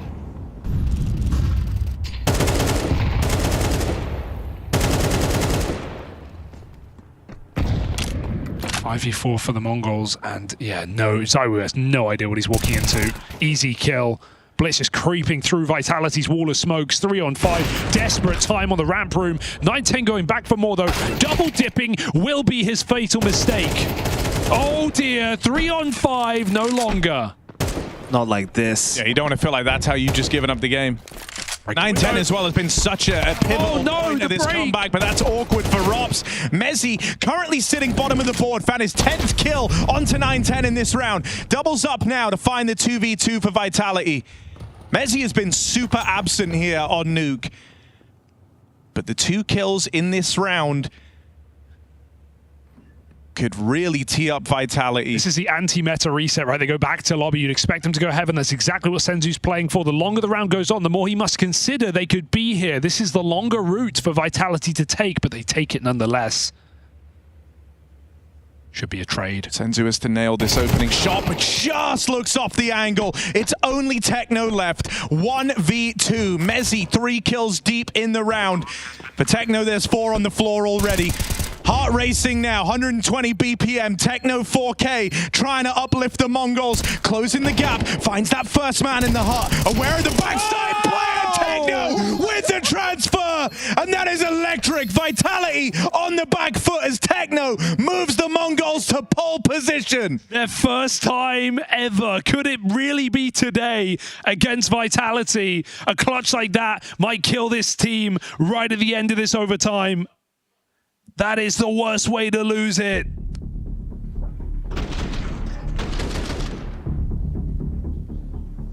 Techno, no business, no right to win that round.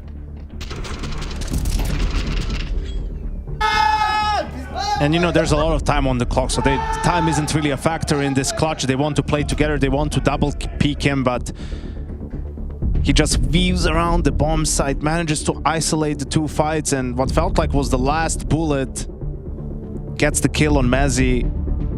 I love how he tucked tight on the silos there, forcing that site player to really swing him. Gave him just a little bit of time to break up those 2 fights. And it's really hard for the Vitality players to sort of play off of each other's contact in that situation.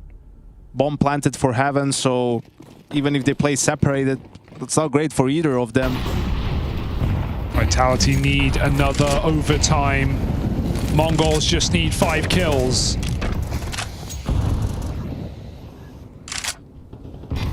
Got the double AWP again. No way, bro. Why? This is an insane... Yeah, unplug his mouse. A wild way to open up the final round of OT. Oh, yes. The Blitz is on the board. All right, his mouse is working. But Jakey's keyboard, maybe not. He's back. Okay. Zeno hits his shot. This is getting desperate. 3-on-4. Senzu's got to give it up. Mizino going back for a second pluck on this ramp cross. They get out. 9-10, bringing them ever closer. This would be the Mongols' first map win over Vitality. They are 2 kills away from achieving that goal. 17 games played on Nuke. Vitality have won 16. MOUZ and now the Mongols, if they can just close this advantageous position. Despite Vitality's comeback in this map, the Mongols are right there.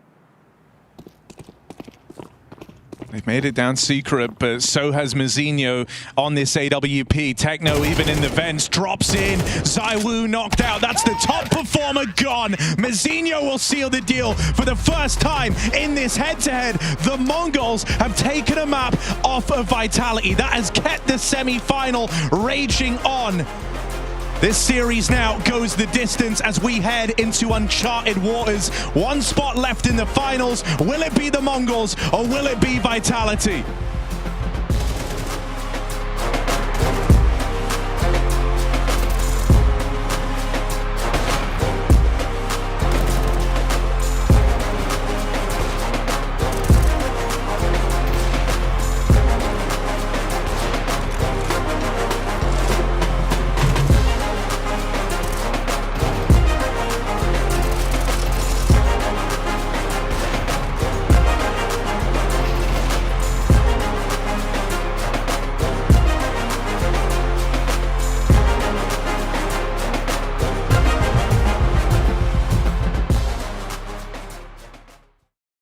I'm reloading. Yeah. I'll take bullets, toxic. Robin. Yeah. I'll take toxic, Robin. Go. I have ramp. You have AK. Not toxic. I got you. One HP. One HP. It's planted logo. It's good plan, yeah. And not broken, I think, Windows. Windows broken. Okay. It's blocked. Oh my god. Alright. How many you guys? I'm really left side with ramp again. We should go, guys. No. Pushing me! Close, Doc! Go right side, Char. Doc! Come close. Yeah, I picked 3, 2, 1. Don't see Doc. It's Doc. Above. Above and still ramp. I smoked outside. Above you. Nice try. That was the guy outside. We took too much time. Don't be scared, guys. Let's go first, Robin. Ready? Come with me. Go shit. Wait. Labo. In front of you. Close to you now. Just crouch, pick. Just crouch. Let's go all the way, crouch. Can be side, can be right side. Okay? Yes. Okay. You have a kit. Go close to each other. Let's go close. Labo. On the Labo. On the left. He went left.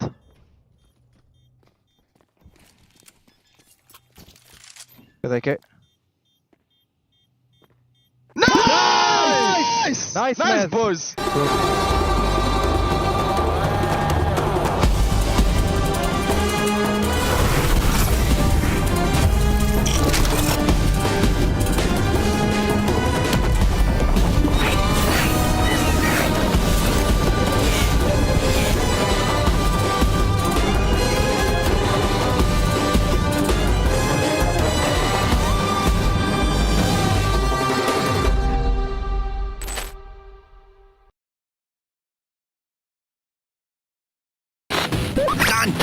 Ballin'. Spirit. Ooh-ya. Fight. Well done. Outstanding. Excellent. Spirit wins. Fatality. And device looks like a pussy. Nice bait.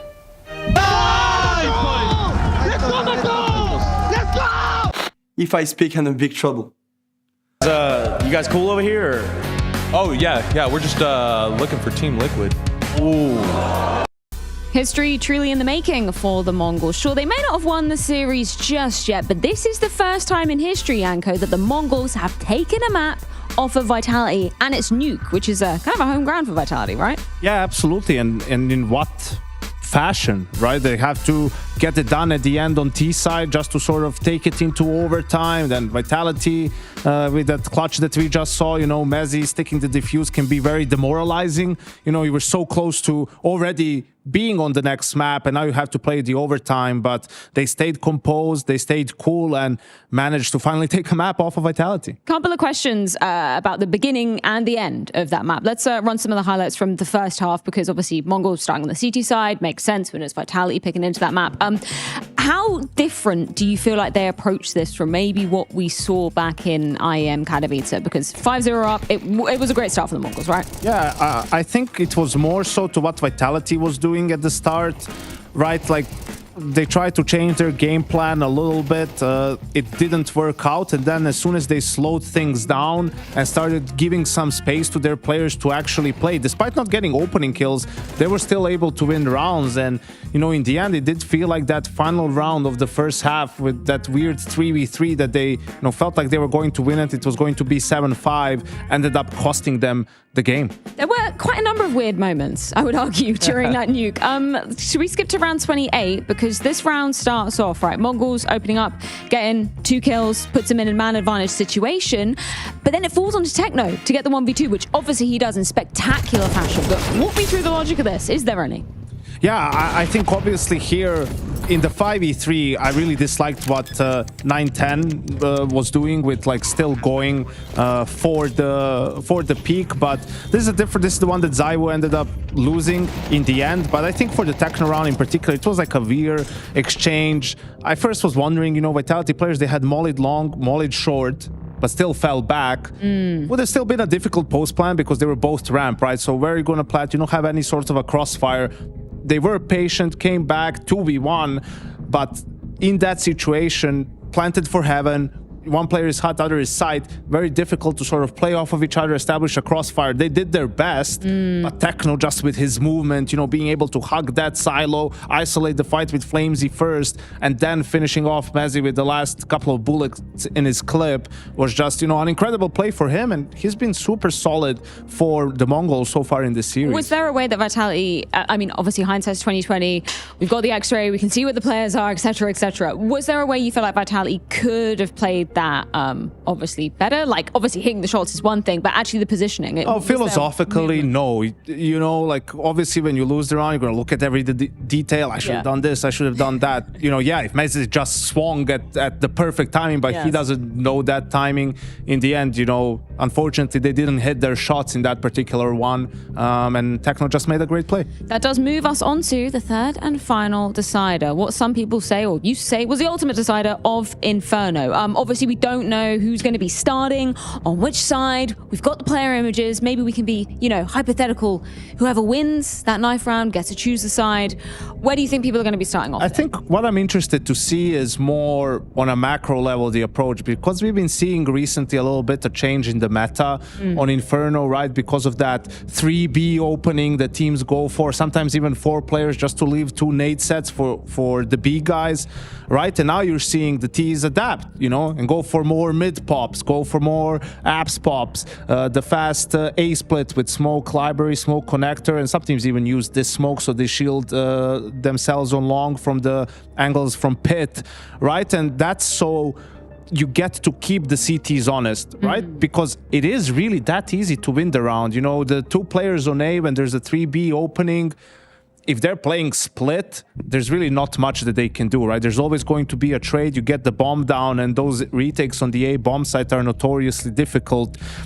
Vitality has had success on this map recently. They played it against MOUZ, had a comfortable win. They were really feeling it individually, and for Mongols, it's been a little bit up and down.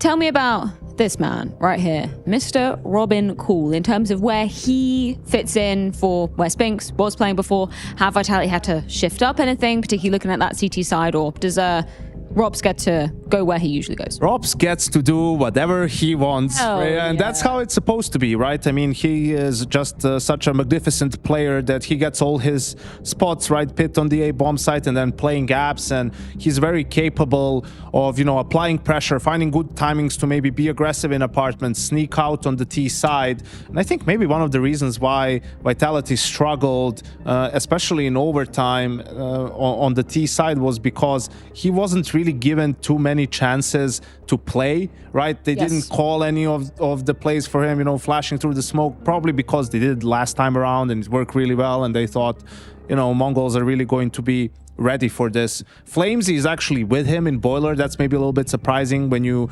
look at the T side approach from Vitality, that he's not in Banana, but it's actually where Zywo does a lot of great work. I'm sorry, Flamesy. For Vitality. Yeah, and I think for Apex a little bit, it's a long day, it's a long series, right? You know, you can get emotional sometimes. You need to keep those emotions in check and not get too frustrated by the situation. Be patient, especially if, you know, lose the pistol. Maybe some of those B fights early don't go your way, right?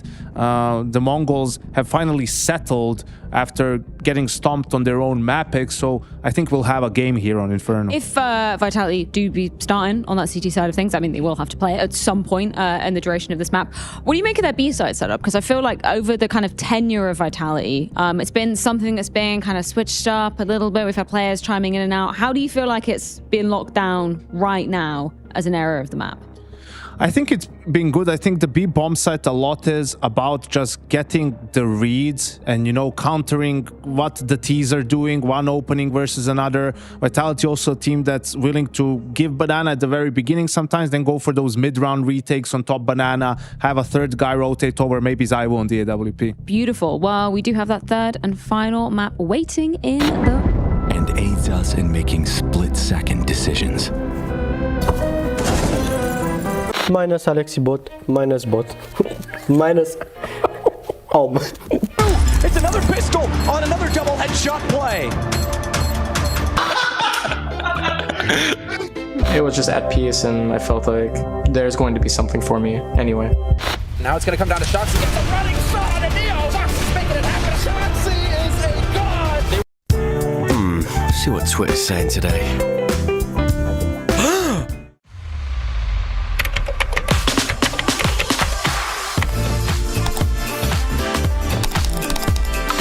The new Cash, now live on Faceit.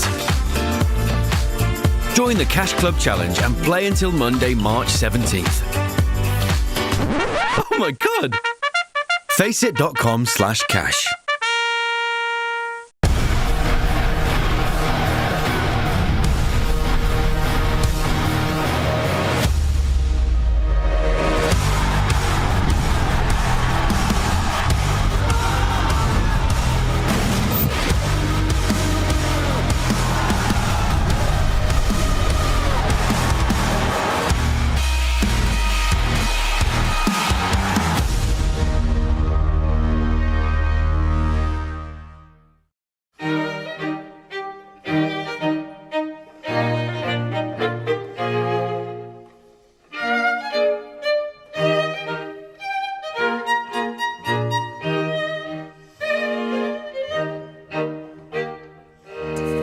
Cat a curse? Never heard of her. Holy absolute cinema. Go to... Even with British player. British player. Best value player on the market. He costs a pint and 2 plates of fish and chips a day. A cup of tea on match days, so he can get in the zone. PG or Twinnings? I thought Vitality would be crushed, but they surprised me. GG boys. What did they hit? It's all the smiley face, yummy, smiley face, beans, smiley face. No, it is simple. Donk off day, that's all. Pure cope. Dream is free. Cry is free. Destroyed. Props to Vitality for throwing a few rounds to make it close game. That's actually true. Goat Donk hasn't even started yet. He's still hungry and will win everything. Right, TL should cancel all tournaments. No need to play anyways, because Donk Peak called the winner on HLTV forums. Why wasting money on tournaments when a HLTV user tell you all the outcomes on the 15th of January 2025? Smart boy. Not sure what makes me happier. Vitality winning so convincingly, or Donk fans and Apex hater having a too foo for a minute. Such a dilemma. Also, Rob's avenging phase for last year. Chef's kiss.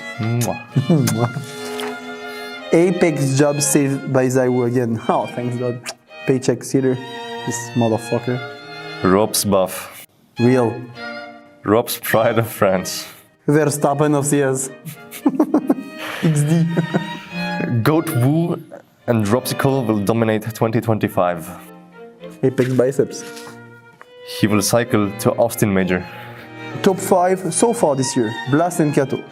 First Donk, second Zaiwu, third bit, fourth XantaRS, fifth Robs. Full of shit this. Tell me you didn't watch GF without telling me you didn't watch GF. Smart man doesn't try to predict the future because smart man knows he can't. Good for a team with 2 IGLs. Messi was IGL on Fnatic. Right, and Flamesy wants LDVP, so guess he's an offer. It's not a bad idea, no? Like we say in France, 2 salles, 2 ambiances.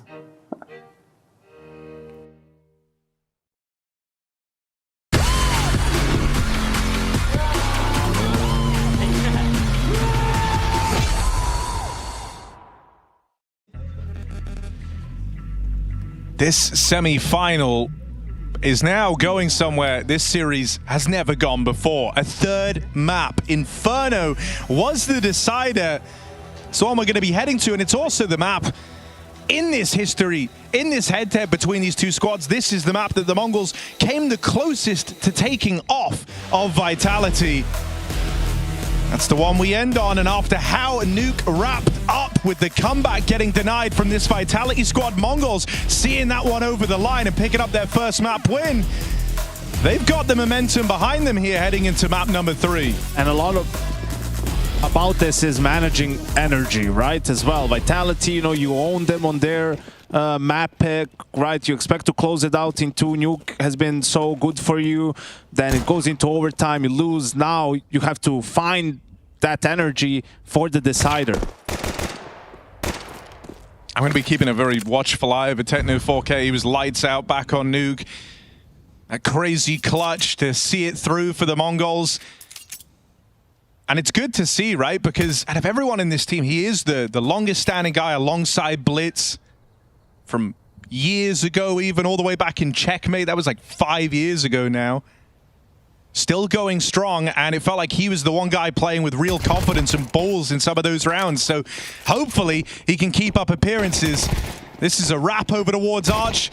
910 is under a lot of strain, and 4 players will go running into him. So that's the opener found for Vitality. It's a very difficult position to figure out. So we're working out what they've bought by looking at the spawn. It is a nice little detail, but Senzu comes running through the CT smoke, aggressive. Still a player at B. Vitality should know there is at least one, and they go towards the A. 2 pits. And it make that 1 pit. Yeah.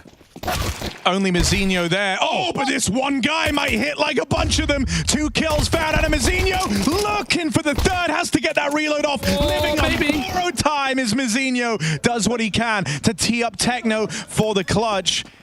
He was full of them back on Nuke, but can't get the ball rolling to open up Inferno. That pistol round firmly belongs to Team Vitality. Oh yeah, it's a roller coaster, right? From 910 just getting run down to a swift tap from Flamesy. Mazzinho making it look like Mongols are in the round. And then a fake plant for Vitality. They were coming swinging for that final player. And you could see how Vitality freezes after that first kill because the smoke comes CT, and also they don't know what the exact opening was for the Mongols. Maybe there was 3B and there's 2 more after that kill. Yeah, it just feels like such a crazy play for Senzu. Yeah. You think maybe it's a bait and they're hoping we're going to rush into B now. A very worthwhile force here in the second round. Scout considering it. Doesn't hit the tag. There are 3 players here, a 4th in the bomb site. Bit of a mess up top, Banana, and they're very low. Well, they check for the 3rd guy. He's full blind. Blitz. Nothing from it. Free fire almost finishes Techno as well. Oops. Short ball. Just Apex reloading on car and seeing a player in sandbags gets the full reload and gets the kill. Just spoils of war here, nades and guns everywhere. They can double pump this B site. Don't need to though. Just an execution on Techno at the back.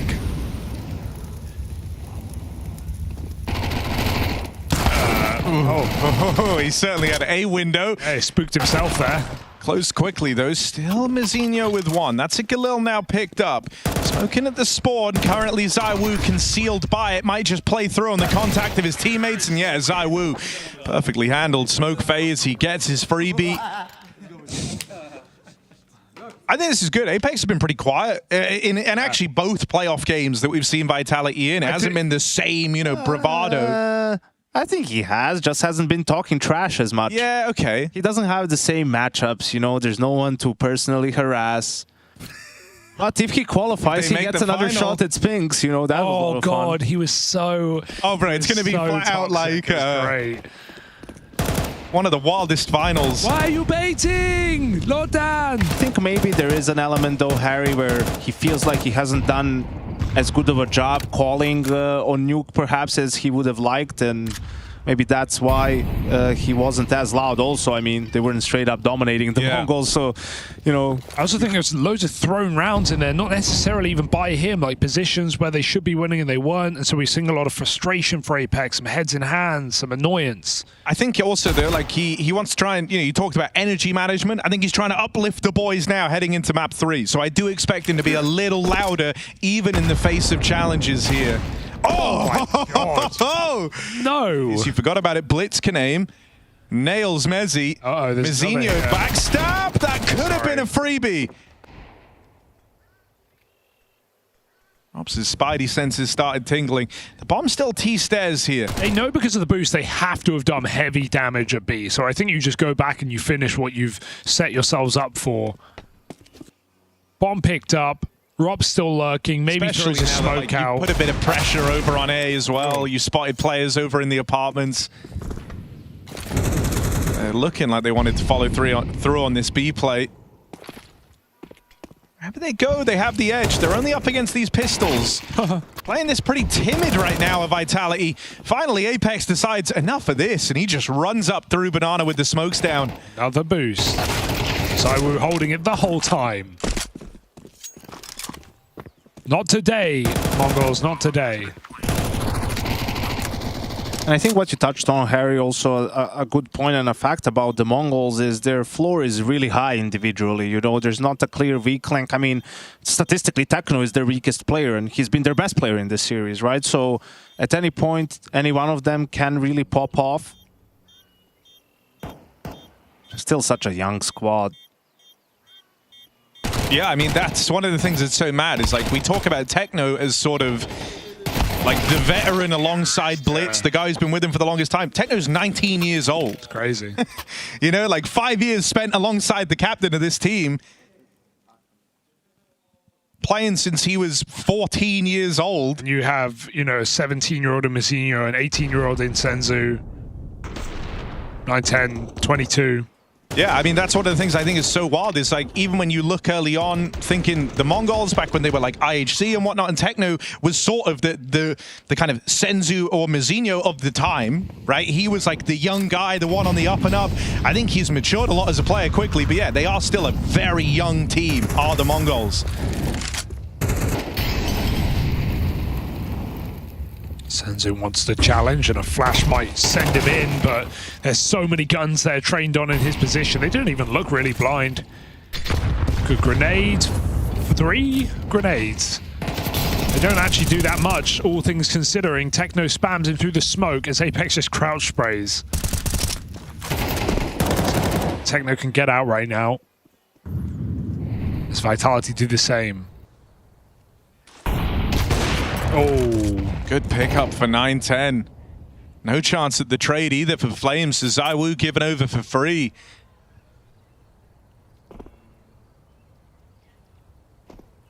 I always feel like 9-10's great kills like that on the AWP, where he just kind of darts in, takes one out of the round, and then falls back. Complete reposition.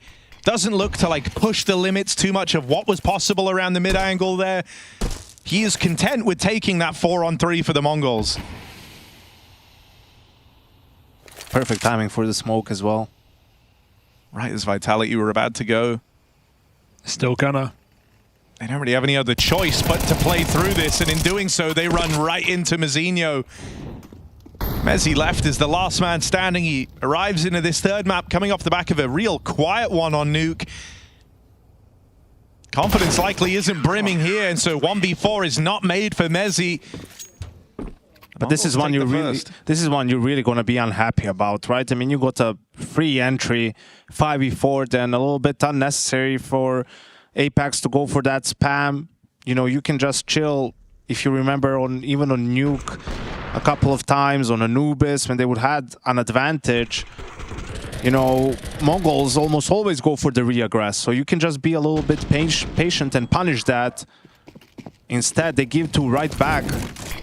And now some aggression from 910. Yeah, looking for another one of these angles where he could just strike a player from the tally early, get the hell out of there. But it's not one you can hang around in forever. And he was never given that fight up through alt mid. Still, the Mongols being proactive, right? Making these opening moves. Even if it doesn't pan out, it's good to see they've got that tenacity. And he still stays posted with that orb.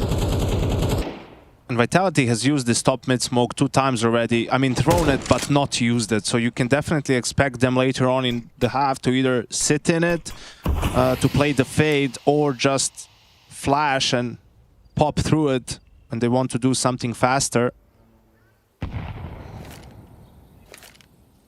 Ooh, picks the molly and puts it down. Vitality still full grouped here. Looks like they're going to want to go. They're going to have to break this smoke to do so. And he's going in. They just pop through. Techno in spawn. A lot of pressure on him. He's pushed back. It's Senzu who's forced in with his own flash. Almost takes a second without it. Oh, they give up the boost. Will they not even look at this? Flames turn just in time to stop that play. And Mongols might be trapped. Forced to save. Vitality break back in. Yeah, it's always tricky on those B holds, right? With 2 players, you're sort of saving your utility, right? You want to try and block them, play behind the smoke maybe, but with all the flashes and the grenades that Vitality was throwing, it just threw off the peaks for the CTs. You couldn't do it together to really break that execute, and 910 and Mzinho have to save. So, for example, for me, this next round would be a good one to use the smoke. Top mid, right, for Vitality, because they've been putting a lot of pressure. Banana, sure, even the previous round they found an entry and went back to A, but it does feel like the Mongols are going to try and put more resources into that banana control. Or maybe Mara is just one of those guys who says, listen, I'm going to take a timeout. We're going to expect this sort of an adjustment. We're not going to do it this round. We need to win a round first before we switch to that sort of an opening.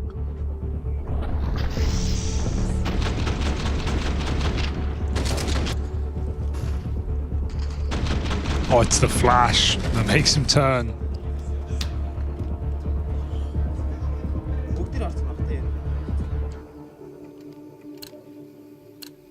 See if this orb gets up to any tricks, any mid boosts. But routing pretty passive, just to probably scope up a shorter wraps. I think he wants to take something. Yeah, smoke in and top mid. Comes in. Gonna block 910. And even this is annoying for 910 because twice now he's tried to make these opening moves. Both times, nothing gained from it. You know, he was intentional on the routing there. He had a great spawn if he wanted to peek straight up down mid.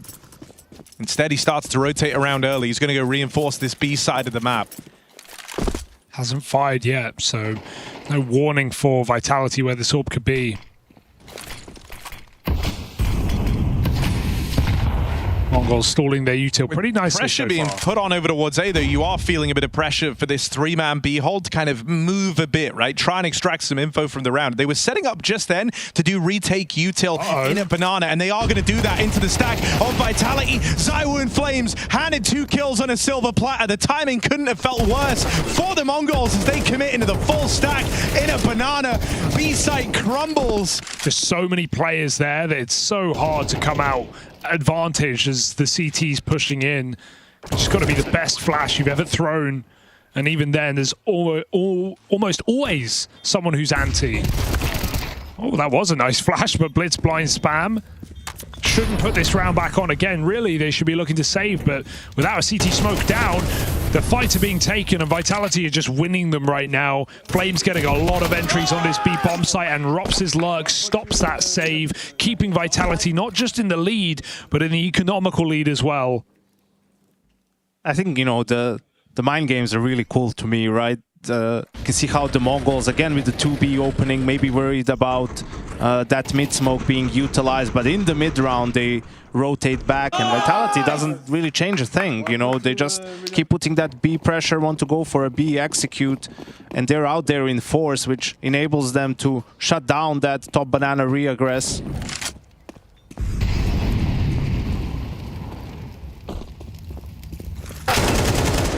And the Mongol just not expecting the grouping up of Vitality, you know. So they're early. thinking there's going to be maybe 2 guys there left, you know. They're working mid. There has to be, you know, Rops, Flamesy, maybe one more player, Zaiwu in between, just sort of supporting both sides. But that's sort of what happened to them on Anubis too, right? If you remember those A main pushes and just everyone from Vitality waiting outside for the execute. They're ending their defaults so early in these rounds.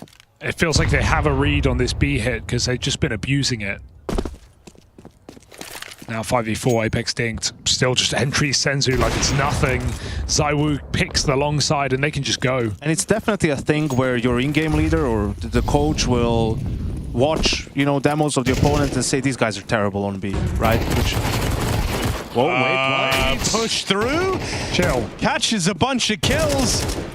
Messi and Flames are good to respond, but this could still get weird. Techno in the hot seat. Oh, smoke fade, Flames domes him. Round recovered for Vitality. What happened? You know, all of a sudden, 2v2. But yeah, you know, they will say, not that the guys are actually terrible, but just the way they set up, you feel like it's very easy to break their setups. Maybe their banana fight isn't good, you know, like that's what differentiates a really good Inferno team from a team that's struggling. They just have a better understanding of these sort of micro movements on the map, how to take fights, how to react to things on the map. That's why perhaps, you know, B is being targeted a little bit more heavily early on, because Apex feels like, okay, if they're fighting, we're going to try and win that fight in banana. If they're not, you know, for the way they set up on B, these are a couple of things that we can do, and, you know, I'm pretty confident they will work. I mean, I feel like we've seen a bit of a rise in almost like 1-4 cooling on T side. I think like for a team, for example, like Eternal Fire started the year as that as like one of their kind of backbone pieces behind their T sides. I think this Vitality squad have been doing that a hell of a lot here on Inferno. And with Rops being that guy left to his own devices, they are a very threatening 4-1 team. Rops is a self-starter, right? He'll react to info, he'll make his plays if he feels like he has gaps, and he'll be very, very safe when he's worried he's missed timings. But in this round, as an example, right, he's been given all this room over towards the apartments. That was supposed to be an opener for Rops, but Blitz is aware. Great check for him, as Rops did play deep through the apartments. This is where you feel like you just go for the B execute 3-on-5. You have nothing really else. Oh, Apex sees he can get behind that Molotov, picking up the AWP for this mid kill, for this B kill rather. Might just throw it out now. I wonder if that was a little bit of a bait on A, you know, Mzinho making noise, dropping down, and then Blitz very aware of apps being open to punish Rops. Nice pre-fire from Senzo as well in banana, aware of the boost on wood. Bit of like a carrot and stick for Rops over in the apartments. Give him something to chase. Then smack him on the head. Yeah. And that's exactly what happens. It's put the Mongols in a powerful position, and with the third man rotating over towards B, it's a 3-on-3 for this site control. Now the CT player will get locked out. There's nothing Blitz can really do about that, but the players in the site are successful. If this flash helps them, he can come through on a timing. Spotted at the back of the site is Techno. Whoa! Senzu, head on a swivel. There's the support from Apex. 3v5, no problem for Vitality as they break through. Smoke blown open, 9-10 reclaims it. The round still live. The Mongols have a hope. 9-10 has provided. Moving in on this AWP, he's got to be just as fast on shot number 2. Ready for the man up top. He seems prepared. Still Flames able to catch him. Dropping off. Mezzi with the swing. 3v5 for Vitality. He lets him know. 5v3 round thrown away. I think Blitz is doing too much. He needs to flash. He has flash HE. He doesn't throw high flash for his side players when the hit comes in. He throws a grenade to bounce in Banana for a little bit of damage. The flash is way more valuable there. Even nading the smoke could have been more valuable than that. He gets like 20 damage. His team get wiped. Then he runs through with his flash. It's too late. They know you're coming. They know where you are. 3v5 forces the Mongols mid-rush. Desperate times, even more desperate measures. They're boxed in here from alt mid. Flames cleans up. Bit preemptive there. Still dangerous for Vitality. apexx is also on low HP. And there's a lot of gaps on the map right now. So we'll need some time to piece this one together. Vitality, they have no apps control. So it does look like walking mid now with 3 players will be their best option. apexx still deciding to go for that AWP swap.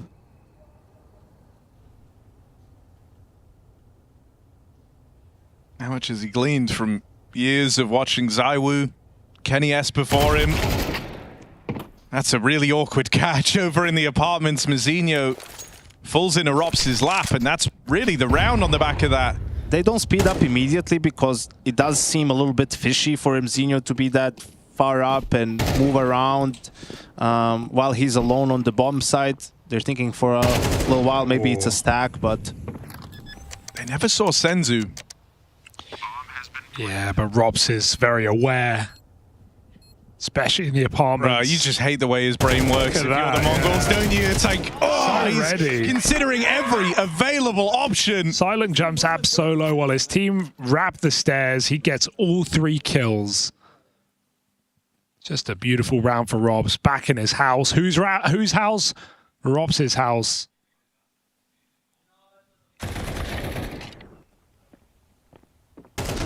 And this is getting out of control now. 8-1 lead, 14 Vitality. It's 8-1?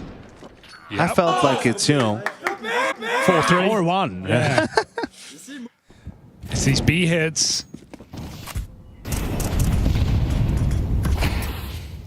Non-stop. Double nades down mid do damage to Flames. 14 and 5.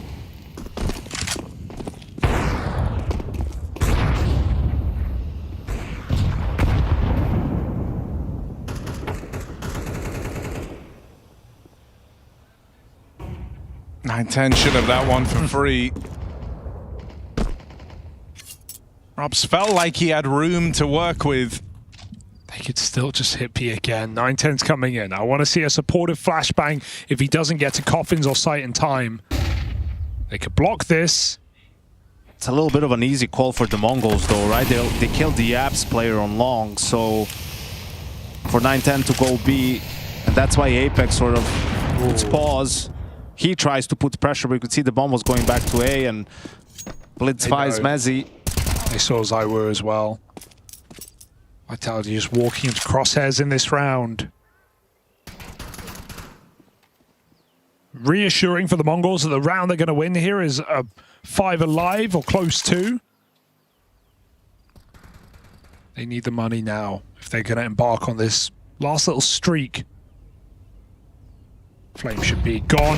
Oh, flash isn't great, but it's not a worry. 5 alive and a chance. That's all it is.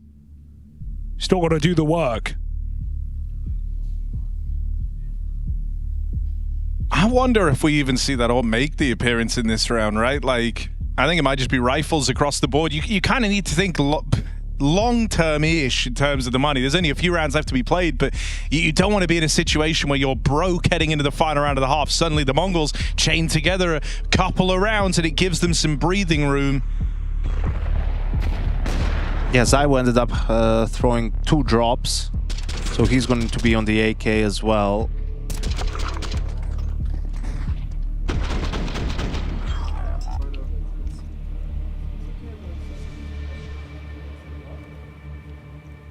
You know you're in the power position right now. You have Techno, the guy who was really stepping up and delivering on that last map, the one that helped take Nuke over the line. He started 1-8. You've been bullying his bomb site. You're in his head. You've taken the confidence away from Techno. So it's going to be more of an onslaught over towards B, this time off the nades, but well dodged considering how many HEs come over. There's a bit more focus over towards the apartments this time. No longer leaving Rops to lurk this side of the map alone. Flames plays first, assisted by flashes from ZywOo. He gets out mid. And I wonder if they want to go back B now. It doesn't feel insignificant that it was Flames leading the charge out through the apartments when so often it's been Rops there alone. From the kill feed, the Mongols suspect this is an A play. Yeah, but there's still a smoke back at B, which buys them time to rotate when they realize it's gone quiet. Orb holding the long smoke. Vitality regroup for this execute. They've still got Rops to backstab. And Vitality probably thinks this is one player blocking, and they might even try to go through it, but that could be fatal. Techno and Senzu with the re-smoke at the right time. Vitality come charging, and it's smoke spam to open up this site. Techno has to do something immaculate, but through the smoke come Vitality at all different angles. That's 9.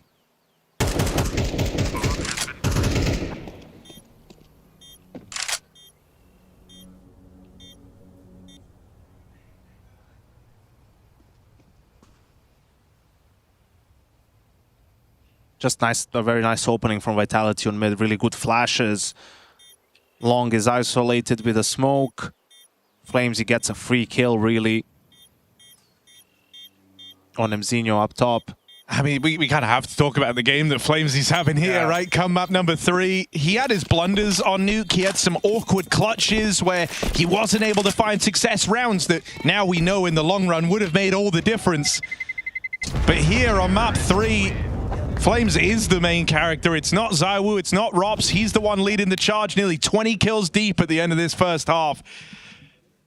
So many entry kills in this B bomb site. I mean, that's one of the things that's mad about this Vitality squad is, right, you have ZywOo and Rops as sort of the big exciting names, but you look at the other guys. Mezzi was a former star. He's a guy who's done everything and always been willing to adapt. Flames, likewise. Ooh. He's back. He's back. Boop. But yeah, Flames likewise, right? Has that star potential. Is the entry man within this team the one looking to open up rounds?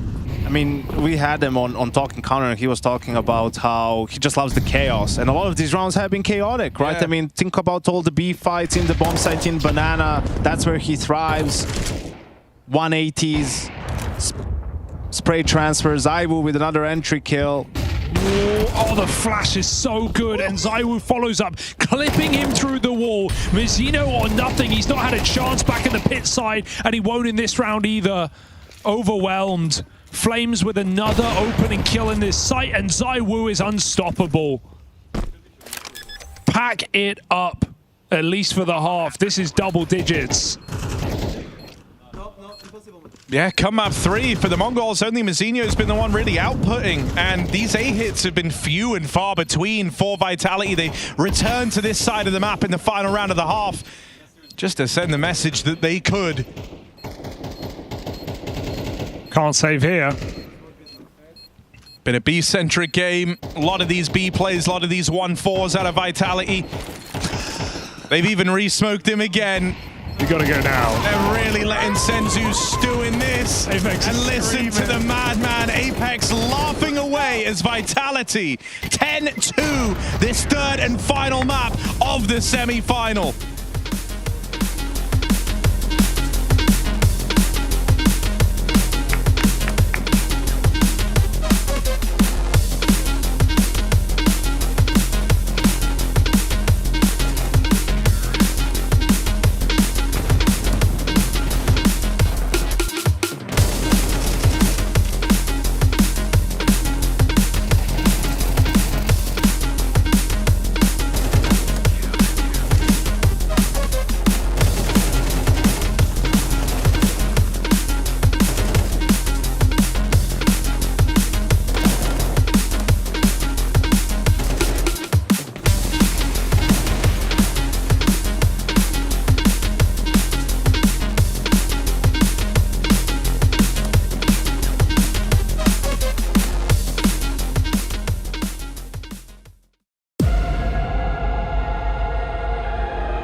Vitality are just 3 rounds away from the grand final. They run away with that first half. It's not even close. The Mongols, with but 2 rounds split in that first half, leave themselves with no breathing room.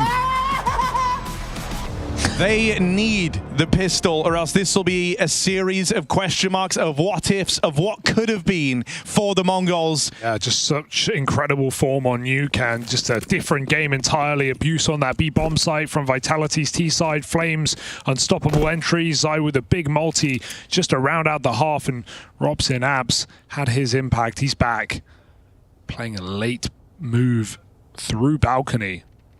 Blitz with the bomb. So one of the things I think must be so infuriating about sharing a server on the other side of Rops is all T-half long. He's been very calculated and slow with these lurks through the apartments. First CT pistol, he gets aggressive. He pushes and he catches 2 in the back line for the Mongols. That's the util removed. Players out of the round. And Rops still once more. Dude. Never stopping. 3 kills deep.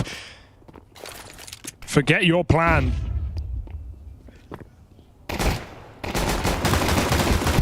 Oh, the Julies, just to really rub salt in that wound. So that stings. Sick, baby. It's good to have you in my team. Woo! I'm gonna play pool. Yes, it's safe to say Apex was very happy about acquiring this guy on our screens right there. Actually, just like one of the best roster moves of all time, Yanko. Feels like it. Yeah, on par with Rob's joining phase for all of Meister. It seems like Rob's is involved in a number of them. Does feel nice, X, doesn't it? Yeah. Enjoy, mate. And yeah, I think now the sad thing for the Mongols is, I think back to how this series started, right? They took that gamble pick of Anubis to open to try and punish Vitality. But a lot of other teams have tried that. A lot of other teams have done it. Vitality have been improving. I think it's still... This could have been a Mirage opener, right? This could have been the classic 3 in this series.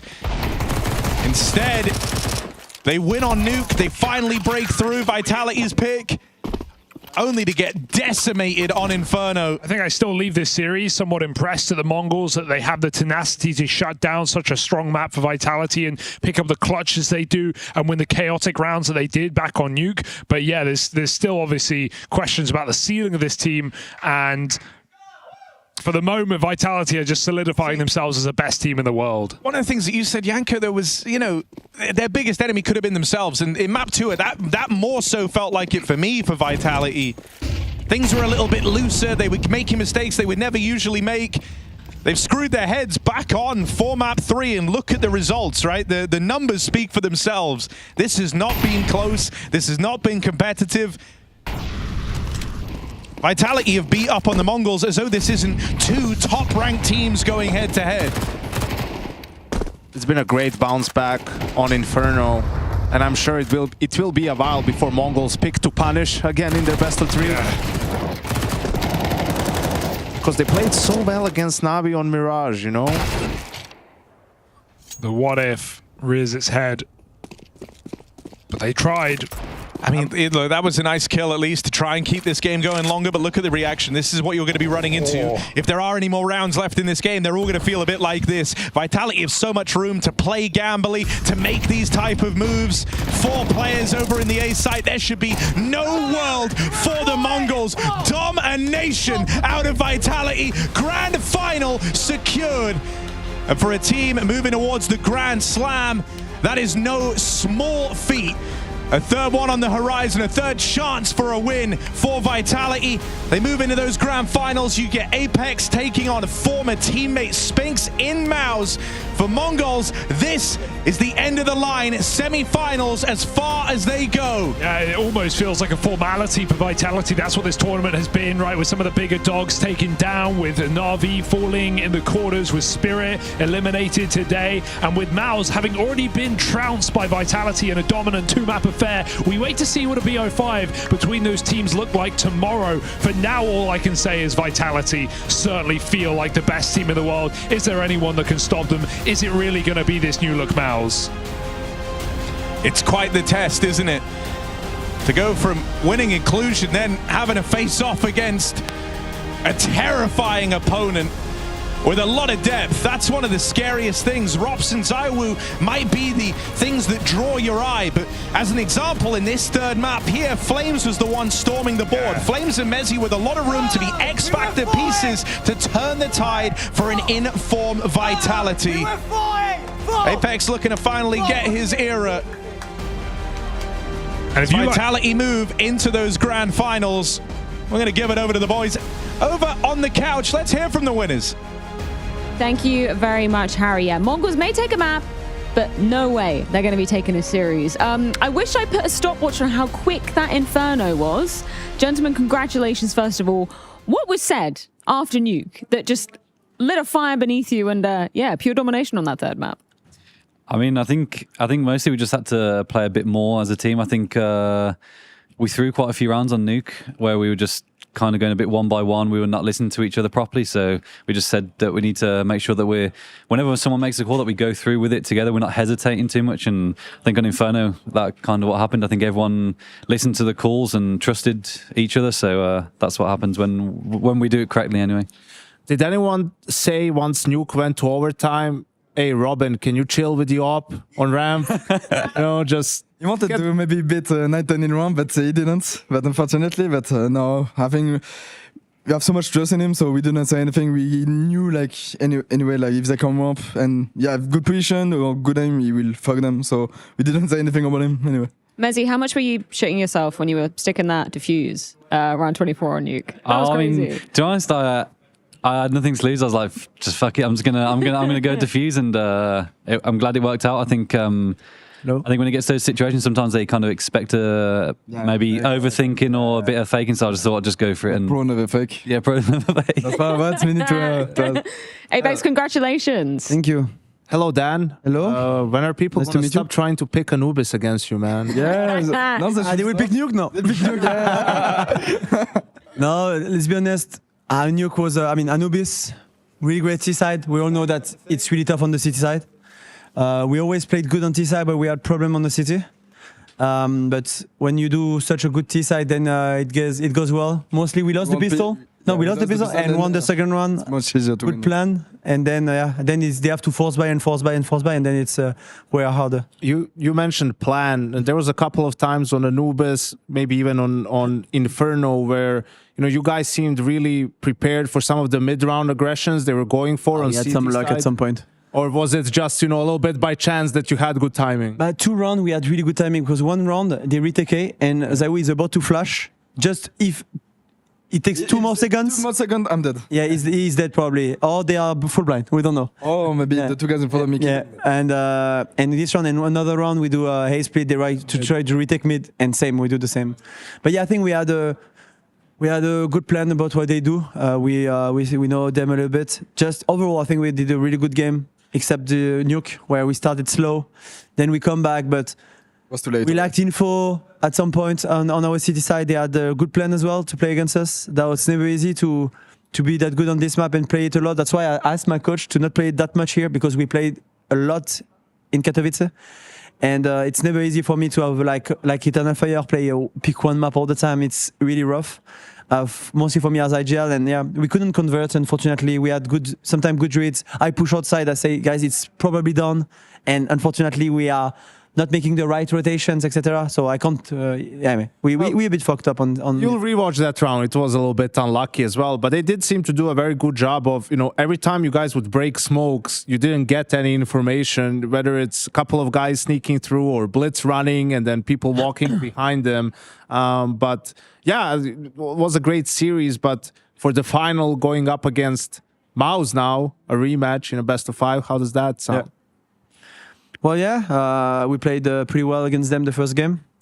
I think they are showing a really great level. I think they really sink in the way to play right now. With Pink's addition, I think he's not the star player, but they function well together. So it was great to see them playing today. When I watched the game, it was they played pretty well. So yeah, I don't think it's gonna be as easy as it was in the groups. I think it's gonna be harder, but yeah, we came here to win the tournament. We had a big preparation, almost as we did before, because it was really important for us to keep our confidence going. Because the guys are shooting well. I have insane team, and when we on, we could see on the two maps it's pretty tough, even for a really good shooting team to face us. 10 series in a row you've won. Is it going to be 11 tomorrow? No, you jinx it. Watch me stream. I remember last time we played MOUZ in the final. Vitality supporters, if we lose, blame fire. Thank you. last time we played MOUZ in final, 2-0. So. Yeah. Also Pro League. They might be known also. They used to be the Studio Kings. But we have also. That's what I said before the tournament. I have two players that play insanely well in the studio. They are called Zaiwu, and but even though he plays really good overall, but in EPL usually it's close to 150 rating. And the Robin as well play insanely well in the EPL. I think he won 2 MVPs in his career in the EPL. So I hope they're gonna show up tomorrow. Trying to say we are online. Not online because it's offline. It's a LAN, but studio. No, they are insane, and but yeah, they're just great guys because they play well at every tournament. So it's pretty good for me as IGL. It's could be harder work. Gentlemen, I'm going to ask you for one more favor. You see that camera right there? Yep. I'd like you. We usually do that after the final. This. Semi-final. She's really jinxing it hard. Really rubbing it in. There we go. Beautiful stuff. That is Vitality. Locked and loaded. I think she's grand final. Best of 5. Let's go. And also, it was tough for me to play that later. I don't get used to. I mean, William usually is in his bed. Yes. Because he woke up pretty early for the daughter.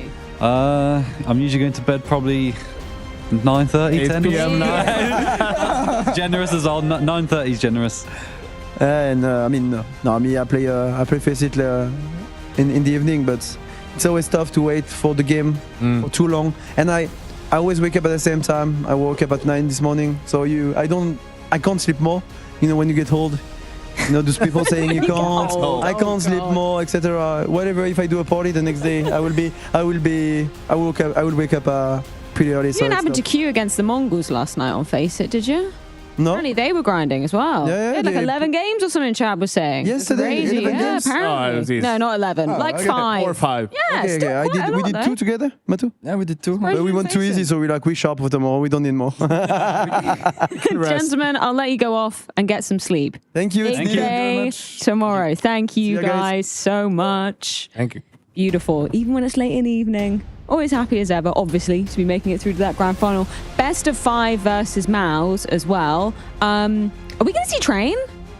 Is that going to happen? We'll have to, yeah. I mean, well, actually, we won't have to, but it will be in the pool, luckily for Vitality. Well, I don't know if it's luckily, but Anubis won't be in the pool, so maybe that's something that they will enjoy. But yeah, obviously big challenge for MOUZ. Sure, this is an environment in which they thrive, but as we heard from Apex, it's also an environment in which Robs and Zaiwu thrive, right? And they have the upper hand so far in the matchup, absolutely, more experience and everything, but I think it could get interesting. We do have at least one thing left to do this evening, and that is check in with our DHL MVP. Will be the DHL MVP? You decide. You can participate in the DHL MVP vote as it happens. Make sure to be tuned into the Twitch stream and be ready to have your say.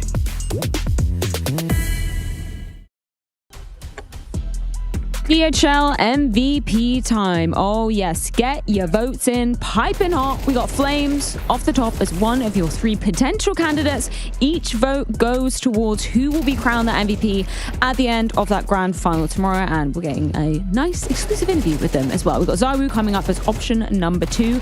So far, gentlemen, who do you think deserves it? I mean, Flames had the bit last map of Inferno Copenhagen major final where he just shows up for the last map of the whole tournament, just pops off, carries everyone. That was a sick game from him. So he played well on Anubis, but also played well on Nuke and kind of carried them despite the loss. So I don't know, Flames or Zaiwu, I'll take either. Is it a team victory? I mean, it is a team victory technically, but you know what I mean? It is a team victory. Yeah, or Robs.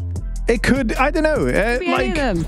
Robs has been good in the tournament. In this specific series, I think he was impactful, but it's not like he was popping off to the same degree. Yeah, exactly, right?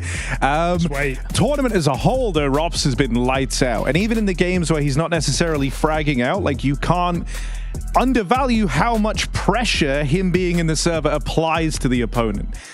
Well, you know, we were even caught by Flames being in there. We put ZywOo 2 times. But I think for this Vitality lineup, you'd be very surprised to see anyone, you know, outside of Robs or ZywOo win it. Like, that would have to be just an insane pop-off. And I mean, it speaks to how dominant Vitality has been, that all 5 players were in the top 20 for the tournament right before this game. So could be pretty much anyone at any given time. They're just feeling it right now. As Apex was saying, his guys are shooting hard. They're playing with full confidence. So yeah, just feeling good. ZywOo and Robs are the top 2 rated players in the tournament right now, obviously left. Wild. There's only 10 players. I think as well, like, something that's just cool, you know, in the past, whenever Apex would be doing interviews, it was like, there was this weird vibe for Vitality whereby you have these really, really good pieces, but you're not getting the results. And, like, sure, you'll win a tournament here and there, but it's not like kind of a time of consistency where you're lifting a bunch of trophies. You're making finals and whatnot, but when you have players like ZywOo, like Flames, you know, you have Apex as kind of your veteran captain, you want good results from that team. And now with Robs in there, I think that aura has finally changed. It's no longer, damn, I'm kind of sorry we're not playing to the level we're at. It's I finally have the team. I finally, you know, we're getting the results. Everything's going great. And you can feel that in the demeanor of Apex as the captain and in the whole team. Like, they showed up to this event, and Robs even said in, like, his first few interviews upon joining Vitality, he has that feeling that they could win it all. And that is kind of what it's starting to look like for this Vitality team. It's crazy, isn't it? Like, reflecting upon their 2024, like, yeah, sure, they won Cologne, which is amazing, huge milestone for Apex. Yeah. But the fact that they're coming off that year saying, like, with this lineup, 1 trophy ain't enough. Like we're not content with that, right? And then you had Robs into the mix, and I mean, you guys were saying it, potentially one of the greatest roster moves of all time. Yeah. Correct? Yeah, without a doubt. Yeah, I think on that. They've got a big year ahead of them. He kind of fit the bill for exactly what they required, you know, like someone who can be a self-starter, someone who can create his own space and opportunities, who, like, isn't super demanding on the rest of the team and what he can output there. And with Robs, it's like the consistency and the decisiveness are what makes this guy so terrifying. Yes. And I don't, you know, unless he has a whole personality shift and wakes up an entirely different person, I don't see that going away. I'm very scared for any team that goes on to play Vitality. Feels like a huge detail, just considering how, like, clearly there was a rift between Spinx and Apex, and, like, even Apex saying in interviews, you know, it's hard to, at the end of last year, it's hard to go to all these tournaments when you're not even a real team, you know, just talking about how this cut was inevitable. So yeah, Robs isn't going to be rocking the boat internally there. He's a cool guy. Well, with Vitality qualifying onwards to that best of 5 grand final, unfortunately, it does mean the Mongols fall in the semi-finals. So let's check in with Donna, as she has one of the Mongols players.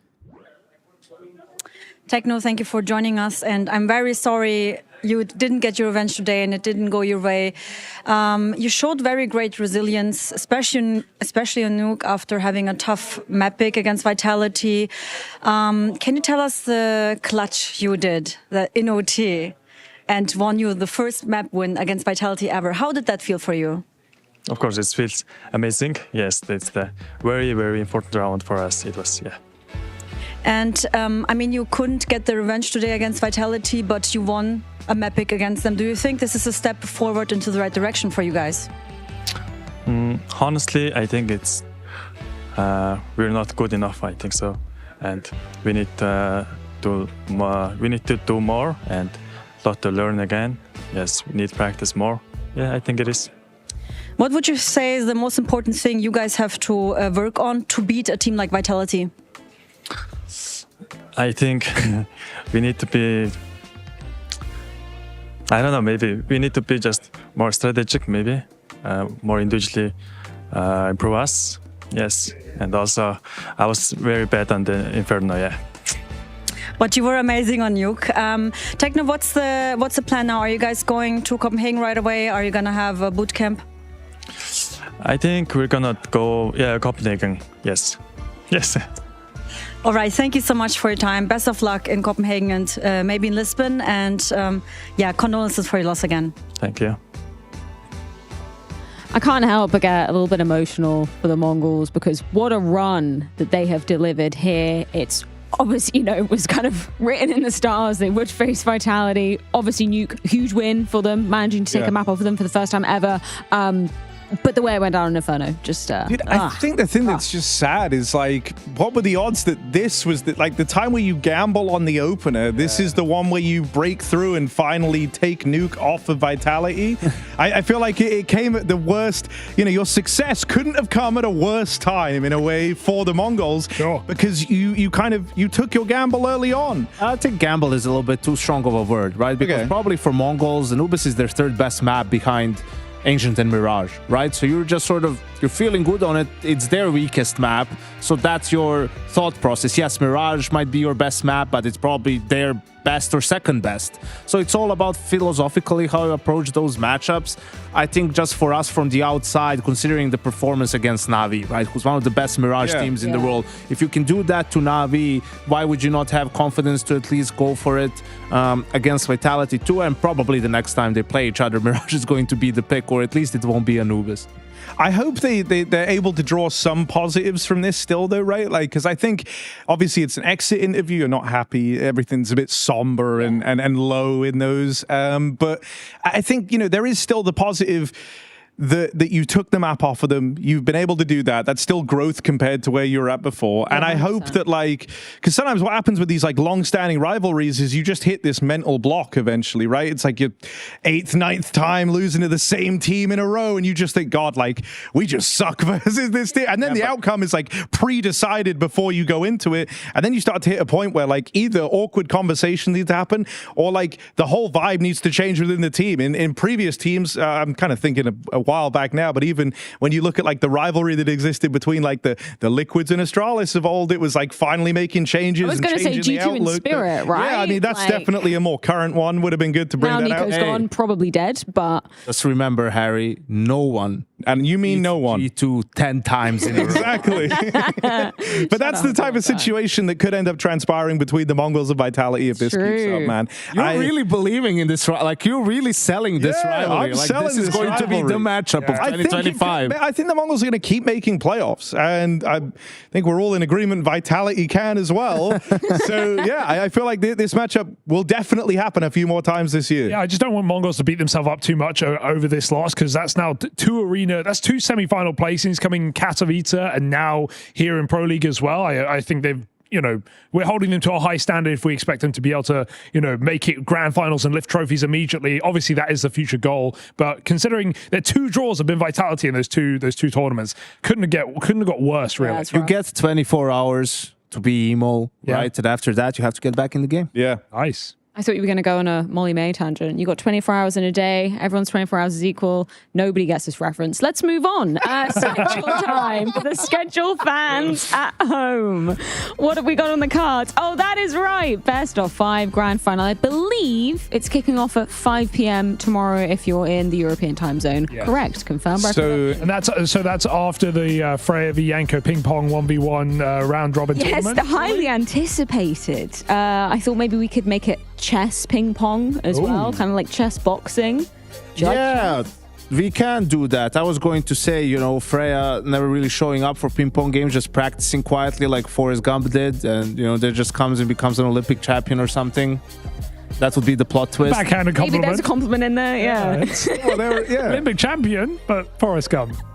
Wait, what? Forrest Gump was a nice guy. He was fucking loaded. War hero. Loaded. War hero. What else? Got the girl. He did get the girl. Family man at the end of it all. Really nice guy. Man. He loved to run. This is great. Got he was shrimping. Thanks, Shanka. You love shrimp. You really, I do love shrimp. It's my favorite animal, actually, maybe. Gentlemen, thank you so much. There's all types of shrimp. Is there? Yeah, I'm going to start listing them off. Let's go. No, I'm not going to do that. No, producers are letting us. Okay. They're giving us an extra 5 minutes. Shrimp soup, shrimp sandwiches, prawn and shrimp. Shrimp, are you kidding me? Shrimp and taters, shrimp and veg, fried shrimp, shrimp and rice. All types of shrimp. Any more? I think that's it. Yeah, that's all the shrimp. Yeah, we ran out. You ran out of shrimp. Mr. Shrimp. Mr. Shrimp. Mrs. Shrimp. Have some respect. Good night. I think we need Grand final, BO5. You there? It's a good bit.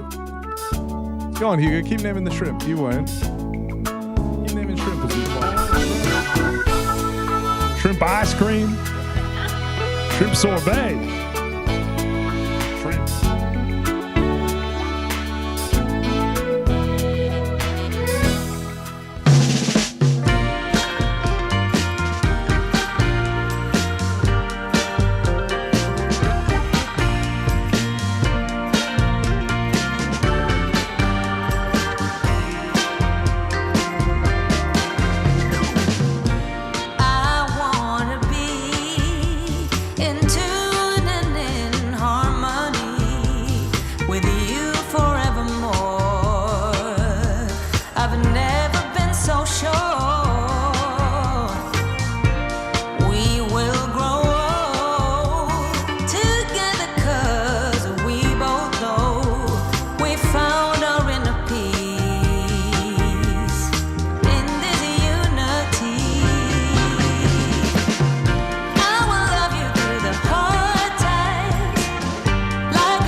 when moments that we share feel like breathing in fresh air.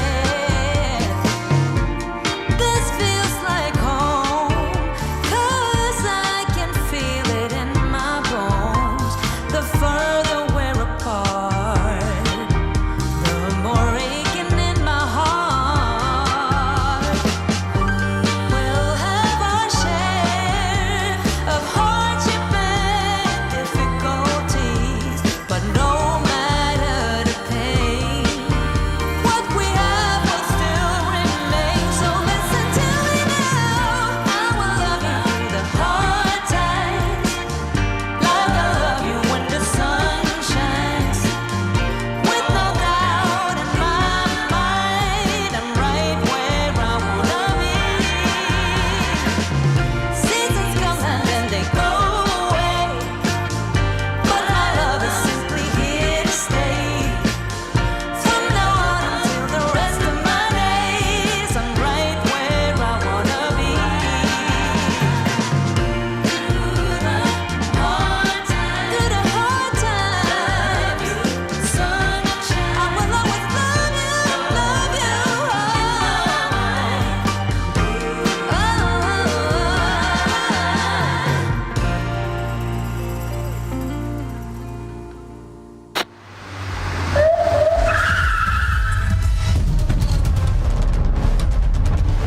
When are you going to release Counter-Strike 2?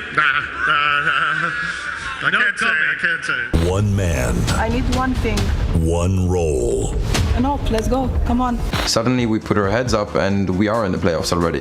Now that he's gone, would you ever date another gamer? No, Like just straight up? no, I wouldn't. Oh my god, my putain de clavier. What's your name? Lee. Lee, mate, nice to meet you. What's it like being part of the best crowd in esports? If you're not here, you're not living. Let's go, the boys! All right, for now, we're going to send it away. Let's show the world why we're the best crowd! You're champions!